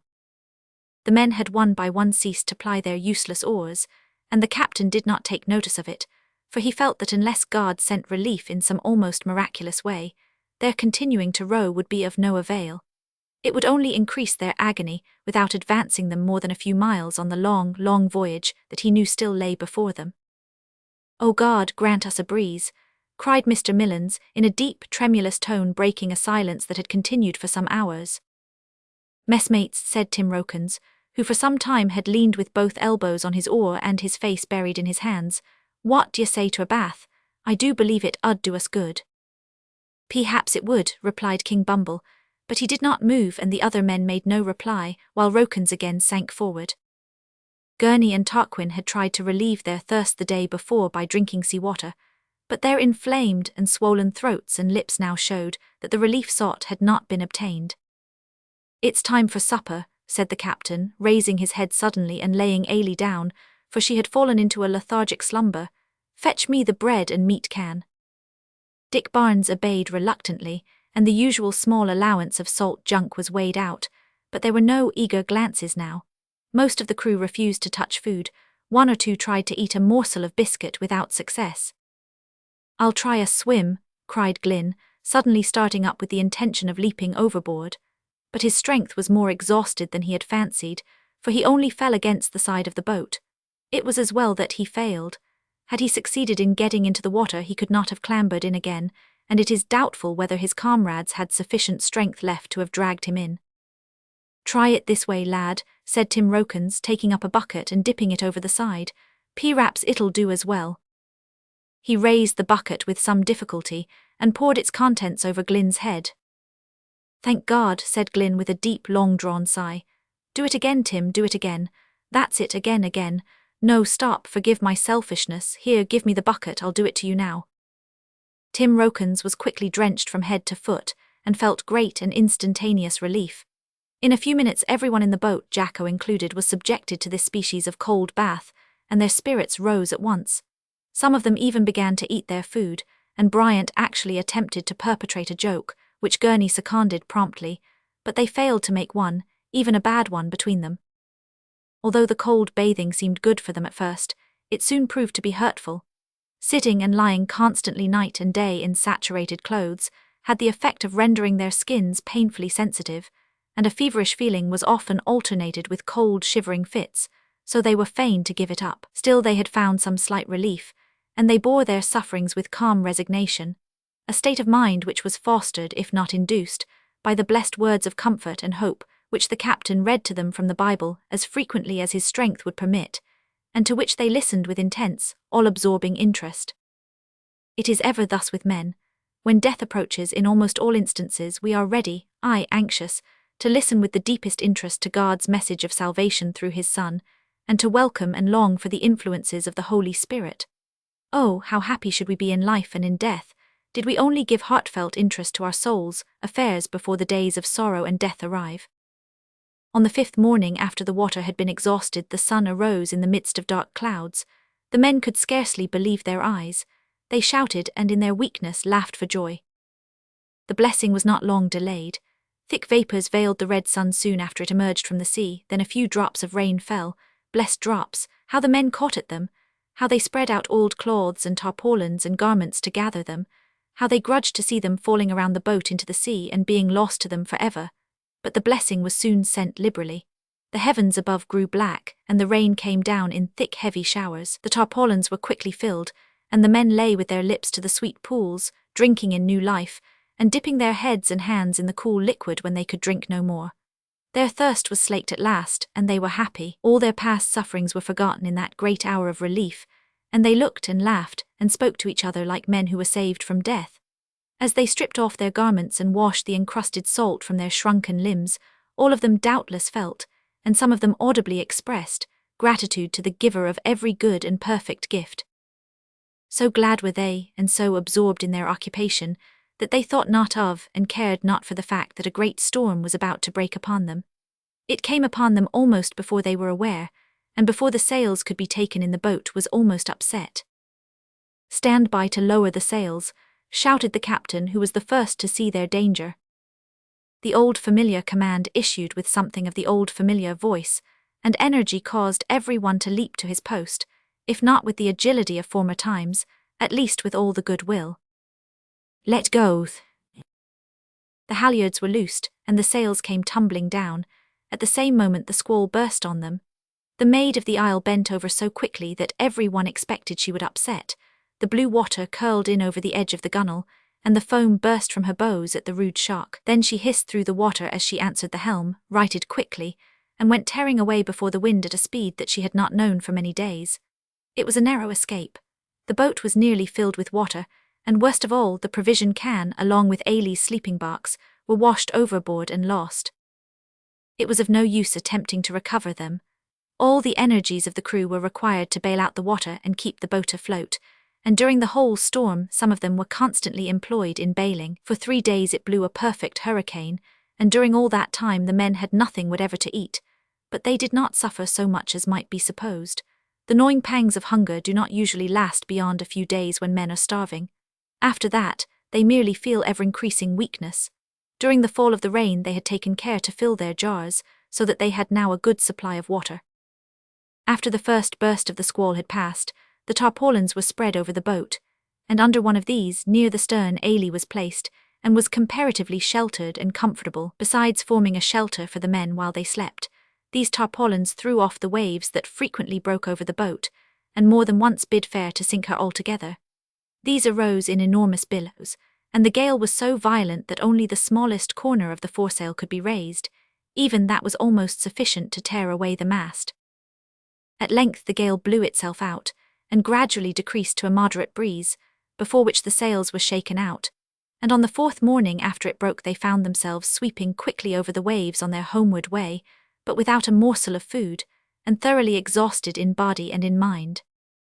On that morning, however, they passed a piece of floating seaweed, a sure indication of their approach to land. Captain Dunning pointed it out to Ailey and the crew with a cheering remark that they would probably soon get to the end of their voyage, but he did not feel much hope, for without food they could not exist above a few days more at the furthest, perhaps not so long. That same evening, several small seabirds came towards the boat, and flew inquiringly round it, as if they wondered what it could be doing there, so far away from the haunts of men. These birds were evidently unaccustomed to man, for they exhibited little fear. They came so near to the boat that one of them was at length caught. It was the negro who succeeded in knocking it on the head with a boat-hook as it flew past. Great was the praise bestowed on King Bumble for this meritorious deed, and loud were the praises bestowed on the bird itself, which was carefully divided into equal portions, and a small portion for Jacko and eaten raw.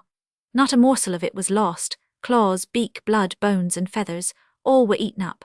In order to prevent dispute or jealousy, the captain made Ailey turn her back on the bird when thus divided, and pointing to the different portions, he said, "Who shall have this?"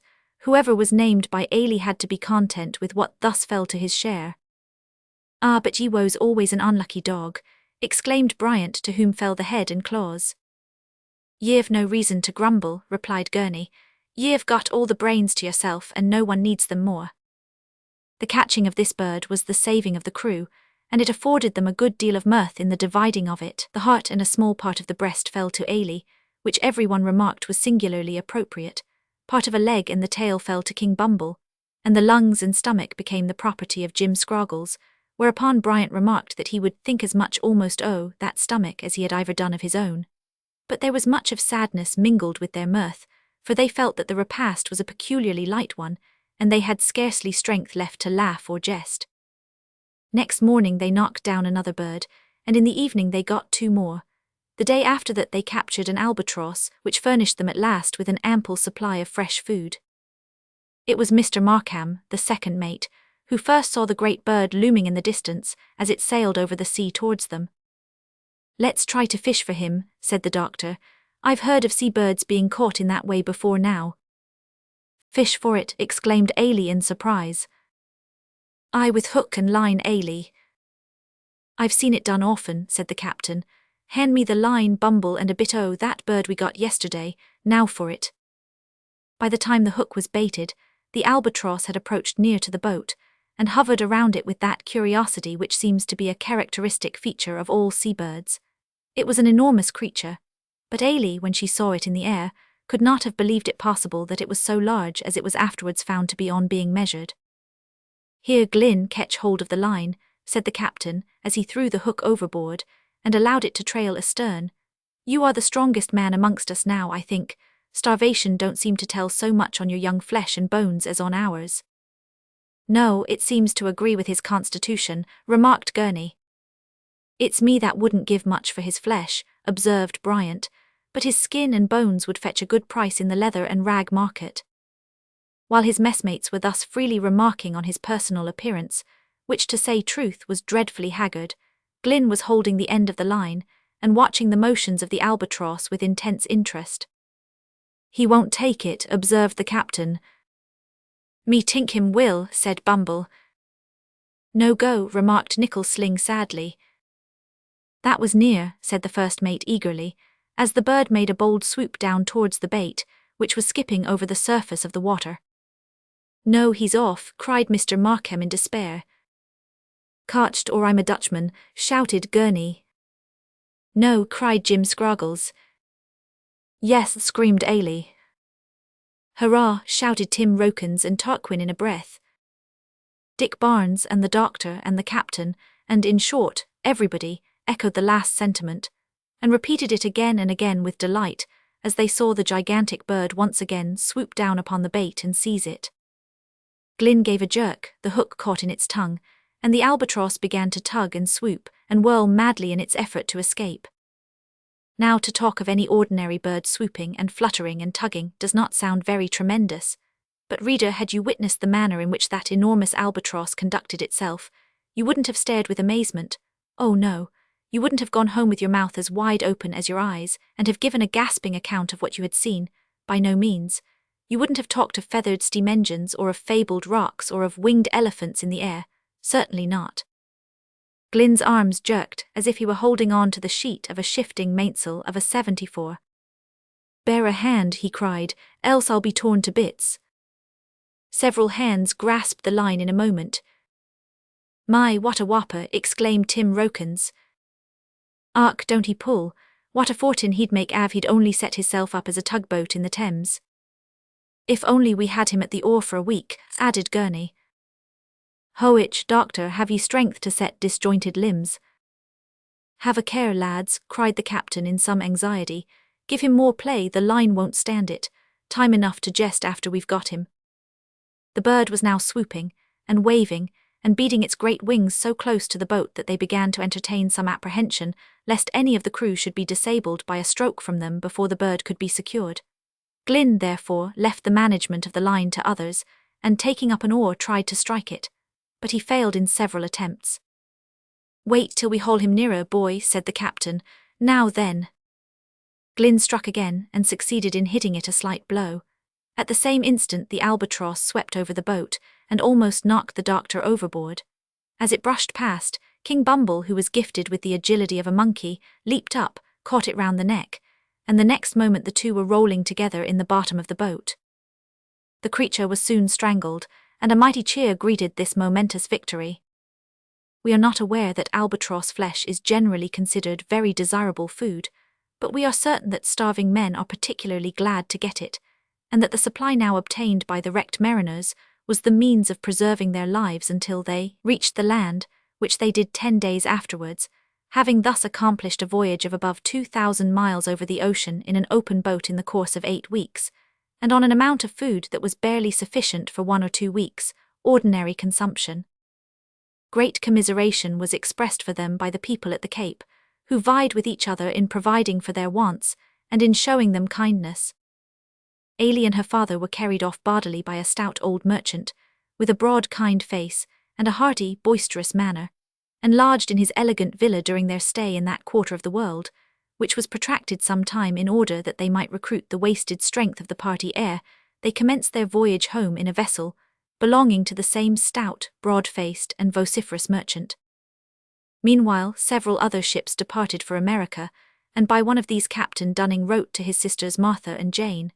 The captain never wrote to Martha or to Jane separately, he always wrote to them conjointly as Martha Jane Dunning.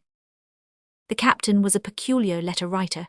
Those who may feel curious to know more about this matter are referred for further information to the next chapter. Chapter 25. Home, sweet home, the captain takes his sisters by surprise, a mysterious stranger. It is a fact which we cannot deny, however much we may feel disposed to marvel at it, that laughter and weeping at one and the same time are compatible. The most resolute skeptic on this point would have been convinced of the truth of it, had he been introduced into the Mrs. Martha and Jane Dunning's parlour on the beautiful summer morning in which the remarkable events we are about to relate occurred.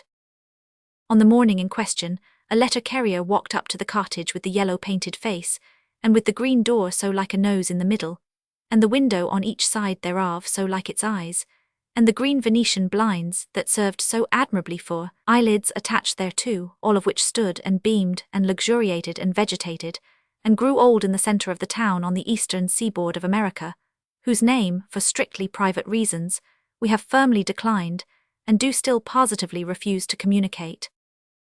Having walked up to the cottage, the letter-carrier hit it a severe smash on its green nose, as good Captain Dunning had done many, many months before. The result now as then was the opening thereof by a servant girl, the servant girl of old. The letter-carrier was a taciturn man. He said nothing but handed in the letter and went his way. The servant girl was a morose damsel. She said nothing but took the letter, shut the door and laid it the letter, not the door, on the breakfast table and went her way, which way was the way of all flesh, fish and fowl, namely the kitchen, where breakfast was being prepared. Soon after the arrival of the letter, Miss Jane Dunning, having put on an immaculately clean white collar and a spotlessly beautiful white cap with pink ribbons, which looked, if possible, taller than usual, descended to the breakfast parlour. Her eye instantly fell on the letter, and she exclaimed, "Oh," at the full pitch of her voice. Indeed, did not respect for the good lady forbid, we would say that she yelled "Oh." Instantly, as if by magic, a faint "Oh" came downstairs like an echo, from the region of Miss Martha Dunning's bedroom, and was followed up by a "What is it?" so loud that the most unimaginative person could not have failed to perceive that the elder sister had opened her door and put her head over the banisters. "What is it?" repeated Miss Martha.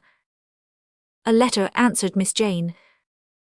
"Who from?" in eager surprise from above. "Brother George," in eager delight from below.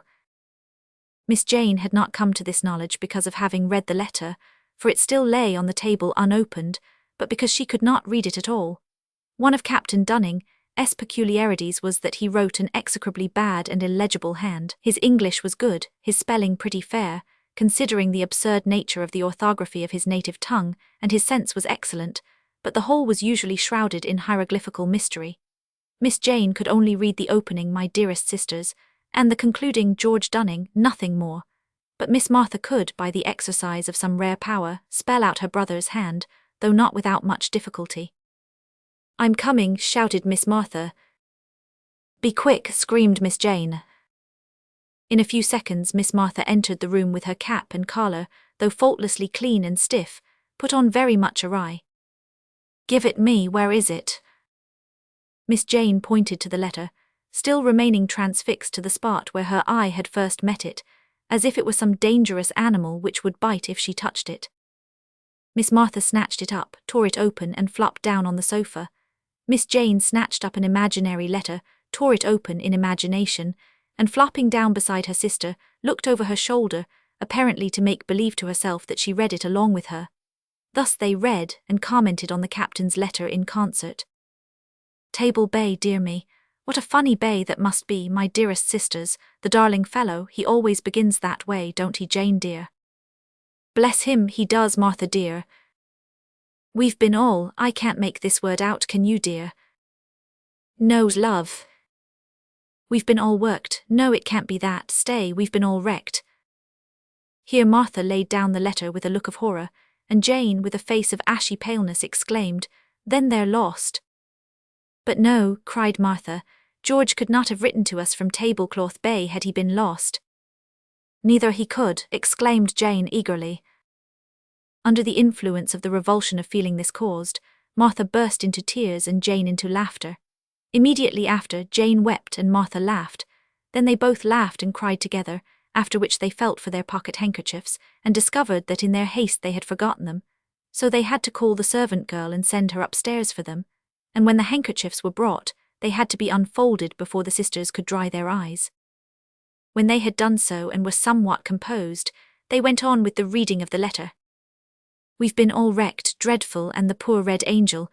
Oh, it can't be that, Martha dear." "Indeed it looks very like it, Jane darling. Oh, I see, it's Eric, and the poor Red Eric has been patched, or pitched on a rock and smashed to sticks and stivers. Dear me, what can that be? I know what sticks are, but I can't imagine what stivers mean.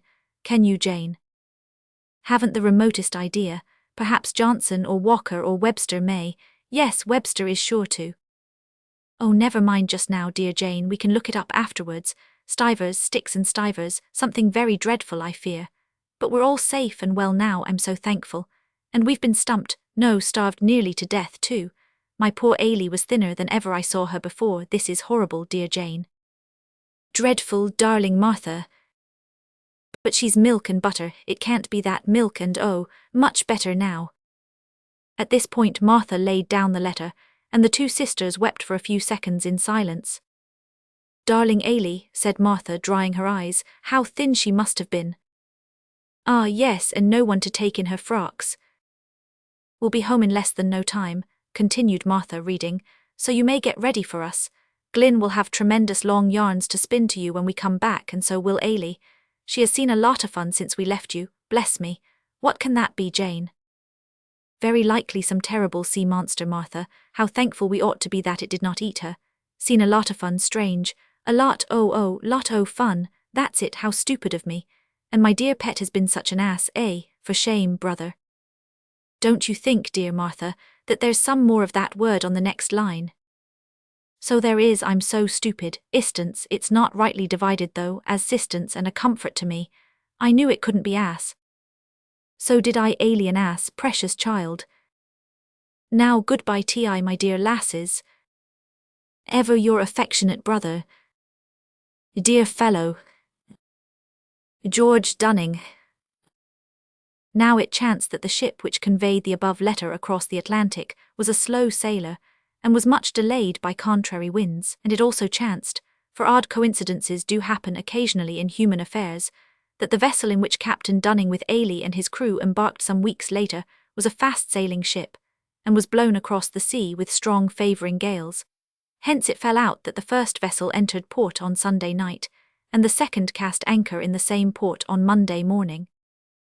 The green-painted door, therefore, of the yellow-faced cottage had scarcely recovered from the assault of the letter-carrier, when it was again struck violently by the impatient Captain Dunning.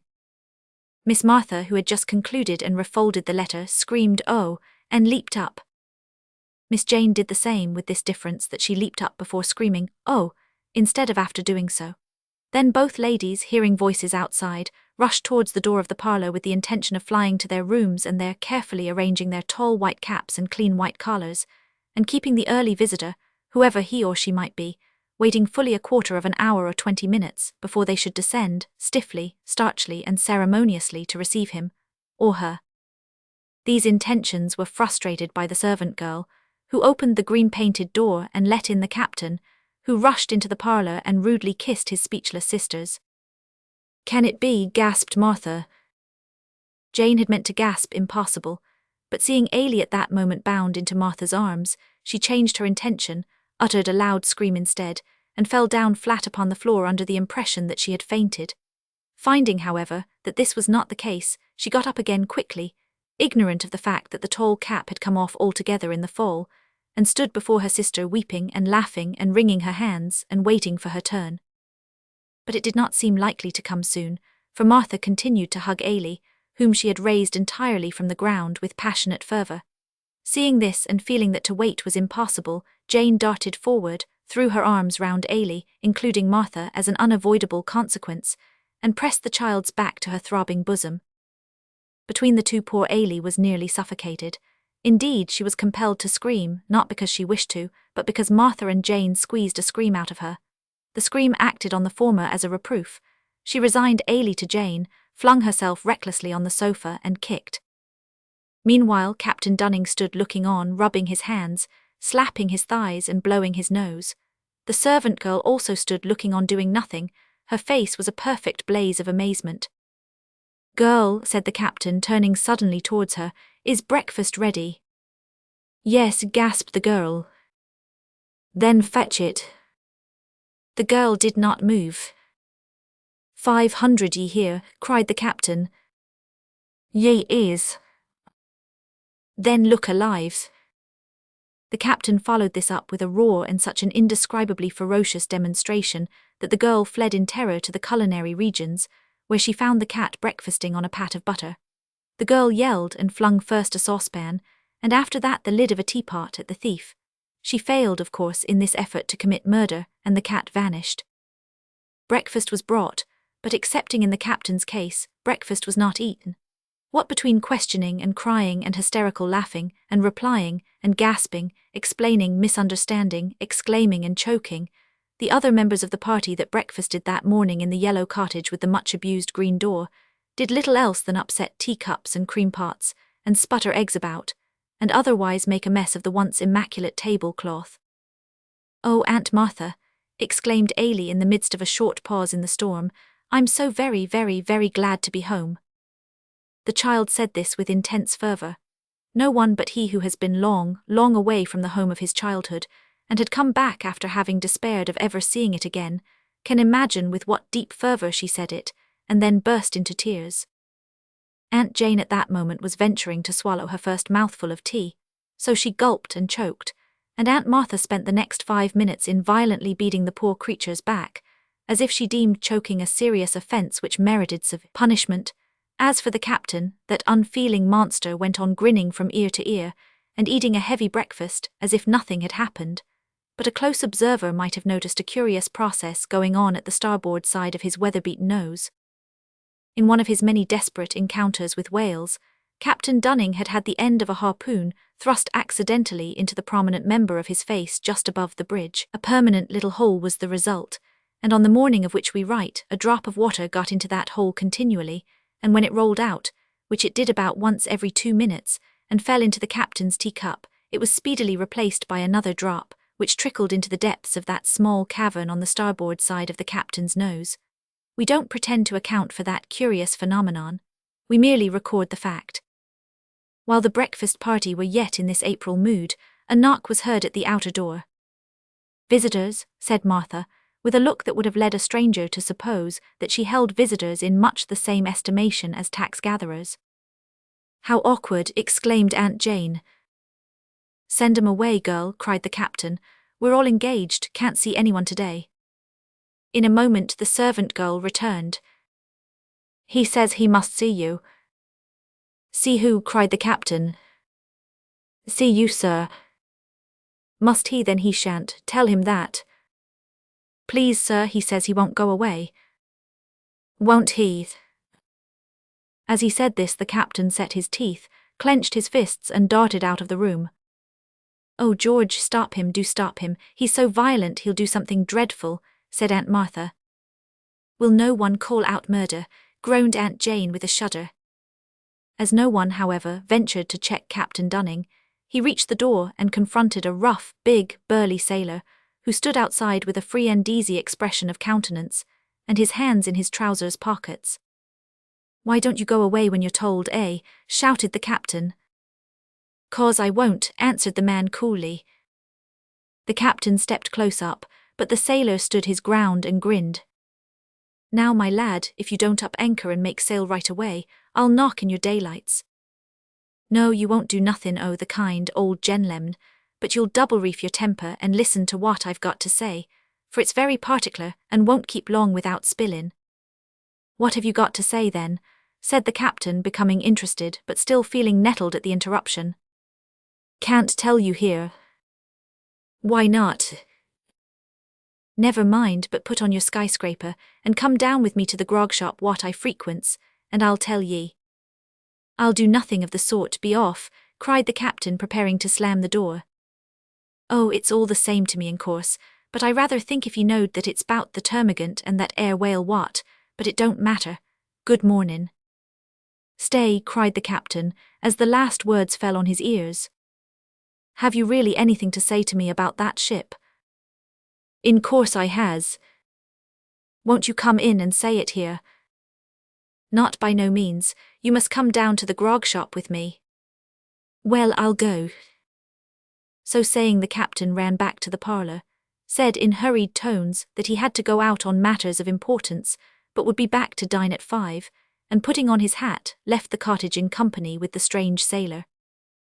Chapter 26. Captain Dunning astonishes the stranger, surprising news and desperate resolves. Still keeping his hands in his pockets and the free and easy expression on his countenance, the sailor swaggered through the streets of the town with Captain Dunning at his side, until he arrived at a very dirty little street near the harbour, the chief characteristics of which were noise, compound smells, and little shops with sea-stores hung out in front. At the farther end of this street, the sailor paused before a small public-house. Here we are, said he. This is the place where I puts up W, and I'm ashore. WH ain't often, that's a fact. After you, sir. The captain hesitated. You ain't afraid, air you? Asked the sailor in an incredulous tone.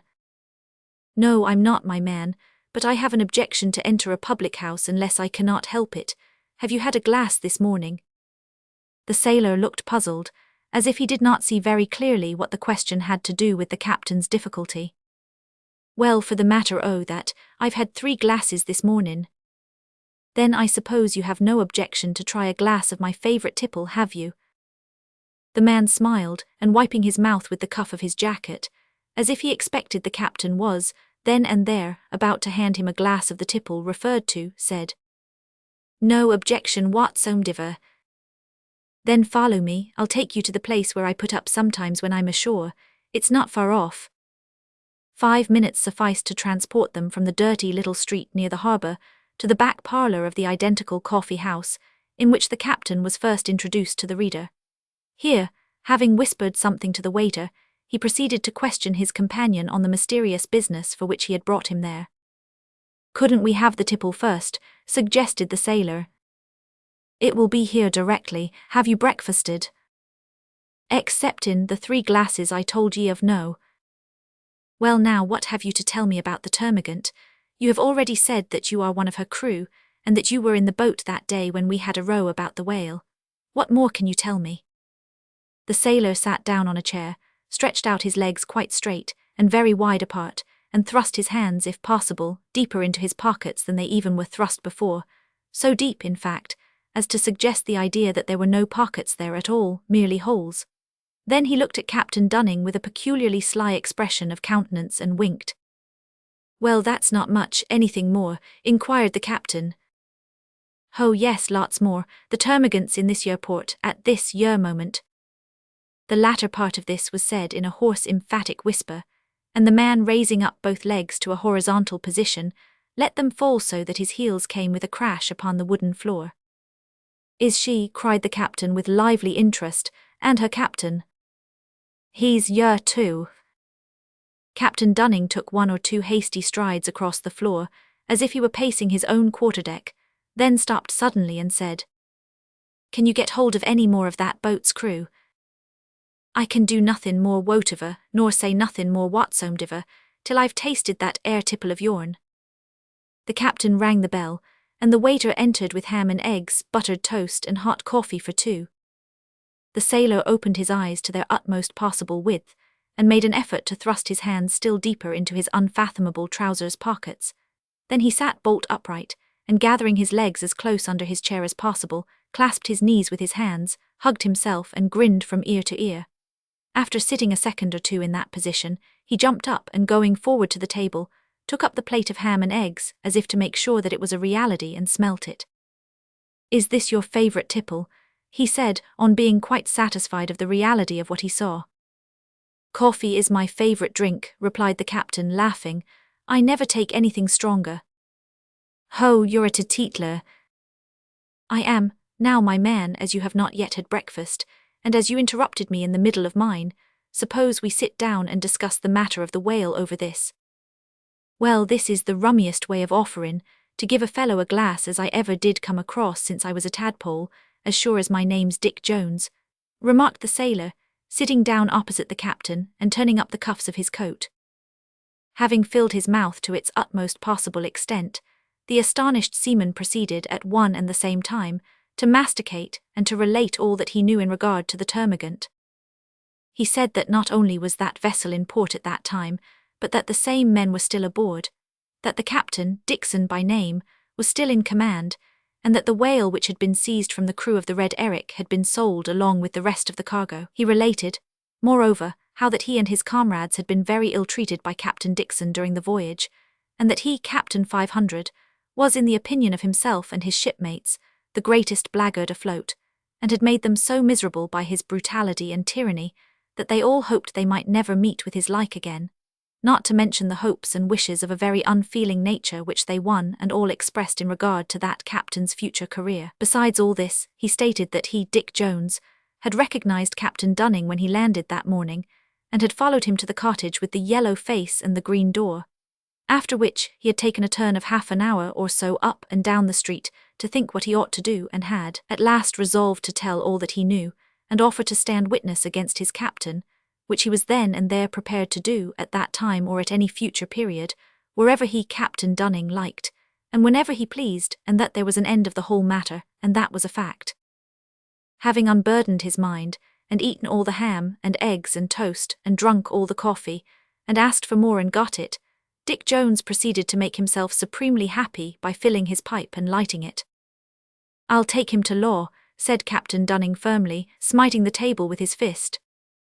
"I knowed a feller," said Jones, "what always said, when he heard a feller say that, you'll come for to wish that ye hadn't, but I think ye're right, Cap'n, for it's a clear case, clear as daylight, and we'll all swear to a'most anything as'll go fur to prove it. But are you sure your messmates are as willing as you are to witness against the captain?" "Sure, in course I is sartin sure. Didn't he lamp two on 'em with a rope's end once till they woes fit to bust, and all for nothin' but skylarkin'? They'll all go in the same boat with me, 'cept perhaps the cook who is named Baldwin. He's a cross-grained critter and'll stand by the cap'n through thick and thin, and so will the carpenter, Box they call him. He's dead agin us, but that's all." "Then I'll do it at once," cried Captain Dunning, rising and putting on his hat firmly, as a man does when he has made a great resolve, which he more than half suspects will get him into a world of difficulties and trouble.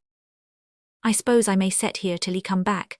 inquired Dick Jones, who now wore a dim mysterious aspect, in consequence of the cloud of smoke in which he had enveloped himself. "You may sit there till they turn you out, but come and take breakfast with me at the same hour tomorrow, will ye?" "Won't I?" "Then good day." So saying, the captain left the coffee-house and hurried to his sister's cottage, where he rightly conjectured he should find Glyn Proctor. Without telling his sisters the result of the interview with the rude seaman, he took Glyn's arm and sallied forth in search of Tim Rokins and Mr. Millans, both of whom they discovered enjoying their pipes, after a hearty breakfast, in a small, unpretending, but excellent and comfortable, sailor's home, in the dirty little street before referred to. The greater part of the crew of the late Red Eric, now Sticks and Stivers, were found in the same place, engaged in much the same occupation, and to these in solemn conclave assembled, Captain Dunning announced his intention of opening a lawsuit against the captain of the Termagant for the unlawful appropriation of the whale harpooned by Glyn. The men highly approved of what they called a shore-going scrimmage, and advised the captain to go and have the captain and crew of the Termagant put in limbo right off. Thus advised and encouraged, Captain Dunning went to a lawyer, who, after hearing the case, stated it as his opinion that it was a good one, and forthwith set about taking the needful preliminary steps to commencing the action. Thereafter Captain Dunning walked rapidly home, wiping his hot brow as he went, and entering the parlour of the cottage, the yellow-faced cottage, flung himself on the sofa with a reckless air and said, "I've done it." "Horror!" cried Aunt Martha. "Misery!" gasped Aunt Jane, who happened to be fondling Ailey at the time of her brother's entrance. "Is he dead?" "Quite dead," added Martha. Is who dead? Inquired the captain in surprise. The man, the rude sailor. Dead? No. You said just now that you had done it. So I have, I've done the deed, I've gone to law. Had the captain said that he had gone to sticks and stivers, his sisters could not have been more startled and horrified. They dreaded the law and hated it with a great and intense hatred, and not without reason, for their father had been ruined in a lawsuit, and his father had broken the law, in some political manner they could never clearly understand, and had been condemned by the law to perpetual banishment. Will it do you much harm, dear papa? Inquired Ailey in great concern. Harm, of course not. I hope it'll do me and you too a great deal of good. I'm so glad to hear that, for I've heard people say that when you once go into it you never get out of it again. So have I, said Aunt Martha with a deep sigh. And so have I, added Aunt Jane with a deeper sigh, and I believe it's true. It's false, cried the captain laughing, and you are all silly geese, the law is a bright and glorious institution, a desirable investment for the talents of able men, a machine for justice usually, injustice occasionally, and like all other good things, often misused, abused and spoken against, said Glyn Proctor at that moment entering the room, and throwing his hat on one chair and himself on another. I've had enough of the sea, Captain, and have come to resign my situation and beg for dinner. You shall have it immediately, dear Glyn, said Martha, whose heart warmed at the sight of one who had been so kind to her little niece. Nay, I'm in no hurry, said Glyn quickly. I did but jest, dear madam, as Shakespeare has it. Perhaps it was Milton who said it, one can't be sure, but whenever a truly grand remark escapes you, you're safe to clap it down to Shakespeare. At this point the servant girl announced dinner.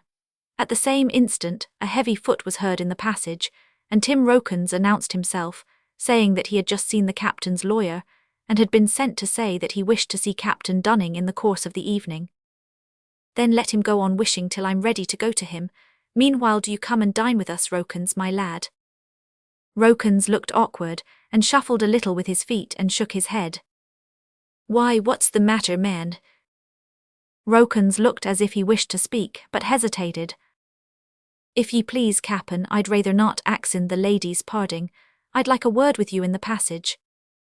By all means, replied the captain, going out of the room with the sailor. Now what's wrong?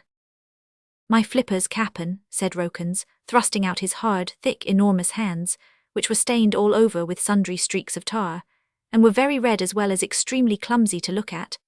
I've been and washed 'em with hot water and rubbed 'em with grease till I a'most took the skin off, but they won't come clean, and I'm not fit to sit down with ladies. To this speech the captain replied by seizing Tim Rokins by the collar, and dragging him fairly into the parlour. Here's a man, cried the captain enthusiastically, presenting him to Martha, who's sailed with me for nigh 30 years, and is the best harpooner I ever had, and has stuck to me through thick and thin, in fair weather and foul, in heat and cold, and was kinder to Ailey during the last voyage than all the other men put together, exceptin' Glyn, and who tells me his hands are covered with tar, and that he can't wash 'em clean nohow and isn't fit to dine with ladies. So you will oblige me, Martha, by ordering him to leave the house. I will, brother, with pleasure. I order you, Mr. Rokins, to leave this house at your peril, and I invite you to partake of our dinner, which is now on the table in the next room. Saying this, Aunt Martha grasped one of the great tar-stained flippers in both of her own delicate hands, and shook it with a degree of vigour that Tim Rokins afterwards said he could not have believed possible had he not felt it. Seeing this, Aunt Jane turned aside and blew her nose violently. Tim Rokins attempted to make a bow, failed and grinned. The captain cried, Now then, heave ahead. Glyn, in the exuberance of his spirits, uttered a miniature cheer. Ailey gave vent to a laugh that sounded as sweet as a good song, and the whole party adjourned to the dining-room, where the servant girl was found in the sulks because dinner was getting rapidly cold, and the cat was found prowling round the festal board, on thievish deeds intent. See Milton's Paradise Regained, latest edition. Chapter 27. The lawsuit, the battle and the victory. The great case of Dunning versus Dixon came on at last. On that day Captain Dunning was in a fever, Glyn Proctor was in a fever, Tim Rokins was in a fever, the Misses Dunning were in 2 separate fevers. Everybody, in fact, on the Dunning side of the case was in a fever of nervous anxiety and mental confusion. As witnesses in the case, they had been precognized to such an extent by the lawyers that their intellects were almost overturned.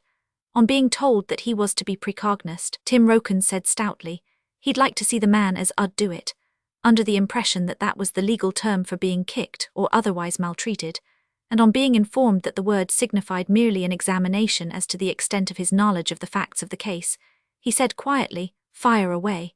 Before they had done firing away, the gallant harpooner was so confused that he began to regard the whole case as already hopeless. The other men were much in the same condition, but in a private meeting held among themselves the day before the trial, Rokins made the following speech, which comforted them not a little. "Messmates and shipmates," said Tim, "I'll tell you what it is. I'm no lawyer, that's a fact, but I'm a man, and what's a man? It ain't a bundle o' flesh and bones on two legs with a turnip atop o' tea, is it?" "Be no mayonnaise," murmured Bryant with an approving nod. "Certainly not," remarked Dick Barnes. "I second that motion." "Good," continued Rokins. "Then Bain, a man, I've got brains enough to see that, if we don't want to contradict one another, we must stick to the truth." "You don't suppose I'd go fur to tell lies, do you?" said Tarquin quickly. "In course not, but what I mean to say is that we must stick to what we knows to be the truth, and not be goin' for to guess at it, or think that we knows it, and then swear to it as if we was certain sure." "Hear, hear," from the assembled company. "In fact," observed Glynn, "let what we say be absolutely true and say just as little as we can. That's how to manage a good case." "And be all mayonnaise," added Bryant. "Don't let any of ye try for to improve matters be volunteerin' your opinion.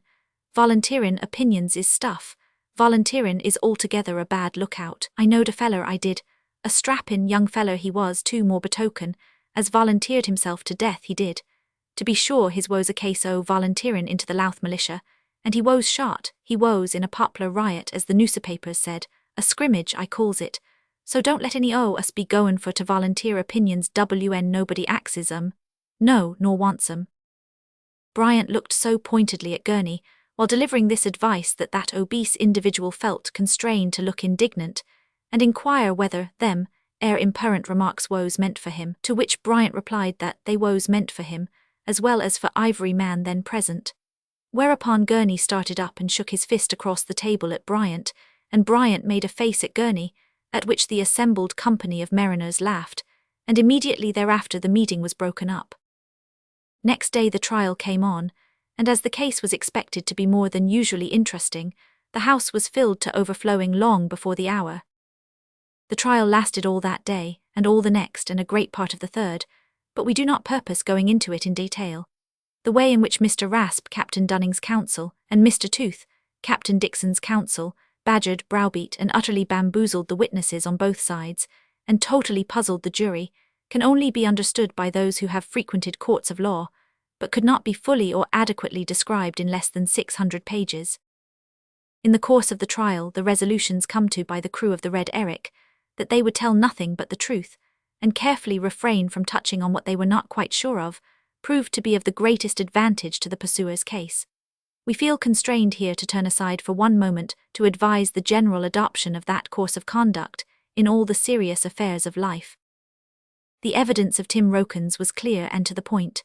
The whale had been first struck by Glynn with a harpoon, to which a drogue was attached. It had been followed up by the crew of the Red Eric and also by the crew of the Termagant. The boats of the latter overtook the fish first, fixed a harpoon in it and lanced it mortally. The drogue and harpoon of the Red Eric were still attached to the whale when this was done, so that, according to the laws of the fishery, the crew of the Termagant had no right to touch the whale. It was a fast fish. If the drogue had become detached, the fish would have been free, and both crews would have been entitled to chase and capture it if they were able. Angry words and threats had passed between the crews of the opposing boats, but the whale put a stop to that by smashing the boat of the Red Eric with its tail, whereupon the boat of the Termagant made off with the fish, which died almost immediately after, and left the crew of the boat belonging to the Red Eric struggling in the water. Such was the substance of the evidence of the harpooner, and neither cross-examination nor recross-examination by Mr. Tooth, the counsel for the defendant, could induce Tim Rokins to modify, alter, omit, or contradict one iota of what he had said. It must not be supposed, however, that all of the men gave their evidence so clearly or so well. The captain did, though he was somewhat nervous, and the doctor did, and Glynn did. But that of Nichol's sling was unsatisfactory, in consequence of his being unable to repress his natural tendency to exaggeration. Tarquin also did harm, for in his spite against the crew of the Termagant, he made statements which were not true, and his credit as a witness was therefore totally destroyed. Last of all came Jim Scroggles, who, after being solemnly sworn, deposed that he was between 35 and 36 years of age, on hearing which Gurney said, "Oh," with peculiar emphasis, and the people laughed, and the judge cried silence, and the examination went on. After some time Mr. Tooth rose to cross-question Jim Scroggles, who happened to be a nervous man in public, and was gradually getting confused and angry. "Now, my man, please to be particular in your replies," said Mr. Tooth, pushing up his spectacles on his forehead, thrusting his hands into his trousers pockets, and staring very hard at Jim. "You said that you pulled the second oar from the bow on the day in which the whale was killed." "Yes." "Are you quite sure of that? Was it not the third oar now?" "Yes or no?" interrupted Mr. Tooth. "It's so long since."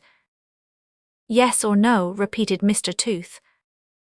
"Yes," roared Scroggles, forgetting at the moment, in his confusion and indignation at not being allowed to speak, in what manner the question had been put. "Yes," echoed Mr. Tooth, addressing the judge but looking at the jury. "You will observe, gentlemen, would your lordship be so good as to note that this witness on that very particular occasion, when every point in the circumstances must naturally have been impressed deeply on the memories of all present, appears to have been so confused as not to know which oar of the boat he pulled. So, my man," turning to the witness, "it appears evident that either you are now misstating the facts of the case, or were then incapable of judging of them." Jim Scroggles felt inclined to leap out of the witness box, and knocked the teeth of Mr. Tooth down his throat, but he repressed the inclination, and that gentleman went on to say, "When the boat of the Red Eric came up to the whale, was the drogue still attached to it?" "In course it was. Didn't ye hear me say that 3 oar? Be so good as to answer my question simply, and do not make unnecessary remarks, sir. Was the drogue attached when the boat came up, yes or no?" "Yes." "How do you know?" "'Cause I seed it." "You are quite sure that you saw it?" "In course, leastwise Tim Rokins seed it, and all the men in the boat seed it, and said so to me afterwards. Which is the same thing, though I can't 'zactly say I seed it myself, 'cause I was looking hard at the men in the enemy's boat, and considerin' which on 'em I should give a dab in the nose to first when we come alongside of 'em." "Oh, then you did not see the drogue attached to the whale," said Mr. Tooth with a glance at the jury, "and you were so taken up with the anticipated fight, I suppose, that you scarcely gave your attention to the whale at all. Were the other men in your boat in a similarly unobservant condition?" Exclaimed Scroggles. "Were the other men as eager for the fight as you were?" "I s'pose they was, you'd better ax 'em, I dun know." "No, I don't suppose you do, considering the state of mind you appear to have been in at the time. Do you know which part of the whale struck your boat? Was it the head?" "No, it was the tail." "Are you quite sure of that?" "Oh yes, quite sartin, for I've got a knot on my head this day where the tip of its flukes came down on me." "You're quite sure of that? Might it not have been the part of the fish near the tail now that struck you, or the fin just under the tail?" "No, I'm quite sartin sure it warn't that." "How are you so sure it wasn't that?" "Because whales hain't got no fins just under their tails," replied Scroggles with a broad grin. There was another loud laugh at this, and Mr. Tooth looked a little put out, and the judge cried silence again and threatened to clear the court. After a few more questions, Jim Scroggles was permitted to retire, which he did oppressed with a feeling that his evidence had done the case little good, if not some harm, yet rather elated than otherwise at the success of his last hit. That evening Captain Dunning supped with Ailey and his sisters in low spirits. Glynn and the doctor and Tim Rokins and the 2 mates Millins and Markham supped with him, also in low spirits, and King Bumble acted the part of waiter, for that sable monarch had expressed an earnest desire to become Captain Dunning's servant, and the captain had agreed to take him on at least for a time. King Bumble was also in low spirits, and as a natural consequence so were Aunts Martha and Jane and little Ailey. It seemed utterly incomprehensible to the males of the party how so good a case as this should come to wear such an unpromising aspect. "The fact is," said the captain at the conclusion of a prolonged discussion, "I don't believe we'll gain it." "Neither do I," said the doctor, helping himself to a large quantity of salad, as if that were the only comfort now left to him, and he meant to make the most of it before giving way to total despair. "I knew it," observed Aunt Martha firmly. "I always said the law was a wicked institution." "It's a great shame," said Aunt Jane indignantly, "but what could we expect? It treats everyone ill." "Won't it treat Captain Dixon well if he wins, Aunt?" inquired Ailey. "Dear child, what can you possibly know about law?" said Aunt Martha. "Would you like a little more tart?" asked Aunt Jane. "Bravo, Ailey," cried Glyn. "That's a fair question, I back it up." "How much do you claim for damages, George?" inquired Aunt Martha, changing the subject. "A question," whispered Glyn. £2,000, answered the captain. "What?" exclaimed the aunts in a simultaneous burst of amazement. "All for one fish?" "Aye, it was a big one, you see, and Dick Jones, one of the men of the Termagant, told me it was sold for that. It's a profitable fishing, when one doesn't lose one's ship. What do you say to go with me and Ailey on our next trip, sisters? You might use up all your silk and worsted thread and crooked pins." "What nonsense you talk, George, but I suppose you really do use pretty large hooks and lines when you fish for whales." Aunt Martha addressed the latter part of her remark to Tim Rokins, who seemed immensely tickled by the captain's pleasantry.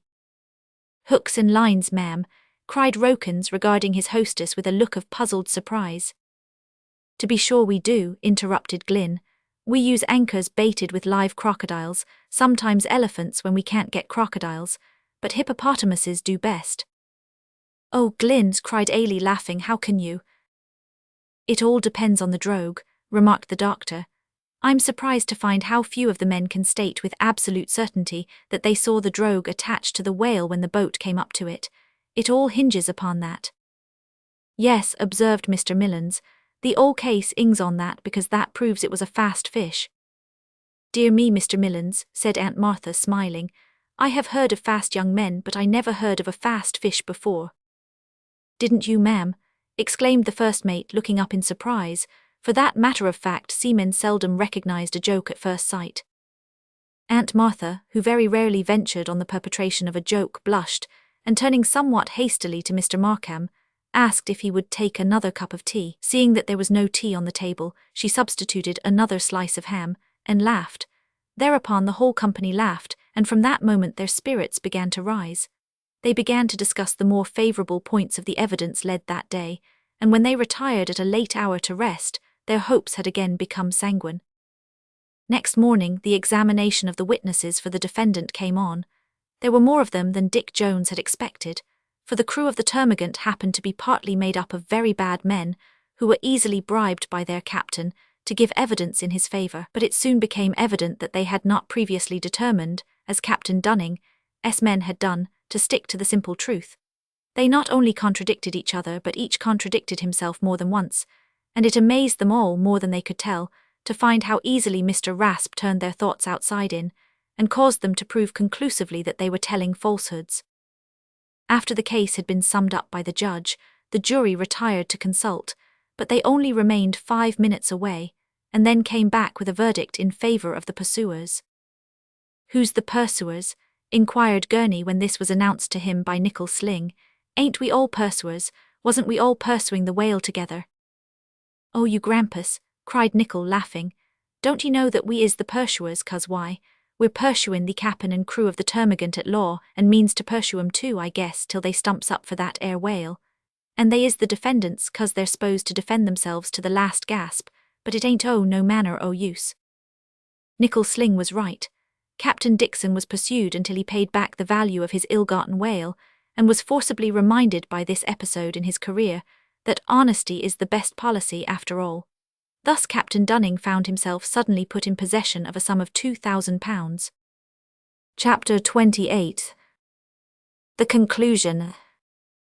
The trouble and worry and annoyance that the sum of £2,000 gave to Captain Dunning is past all belief. That worthy man, knowing that Glyn Proctor had scarcely a penny in the world, not even his kit, as sailors name their sea chests, which had been lost in the wreck of the Red Eric, and that the boy was about to be cast upon the world again an almost friendless wanderer.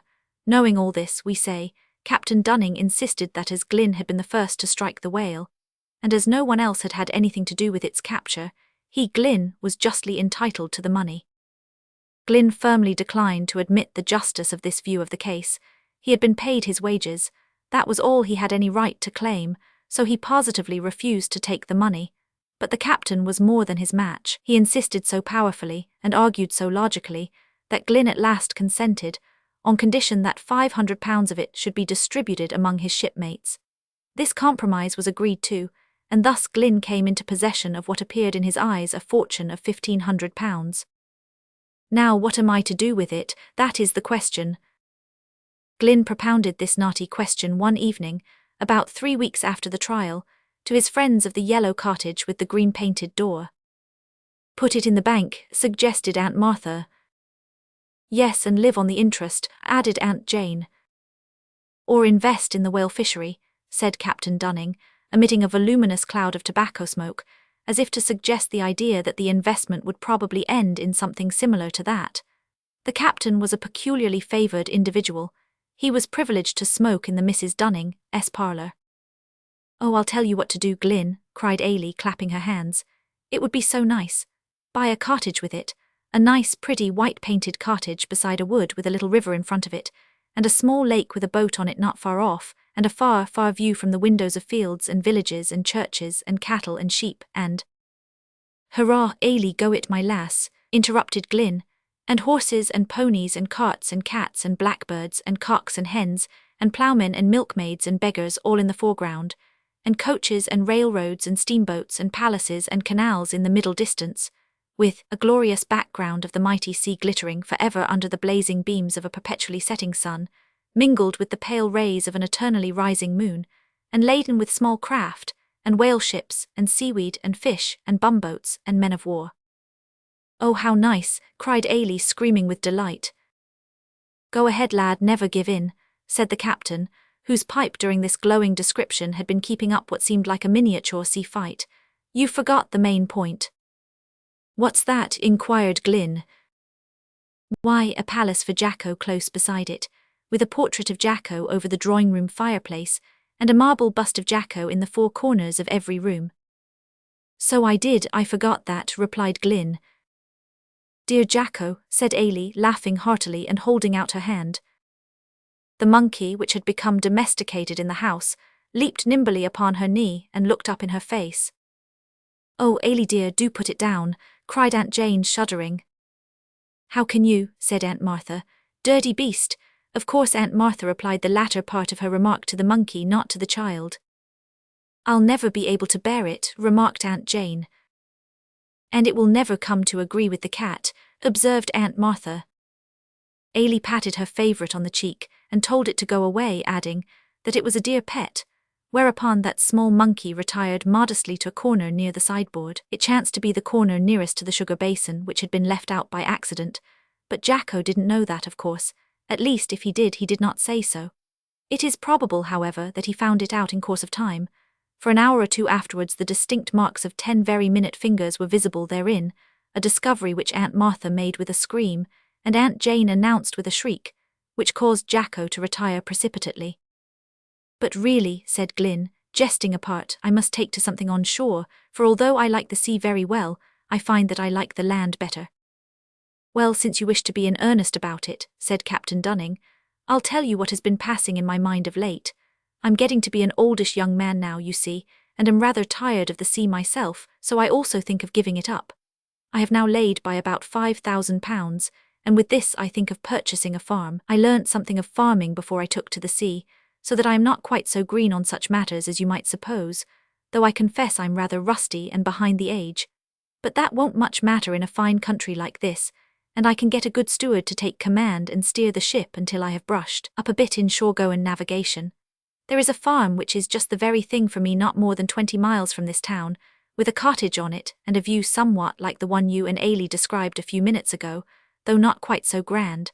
But there's one great and insuperable objection to my taking it. What is that? Inquired Aunt Martha, who with her sister expressed in their looks unbounded surprise at the words of their brother, whom they regarded as so thoroughly and indissolubly connected with the sea that they would probably have been less surprised had he announced it to be his intention to become a fish and thenceforward dwell in a coral cave. "I have not enough of money wherewith to buy and stock it." "What a pity," said Ailey, whose hopes had been rising with extraordinary rapidity and were thus quenched at once. Glyn leaped up and smote his thigh with his right hand, and exclaimed in a triumphant manner, "That's the very ticket." "What's the very ticket?" inquired the captain. "I'll lend you my money," said Glyn. "Aye boy, that's just the point I was comin' to. £1,000 will do. Now if you lend me that sum, I'm willin' to take you into partnership, and we'll buy the place and farm it together. I think we'll pull well in the same boat, for I think you like me well enough, and I'm sure I like you, and I know Ailey don't object to either of us. And after I'm gone, Glyn, you can work the farm for Ailey and give her share. What say you?" "Done," exclaimed Glyn, springing up and seizing the captain's hand. "I'll be your son and you'll be my father, and Ailey will be my sister, and won't we be jolly just?" Ailey laughed, and so did the two aunts, but the captain made no reply. He merely smoked with a violence that was quite appalling, and nodding his head winked at Glyn as if to say, "That's it exactly." The compact thus half-jestingly entered into was afterwards thoroughly ratified and carried into effect. The cottage was named the Red Eric, and the property was named the Whale Bray, after an ancestral estate which, it was supposed, had, at some remote period, belonged to the Dunning family in Scotland. The title was not inappropriate, for it occupied the side of a rising ground, which as a feature in the landscape looked very like a whale, only, as Glyn said, not quite so big, which was an outrageous falsehood, for it was a great deal bigger. A small wooden palace was built for Jacko, and many a portrait was taken of him by Glyn in charcoal on many an outhouse wall, to the immense delight of Ailey. As to having busts of him placed in the corners of every room, Glyn remarked that that was quite unnecessary, for Jacko almost bust himself in every possible way, at every conceivable time, in every imaginable place, whenever he could conveniently collect enough of food to do so. Which was not often, for Jacko, though small, was of an elastic as well as an amiable disposition. Tim Rokins stuck to his old commander to the last. He said he had sailed with him the better part of his life, in the same ships, had weathered the same storms, and chased the same fish, and now that the captain had made up his mind to lay up in port, he meant to cast anchor beside him. So the bold harpooner became a species of overseer and jack-of-all-trades on the property. Phil Bryant set up as a carpenter in the village close by, took to himself a wife, his first wife having died, and became Tim Rokins' boon companion and bosom friend. As for the rest of the crew of the Red Eric, they went their several ways, got into separate ships, and were never again reassembled together. But nearly all of them came at separate times in the course of years, to visit their old captain and shipmates in the Red Eric at Whale Bray. In course of time Ailey grew up into such a sweet, pretty, modest, lovable woman that the very sight of her did one's heart good. Love was the ruling power in Ailey's heart, love to her God and Saviour and to all his creatures. She was not perfect. Who is? She had faults, plenty of them. Who has not? But her loving nature covered up everything with a golden veil so beautiful that no one saw her faults, or if they did, would not believe them to be faults at all. Glyn also grew up and became a man. Observe, reader, we don't mean to say that he became a thing with long legs and broad shoulders and whiskers. Glyn became a real man, an out-and-out man, a being who realized the fact that he had been made and born into the world for the purpose of doing that world good and leaving it better than he found it. He did not think that to strut and smoke cigars and talk loud or big and commence most of his sentences with "awe, 'pon my soul," was the summit of true greatness. Neither did he, flying in disgust to the opposite extreme, speak like a misanthrope and look like a bear or dress like a savage. He came to know the truth of the proverb, that there is a time for all things, and following up the idea suggested by those words, he came to perceive that there is a place for all things, that place being the human heart, when in a true and healthy condition in all its parts, out of which in their proper time some of those all things ought to be ever ready to flow. Hence Glyn could weep with the sorrowful and laugh with the gay. He could wear a red or a blue flannel shirt, and pull an oar, aye, the best oar at a rowing match, or he could read the Bible and pray with a bedridden old woman. Had Glyn Proctor been a naval commander, he might have sunk, destroyed, or captured fleets. Had he been a soldier, he might have stormed and taken cities. Being neither, he was a greater man than either, for he could rule his own spirit. If you are tempted, dear reader, to think that an easy matter, just try it. Make the effort. The first time you chance to be in a towering rage, which I trust, however, may never be, try to keep your tongue silent, and most difficult of all, try at that moment to pray, and see whether your opinion as to your power over your own spirit be not changed. Such were Glyn and Ailey. So they married, of course, you remark. Well, reader, and why not? Nothing could be more natural. Glyn felt and said too that nothing was nearer his heart, and Ailey admitted, after being told by Glyn that she must be his wife, for he wanted to have her, and was determined to have her whether she would or not, that her heart was in similar proximity to the idea of marriage. Captain Dunning did not object. It would have been odd if he had objected to the fulfillment of his chief earthly desire. Tim Rokins did not groan when he heard of the proposal. By no means. On the contrary, he roared and laughed and shouted with delight, and went straight off to tell Phil Bryant, who roared a duet with him, and they both agreed that it was the most gloriously natural thing they ever did know since they was launched upon the sea of time. So Glyn Proctor and Ailey Dunning were married, and lived long and happily and usefully at Whale Brae. Captain Dunning lived with them until he was so old that Ailey's eldest daughter, also named Ailey, had to lead him from his bedroom each morning to breakfast, and light his pipe for him when he had finished. And Ailey the second performed her duties well, and made the old man happy, happier than he could find words to express, for Ailey the second was like her mother in all things, and greater praise than that could not possibly be awarded to her. The affairs of the cottage with the yellow face and the green door were kept in good order for many years by one of Ailey the second's little sisters, Martha by name, and there was much traffic and intercourse between that ancient building and the Red Eric, as long as the two aunts lived, which was a very long time indeed. Its green door was, during that time, almost battered off its hinges by successive juvenile members of the Proctor family, and truly deep and heartfelt was the mourning at Whale Brae when the amiable sisters were taken away at last. As for Tim Rokins, that ancient mariner became the idol of the young Proctors, as they successively came to be old enough to know his worth. The number of ships and boats he made for the boys among them was absolutely fabulous, equal, perhaps, to about a 20th part of the number of pipes of tobacco he smoked during his residence there, and about double the number of stories told them by Phil Bryant during the same period. King Bumble lived with the family until his woolly head became as white as his face was black, and Jacko, poor little Jacko, lived so long that he became big, but he did not become less amiable or less addicted to thieving. He turned grey at last and became as blind as a bat, and finally crawled about the house, enfeebled by old age and wrapped in a flannel dressing-gown. Sorrows and joys are the lot of all. They chase each other across the sky of human life like cloud and sunshine on an April day. Captain Dunning and his descendants were not exempt from the pains and toils and griefs of life, but they met them in the right spirit, and diffused so sweet an influence around their dwelling that the neighbours used to say, and say truly, of the family at the Red Eric, that they were always good-humoured and happy as the day was long. The end.